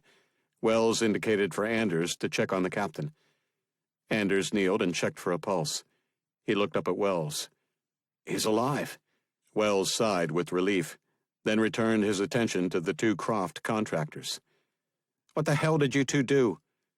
The first sneered at him, lowering his hands. You're already too late. What do you mean? Too late for what? The man smiled. To stop us. He charged toward them, the other joining him, both shouting, "The assembly is eternal!"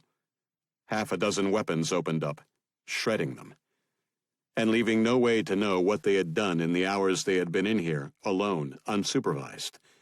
Wells stepped toward the bodies and holstered his weapon. What do you think they did? Asked Anders. Wells stared at the rows upon rows of servers. People don't sacrifice themselves for a job. They sacrifice themselves for a dream. Anders agreed. And usually their dreams are our nightmares. 76. Operations Center 2, CIA Headquarters, Langley, Virginia. I might have something. LaRue glanced up from his workstation to see Tong gestured toward the displays. What am I looking at? 2 images were displayed, both remarkably similar, though clearly different. On the left is the bunker area today, and on the right is an image from when it was decommissioned and put up for sale. LaRue searched for any differences that might mean something. He gave up. And? Tong tapped her keyboard, and the same area in both images, to the east of the main structure, zoomed in. Look at the ground here. It's different. LaRue stood and stepped toward the display, his head bobbing slightly. Yeah. Something's been done there. Some digging, perhaps. Child spun in his chair. Well, if I know my supervillain movies, don't they always have an escape tunnel? Makes sense. It's far enough away that if you were to come out there, you're likely to come out behind anyone surrounding the bunker. Kane's best bet is gaining access covertly. This might just be their ticket in. Tong grunted. It better be. There's no way they're getting in any other way, not with the equipment we sent them. LaRue agreed. Send the location to Kane. We'll let him make the call. 77. Assembly, Command, and Control Facility, Short Hill Mountain, Virginia. Croft stood at the center of the control room, watching the displays for any indication of success, so far disappointed. Sir. He spun toward one of the controllers, waving his hand. The system has made contact. A smile spread across Croft's face as the entire room came to a standstill for a brief moment, an outburst of jubilation following. This is it. Acknowledge contact. Keys were tapped and the controllers smiled. Receipt of message confirmed. Croft moved from his pocket the biscuit provided each morning to the vice president, this one delivered earlier today in anticipation for this moment. He snapped it in half and pulled out the folded card inside. Opening it, 5 sets of codes were listed. He handed it to the senior controller. Today's line is number 4. Yes, sir. Croft looked about the room. Ladies and gentlemen, today we change our future for the betterment of all mankind. The assembly is eternal. The entire room responded in unison, the energy surging through him almost as good as sex. He stared into the eyes of the senior controller, fully aware he was about to make history. Send the transmission.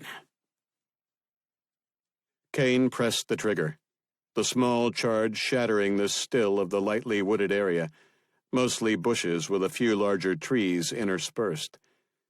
What bird life there was took to the skies as cats yanked the camouflaged hatch open, letting it drop with a bang on the ground.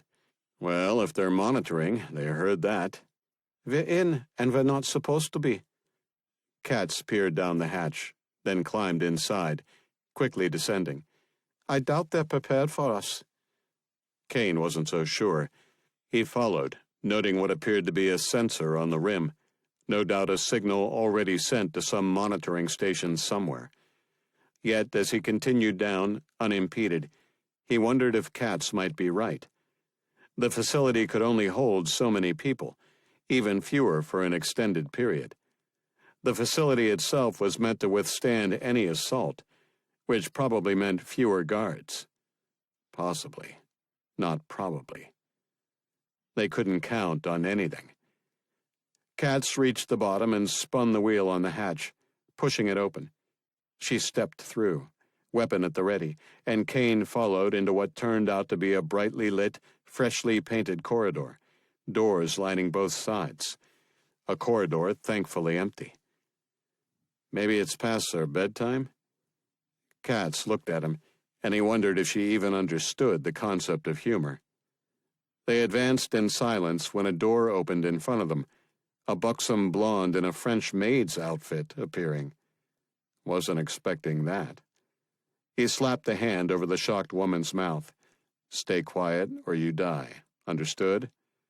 Her wide eyes revealed she did, but she nodded regardless. Where's Croft? She shook her head and mumbled something against his hand. He removed it. I don't know. You're lying. One more lie, and she kills you. Kat stepped forward, her dead stare enough to send shivers down his own spine. He's in the control room, or his office, 5C. Where? 2 levels down. Thanks. Now, Katz put a bullet in the blonde's forehead, and she collapsed in a heap. He glared at her.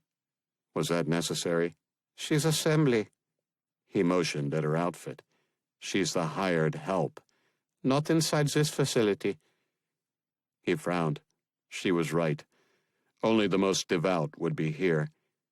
He grabbed the woman by the arm and pulled her inside the room she had come from, then yanked her pass from around her neck. Let's check his office first. 78. Minuteman 3 Launch Control Facility outside Carlsruhe, North Dakota. Captain Tony Dougherty leaned forward in his chair, cycling through a test procedure he had done 100 times before. Hell, maybe even 1,000 times.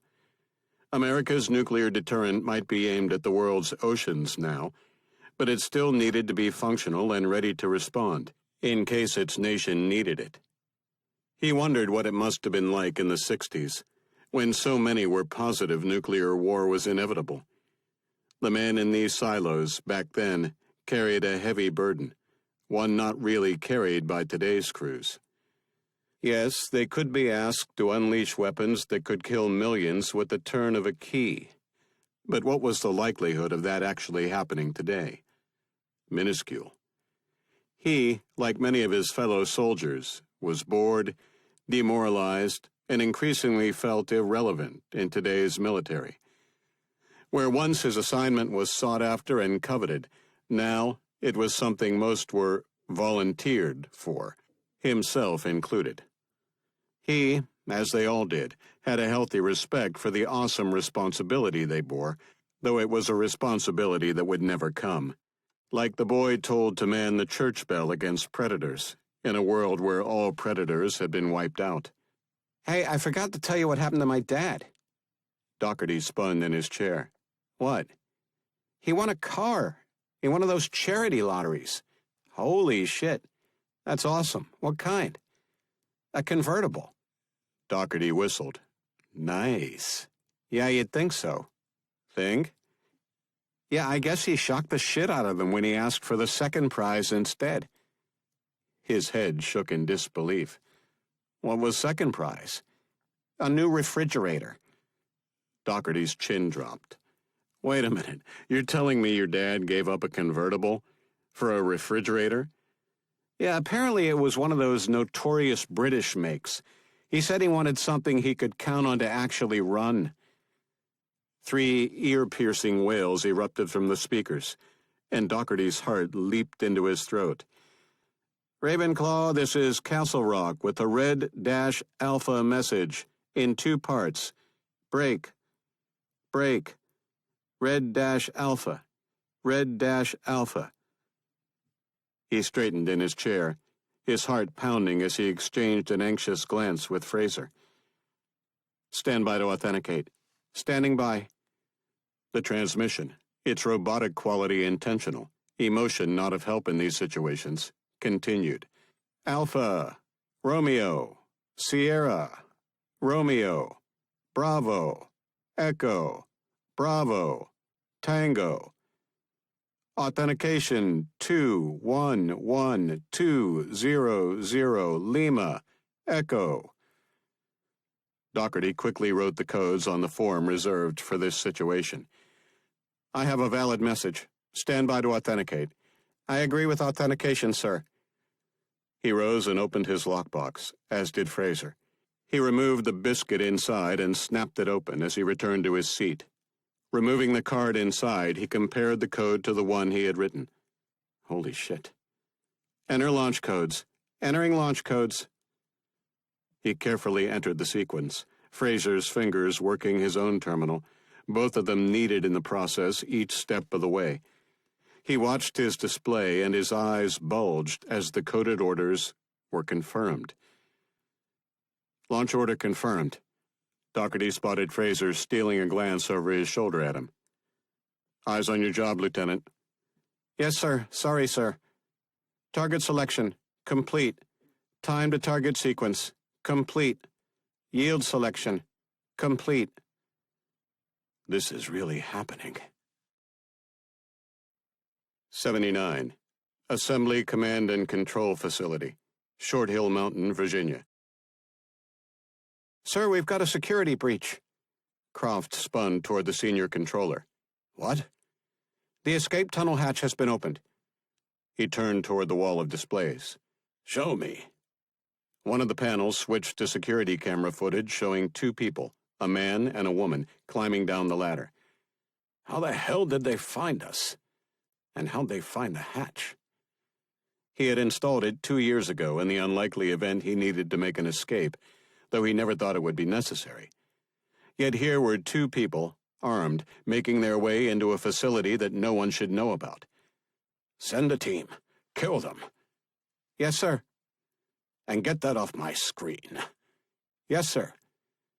The image disappeared and he returned his attention to the launch. Status on the missiles. A map of the United States appeared with green indicators, but too many yellows and reds. There has been some delays in compliance, sir. Follow-up messages have been sent. We aren't at the minimum threshold yet. Croft frowned. They had built redundancies into their plan, with enough missiles being launched to hit their targets multiple times, in case some crews failed to launch, or some missiles failed. Their agenda required complete success, and without that being guaranteed, his orders were to not launch.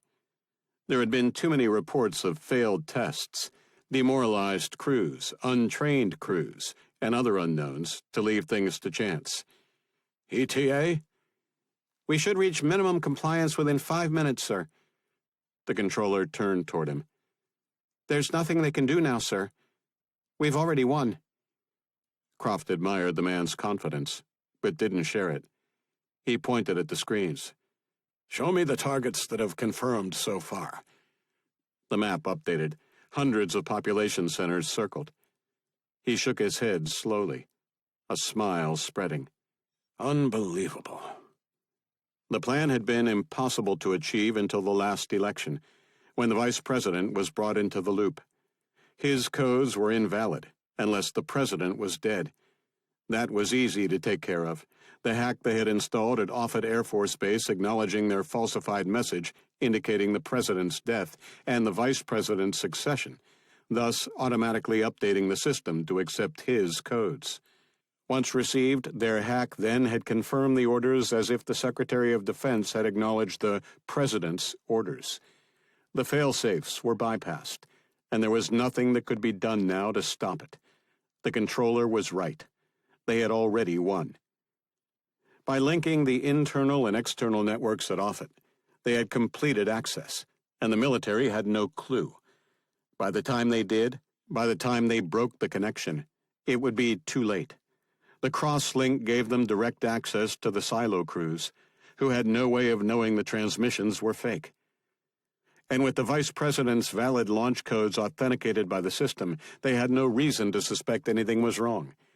As far as the silo and sub-crews knew, they had received authenticated launch orders with specific launch packages targeting the biggest problem area of the planet. The swath of Islam that stretched across North Africa, the Middle East, and Southern Asia.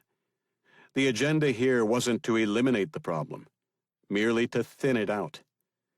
Tens of millions would die instantly, hundreds of millions more over the coming months from radiation poisoning. Their brethren would take their revenge in the streets of the Western world, and the governments would be forced to act. The war would be won, and it would be over once and for all. But America would have lost the trust of the world. A new Cold War would ensue, with all sides in an arms race to protect themselves from each other, and in the decades that followed, technology would advance so rapidly.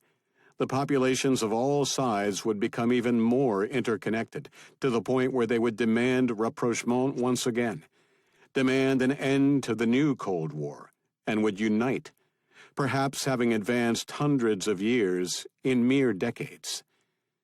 And without the threat of a religion hell-bent on dragging mankind back to the Dark Ages, a religion they hoped would finally be forced to confront its fundamental problems and experience its own reformation, humanity could finally realize its potential once and for all, no longer held back by radical fundamentalism and political correctness run amok. He might just live long enough to see the result of their efforts, though he was prepared should he not. His children would, and their descendants would spread humanity throughout the stars. He smiled as the compliance indicator continued to tick up, nearing the threshold needed to order the launch. Any minute now. 80. White House Situation Room, Washington, D.C. President Starling stared at the screen in disbelief. His missiles were arming across the country, across the globe, something that was supposed to be impossible. He was the only one who could launch them, or so he had thought. As was explained to him only minutes before, the vice president's codes were also valid, though only should he be named president.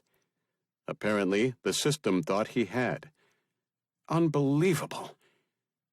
Why weren't his codes invalidated the moment he was kidnapped? Parsons looked up from his computer. They were, sir, but the system sent a fake acknowledgement back to us. Apparently, at that point, they already had at least partial control. How many targets are we talking about? So far, it looks like about 300, all cities with populations over 100,000, all in predominantly Muslim countries. Starling felt sick. How many missiles? Sir, the important number is warheads. Each crew commands 10 missiles. Each missile has 3 warheads, so 30 targets per crew. At this time, we believe we're dealing with as few as 10 crews that have received orders to stand by for launch. Just 10? Why can't we just knock on the damn door and tell them to stop? I'm sorry, Mr. President, it doesn't work that way. Can we send abort codes? We've tried, sir, but they now have complete control of the system. We have no way to send the abort codes to the silos. Our people have just taken down the team that did this at Offutt Air Force Base, but it could take hours for our techs to figure out what they've done. Starling's chest tightened. But we don't have hours. There has to be something we can do. He gestured toward the drone footage of the bunker. What if we destroy that thing? Will that help? It depends on how far into the process they are. The final launch order hasn't been sent yet, and we don't know why. They're waiting for something. Then hit the damn thing before they can send the code. Yes, Mr. President. Morrison cleared his throat. His image among a grid of others jacked into the meeting via teleconference. Mr. President, I have people in there. Starling looked at him. Then tell them to get out. We can't, sir. They're out of contact. Starling sighed. Then I'm sorry, Leaf. There's nothing I can do. We have to hit that bunker before it's too late. 81. Assembly Command and Control Facility, Short Hill Mountain, Virginia. Sir, our security team is about to engage the intruders. Croft indicated for the camera footage to be transferred to the main screen and watched as the team of 6 rushed down the corridor, the 2 intruders just around the corner. The man held up a fist, apparently hearing the approaching team, then stared directly at the camera and smiled. Shit! Warn them! The other camera showing his team provided him with the unsettling view of them dropping, one by one, in rapid succession. Moments later, the 2 intruders stepped over the bodies.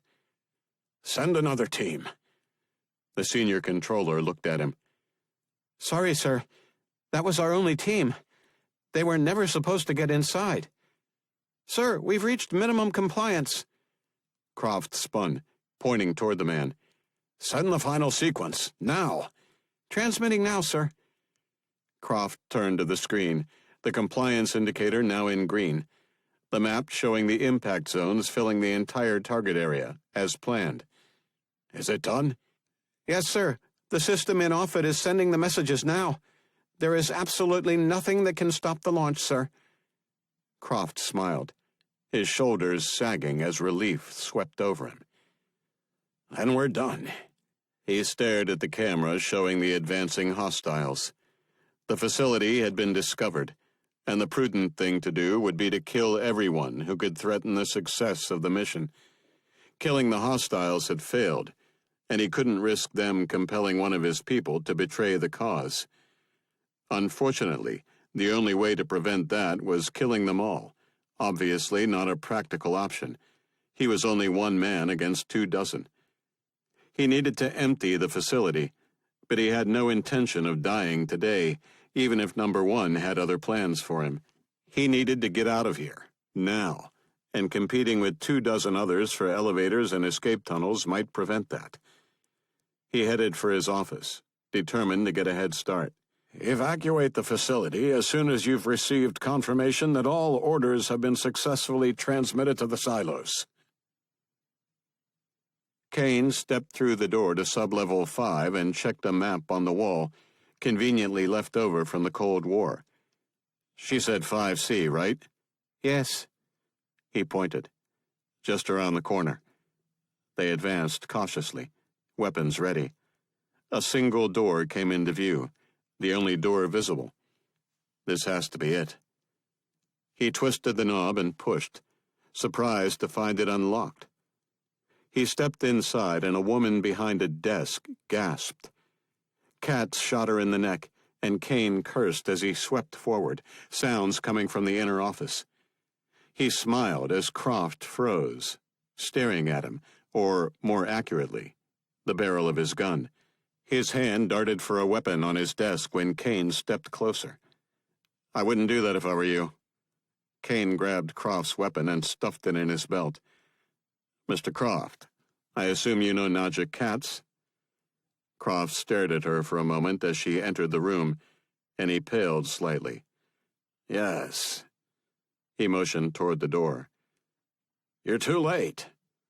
"We're not here about that. We're here about the assembly, and your involvement in it."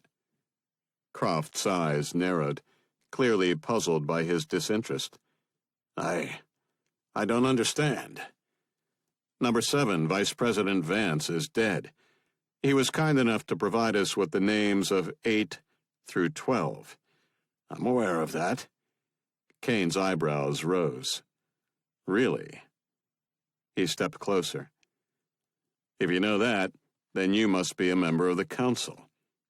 Croft backed away slightly. "And if I am?" Kane flicked his weapon toward Katz. "Then she'd like to know who the rest are." Croft stared at Katz for a moment. "Why, I wouldn't know who they are anyway." Kane waved his gun disapprovingly. Now, you know that's not true. You would at least know those who came after you." Croft said nothing. "So what number are you?" 4. Kane smiled. "So then you at least know who 5 is. Tell us his name." "Why? It doesn't matter. Thanks to you, all members of the council have been ordered killed. I'm dead already." Kane threw a smile at Katz, swearing he saw a tiny curl in the corner of her mouth. "You've done it. They're all dead." He isn't, and neither is number 1. "Isn't the rest enough? I mean, if there's only one left, how much trouble can they be to you?" Number 1 will simply replace the others. Within a few years, he will have re-established the Assembly Council, and they will be every bit the threat they are today. She stared at Kane. We need to find number 1, or all of this was a waste of time. Croft dropped into his chair. "You'll never find him. Nobody knows who he is. I've never seen him. Hell, I've never even heard his real voice." He stared up at Kane. "If you're going to kill me, get it over with. My job here is done anyway." Kane's eyes narrowed slightly. "What was your job?" Croft smiled slightly, some color returning to his pale cheeks. "To change the world." Yeah. I've heard shit like that before." Croft stared at him. "You don't understand. I've already done it." Kane's heart ticked up a few notches as his stomach tightened. "What do you mean?" Croft smiled. Any fear he had a moment before erased. "We've launched the missiles. You're already too late." "Bullshit." Croft waved his hands at their surroundings. "What do you think this entire exercise was for? To mess with traffic lights? It was all aimed at getting your government to panic and let us install our system. And the first place we installed it was off at Air Force Base." Kane's heart slammed. "Oh my God. United States Strategic Command Headquarters." "Exactly." "But you need the codes." "Which number 7, the Vice President, provided us with." Kane stepped back, processing what was being said. Then he stopped, raising his weapon and pointing it at Croft's head. "Stop it." Croft shook his head. "The orders have been given, and the men in the silos are now in control. And no one here will send the abort command." Kane paused. "Wait, you mean you can still stop this? You can still send an abort command?" "This has been my life's work. I'll never stop it." Croft's computer beeped, and his head spun toward the sound, his nostrils flaring. It's number 1. Kane stepped away from the computer, making certain he wasn't in view of any camera. Why is he calling? He's expecting a status report. Kane aimed his weapon at Croft's head. Give him it, and find out where he is. Croft stared at him. Are you kidding me? He'll never tell me. Kane moved slightly closer. Try, or I'll make sure she kills you slowly. He stepped into the outer office and grabbed the phone, getting a dial tone. He pressed 9, hoping for an outside line, and was rewarded with a triple beep, then a steady tone. He smiled, then dialed LaRue. Hello? Hey, buddy, it's me. Oh, thank God. Where are you? Croft's office in the bunker. You've got to get out of there. There are a few dozen missiles inbound on you right now. Kane ignored the warning. Forget that. Number 1 is called here. He's on with another assembly member. I saw a whack of satellite transmitters when we arrived. Is there any way you can find out where he is? I'll try. There was a pause. Dylan. Kane recognized his friend's tone and knew there was bad news about to be delivered. Fong. Yes? The missiles are powering up. They can't stop them. Guilt washed over him as he experienced relief the news wasn't about Fong, only about the impending death of millions. But it also confirmed what he had doubted until this very moment, that Croft was telling the truth. Can't they just issue new orders? No, the communication system has been compromised.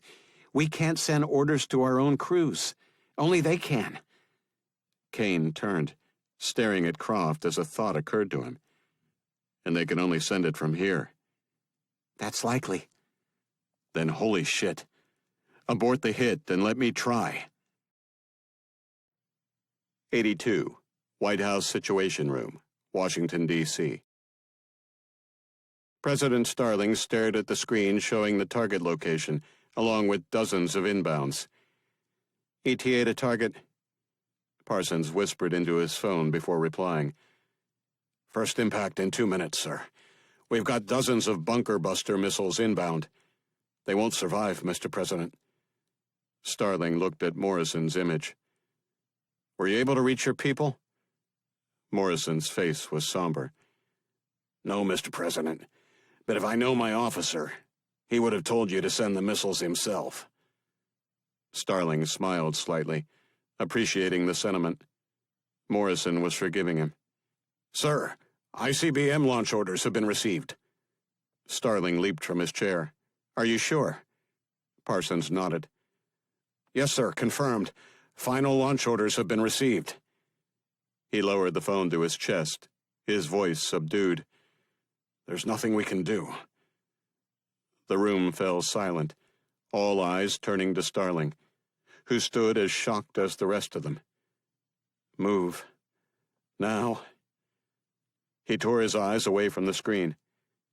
Get me the Russian president now, and line up the Chinese, British, French, and Israelis. I want flash communiques sent to every capital in the world, telling them that this is not an intentional launch, and that our systems have been compromised. Tell them we are doing everything we can to abort the launches, but we are not hopeful, and they should take all necessary precautions. Yes, Mr. President. He raised a hand. And add this. Any retaliatory launch will be met with overwhelming force. Parsons nodded, his face grim. Yes, Mr. President. 83, Operations Center 2, CIA Headquarters, Langley, Virginia. LaRue spun toward Tong. Get me the director. He turned to the rest of the room. Analyze any signals from that area. We're looking for something new in the past few minutes. I need to know where it's coming from, now. His team leaped into action as Tong cleared her throat. Sir, I've got Director Morrison. LaRue adjusted his headset. Sir, we have to abort the strike on the bunker, now. Why? I just spoke to Kane. He's inside and alive. We need to give him a chance to send the abort message. We can't get the message through, Chris. The system's locked us out. LaRue was frustrated at not being understood. There's no time. No, sir, you don't understand. That bunker is the only way to get the message through. Destroy it, and we lose any chance of stopping this. Morrison cursed. Okay, stand by. 84. Assembly, Command, and Control Facility, Short Hill Mountain, Virginia. Croft didn't want to die, though he knew it was inevitable. Number 1 would order his execution shortly, if he hadn't already. But at least he would die knowing he had fulfilled the Assembly's agenda for the coming decades. He had to admit he was a little resentful. He had done the work. He had accomplished the task, and now he was going to die. He had heard the conversation in the next room, the man holding him at gunpoint, apparently a government agent of some sort, not a gun for hire, like the terrifying Nadja Katz. Though it didn't matter. Katz was going to kill him regardless of what the agent might say. He had minutes to live. It was unfortunate those last few minutes would be spent talking to Number 1, the orchestrator of his demise, and not in the arms of a beautiful woman. He glanced at the intimidatingly sexual Katz. If only. He tapped his keyboard, linking him to Number 1. Congratulations, Number 4. You have exceeded my wildest expectations. He could almost see the silhouette smile. Thank you, Number 1. We couldn't have done it without your guidance. Indeed. What is your status? Sir, we've been compromised. However, the final launch commands have already been sent. The missiles will be launched. I don't expect to be alive in the next few minutes. Understood.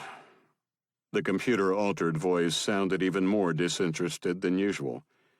Number 4, you will be remembered, not only by those who succeed you, but in time by all mankind, when we reveal ourselves to them.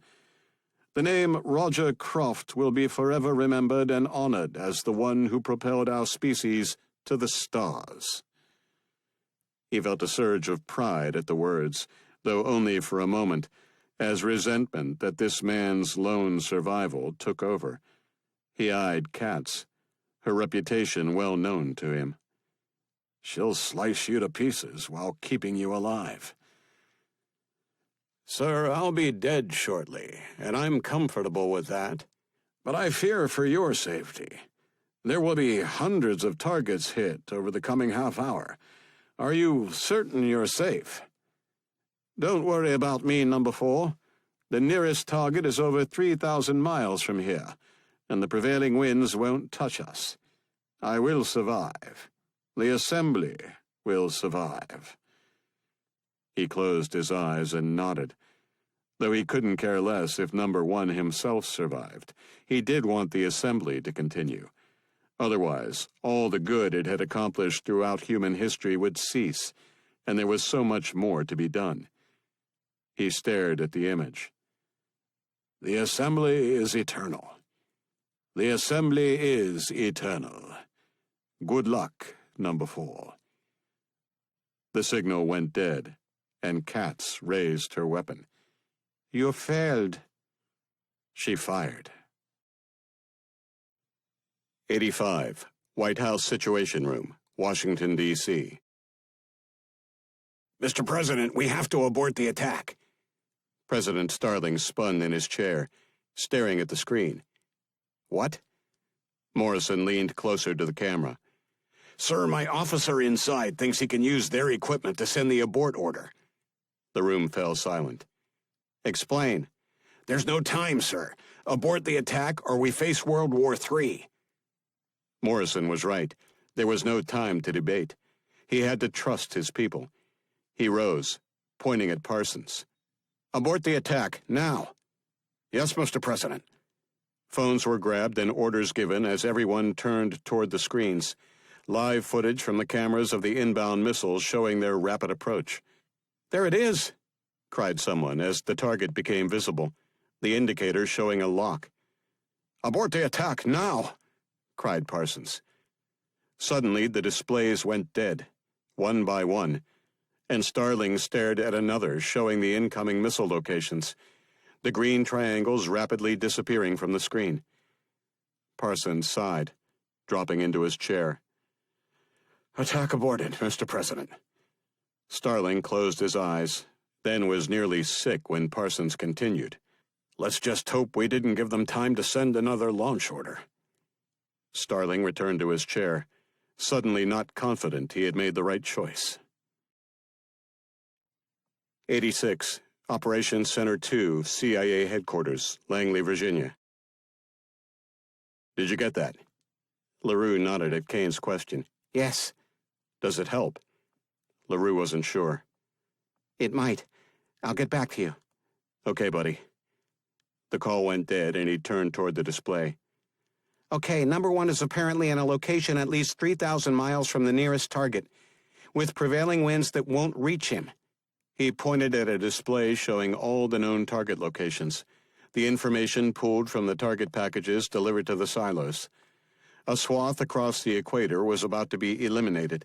There little doubt what the aim was: to irreparably harm countries dominated by Islam.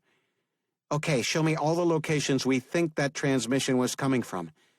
Hundreds, if not thousands, of indicators appeared across the globe. For the moment, the only way they had to narrow the signal was to track every single one that had come into the same satellite during the indicated time window. There were simply too many. Now eliminate anything within 3,000 miles of a blast zone. The targets dwindled dramatically. Almost everything in the southern hemisphere dropped, still leaving scores of targets in the north. Prevailing winds? A swath of color was superimposed, more possibilities eliminated.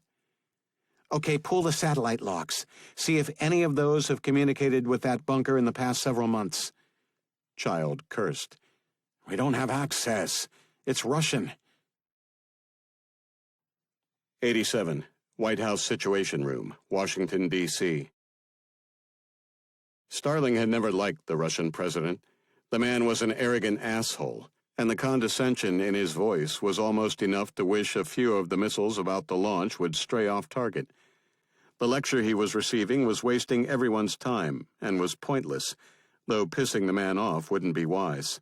All he could do was assure him there appeared to be no targets on Russian soil, probably the only thing preventing an immediate retaliatory strike.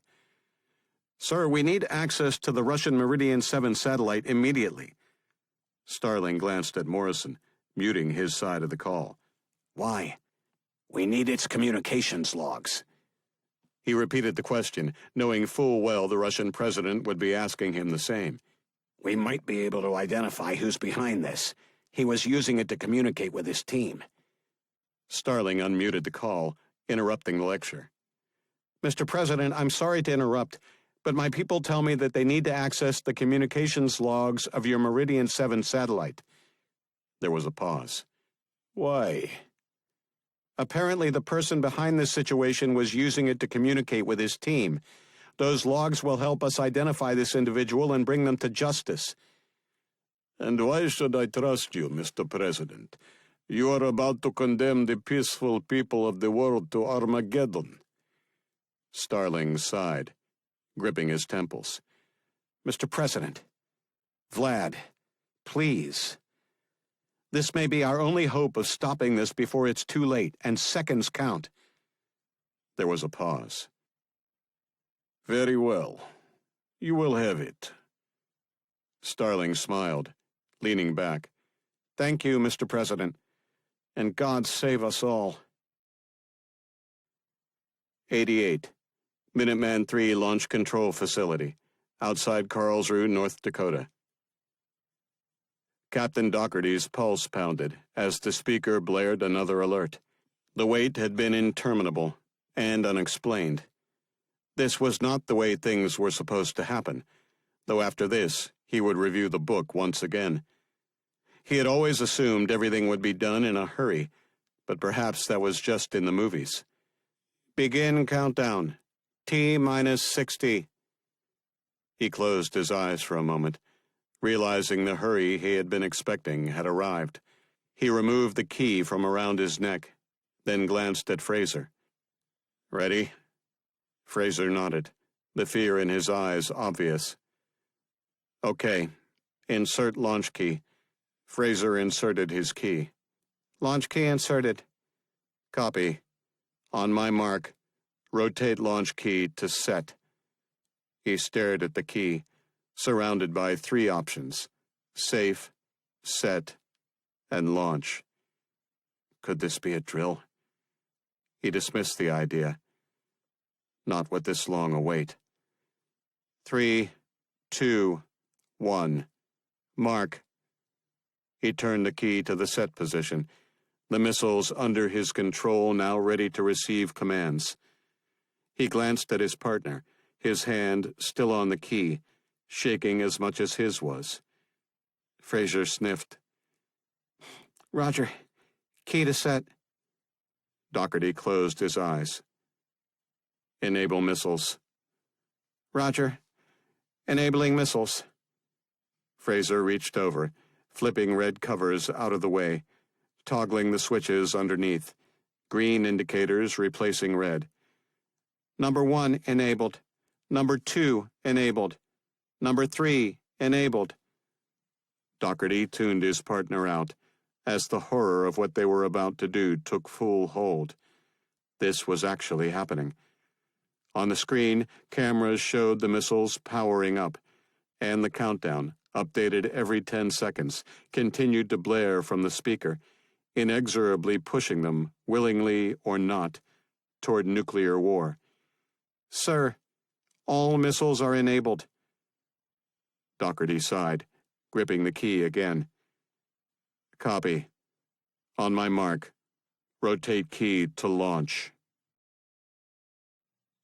89. Assembly Command and Control Facility, Short Hill Mountain, Virginia. Why the hell did you shoot him? Katz glanced at Kane. I told you, I'm here to eliminate the assembly. Now there's only one left. Kane threw up his hands in exasperation. But we could have used him. He never would have cooperated. Kane heard footfalls in the hallway, and he cautiously opened the door, surprised to see about a dozen people rushing past him. He grabbed one who looked important by the way he was dressed and yanked him inside, slamming the door shut. Where's the control room? The man stared at him, confused. Who are you? Katz opened the door and fired 2 shots, screams the result. She stepped back inside. Take us to the control room, or you're next. The man nodded, terrified, and led them down the hallway, pushing past uniformed staff who appeared to be beating a hasty retreat, none paying them any mind. Could it be because we're already too late? They reached a set of security doors, and their prisoner swiped his pass. The doors opened into an impressive control room, rivaling anything the CIA had at its disposal. Kane stepped out, his weapon held high. But the room was empty, abandoned by those who had already fulfilled their mandate. The launching of America's nuclear arsenal. The abandoned equipment continued to report on the status of what clearly was a massive launch. Hundreds of targets indicated on displays that wrapped around the entire front of the room. He grabbed the prisoner, shoving him toward the workstations. Send the abort codes. I don't have them. Only number 4 does. Kane glared at Katz. She seemed unaffected. Besides, it's too late. Their prisoner pointed at the screen, a countdown indicator showing 60 seconds to launch. The last crew acknowledged receipt of the order. The system has just automatically transmitted the final command to launch. Then show me how to talk to the silo crews. The man crossed his arms defiantly. No. Kane shot him in the knee, and the man collapsed, screaming in agony. I've got lots of bullets. He pointed at the nearest terminal. Show me, now. The man pointed at the panel, his hand shaking. Kane grabbed him and shoved him into a chair. Push that. You can talk to them through a headset. Kane fit the headset into place. You're wasting your time. They won't listen to you. Not without the proper codes. The man was right. They wouldn't. It would be against protocol. But he had to try. If even one crew had its doubts, millions could be saved. He pressed the button, not sure what to say. Attention missile launch crews. He glanced at Katz, wincing at the made-up title. This is Operations Officer Dylan Kane of the Central Intelligence Agency. The orders you have received are false. I repeat, the orders you have received are false. The same organization behind the hacking attacks across our nation are responsible. They have compromised United States Strategic Command headquarters and issued false orders. He looked at their prisoner, leaving the mic hot. Can they respond? They can, but they won't. Kane sighed. The man right. He was wasting his time. He couldn't convince them. He snapped the finger at the prisoner. Get me an outside line. No reaction. He aimed his weapon at the other knee, and the man raised his hands. Okay. He leaned forward and started tapping buttons. I want the missile crews to hear my conversation. The man pressed a final button. You're conferenced. Kane dialed LaRue's number, his friend picking up immediately. Hello? Buddy, it's me. You're on with pretty much every missile crew in the country. I need to talk to the president. Immediately. Just a second. Kane waited, not sure whether he should fill the silence. Instinctually, he had to. Let's hope we don't get a busy signal, hey guys? He smiled at Katz, who remained stoic, his humor wasted on her. This is the president. Mr. President, you are now networked with the silo crews. 90. Minuteman III Launch Control Facility, outside Karlsruhe, North Dakota. Sir, should I turn my key? Captain Doherty stared at the speaker, his hands still gripping his key, procedure dictating he give a 3 count immediately. Though once he did, there was no turning back. The orders were legitimate, of that there was no doubt. But the abort codes just received from someone who sounded an awful lot like President Starling had also checked out. He didn't know what to do. Yet he did. His training told him exactly what to do. Launch. But his procedures were written during an era when nuclear attack was imminent. He was certain that wasn't the case here. Launching without being certain was insanity. And this new voice, this operations officer Kane, was forcing him to question everything up to this point. Yet he had to follow his training, leaving only one clear path. Sir, we've gone beyond the fail-safe window. We must turn our keys. Doherty looked at Fraser. But the abort codes, they're valid. Yes, sir, but protocol says we launch. We've gone beyond the fail-safe window. We must turn our keys. Doherty stared at his key, then flinched when the man claiming to be the president spoke again. Ladies and gentlemen, General Parsons informs me that you're already past your fail-safe abort window. But he also informs me you can still do the right thing. Please, think about this. It's in your hands now. Doherty looked at his partner. What do we do? We turn our keys. No, it can't be right. We know about the hacks, right? Fraser dismissed the suggestion. There's no way they could hack our system. No damned way. Fraser jabbed a finger at the speaker. We have no clue who that is. It could be some damned computer making someone sound like the president. Doherty nodded slowly. Fraser was right. It could be anyone. Then a thought dawned on him. Wait. If the system can't be hacked, then how could someone pretend to be the president? Huh? Think about it. The only way to communicate with us is through the system. So if the system can't be hacked, then the launch orders are legit, and this call from the president is as well. Fraser paused, his head slowly bobbing. I don't know. He removed his hand from his key and turned in his chair to face Doherty. I think you're right. He sniffed hard, then squared his shoulders. You must be right. He put his hand back on his key. Turn to safe? Doherty nodded, relief sweeping over him. On my mark, rotate launch key to safe. 3, 2, 1, mark. He turned his key and sighed, as the system status immediately changed, his missiles indicating that they were standing down, millions of lives just saved. Fraser sounded jubilant. Roger. Key to safe. Doherty had to talk to the others, to tell them why they had aborted, so they too could hopefully make the right decision. He activated his comms. "Mr. President, this is Captain Tony Doherty, 740th Missile Squadron in North Dakota. Can you hear me?" "Hello, Captain Doherty. Thank you for responding."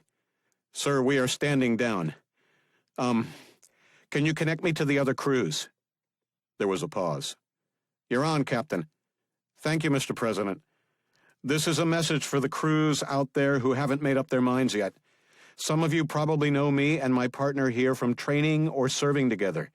I'm Captain Tony Doherty, and I'm here with Lieutenant John Fraser. I want you to know we are standing down, and if you have doubts, I want you to know our reason for doing so. If the system can't be hacked, then both the initial launch orders and the President's message must be legit. And we know they both can't be. Therefore, we must assume that the system was hacked. And if it was, there is no way the hackers would be asking us to stand down. The launch orders must be false." Finished. He looked at his partner. The seconds like hours. When suddenly his headset filled with dozens of overlapping voices, few words understandable, but the excitement of the strays he could catch had him slumping in his chair with relief. His fellow soldiers were standing down, and hundreds of millions had just been saved. 91. Assembly Command and Control Facility, Short Hill Mountain, Virginia. "Mr. President, the crews are standing down." Kane exchanged an excited glance with Katz as the display updated.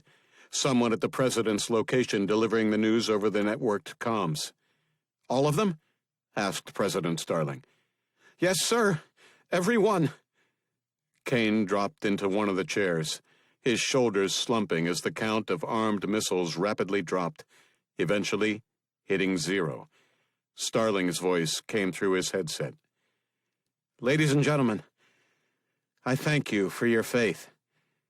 All crews have stood down, and our missiles are still in their silos. This crisis has been averted. Your commanding officers will be contacting you, I am sure, as soon as they can. Though please remember the system is still compromised. Please be patient, and I promise you we will bring those responsible to justice." Kane sighed as the adrenaline he had been running on wore off. He glanced at Katz, resisting the urge to hug her, one look killing the idea. She simply didn't seem to care that millions, perhaps hundreds of millions of lives had just been saved. "We failed." Kane looked at the prisoner. "And you think that's a bad thing?" The man stared at him, his eyes wide, as if he couldn't believe Kane didn't see things the same way. "Of course it is. We were doing this for the betterment of mankind." "By killing hundreds of millions of innocent people?" "Yes, to save billions more." Kane shook his head. "You're insane. You all are." Katz stepped forward and put a bullet in the man's head. Kane stared at her. "You really need to stop doing that." Katz lowered her weapon and stared at him. "Why? He was the enemy." Kane batted a hand at her, unwilling to get into an argument with someone who simply didn't care. He repositioned the headset. "Buddy, you still there?" "Yeah." "Any luck finding number 1? "Not yet." Kane checked his watch and cursed.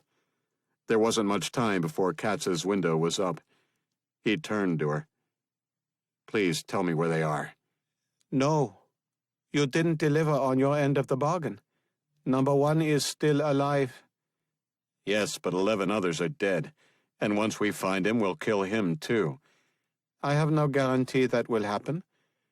LaRue's voice came through the headset. "Dylan, pretend I'm not talking. But we just received word that Sherry and Fong have been rescued, and so have our parents. You don't need her anymore." Kane shook his head at her, then faced the screen.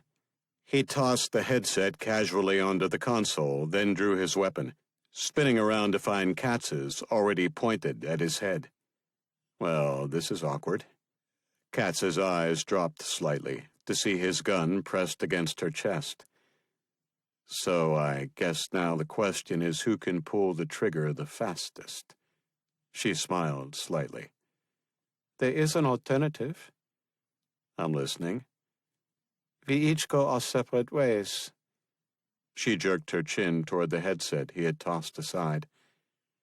The fact you are willing to kill me tells me that your girlfriend has been rescued. For a woman with no emotions, you're very intuitive. I'm driven by logic, so of course I am. I could have been told she was dead. Then your overly emotional self wouldn't be having this perfectly rational conversation. You've got me there. Then since I no longer have any leverage over you, and you no longer need me to save your women, I suggest we let each other go. Kane couldn't argue with the logic, and even if he could, he only had a 50-50 chance of surviving this encounter, should he try. Agreed. He smiled.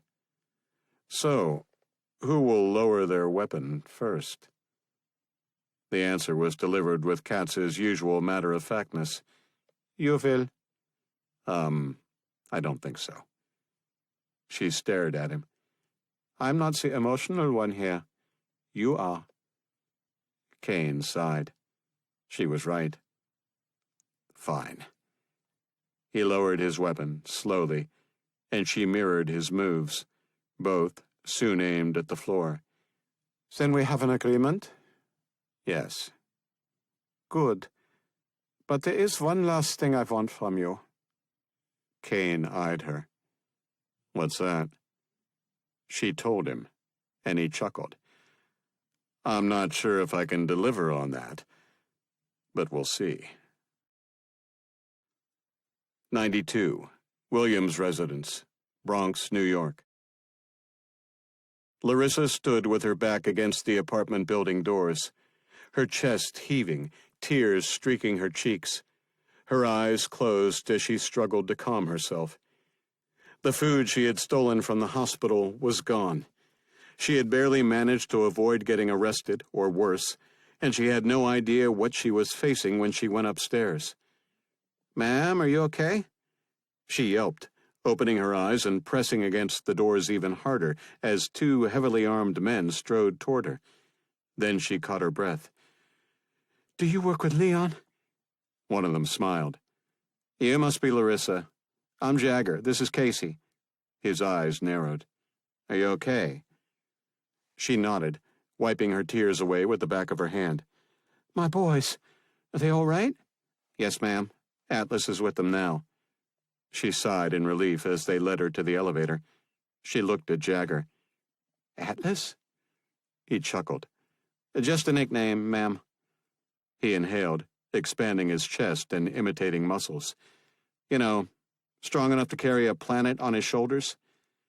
She smiled as they stepped into the elevator, Casey remaining behind. He is a little ridiculously big, isn't he? Jagger grinned. You said it, ma'am. Me? I wouldn't dare. The doors opened on the 12th floor, and they were greeted by two other soldiers. Gentlemen, this is Larissa, Atlas' sister. The men smiled and gave her two-fingered salutes. Ma'am, a pleasure, said the first, holding out his hand, directing her toward her apartment. They're inside. She ran down the hallway, catching her breath when she saw the destroyed door. Then she heard laughter. My babies! She rushed inside and found them all piled on their uncle.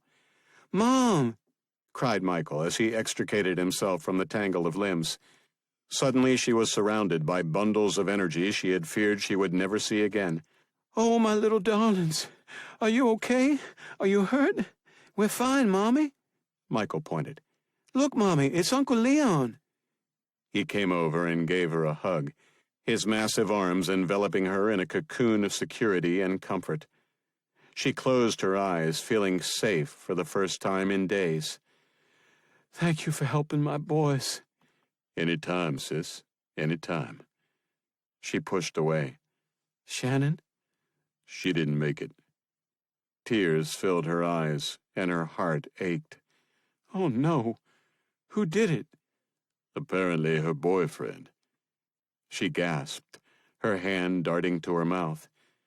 LeVar? She frowned. Her mother knew he was no good. She's going to be devastated. She looked down the hallway. Where? Don't worry. The guard already came and took the body. Her brother pulled out his phone and brought up a photo. Is this him? She stared, not recognizing him at first, the appearance slightly off. Oh, my God. He's dead. Yes. Is this the LeVar you referred to? Yes, what happened? The guard caught them loading up their car with your supplies out in front of the building. When they tried to arrest them, LeVar here pulled a gun. The rest, shall we say, is history. She sighed, patting his chest. Her stomach grumbled, and she remembered what this was all about. Our supplies? Confiscated by the guard. They didn't know who it belonged to until we secured the location, so it was already sent for redistribution. Her stomach flipped. What are we going to eat? He smiled. Haven't you heard? It's over. Huh? It's over. It's all over the news. They've caught those responsible, and there won't be any more hacks. Once the systems are fixed, everything will be back to normal. Probably a couple of days, though it might take weeks to clear up some of the mess.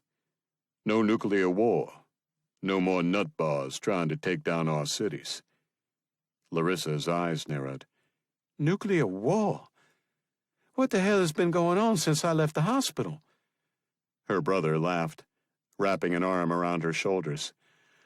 I think you're a little bit behind the rest of us. She rested her head on his chest and smiled. You should visit more often. He kissed the top of her head. The next time madmen threaten New York, I'll be sure to drop by. She slapped his chest. Leon James, I want to see that muscled booty here this Thanksgiving. That's an order. One of the soldiers grinned. Muscled booty. I'll have to tell Niner that one. Atlas slapped his forehead. Oh, sis. Now look what you've done. 93. George Washington University Hospital, Washington, D.C. Kane burst into the waiting area, finding the room jam-packed, a cluster of heavily armed Delta operators in one corner. He rushed over to Dawson, Niner, Spock, and Jimmy. Where is she? Dawson indicated a set of doors. Through there. Is she okay? Sherry came through the doors, covered in blood and grime. His jaw dropped. Are you okay? Nothing a shower couldn't fix. And a stick of deodorant, complained Niner, pinching his nose. She nipple-twisted him, nearly bringing him to his knees. Fong? She smiled. They got to her in time. Motormouth and Jimmy were able to stabilize her. She's going to be fine. He smiled at his former team, putting his hands on the nearest shoulders. Thanks, guys. I owe you one. Dawson shook his head. Don't thank us. Sherry'd pretty much killed everything in sight by the time we got there. Niner rubbed his nipple. Yeah, we were just there to make the news coverage look sexy. Jimmy stared at Niner, now rubbing both nipples. Enjoying yourself? Niner continued rubbing. Yeah, I didn't realize how good this felt. You should try it. Kane's hand darted out, twisting the other one. Shit, they're hard. You really are enjoying yourself. Niner did a little groin thrust. You want to see what else is? Jimmy smacked him. Lady present. Sherry grinned. Yeah, lady who can kick your ass. Niner shook his head. Promises, promises. Spock's eyebrow rose. I think he'd actually enjoy getting his ass kicked by a woman. Niner grinned. Or you, big boy. Jimmy delivered himself a facepalm. Just when I thought we were clearing this up. Kane chuckled and headed for the doors, Sherry following. She pointed to a room on the right. In there. He gave her a hug. You're the best. She smiled. Tell the director. He grinned and stepped inside the room, his heart breaking as he saw the woman he loved, gaunt and sallow, hooked up to monitors revealing life signs that were steady, though weaker than they should be. He sat on the edge of the bed and took her hand. She turned her head toward him and smiled weakly. He leaned in and kissed her forehead. So how are you feeling? Tired. Sore. Thirsty. Hungry. You know, pretty standard for getting shot and almost dying. You? Where have you been? He shrugged. Oh, you know, just saving the world again. Nothing out of the ordinary. She giggled, then winced. She took his hand in both of hers and brought it to her lips, kissing it, her expression serious. We need to talk. His stomach flipped. Those 4 words never good. Now? Yes. Okay. What did you want to talk about? I want you to tell me what's bothering you. He looked away, his chest aching as his pulse pounded in his ears. He let go of her hands, but she gripped him tighter. I know what it is. His head spun toward her, his eyes filled with tears. How could you? A woman knows. A tear spilled down his cheek, and he wiped it away. I'm so sorry. She smiled at him. It was for the job? Of course. Then you've got nothing to be sorry about. He stared at this amazing woman, his love for her even stronger than a moment ago, something he wouldn't have thought possible. He lowered himself gently and placed his head on her shoulder, hugging her as tightly as he dared. I love you so much. She kissed his cheek, and he felt a tear roll from hers to his. I love you too. But next time, when something's bothering you, we talk. Okay? Absolutely. She patted his shoulder. Oh, by the way, I met your parents. He bolted upright. Huh? A throat cleared behind him, and he glanced over his shoulder. Mom! Dad! He leaped from the bed and embraced them both, tears erupting from his mother, even his father appearing a little overwhelmed in the emotions department. But it was the smile on his father's face that he couldn't get over. Pride. He hadn't seen that in what felt like forever. He glanced at Fong. So, you met Fong? Yes, dear. She seems like a lovely girl. She is. His father squeezed his shoulder. So, how'd you two meet? Through your insurance business? Kane stared at his father, the smile revealing something was going on. Just what do you think you know? His father placed his hands on Kane's shoulders and stared him in the eyes. Son, your cover is blown. His smile broadened. And I couldn't be more proud of you. He pulled him in for a hug, and Kane returned it, a wave of emotions overwhelming him as years of hostility washed away, his family whole once again. He gently pushed away and wiped a tear from his eye. You know that I'm going to have to kill you now, right? LaRue hugged Sherry hard, Morrison ordering him to leave Langley and see his parents and significant other. He had eagerly agreed, leaving Tong in charge of the search for number 1. He had faith in her abilities and those of his entire team. They were the best. I'm glad you're okay. Sherry grinned. Me too. I hear you helped save the world once again. He blushed, his eyes redirecting to the floor. No, not me. Dylan was the one who did it, really. She patted his cheek. And he couldn't have done it without you, I'm sure. She gently pushed him toward the door, and he stepped inside, his parents sitting in what appeared to be rather uncomfortable chairs. They both leaped to their feet. My baby. His mother grabbed him by the cheeks and shook his head before giving him a big hug, his father waiting patiently for his turn. He gestured toward Sherry. That's quite a lady you've got there. LaRue smiled at her, and she batted the air with an aw-shucks expression. Yes, she is. He stared at his father, then his mother. And you can never talk about what she does. His father held up his hands, palms out. I know. Mum's the word. I'll leave you guys alone, said Sherry, heading for the door. I'm going to check in on Fang.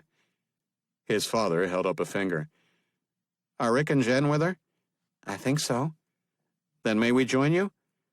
Sherry shrugged with a smile. Don't see why not. She led them to Fang's room, already crowded with the Kane clan. Hugs were exchanged between the parents, Kane and LaRue receiving hugs as well. Rick Kane beamed at the boys with pride. These are quite the boys we've got here. Mark agreed. And quite the future daughters-in-law, too, I think. LaRue's jaw dropped. Dad. Grins spread around the room, and he looked at Sherry, a huge smile on her face, a smile that told him she wanted him to ask the question, and what the answer would be. He would be lying if he said he hadn't thought about it. But he was terrified. It was a huge step, and what if she said no? What if he screwed up? Things seemed perfect the way they were. Asking her might make her feel rushed, make her feel pressured, and send her running. Girls like her didn't marry guys like him. Her eyes glistened, the smile still in place, and all his fears were swept away. He stepped forward, beginning to lower to one knee, when Sherry held up a finger, bringing him to a precarious halt. No. This is definitely not the time or place. I want the whole 9 yards. Dinner, dancing, flowers, chocolates, and a romantic speech. Antiseptic spray and heart monitors will not cut it. LaRue wavered in place, not sure what to do, and Kane grabbed him by the arm and hauled him to a fully standing position, then slapped him on the back, jabbing a thumb over his shoulder. Burn ward is just down the hall. I think you need it. LaRue flushed, and the women in the room scowled at Kane. What? He asked innocently, as LaRue's phone vibrated. Saved by the bell. He took the call. Hello? Sir, it's Sonia. We found him. LaRue's embarrassment was forgotten as he spun toward Kane, excitement spreading across his face. Where? He's in Canada, outside Halifax, Nova Scotia. The location made perfect sense. There was almost no chance of being affected by the aftermath of what the Assembly had planned for mankind, nuclear or political. The question was, now that their plans had failed, how long would he be there? Have you notified the director? Yes, sir. Good. Send the exact location to my phone. Yes, sir. He ended the call and his phone vibrated with the intel's arrival. He handed it to Kane. Number 1's location. Should that be of any interest to you? Kane tapped the display a few times, then returned it. No, none at all. 94. Outside Halifax, Nova Scotia, Canada. Number 1 sat in his chair, his frustration, anger, and disappointment threatening to overwhelm him. Years of planning had been for naught. The news reports spreading of celebrations in the streets, of once distrusting neighborhoods embracing one another despite their cities still being in chaos. It was over. They had failed, and he stood alone on the Assembly Council. He tore his eyes away from the news report and returned his attention to his computer, skimming through the files on the final 3 candidates he had chosen for his new number 2. They were all good choices, though there was no guarantee any or all of them would accept the offer to join, for it was a lifelong commitment, with no way to change one's mind. He remembered when he was number 12, so many decades ago. It had been exciting and terrifying. But as the years progressed, and he slowly worked his way toward his current position, the excitement had worn off. The fear had disappeared, and the overwhelming responsibility had taken over. The future of mankind rested on his shoulders. An awesome responsibility. A responsibility he couldn't bear alone. The door opened behind him, and he motioned to the end of his desk without looking. "Just put it there, Margaret." He continued to read the file when he finally noticed his coffee hadn't been delivered. He glanced over his shoulder and suppressed a gasp, though he feared his eyes betrayed his true feelings. "Nadja Katz." She bowed slightly. "Number 1. He squared himself in his chair, gripping the arms, his knuckles turning white. "I assume you're here to kill me." "You assume correctly." He sighed. He had always believed he would have been killed by one of his predecessors. But when he had made it to his current position, he had lived under the assumption he would survive until his body finally gave out, never again worrying about assassination. Anonymity had its advantages, though, as he had discovered when he finally became number 1 and had been fully briefed, the truth wasn't entirely what he had believed. "May I implore you to change your mind?" "No.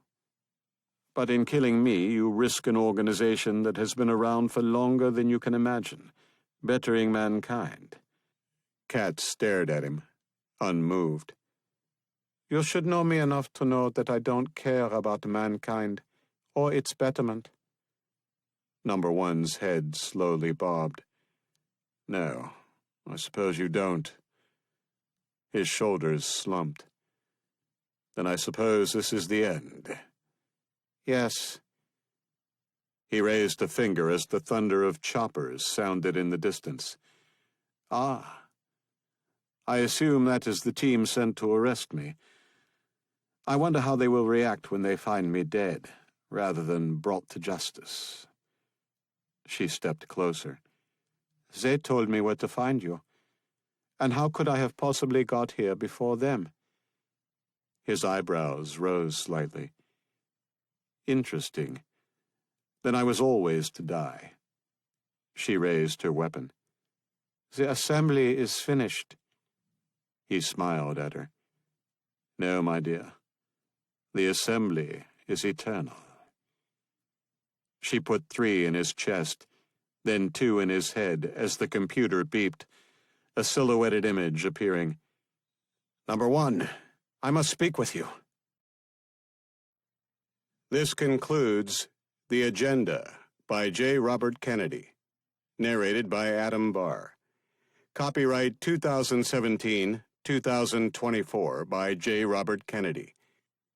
This unabridged audiobook is recorded by arrangement with J. Robert Kennedy, care of Trident Media Group, LLC, and was produced in the year 2025 by Tantor Media Incorporated, a division of Recorded Books, which holds the copyright thereto.